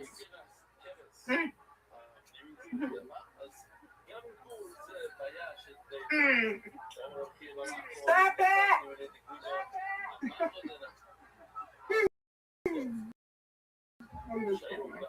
It's still early. They can do it one day. Right now. Word. How's your day? I developed a good robot, and I'm really excited about it. It emails for me, and so a lot of times, remember I was saying like, hey, do you ever check your spam? You're like, no, nobody does. And I'm like, I know. My emails were getting flagged as spam. And so this robot takes my letter puts it through ChatGPT and changes it just a little bit. And so every time I send out an email, it's a little different every time. And it seems to have been avoiding the spam filters, which is really great. Yeah. So I was working on that. And then I've been watching the World Cup. We watched Argentina win just barely. I didn't want them to win, but they did. They have the best player in the world, probably. And then the game before that was Australia and Argentina, or Australia and Egypt, and Australia lost. And Zoot and I talked about it. And then I have my friend Tony. Tony's got his first like real date ever tomorrow, and I was walking him through like how to hold her hand. Like there are just some moves you can use to kind of get closer or whatever. And he was all excited to do it, and now he's chickening out. And I'm like, dude, do not do this to a girl. She's got her hopes up. She's gonna meet you at the train station, and you guys are gonna go out to lunch and go on a walk and all that kind of stuff. Don't abandon this girl. And he's like, no, I'm having second thoughts. I don't want to do it. And it's, you told me that you did, and now you're chickening out. And he's like, I'm not gonna do it. I'm like, then why did you even ask her? She followed you on Instagram. You started, like you started up or whatever. I don't know. He's afraid, and that's, it happens. But in my opinion, he should just bite the bullet. Go out with this chick and have a good time. He's got a game plan. We rehearsed.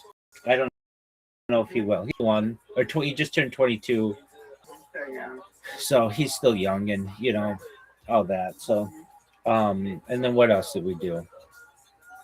That's about it. I had another friend come in, but really I've been just focused on these robots and watching a World Cup and taught my class. I've been doing it for 189 days, so that's cool. And my goal is to do it every day for the rest of my life, God willing. And yeah, the World Cup has been really exciting. I've got to say, I normally cannot stand, but if there are only a few games left, like I think there are like 20 games left total, I can live with that, as opposed to like the games that don't matter or whatever. So yeah, that's what I've been doing. How about you, Aquarius? How was your day? I didn't understand. It was hot. A thunderstorm, just about three to I forgot. Yeah, or 5 or 6, and I just was under my covers and I waited till the thunderstorm stopped. Yeah. Okie dokie. Now you're enjoying pizza and chicken wings. That sounds good. Mm-hmm. Do you like hot wings or do you like sweet wings? I got the sweet or mild wing, but my auntie, we did this. She got the pepperoni cheese pepperoni, pizza, and Papa John's, and she said honey chipotle. Okay, so that's a little sweet, and you like it? Mm-hmm.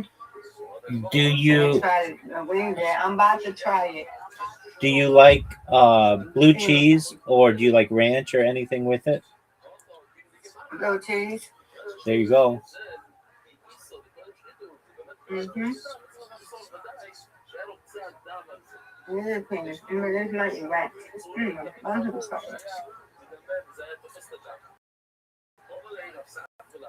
I'm about to try right now. Do you know the origin of wings?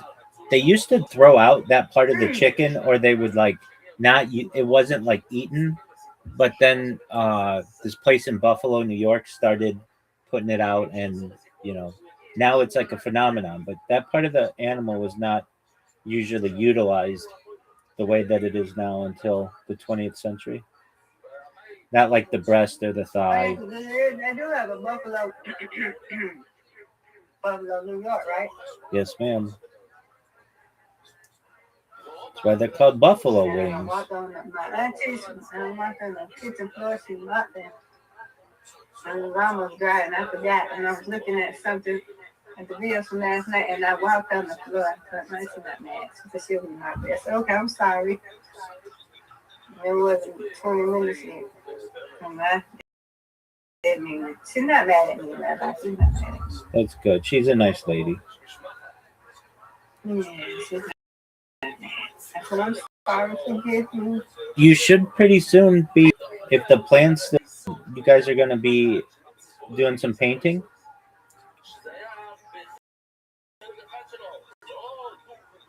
I kind of did it down here, but now upstairs. Right, but didn't you say? I did the house that way. Yeah. Is that going to happen this month? Yeah, supposed to be. Yeah. Very cool. I had somebody who wants me to be on their podcast at the end of this month, and they have 30,000 subscribers on YouTube, which is really good. That's a big YouTube channel, and they have a really simple email. It's just ufopodcast@gmail.com, which like you would have. He's been doing this podcast for like 15 years, which is a long time for a podcast. So I'm excited to be on it. And then there's another one that got me scheduled, and I'm excited for this new robot that I've got. I'm really excited for it because it's just doing its thing. I don't have to touch it, and I can just let it go. And then I am putting myself in it's called BCC, which is blind carbon copy. Receiver can't see who sent it or who's included on it, but I'm making sure that all these messages are going in and they're being delivered to me. And I wasn't doing that before. So that's a really cool thing. So I can see that like every 5 minutes a new email comes out, and then hopefully people will start reading these things. And Miss Aquarius, if they don't want me to be on their podcast, that's fine. I'm gonna still email them. I don't care. Block me. I don't care. I'm determined. I don't take no for an answer. So unless you let me on your podcast, then I'll put you on a list and I won't email you anymore. But until then, you better let me on your podcast. And there are ways that people can automatically like not get my email if they get really that annoyed. There's this one poor guy in Canada. He's like, I've gotten your email 5 times. I don't have a podcast. We're a walking company out of like somewhere in Canada. And I'm like, well, your email is located on Spotify somewhere because that's where I got all these emails. And he's like, do you know exactly where? I'm like, my friend, I have no idea. But I wouldn't have just picked out your random walking company. So I've added that guy to a list. Like anybody who really complains, like a couple emails until you say, please stop emailing me, then I'll stop. But until then, it's free advertising. I have a podcast, so don't you want guests on? And if anything, I've gotten some people who are like,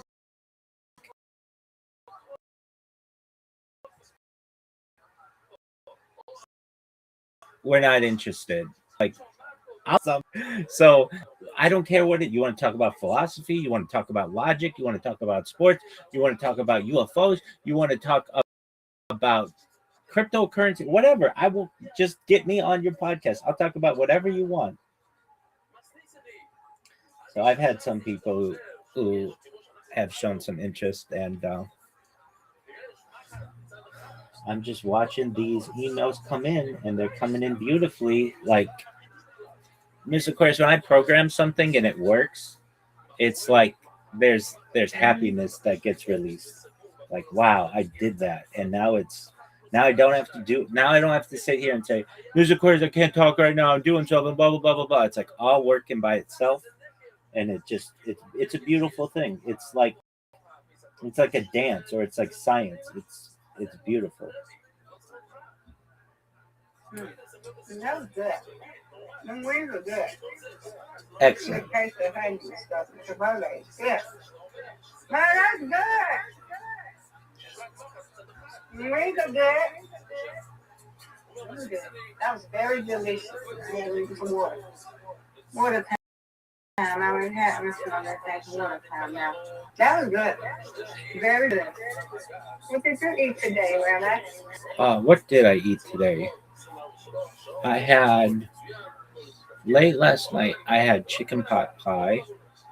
I like pot pies, all kinds of pot pies, or like shepherd's pie. I like turkey pie. I like anything that's like a pie like that. And so that was good. And I've been having a lot of salads. I like balsamic vinegar.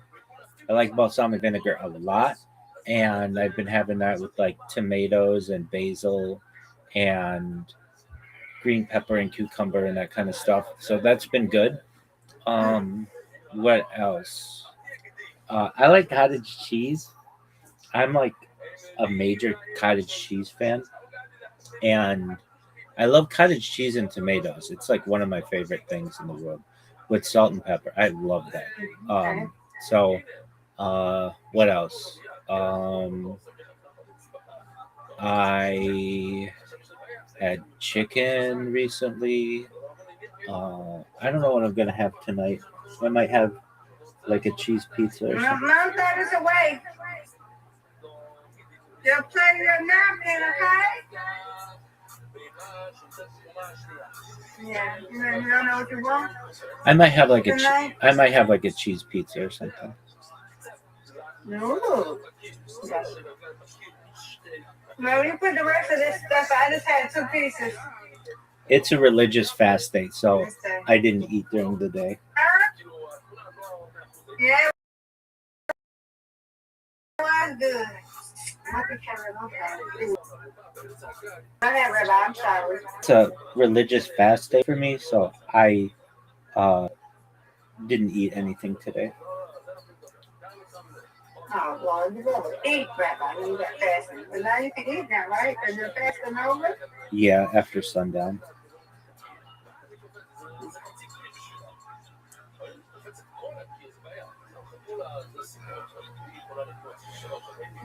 Oh, yeah, I forgot you were 3 hours behind.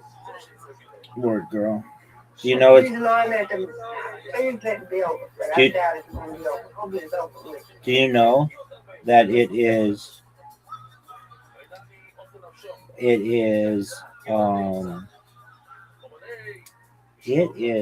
Taylor Swift's getting married right now? Oh? Swift? Yeah, Taylor Swift and Kate already. It was on my notification. Yep. Got married. I'm kind of pissed. I'm kind of pissed off. Yeah, it looked like they got married. I'm kind of It pissed. says Taylor Swift and Travis Kelce married in Madison Square Garden. Yeah, and I'm kind of pissed off. They didn't invite us. We don't need them. We're too good for them. Oh. Yeah.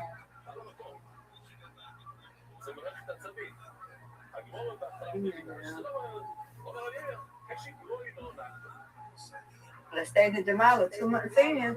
Well, it's 2 months. It'll be 3 months. Did you say Stacy? It's in Jamala, it's 2 months. Remember? It'll be 3 months. Remember? April, May, June. Yeah, it's been like It's 2 months. And then it's been like 70. 2 months. It's been like 70 days. Yeah, but it's 2 months. A little I more. say 2 months. A little more. She got married April 26th. No, it's not a little more.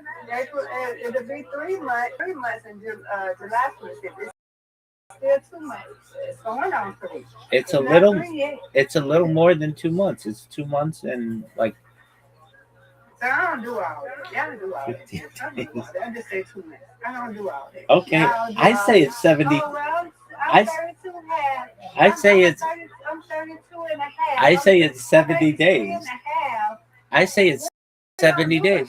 Miss Aquarius, I am 40 years old and 109 days. See what I mean? I'll do I understand. So you do you. So you said they 70 days. Okay. I'll give you the exact amount in just a moment. I have it on my phone. Go ahead. I'm letting you do you. Thank you, madam. Thank you, madam. It is 68 days. 68 days. And they are what? They're what? Well, it'd be like 2 months and 8 days or something like that.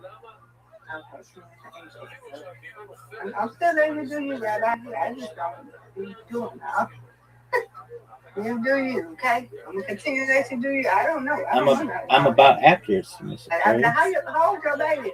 Oh, my baby's 2.5. Well, 2.5 is fine to say. Half. 2.5 for a baby is fine. It's when you get into 32 months old that throws me off. Oh yeah. That's another thing. Yeah, when they say they won, they what? They say they 32, and I'm like, huh? Yeah, people do that. The way that you Yeah. the way you do it is up until 2 years. Once they're 2, then it's just 2. Yeah, and then they be like, after they, it's 2.5. It's not just 2, it's 2.5. Or it's 2.5. It's not just 2.5. Don't forget. And then someone said, don't forget the half. He said, don't forget the half. I don't understand.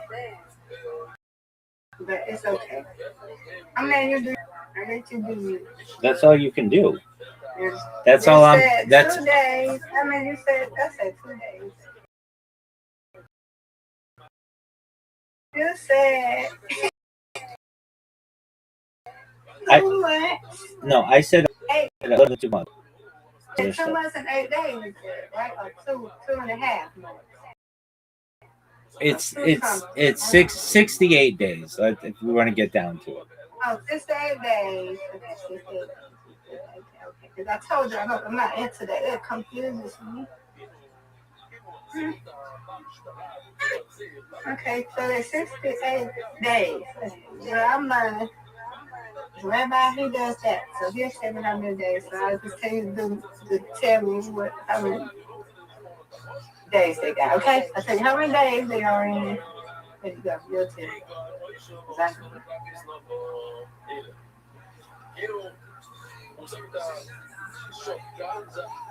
Right, Rabbi? You got me. Yes, ma'am. Somebody's got to. I don't understand that though. That babies when you say her baby, they don't say one. They say 30 something or something.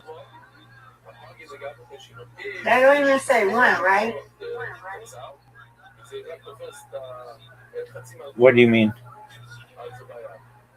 When you ask a baby, how old the baby, it can be 1 already, but they're what? How many reasons I don't get out of that? I don't know. Once they're They just 1, don't say one no more. yeah, but they're still young at that point. So people go up to 24 months.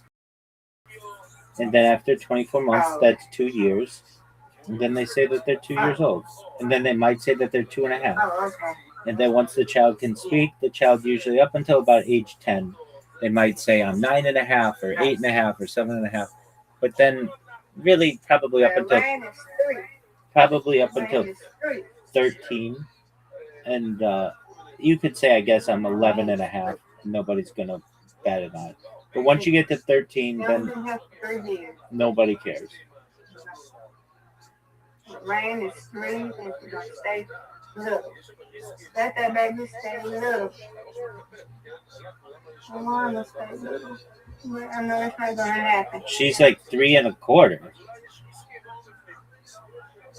Oh, see what I mean? There you go again. Nobody says 1/4, but that's what they say. Or that's accurate. Right. Right. Right.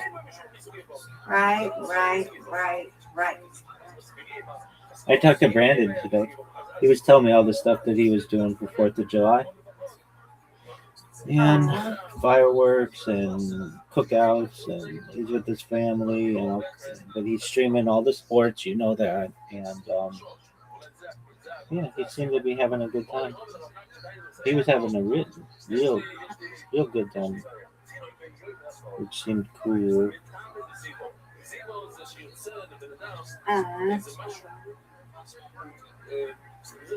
As of course, I've been watching these soccer games, and I don't know how people get so excited for a game that ends in 1-0. Like, it's like has scores, like, to get people excited, make the big, do whatever you have to do.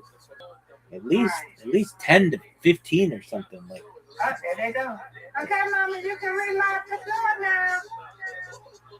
I'm done. I'm going upstairs. I think I did I do that? I think I did. Hold on. Let me get one more thing before you start mocking nothing. So my mama started mocking. And then that can stay, Mama. I just want that to stay one temperature. All right, Mama. I see. I'm done down here. Okay. No.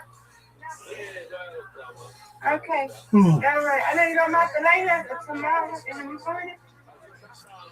Oh, okay. Yeah, I'm not gonna walk out no more. My bad. I didn't mean to walk on. Okay. Okay. Goodbye. See you later. I'll come and try to dress on in the morning. And I'm out. So I'm going to. I can get light on for you, right? Okay. Okay, see you later, alligator. If you need me to help you in the morning, text me. Okay. All right. I'm sorry, everybody.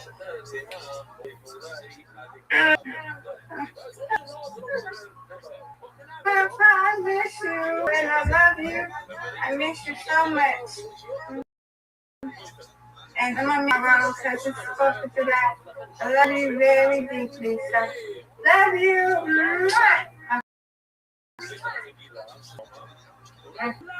I love you. I'm laughing about this girl silly. Not silly. I miss my papa. That's not fair. But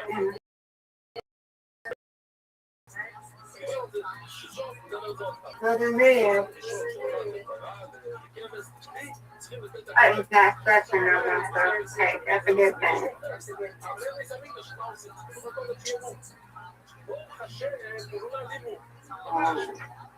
I just say good thing in there. You know that I have not sat in there. I go in there, but I haven't sat in there. I understand. I don't know why. I'm not ready to sit in there. I don't think I'm ready yet. I don't know. I go in there though.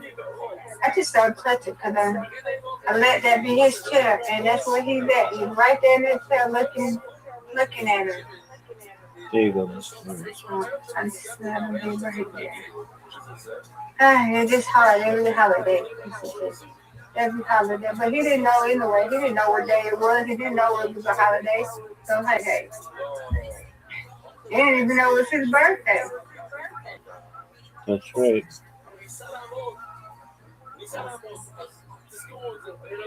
Anyway, okay. You ready to play? Yes, ma'am. You have an invitation. Yes, ma'am. You have an invitation. Yay! I'm a happy kid, huh? Yes, ma'am. I'm a happy big kid over here. Yes, ma'am. Well, woman, but you know, we have our kids' ways. Yes, ma'am. That's that. Oh. Okay.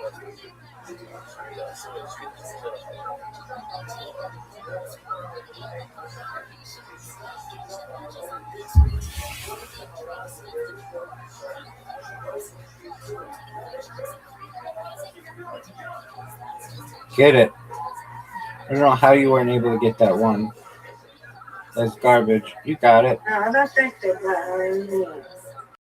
Get it. Are you serious? That's Oh, garbage. oh no. That was garbage. Absolutely terrible. I know. Maybe it's stingy. Word girl.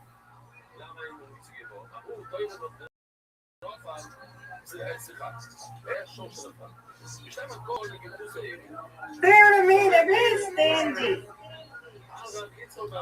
Word girl. No, see, they're being stingy. It's okay. I love y'all too. Get it. I'm trying.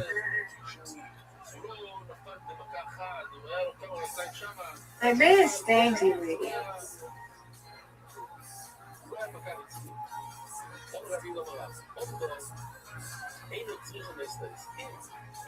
No, I ain't doing it right. It's okay. And I'm not gonna let it hit all of them because this is a difficult split, but it's okay. It's okay. Let's go, Rabbi. You got it. Go. Go, Rabbi. Go. Strike.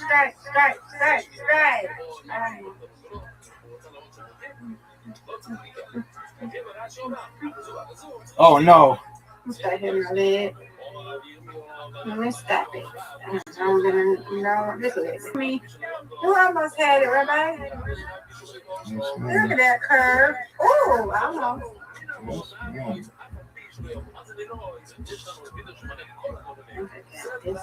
I got this.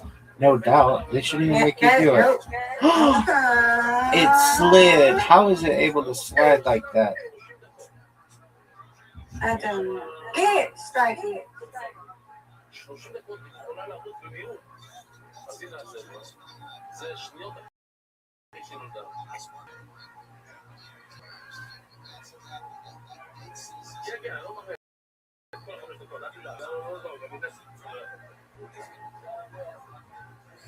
Oh, difficult split.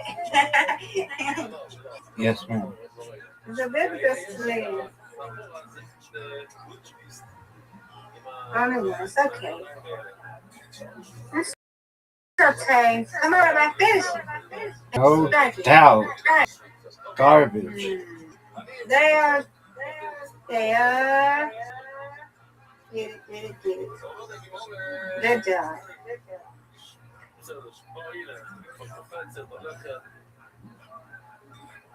Strike. Oh my God. They're stingy right now. You win, I win, you win. Reload.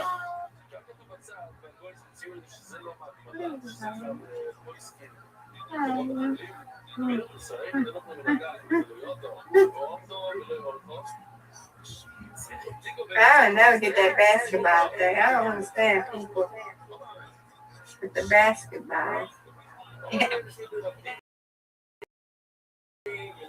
Yeah, we ain't got two basketballs.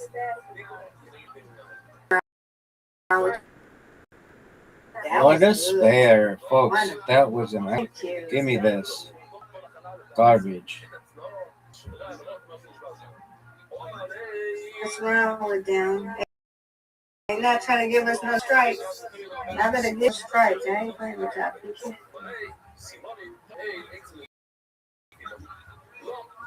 Give him a strike. Now. Now with you people.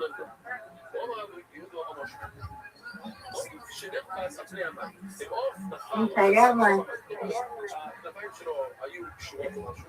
Strike, Rabbi, strike.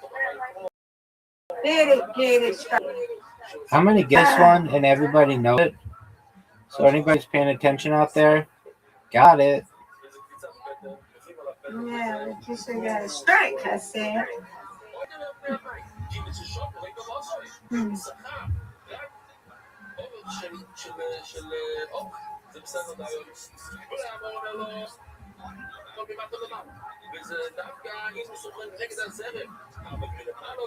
That one. Okay. Come on, Rabbi. Strike, strike, strike.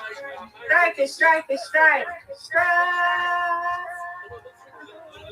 Not a good one, Miss Aquarius. Oh, Lord. 3. Gina. Yay.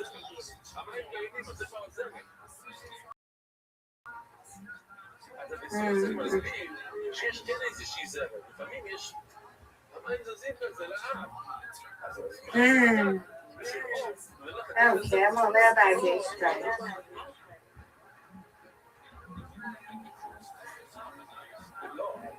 Rabbi, strike it straight. Strike. Hey, what's wrong with them? Hey, this Benji.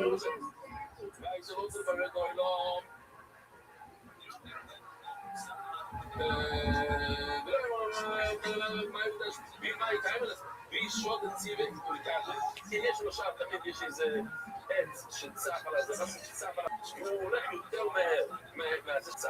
אז הראיה שהוא בסדר גמור, הוא לא טרייד טוב, What a nice spare. Thank you. You're welcome.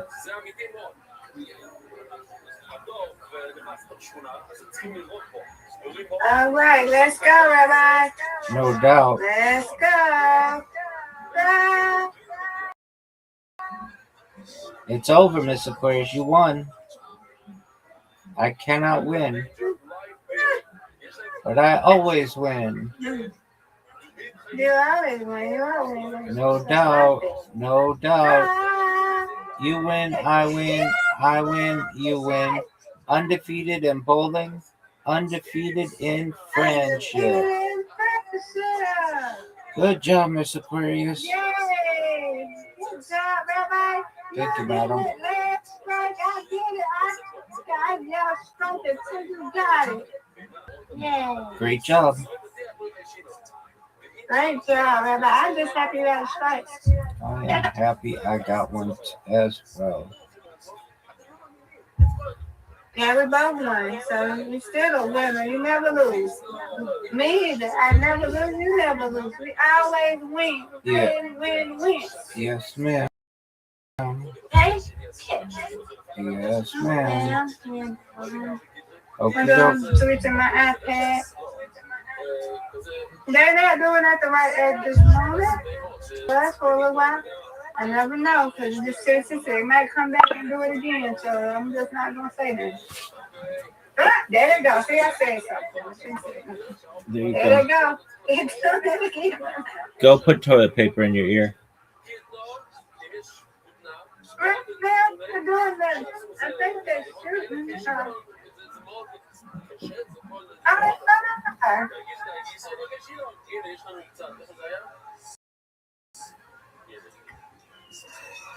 I am going to do it, because if I wake you, you'll be like, go to sleep, Mr. Krause. Just get you some sleep. Word, girl. No doubt. I know. I got to do something. Okay. I'm going to look at Mr. YouTube and I'm going to bed with some toilet paper in my ears, okay? Okie dokie, madam. If there's nothing I can do about it. Sounds like a plan. Are they doing anything over there, Rabbi? Not yet. Do something over in your neighborhood? They do like drone shows. They don't do no fireworks? No, because it's a fire hazard. So they do drones. Oh, that's right, yeah. What's the drone? So they go and... They have like little drones. You know what a drone is. And they like make shapes in the air. Yeah. Oh, they make us shapes? Yeah. So they have like 1,000 drones that go up in the air and they make shapes. Wow. I have to YouTube that. I never seen that though. I haven't seen them. They had a drone out there last night. Yeah, you should take a look at a drone show. They're amazing. They're the future. I mean, I've seen it, but I'm talking about the drone shows. I've never seen like a lot of them. You see what I'm saying? Yeah, that's what I'm saying. Like, there are, I don't know, Do they hundreds. have it on YouTube? Oh yeah, definitely. They're beautiful. They're amazing. I want to see what the drone shows. I've never seen it, Rabbi. I've never seen a drone show. I've seen a drone, yeah, I have, but not a drone show. They make all kinds of different shapes. No. They make the flag. Drone show. Drone show. Oh, okay. Oh, yeah, I'm looking at one. Yeah, they're cool. Oh, somebody did it 10 hours ago. Let me see. Wait a minute. Yeah. Okay. Wow. Someone did it. I can't believe this is 250. I cannot believe this. Saying, girl, it's wild.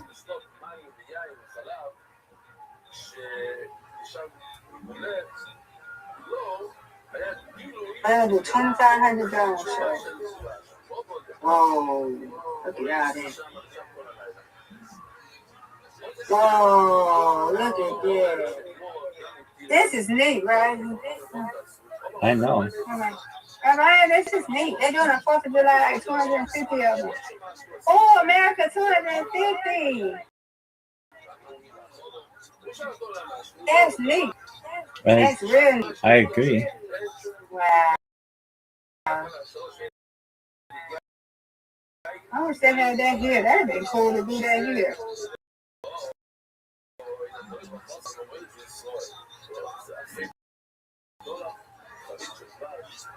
Because it's usually quieter, and you know they're into with PTSD and dogs and animals and stuff that don't like it. Yeah.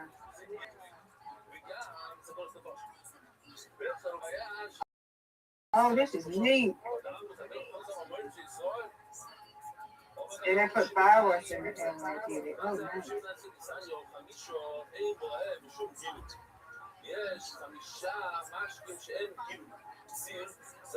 It's real neat. Dang, man.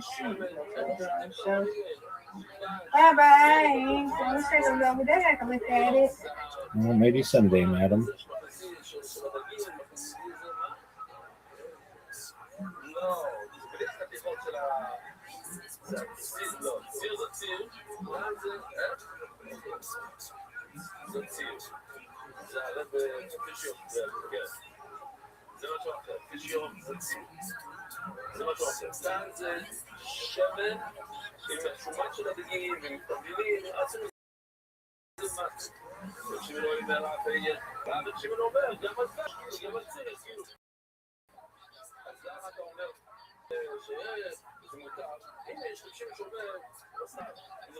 That is really, I like that. Okay.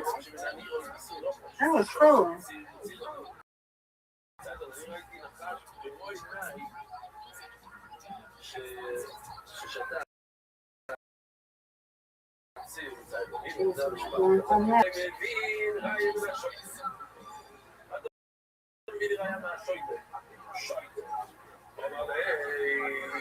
Construction, mostly tiling, bathroom, showers, floors. Okay, awesome. And what do you do for fun? For fun, I'm doing all kinds of stuff: dirt boarding, skateboarding. Dirt boarding. Yeah. Oh my goodness!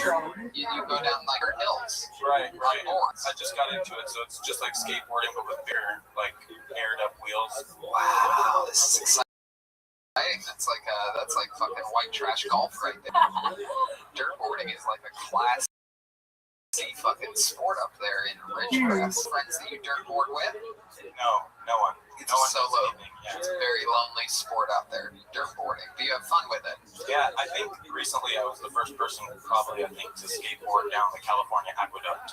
Oh, wow. How far did you go down the aqueduct? 60 feet. Oh, my goodness. Probably. Not that far. Wow.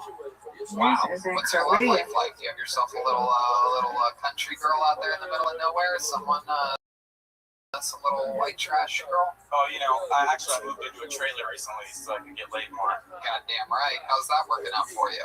It's all right. because the wife's still in the main house. Oh, okay. Look at that. How long you been married for? Actually, not even really married, but we've been together probably like on and off like 14 years. On and off, 14 years. When you say on and off, what caused some of those breakups that you went through? Prison. Oh, you went to prison too. Look at this. This is a very special episode of Jail Tony. I know this show's becoming just. This is very exciting. This is the clientele that's willing to come do this show during a pandemic. It's a very, very high quality people. You know. Well, is it Grand Theft Auto? No. I was drunk. I was like basically the first like 21 years of my like conscious life I just spent as a selfish just piece of junk. And now you're sober? Yeah, 2.5 years, almost 3 years sober. Look at that. Very cool. Look at that. How do you stay sober? What helps you? Don't drink alcohol. Oh, I like that. That's a very simple way of doing it. That's a very I live in a trailer way of thinking. I like that. And so you dirt board. What else? What else are we talking about here? With the Kill Tony people. Oh, cool. Guys, shout out. Shout out to the Discord. Absolutely. And so 14 years on and off. Are you guys still having sex? You and what you call a wife? Yeah. How do you keep things exciting in the bedroom? I'm real inventive. Like how? Costume, What kind? surprise. What kind of costumes have you worn recently? Recently, I'm a dinosaur. Recently, I tried to do like a Will Smith. I felt bad. Oh, for the whole ja miał już, to miał już lat 2000. Ale ja here. Wait, Wow. you just roleplay as Will Smith? Yeah, just to like boost his ego. They just came in from a cab all the way from Philly. Oh man, did that guy smell you later? Yeah. Or was it like Men in Black? What Will Smith are we talking about? Wild Wild West. Wild Wild West. The worst Will. Yeah. So you come in as Will Smith. Who is she? Good question. So she takes turns She is being distinctive. DJ Jazzy Jazz. She takes turns being lots of things. I don't know. Say that again. But she probably takes turns with like being a lot of things. So like, give us an example. You come in with a spinning hat, and she's like in the bed, right? She's like, how do we have sex, Bobby? Yes, ma'am. We're excited to see you. You come in from another room with a spinning hat. What do you say? I say, Covering. West Baltimore, born and raised at our school where I was Okay, all right. There you go.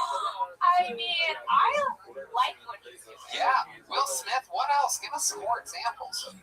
Character. So basically, yeah, just trying to like surprise her with things like put little notes in her bag and in her clothes, say with like little sexy saying. Aww. Like what? Like rip your bra off as soon as you come. And to also live in the trailer so you can fuck other bitches too? Yeah, these are jokes. Mostly jokes. Right, mostly jokes. Very, very interesting. Not here, but like the trailer jokes kind of. Yeah, absolutely. What's your favorite beverage? Surge.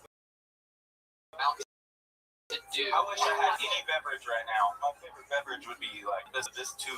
Is that true? They're becoming friends. I don't like it.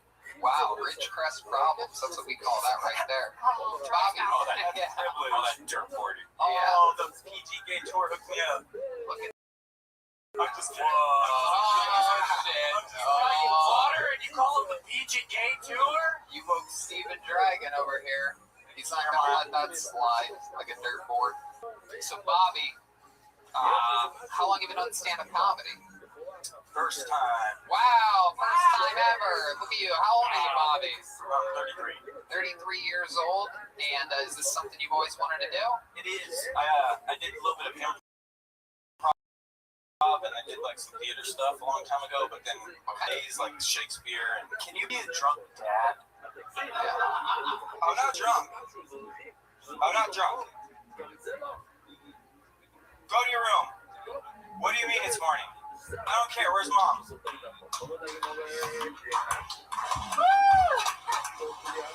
That's how you play a drunk dad. Where the fuck's Camden Pace at? You see that, Camden? Take notes from Bobby Ludlow. How long has your dad been selling propane and propane accessories? Damn it, Bobby. Oh. Well, Bobby, so much fun to have you on. Very, very, very smooth performance. You know, I would definitely, you know, you acknowledged Mitch Hedberg, and then you sort of did a little bit of like very Mitch Hedberg style. I would try to really, you know, I think that right? you have a lot of control. I think that you, especially for your first time doing stand-up, you had some great jokes. Your perspective, you have to own it. You know what I mean? You know that you live in a trailer. You know that you go dirt boarding. You know who you are. Ride it out. That's not Mitch Hedberg at all. You're your own thing. Just because you're a Mitch Hedberg fan doesn't mean that you have to, you know, write and perform along that type of pathway. Ladies and gentlemen, what is his last name again? Ludlum. Ludlum. Ladies and gentlemen, that's Bobby Ludlum. His Kill Tony debut, his stand-up debut. Yeah.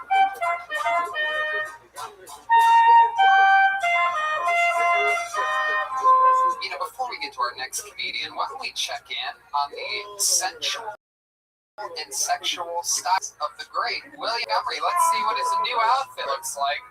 Here he comes. Where's William at? Here comes William Montgomery. Here he comes. He's coming out. Wow, look at this. There he is. Did someone order a tree stump? The tree stump delivery man is here. Guy wearing. Okay. Dude, this guy looks like Uncle Herschel off the menu. Yeah, Uncle Herschel is one of the items at Cracker Barrel. If you knew anything about Cracker Barrel. Yeah, unlimited biscuits and gravy. This guy's dressed like a young caramel macchiato. Very exciting.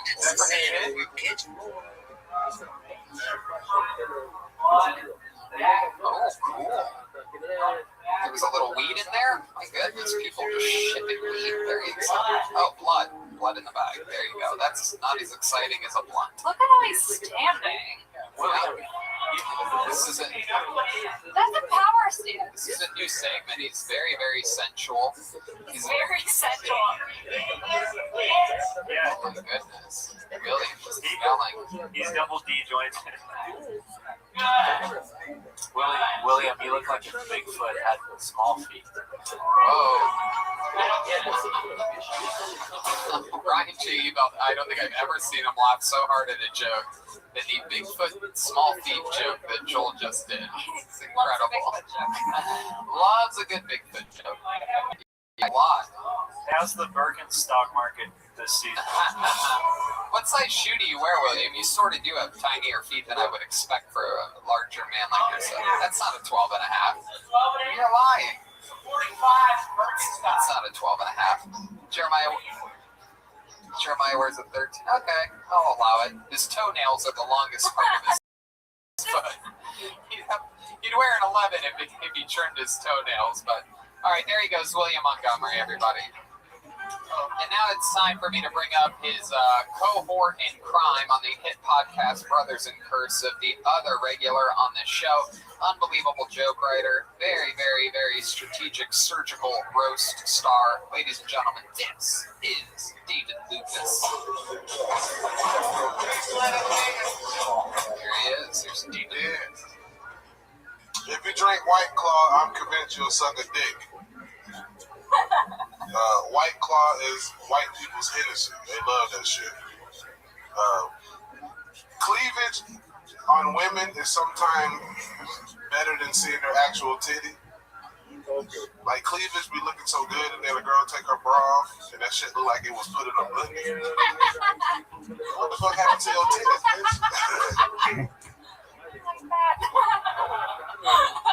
I like big areolas on a girl. Like, if your areola don't look like a McDonald's sausage patty, don't come holler at me. And if my titties are bigger than yours and you try to fuck me, I don't respect you. I'm not wearing a condom, and after we finish fucking, I'm gonna throw the condom on your back like a Uno card. I'm convinced that women get fake titties for other women. No man gives a fuck how a titty looks. Do you know how many fucked up titties guys suck on? Like the The other day, I sucked on a girl's titty. Mucus, ladies and gentlemen.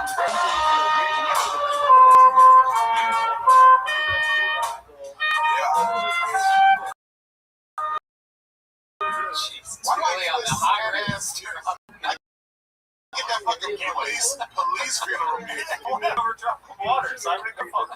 Okay, the saddest shit they don't play tonight. They play for me. Nigga, I thought the police was being buried. When he was playing that. Let's go back to Redman's pre-recorded sound. Let's go to the songs that you can just access rather than using the live band. Oh shit. Just saying, it doesn't matter. Forget it. Right, bro. Old white woman's funeral. I was confused. You said you don't like wearing condoms, but when you're done fucking with her, you're gonna throw it on her back. Did I say that today? Yeah. No, I didn't. Yeah, you just did. Wait, what did he say? You said. I said if my titties are bigger than yours. No. You said. I refuse to wear a condom. And then you said, but when I'm done fucking her, I pull it off the back and flip that. That's a joke I've done. Just did it. No, I'm pretty sure I did. What do you think you said? The joke that I said is if my titties are bigger than yours, I don't hook up with you. After I'm done fucking you, I'm gonna throw the condom on your back like a Uno card. Right.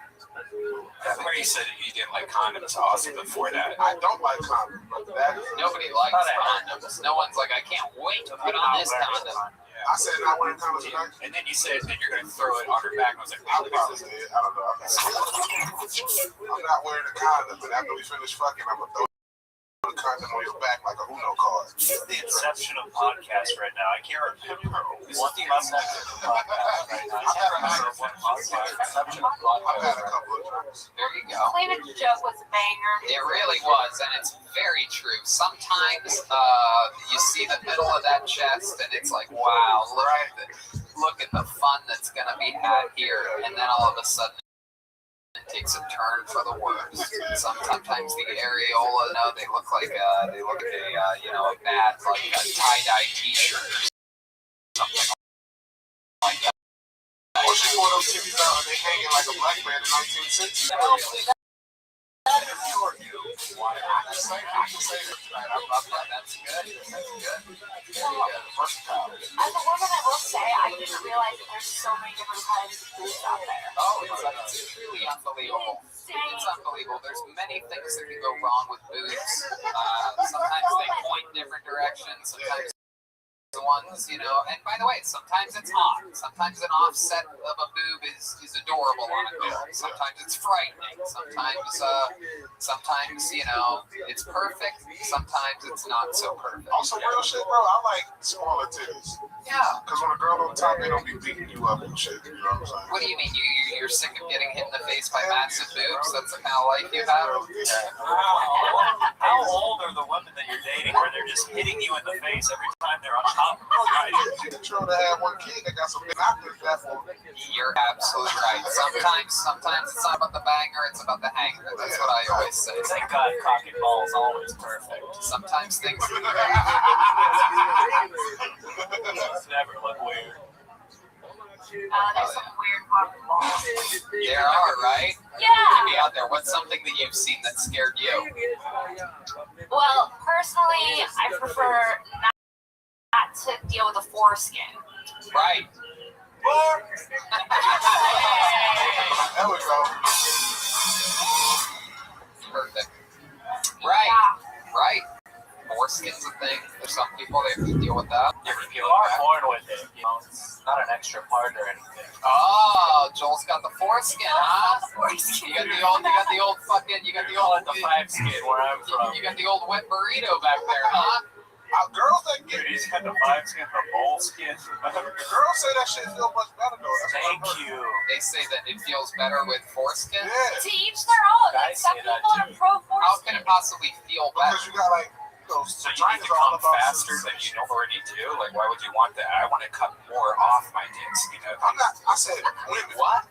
All I'm saying is, Brian, next time you buy something, throw some of the parts away. Why not? That's bad rolls around his dick. No, I'm just saying that people always say that, hey, it feels better. Like, I don't need it to feel any better. It feels great as it is. You got a full book?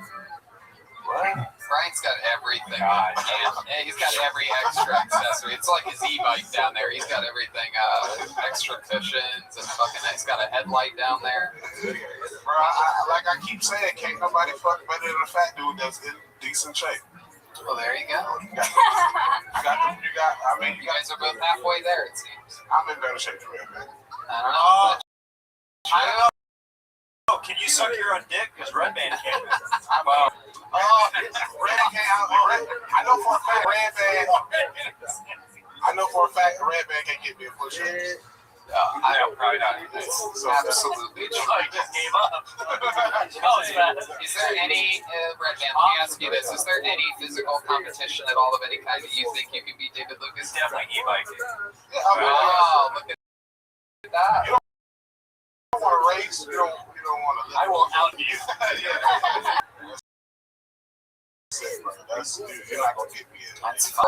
David Lucas. She had wrestling practice today with grappling practice. I was supposed to have a match Sunday. The dude kind of like didn't want to wrestle me, so You wrestled with Jay Moore on Friday, right? yeah, I tapped him with a for I don't know why you kids that think you're wrestling keep talking about tapping people. That's not wrestling. I do catch wrestling, so you have submissions in catch wrestling. I guess so. Yeah, it's kind of like Brazilian Jiu-Jitsu. It's basically Brazilian Jiu-Jitsu.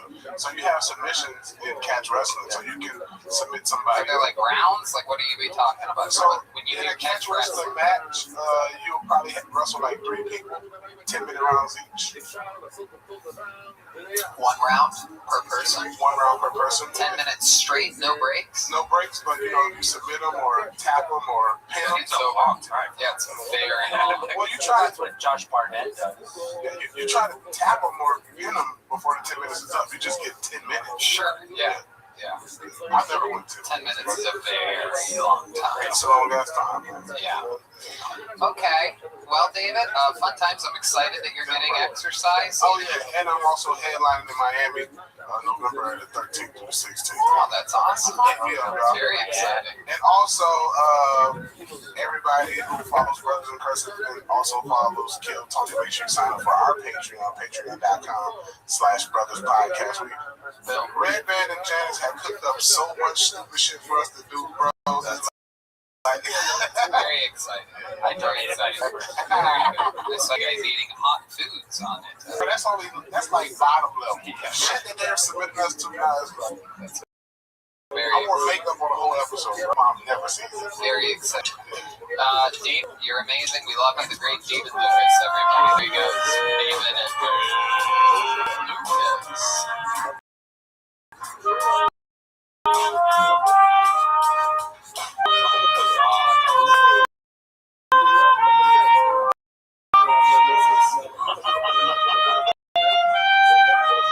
Pull another name out of it. Thank you, guys. Thank you. See that?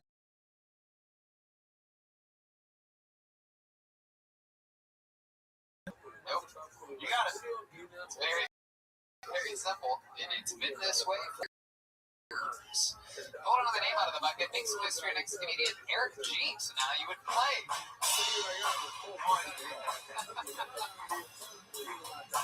Here we go with music. Okay, Eric G. Beautiful. It's great to be here for this capacity crowd here at the Comedy Store. And it's been great. I've been doing a lot of Zoom comedy. Zoom comedy, Tinchasy. It's been giving comedians all across America a unique opportunity that terrorists have been wanting to do for decades. Zoom comedy is giving comedians the opportunity to bomb in multiple states simultaneously. It's been entertaining. It's been entertaining to watch. I'm watching a lot of TV, Netflix. Frosty, how you living, Pam? Good shows to watch. Yo, have you watched any of the World Cup? Yes or no? No, nothing. Why not? I mean, I watched a couple of the England game. I've been watching you in the couple of those matches. Okay, are you watching Ghana play Colombia right now? Because Colombia has a 1-0 lead on Ghana. Did you know that? Yes or no? I'll wait. didn't know that. I haven't. It's 8 a.m. here, so Okay. the match probably started at 6 a.m. All right.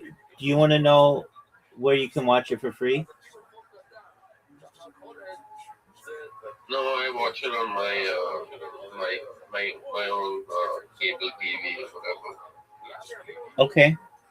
Were you aware that it is the second half just started? Were you aware of that?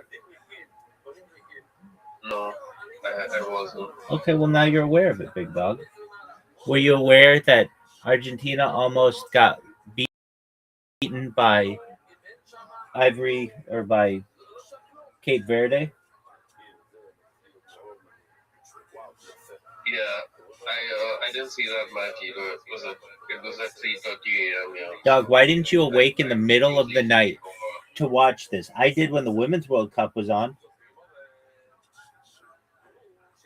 Yeah, I miss out on some of them. I watched the important matches and I miss out on the rest of them. You're telling me that you don't think Ghana Colombia is an important match? I watch all the matches earlier, which are around 12:30 p.m. for me. I mean 12:30 a.m. for me. But if they're earlier than 12:30 a.m., then I can watch them. But from that, I'm not going to stay up watch anything. I understand. Let's get into the real nitty gritty, the real important questions of the world.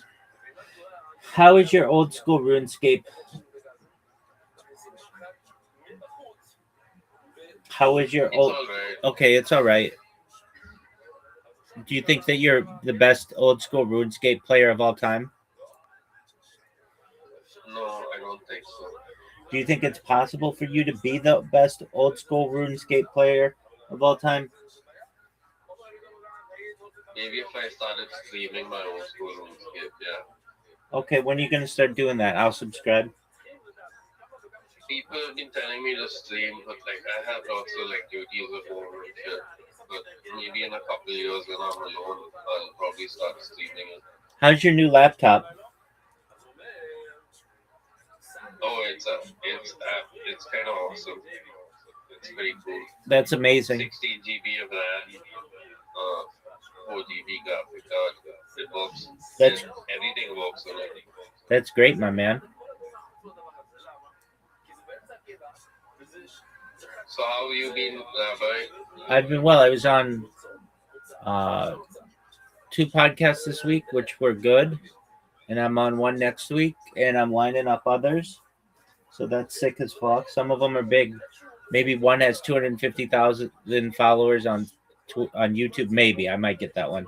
But another one I've got locked in for July 28th, and they have approximately 33,000 followers on YouTube, which is great because I just need some of those people to see me. Nice. And then I blow up. Yeah, that's big. Oh yeah, it's the coolest fucking thing on earth, Frosty. You know it. I know it. Everybody knows it, right? Word, God. Have you have they done a bit on you on the mainstream media? I have had press releases, but that's about it. All right. I've been in some newspapers. Yeah, that's cool. Word, dog. I was Twitch and they gave it apparently I'm a streamer because I did stream once, but it was just for like shits and giggles. It was just like a crappy. People are expecting me to stream RuneScape. Do you have access to Twitter or to Twitch right now? Yeah, I do. Just type into the Twitch search Rabbi Rothschild. Look how many live streams I have going. These are dedicated to you, Frosty. I dedicate my Twitch. How did you weren't you banned from Twitch earlier? Kick. Oh, Kick. Go to Twitch, type in Rabbi Rothschild, RABBI space ROTHSCHILD, and just look how many are live. I dedicate my 12-hour streams to you, Frosty. Yeah, you have 1, 2, 3, 4, 5, 6, 7, 8, 9, 10. There you go. How do you like that? That's pretty cool. Yeah. Do you know? You should, have you thought about doing some video game content? Yeah, I do video game content every night, dog. Yeah, that would be cool. Would. If you did like some random live stream video game content, that would be cool. Okay, man. Here's my question for you. And this might be one of the most important questions that you've ever been asked.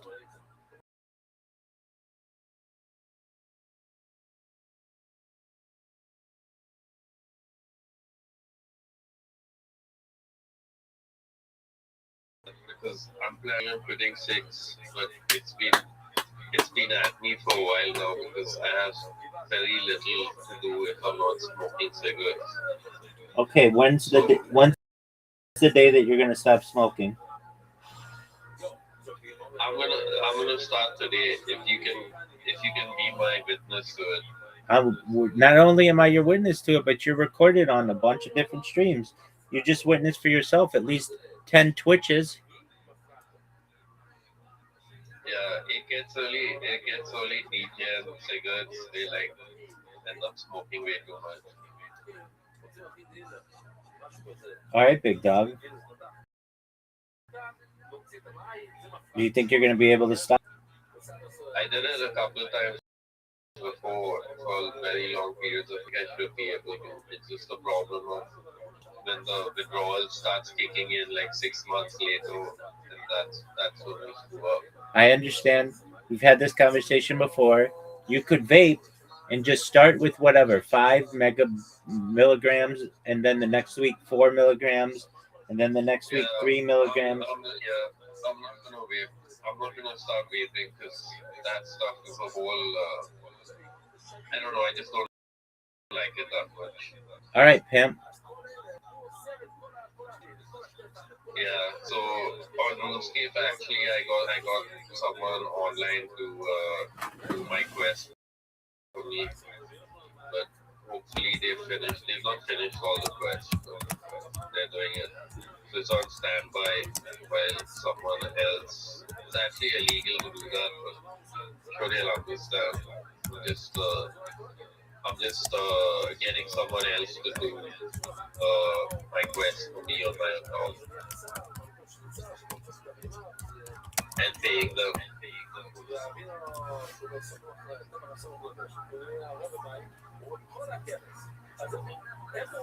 Hopefully I don't get banned that way. Do you think you're going to get banned? No, I don't think so, but it's possible if they find out. Whatever. All right, so then just don't get banned, big dog. Yeah, I have a very rare case that they do get banned because Jajax's accounts are like kind of like VIP accounts right now, so they're kind of safe.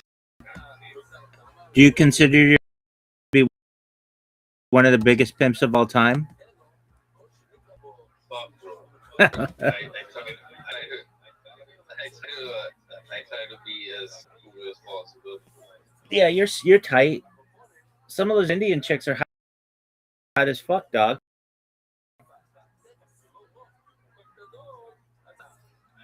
There are some Indian chicks who are hotter than other Indian chicks who are hot. So like there are levels, grades to it.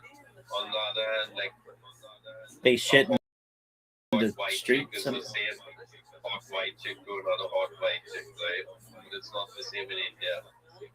Get what I'm saying? I have no idea what you're saying. I'm saying like you can grade someone like one hot chick in India is not as hot as another hot chick. I don't know. Hot chicks are kind of all hot. It's just kind of by definition. Yeah, but like if you were to rate them, one would be a 7 and the other would be like an 8 or 9 or something. Oh, I get you. One would be a I get 6. what you're saying. So, like, if you have a hot white chick in India, she's gonna be like a 10, but like a hot Indian chick in California, well, it's just about rarity at that point. I guess so. Yeah. I don't know. I don't. I believe in monogamous relationships, so I'm not looking for. I'm not a type of guy looking to get laid anyway, so it's pointless. Okay, big dog. When are you gonna start streaming? But yeah, I do give really good relationship advice. Last time I was on Discord. So if you ever need like counseling, Big dog. like, on relationships, Big dog. Big dog. This is like Coca-Cola Bear. I'm good. yeah. So what were you saying earlier? When are you gonna start streaming? Oh yeah, I'm gonna need time and I'm gonna need no one around me. So whenever that happens, which is probably never. You know, if I get my own place, I might rent a place and start streaming. Who knows? But I still have to be here for my parents and like take care of them and shit, right? So that's always going to be an obstacle. I'm never going to be able to leave. You don't think you could? You know, you could stream. Not with my kids around and having to take care of them and do stuff. Possibly not. I mean, you don't have to take care of them right now. They're fine.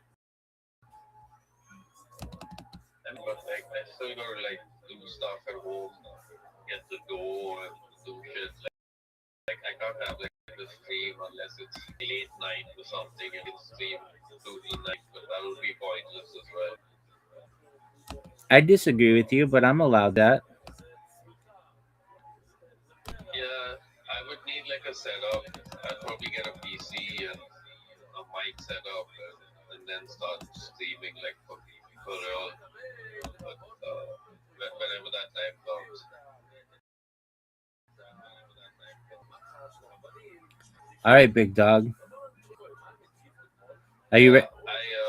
Are you ready for my big dog? Big dog. Are you ready for my question?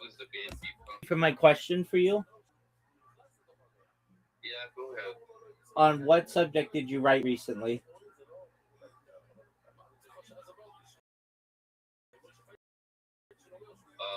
Moderates versus extreme political talk. Okay, now here's my next question for you. Are you ready? Yeah. Article going to be on.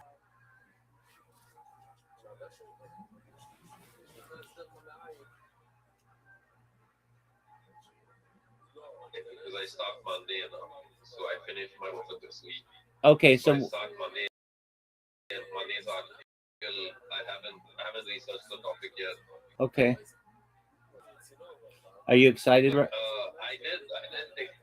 did think about what I could. I did think of a topic beforehand. About it was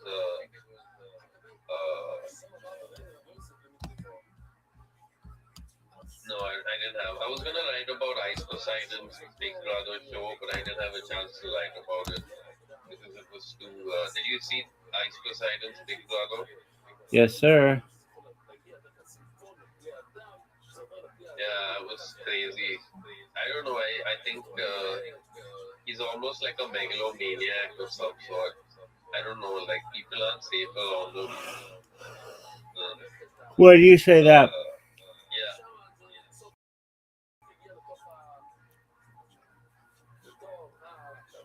Do you miss Johnny Somali? I don't know, man. Do you miss Johnny Somali? Do you miss Johnny Somali? Somali? Do you miss him? No, I was never an avid watcher of his streams. Okay, now here's my question for you. Do you miss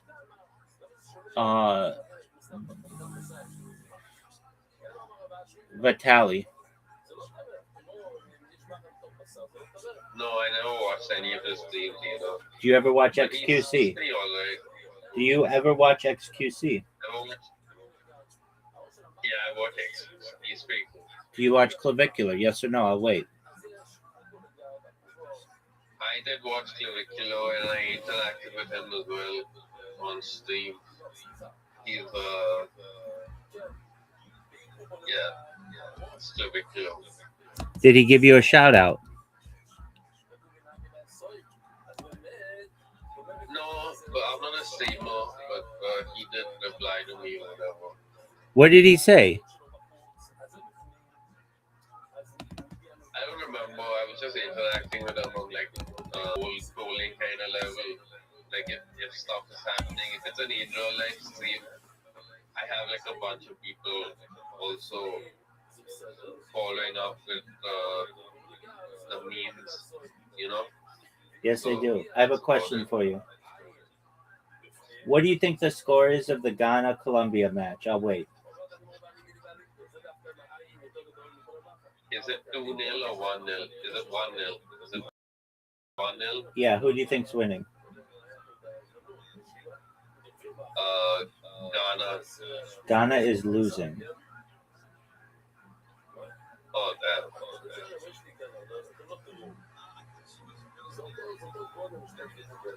Who are you supporting for this match? Well, which country do you want to win? Ghana. I always like the underdog generally. Yeah, I think England is kind of the underdogs right now. Maybe they will win. I don't know. Do you know the last time they I won? think England will win. Do you remember the last time they won? Yeah, in the 1960s, right? 1966, Pimp. Good job. Yeah. Do you like that guy Kane? Harry Kane, yeah, he's pretty cool. Is he your favorite soccer player in the world? Not really, no. My favorite soccer player is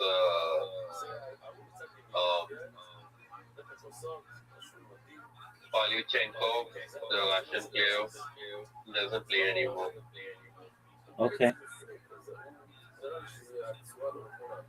Russia was playing the World Cup the last World Cup. They didn't qualify this World Cup. Were they even allowed because of the war? I don't know about that. I think it was. I think the war had just. I don't know if it had even started or like climaxed at that point. It was still like kind of all right back then. I think when they played. Or it was the World Cup before the last World Cup.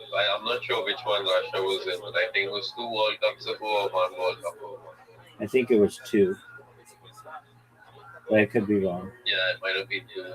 They hosted that one. I think, yeah.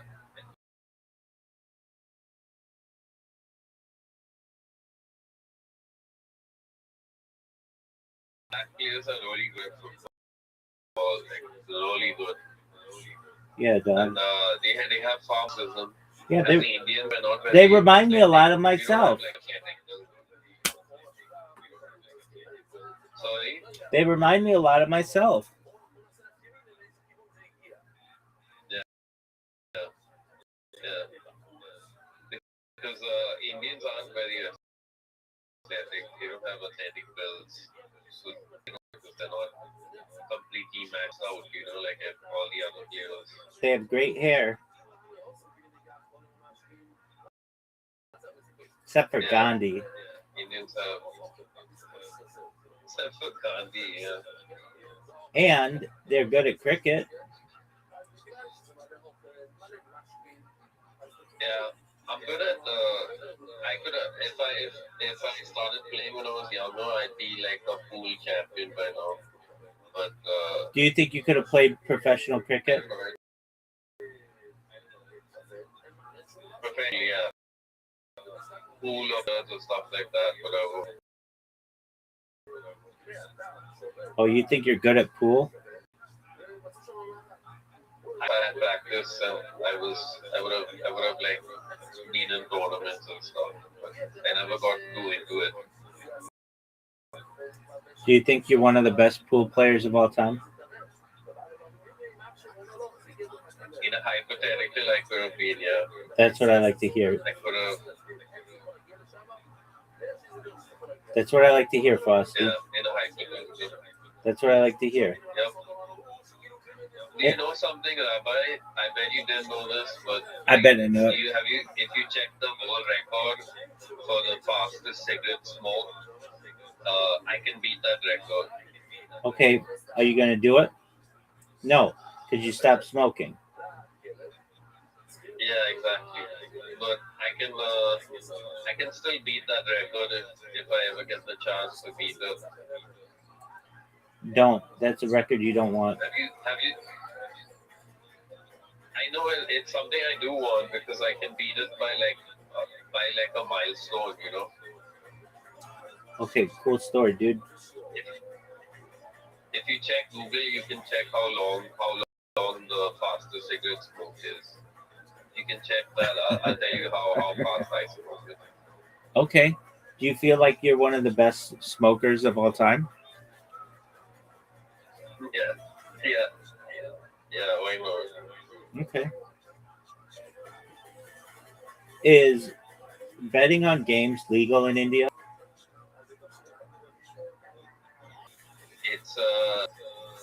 It's illegal if you betting on games. It's a gray area. It's like you can do it. It's sort of legal. It's sort of illegal, but if you get caught, you're in trouble. But otherwise, it's not something that they crack down on, you know. So it's gray area.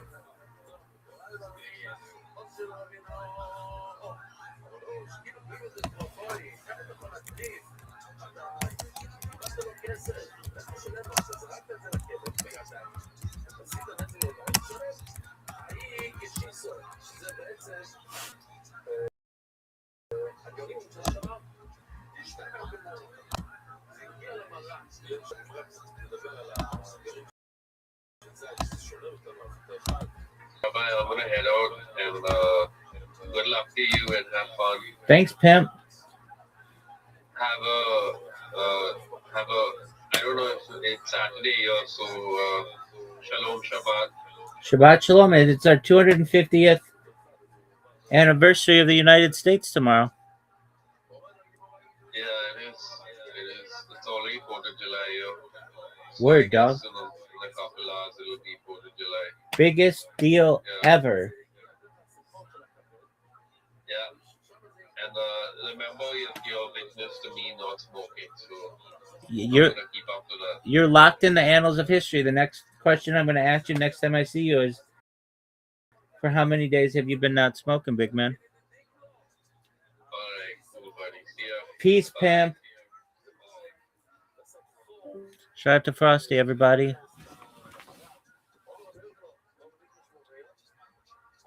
Hello, I am Rabbi.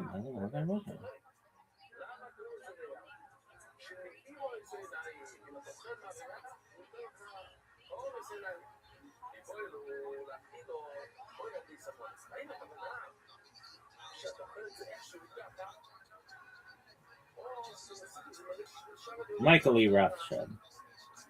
Who?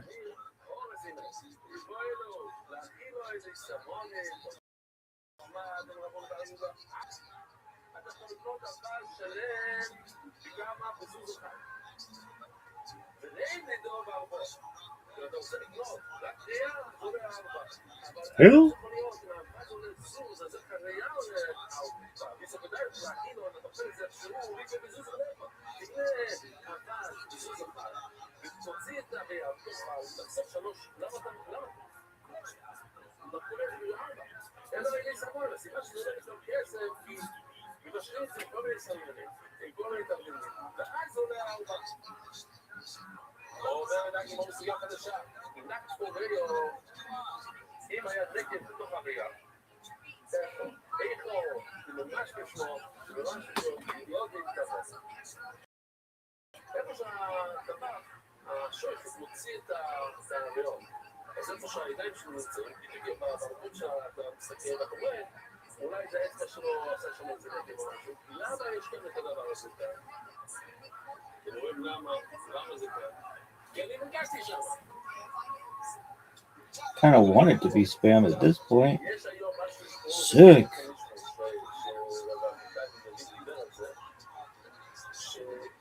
לוקחים את האשכנזים, לוקחים את עושים ככה, אומרים זה עדיין, עושים מיר, ואחר כך מישהו בום, יכול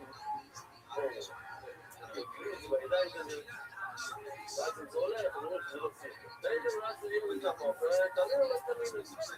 האם אפשר לקרוא את זה באצבע שלו, שהוא בטעות, עשה כל משהו מהכיפה, שהוא עשה שם איזה סרטון. רבד אמרת לו אמר תמיד, כן, אפשר להגיד שזה בגלל השויטה. אז הוא רגע אמר לו אמר, לא איטלינו. ובסוף תלינו. הנה הדברה מביאה, לא כל כך שגיע, יהיה כזה תלינו. אפשר, בדיוק שמה. השויטה דבר, מסתבר ששמה באמת בגלל השויטה ולא בגלל שויטה באימה היה.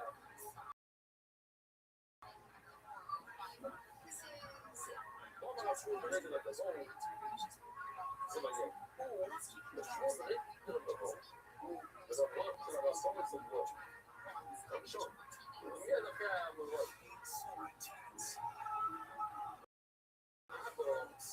כדי שקל את הרחון, הרחון היה האחרון של המורות. אבא שלו היה העמוד של רבי. האבא שלי היה בפוקים מאוד של רבי. הוא היה ביצי. כי המוי יושב שם ביד. ואין לו כל חזק, וזה קצת כוחות, אז יש לו אחד שצועק אותו. והוא אמר, אני הייתי שם, אמר, תביא לו. אפשר להגיד שצוחק עשה שם החוק. אמרו, גם אין לו עוד להוציא עוד רעיד רעמורים ולא גם לא. זה לא כאן. אמרו, זה ממש לא. שהוא אמר בכל מיני שלא כאן. לא, זה לא כזה. בואו נראה אותה כדי לעבור לאב מסעד. סבב לימור, רבח ראש. אני לזה, מישהו לא זוכר את הסיפורים, אז זה...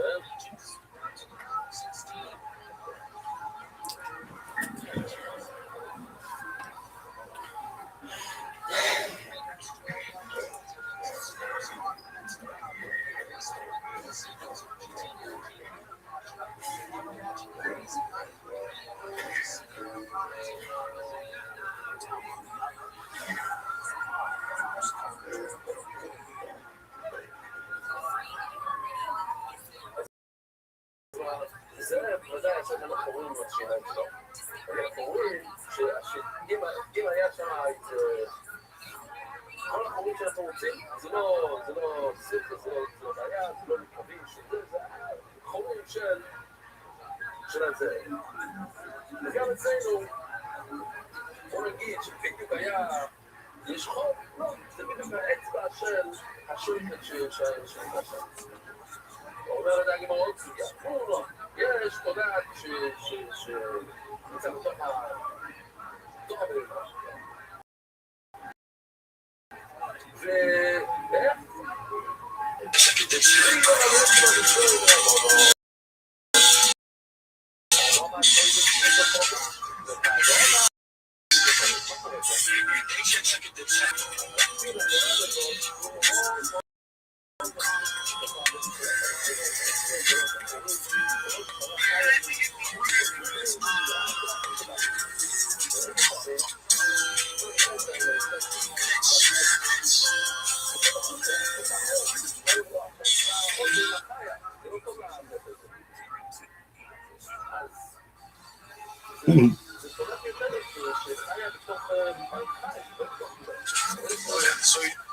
Soy decidiendo son mis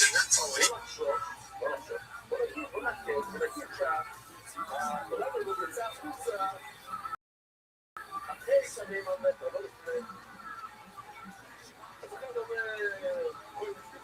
love a summer. That's what we should chant to. Bitches love summer. Ready? 1, 2, 3. Bitches love the summer. Bitches love a summer. עוד פעם, סוגיה קצרה, עוד סוגיה. ומי שגבין שבשמן אומר שאם נגד בריאה זה רק איזה בביס אז בואו שוב.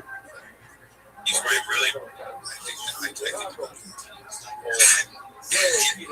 very funny story about Brendan. This makes me kind of respect. I see things where I really respect him a lot.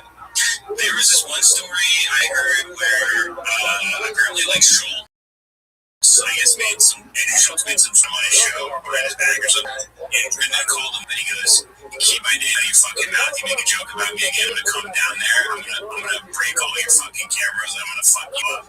Like, okay, I'm sorry. He's like, every single one of your little lackeys you got sitting there, I'll bust their fucking down. I'll break all 9 cameras in your podcast studio, and then I'm gonna fuck you up. And Jeff's like, okay, I'm sorry. And then Brendan just hung up, and I was like, can you do that more? Because that's all he has is the like you were a professional killer. Any of these people mock you in any way you should be. If you find out that like Flagrant 2 or like the Brilliant Idiots is making fun of you, you should be on a plane and then you get knocking on Charlemagne's door. Like you should be in the podcast studio waiting behind one of those fake plastic plants. I mean, he can't at this point. There aren't enough hours for him to fight everybody. No, I mean, the Fighter in the Kid subreddit has like 110,000, which also I think about 110,000 people watching your every move. Like, just imagine. I mean, that says something about the fact that he can still even function. Like, could you imagine if there were 110,000 people online? No, wait, I would change my name. I would move. I would be like Better Call Saul when he's working in Cinnabon at the end. I'd be Gene Cesarnik or whatever. I think about that. A very funny story about Brendan. This makes me kind of respect. I see things where I really respect him a lot. There was this one story I heard where apparently like Schultz, I guess, made some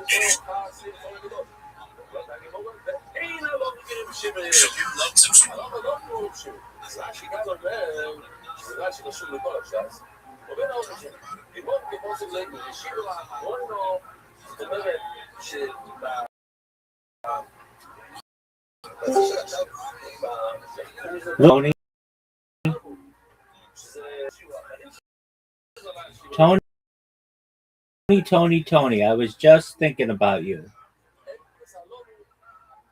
Tony, can you hear me? Tony,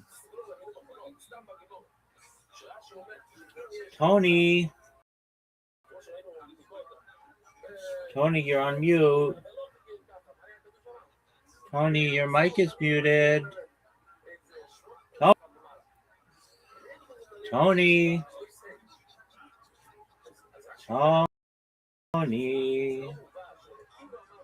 it's a big day for you. This is day 1000. You got a big date. You're going to interview yourself. Big date. There he is. What up, pimp? Yo, Tony. Now I can hear you. What up, man? We are even. I know. Big dog, I'm up by 1,000. Whatever game we're playing, I'm winning. We are even. We aren't even. I'm up by 1,000 at least. Tony, what's good, son? How'd you sleep? Good. Are you ready for your big day? Yes.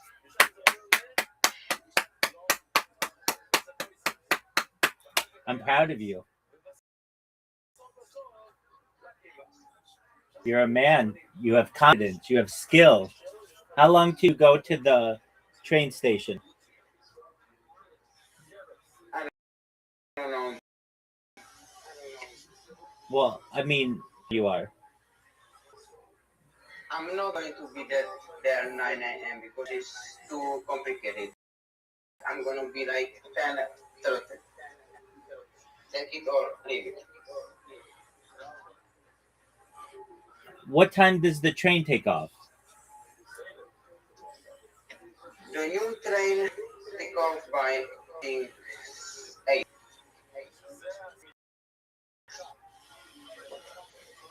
You're not making sense to me. So don't you have to be there by 8?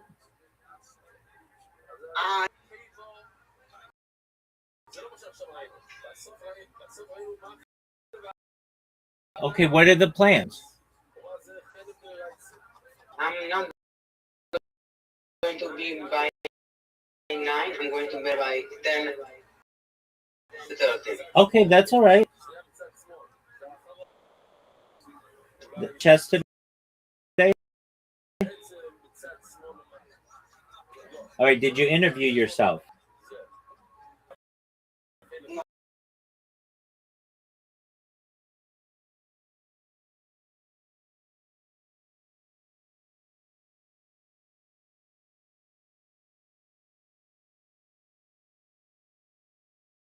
I will have time. Okay, that's all right. That works. All right, Big Dog, did you shower yet? Yes. Did you brush your teeth? Yes. Do you have your outfit picked out? Are you wearing it? Yes. Let's see it. Why? I'm here. Let's see how good you look. You look great, my man.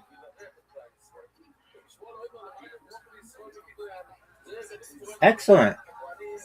Cool, man. Well, great. I was so pissed off at you. You have no reason to be pissed off at me. I just want what's best for you. Yeah, and that it's like everybody said. Hitler said that too. I have a best interest with everybody. Okay. My man, I'm proud of you. I'm really proud of you, Tony. So, Tony, let's go through it. We're on a way to get my hand. I don't want to do it. Yes, try it. That's G.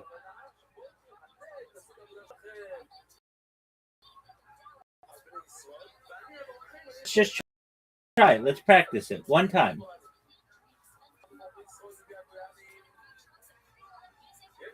Tony, you're muted.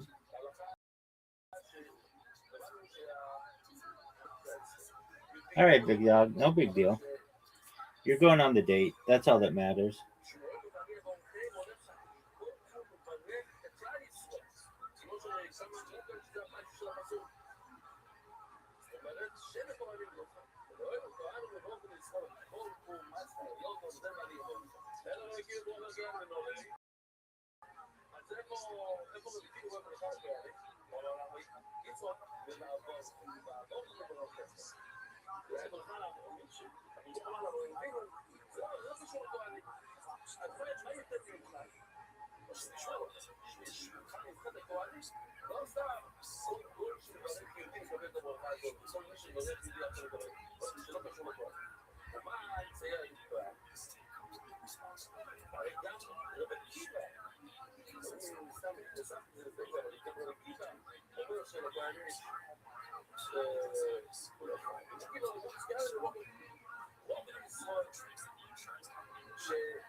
I got one new member of my Patreon. That's really good, man. Are you going to talk to me? Yeah, I will. Okay, here we go. We're walking down the street. Just work it with me, my man. We're walking down the street, and you want to hold my hand. What do you say?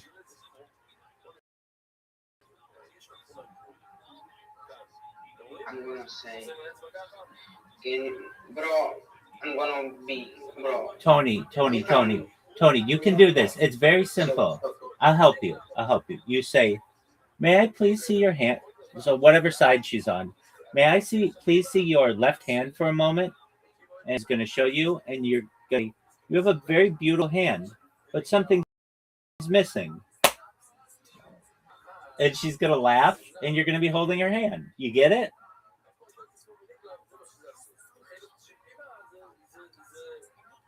Tony, do you get it?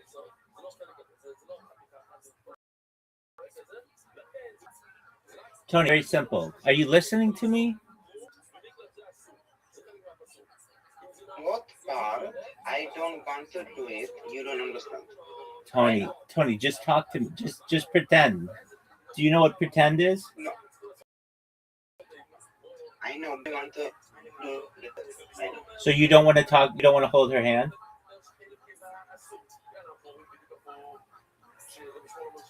Tony, do you want to hold her hand? Yes or no? It's a simple question. If you say no, okay, that's fine, but I don't care. Are you nervous?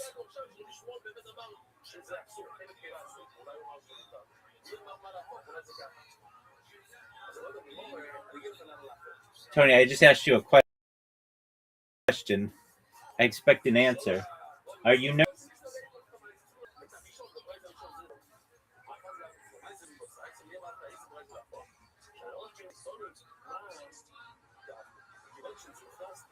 Tony, do you know that I'm speaking to you? Yes. Okay, so why don't you answer my question? I don't know.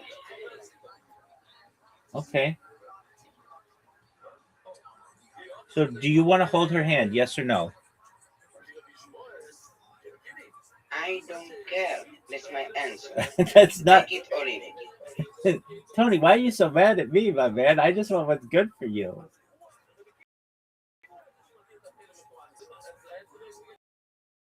Tony, yesterday when I told you this move, you were... That's amazing. And now that you have the opportunity, you're like, I don't care.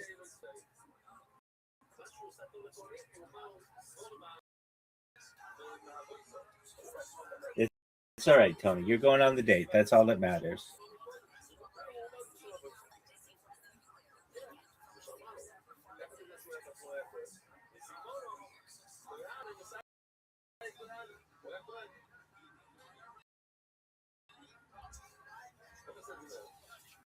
To talk? Maybe. Okay, well, let me ask you this question. Why yesterday when I told you that hand move, did you think it was really good?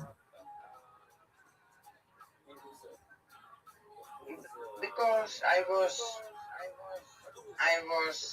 different.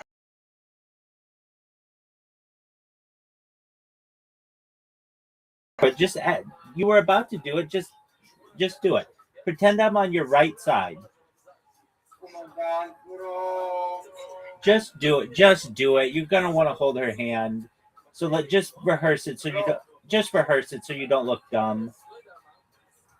But I don't give a fuck. I'm gonna look down. I don't give a fuck. I'm just doing this because of you. Good, Tony. I'm proud of you. All right, so she's walking on your right side. You're gonna say, "Do you mind if I see your left hand for a moment?" Or you say, "You're so fucking annoying." I know I am. So you say to her, "May I please see your left hand for a moment?" And she's gonna say, and you're gonna say, "You have a very beautiful hand, but it's missing something." Yesterday you said that was a great move. You were like, "Can we stop talking about it, please? Can we stop? Can we fucking stop talking about it?" "Okay, Tony. Okay, we'll stop." Fine. Did you play? You played chess. Did you win? Yes.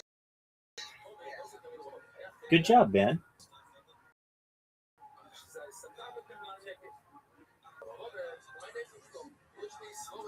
Are you excited for your date?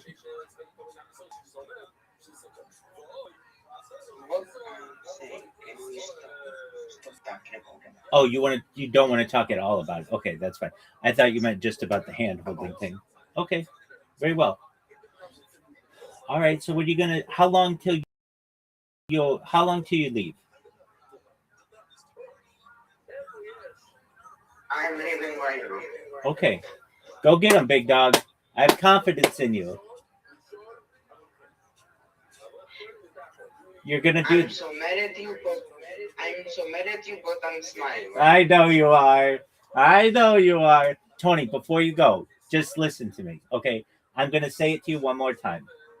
Okay, if she's on your right side, you're gonna say, "May I please see your left hand for a moment?" She's gonna show it to you, and you're gonna say, "You have a little hand, but something's missing." Boom, your hand. And then the other thing, if you really are feeling good, you say to her, "Susanna, you have a beautiful name. Do you know what it means?" And she's gonna say either yes or no, and you're going to say, "Susanna is Hebrew for lily." And then you're going to say, "You have the most beautiful eyes I've ever seen." You're going to kiss her just like you said yesterday. 1, 2, 3. And then you're going to say, "Susanna, I love spending time with you. I think you are amazing." That's it. Go get him, Tony. I have confidence in you. When you're done, come back in here. I want to hear how it went, okay?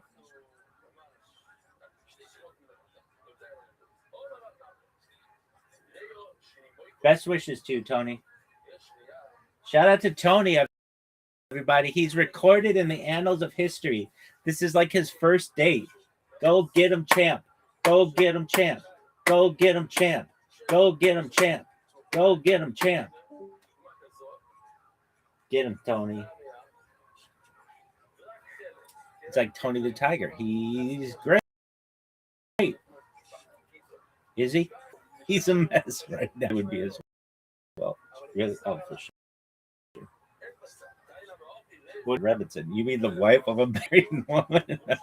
What would you say? I'd be like, have you seen any of my streams? She'd be like, yeah, I've seen them all. I'd be like, you dedicated 4 years of your life to watching them? So I saw some. Like, yeah, that's what I thought. Because you didn't watch them all, bitch. And then I'd start fighting with her about Shom Nagia and Badikin cloths. I'd ask her where her Badikin pajamas. She's going to be like, I'm 65 years old. I'm going to say, I don't give a shit, bitch. Where your daddy knows best bed. She's like, I haven't had that in 20 years. I'd be like, tight shit. Columbia won. Are you proud of them? Yeah, dude. I've boned a chick from Colombia. Really? Maybe more. I don't ask them where they're all from. Really? No. Why not? I don't really care.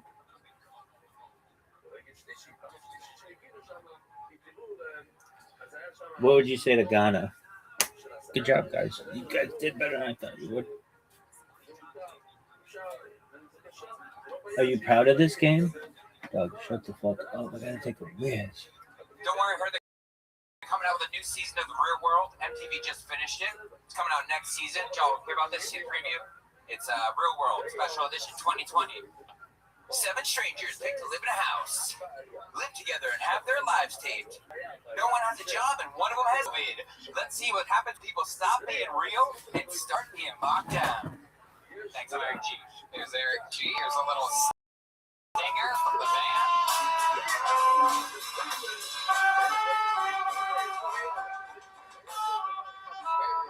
Eric G. Welcome to the show, Eric. How are you? I'm fucking awesome. I love it. Best day of my life. I love it. Well, welcome to the show. It's very exciting. We all remember you being Two-Face at the end of one of the Batman movies, and now your face is back to normal. What is that guy's name? Aaron Eckhart. Aaron Eckhart, but his character was the mayor, right? It was Harvey Dent. What was that, Ryan? District attorney, and his name was Harvey Dent. Of course, that's what I was trying to. I'll take it. Thank you for smoking too. You were talking for 50 seconds after the start of your set. I was trying to think of Harvey Dent that entire time, and I gosh darn it. Glad you were thinking about the whole time I was talking. You ever get that? From a lot of people. In fact, the host of the first time he goes, "Yeah, it's good to have Harvey Dent on the There you show." go. Yeah, you really look like Harvey Dent. How does that make you feel? Beautiful. He's a good-looking guy. I know. I'll take it. How old are you? Some guy outside told me, he goes, "You're too good looking to be doing comedy." I'm like, "Oh, I'll take it, bro." I can't imagine how hideous that guy must be. He's so pretty. What is he? Yeah, you're Going for you. Yeah. Exactly. So, Eric, tell us more about you. Where are you? Going to ride my bicycle from Miami to San Diego in 14 months. Wow. Not an e-bike, Redbit. You should try it. People suggest that. They're like, get one of those electronic bikes. It'll be way easier. Or a motorcycle. Or a motorcycle, or a car. Yeah. Air tag. A lot of things. A lot of things will be easier. Really, a lot of Oh, everybody, look who it is. What's up, big dog?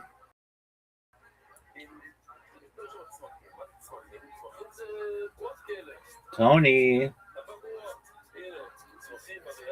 Tony, you need more cheering? Oh, Tony. Let's go, Tony. Let's go, Tony. Let's go, Tony. Let's go, Tony. Let's go, Tony. Let's go, Tony. Let's go, Tony. Let's go, Tony. Let's go, Tony. Let's go, Tony. Let's go, Tony. Let's go, Tony. Let's go, Tony. Yeah, go get him, kid.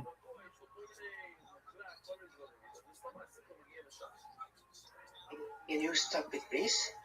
I've stopped. Dead ass. Go ahead.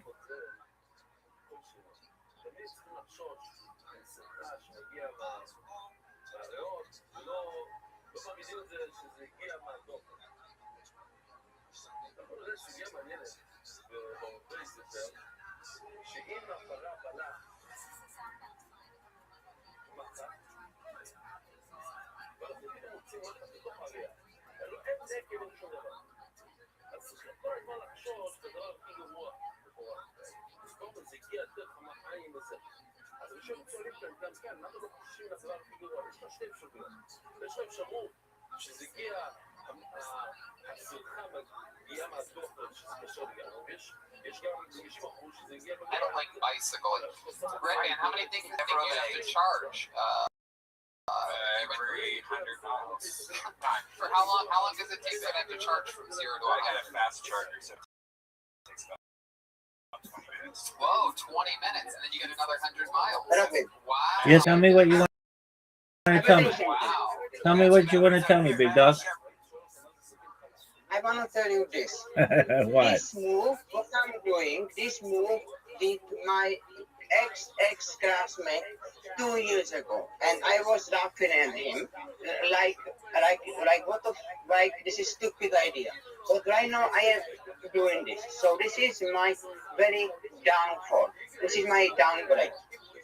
Okay, well, I taught your schoolmate that 4 years ago. So he only ended that move 25 years ago.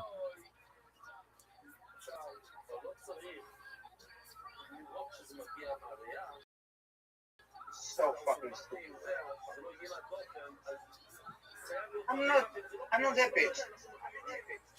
I'm not happy. Big dog, you got it. Okay. Yes, sir. I'm not happy. Yeah. You're so cute. You're so cute, Tony. Fuck you. Tony, you're gonna do great. Have you left yet? Yes, I left. You're amazing. All right, but let's not talk about it. Let's talk about chess. Did you play? Okay, fine. Okay, did you play with a real person or did you play with a computer? I play with a computer. I don't have mind to play with the player right now. Okay, do you play on chess.com? Yes. Do you know what your ranking is? Mine is like this first game is not about playing ranking. This game was about not in the playing rankings. Okay. Very well. And did you play the minute game or did you play a real game? I think I play like I think it's like 10 minutes. You played a 10-minute game? Yeah. Okay, that's cool. Are you walking to the train station? I'm on bus. Oh, okay, that's cool. Excellent. I'm really proud of you. I think you're doing great. You're gonna. I'm not proud. You are. You're amazing. Okay, so do you plan on doing chess once a day for another 1,000 days? Yeah. Okay. And over the course of the last 1,000 days, what's the most amount of hours you've played chess in one day? Oh, that's good question. That's why I asked. I think the most I play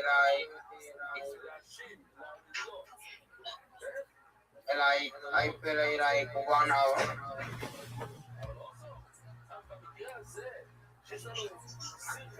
1 hour. I think. That's it? Yeah, 1 hour is the most I play. You never played like 12 hours a day? No. Wow. Because if I'm doing this, I'm dead. Like you cannot play. You cannot. Okay. That's really impressive, big man. That's really impressive.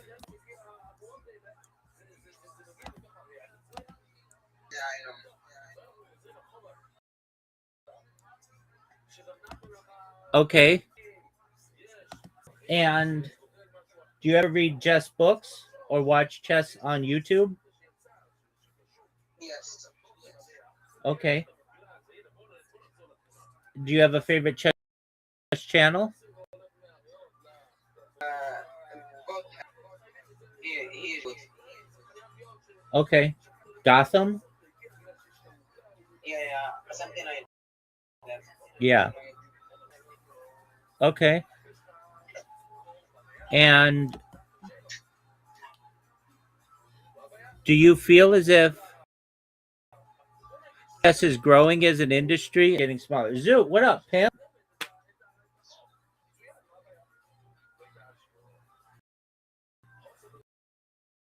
Bye.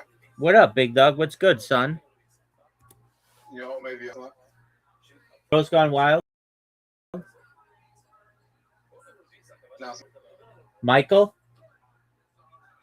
No. Is it in the theater? No, it's old. How old? E.T. 80s. E.T. 80s. No. I'm saying E.T. E.T. the extraterrestrial was from the 80s. No, it wasn't that. Okay. Was it Indiana Jones? No. Was it a sci-fi movie? No. Was it good?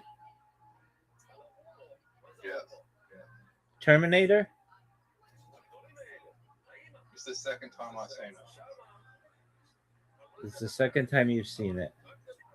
Is it a sports? Well, might be the first time I've seen this version. Is it a sports movie?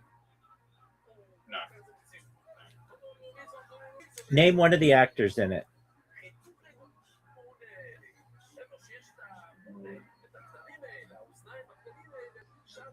Patrick Swayze. The Outsiders? Yeah. You watched it? No way. Yeah. Was it good? I watched the theatrical version. Sorry, the direct. Sorry, I don't do theatrical version. I watched the director's cut. Okay, was it good? Yeah, they added 22 minutes. I don't know if I watched the director's cut. The theatrical version added 22 minutes, and I couldn't remember what happened when I went to school, but like it was good. They added so many things into the director's cut. You have to watch the director's cut if you watch The Outsiders. Okay, that's a definite. Yeah. Okay. And would you? It's on YouTube. It's free. Oh, I shouldn't have said it on your stream. People are gonna. If you type in The Outsiders, you'll find it. It's like the second video. Oh, okay. Yeah, I don't think you have to worry about anybody getting bootleg info about a movie from my stream. Don't worry about it. Do you feel like it holds up in 2026? Yeah.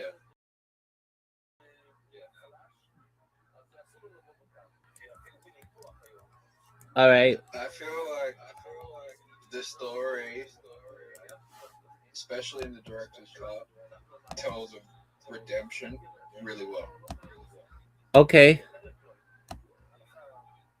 Was it your favorite movie you've ever seen from the 1980s? No. Nah, but it tells of redemption really well. Like people appreciate as much as they should.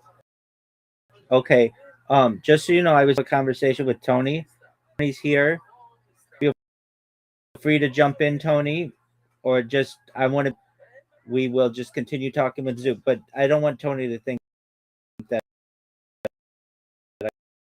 I forgot about him. Zook, you want to play?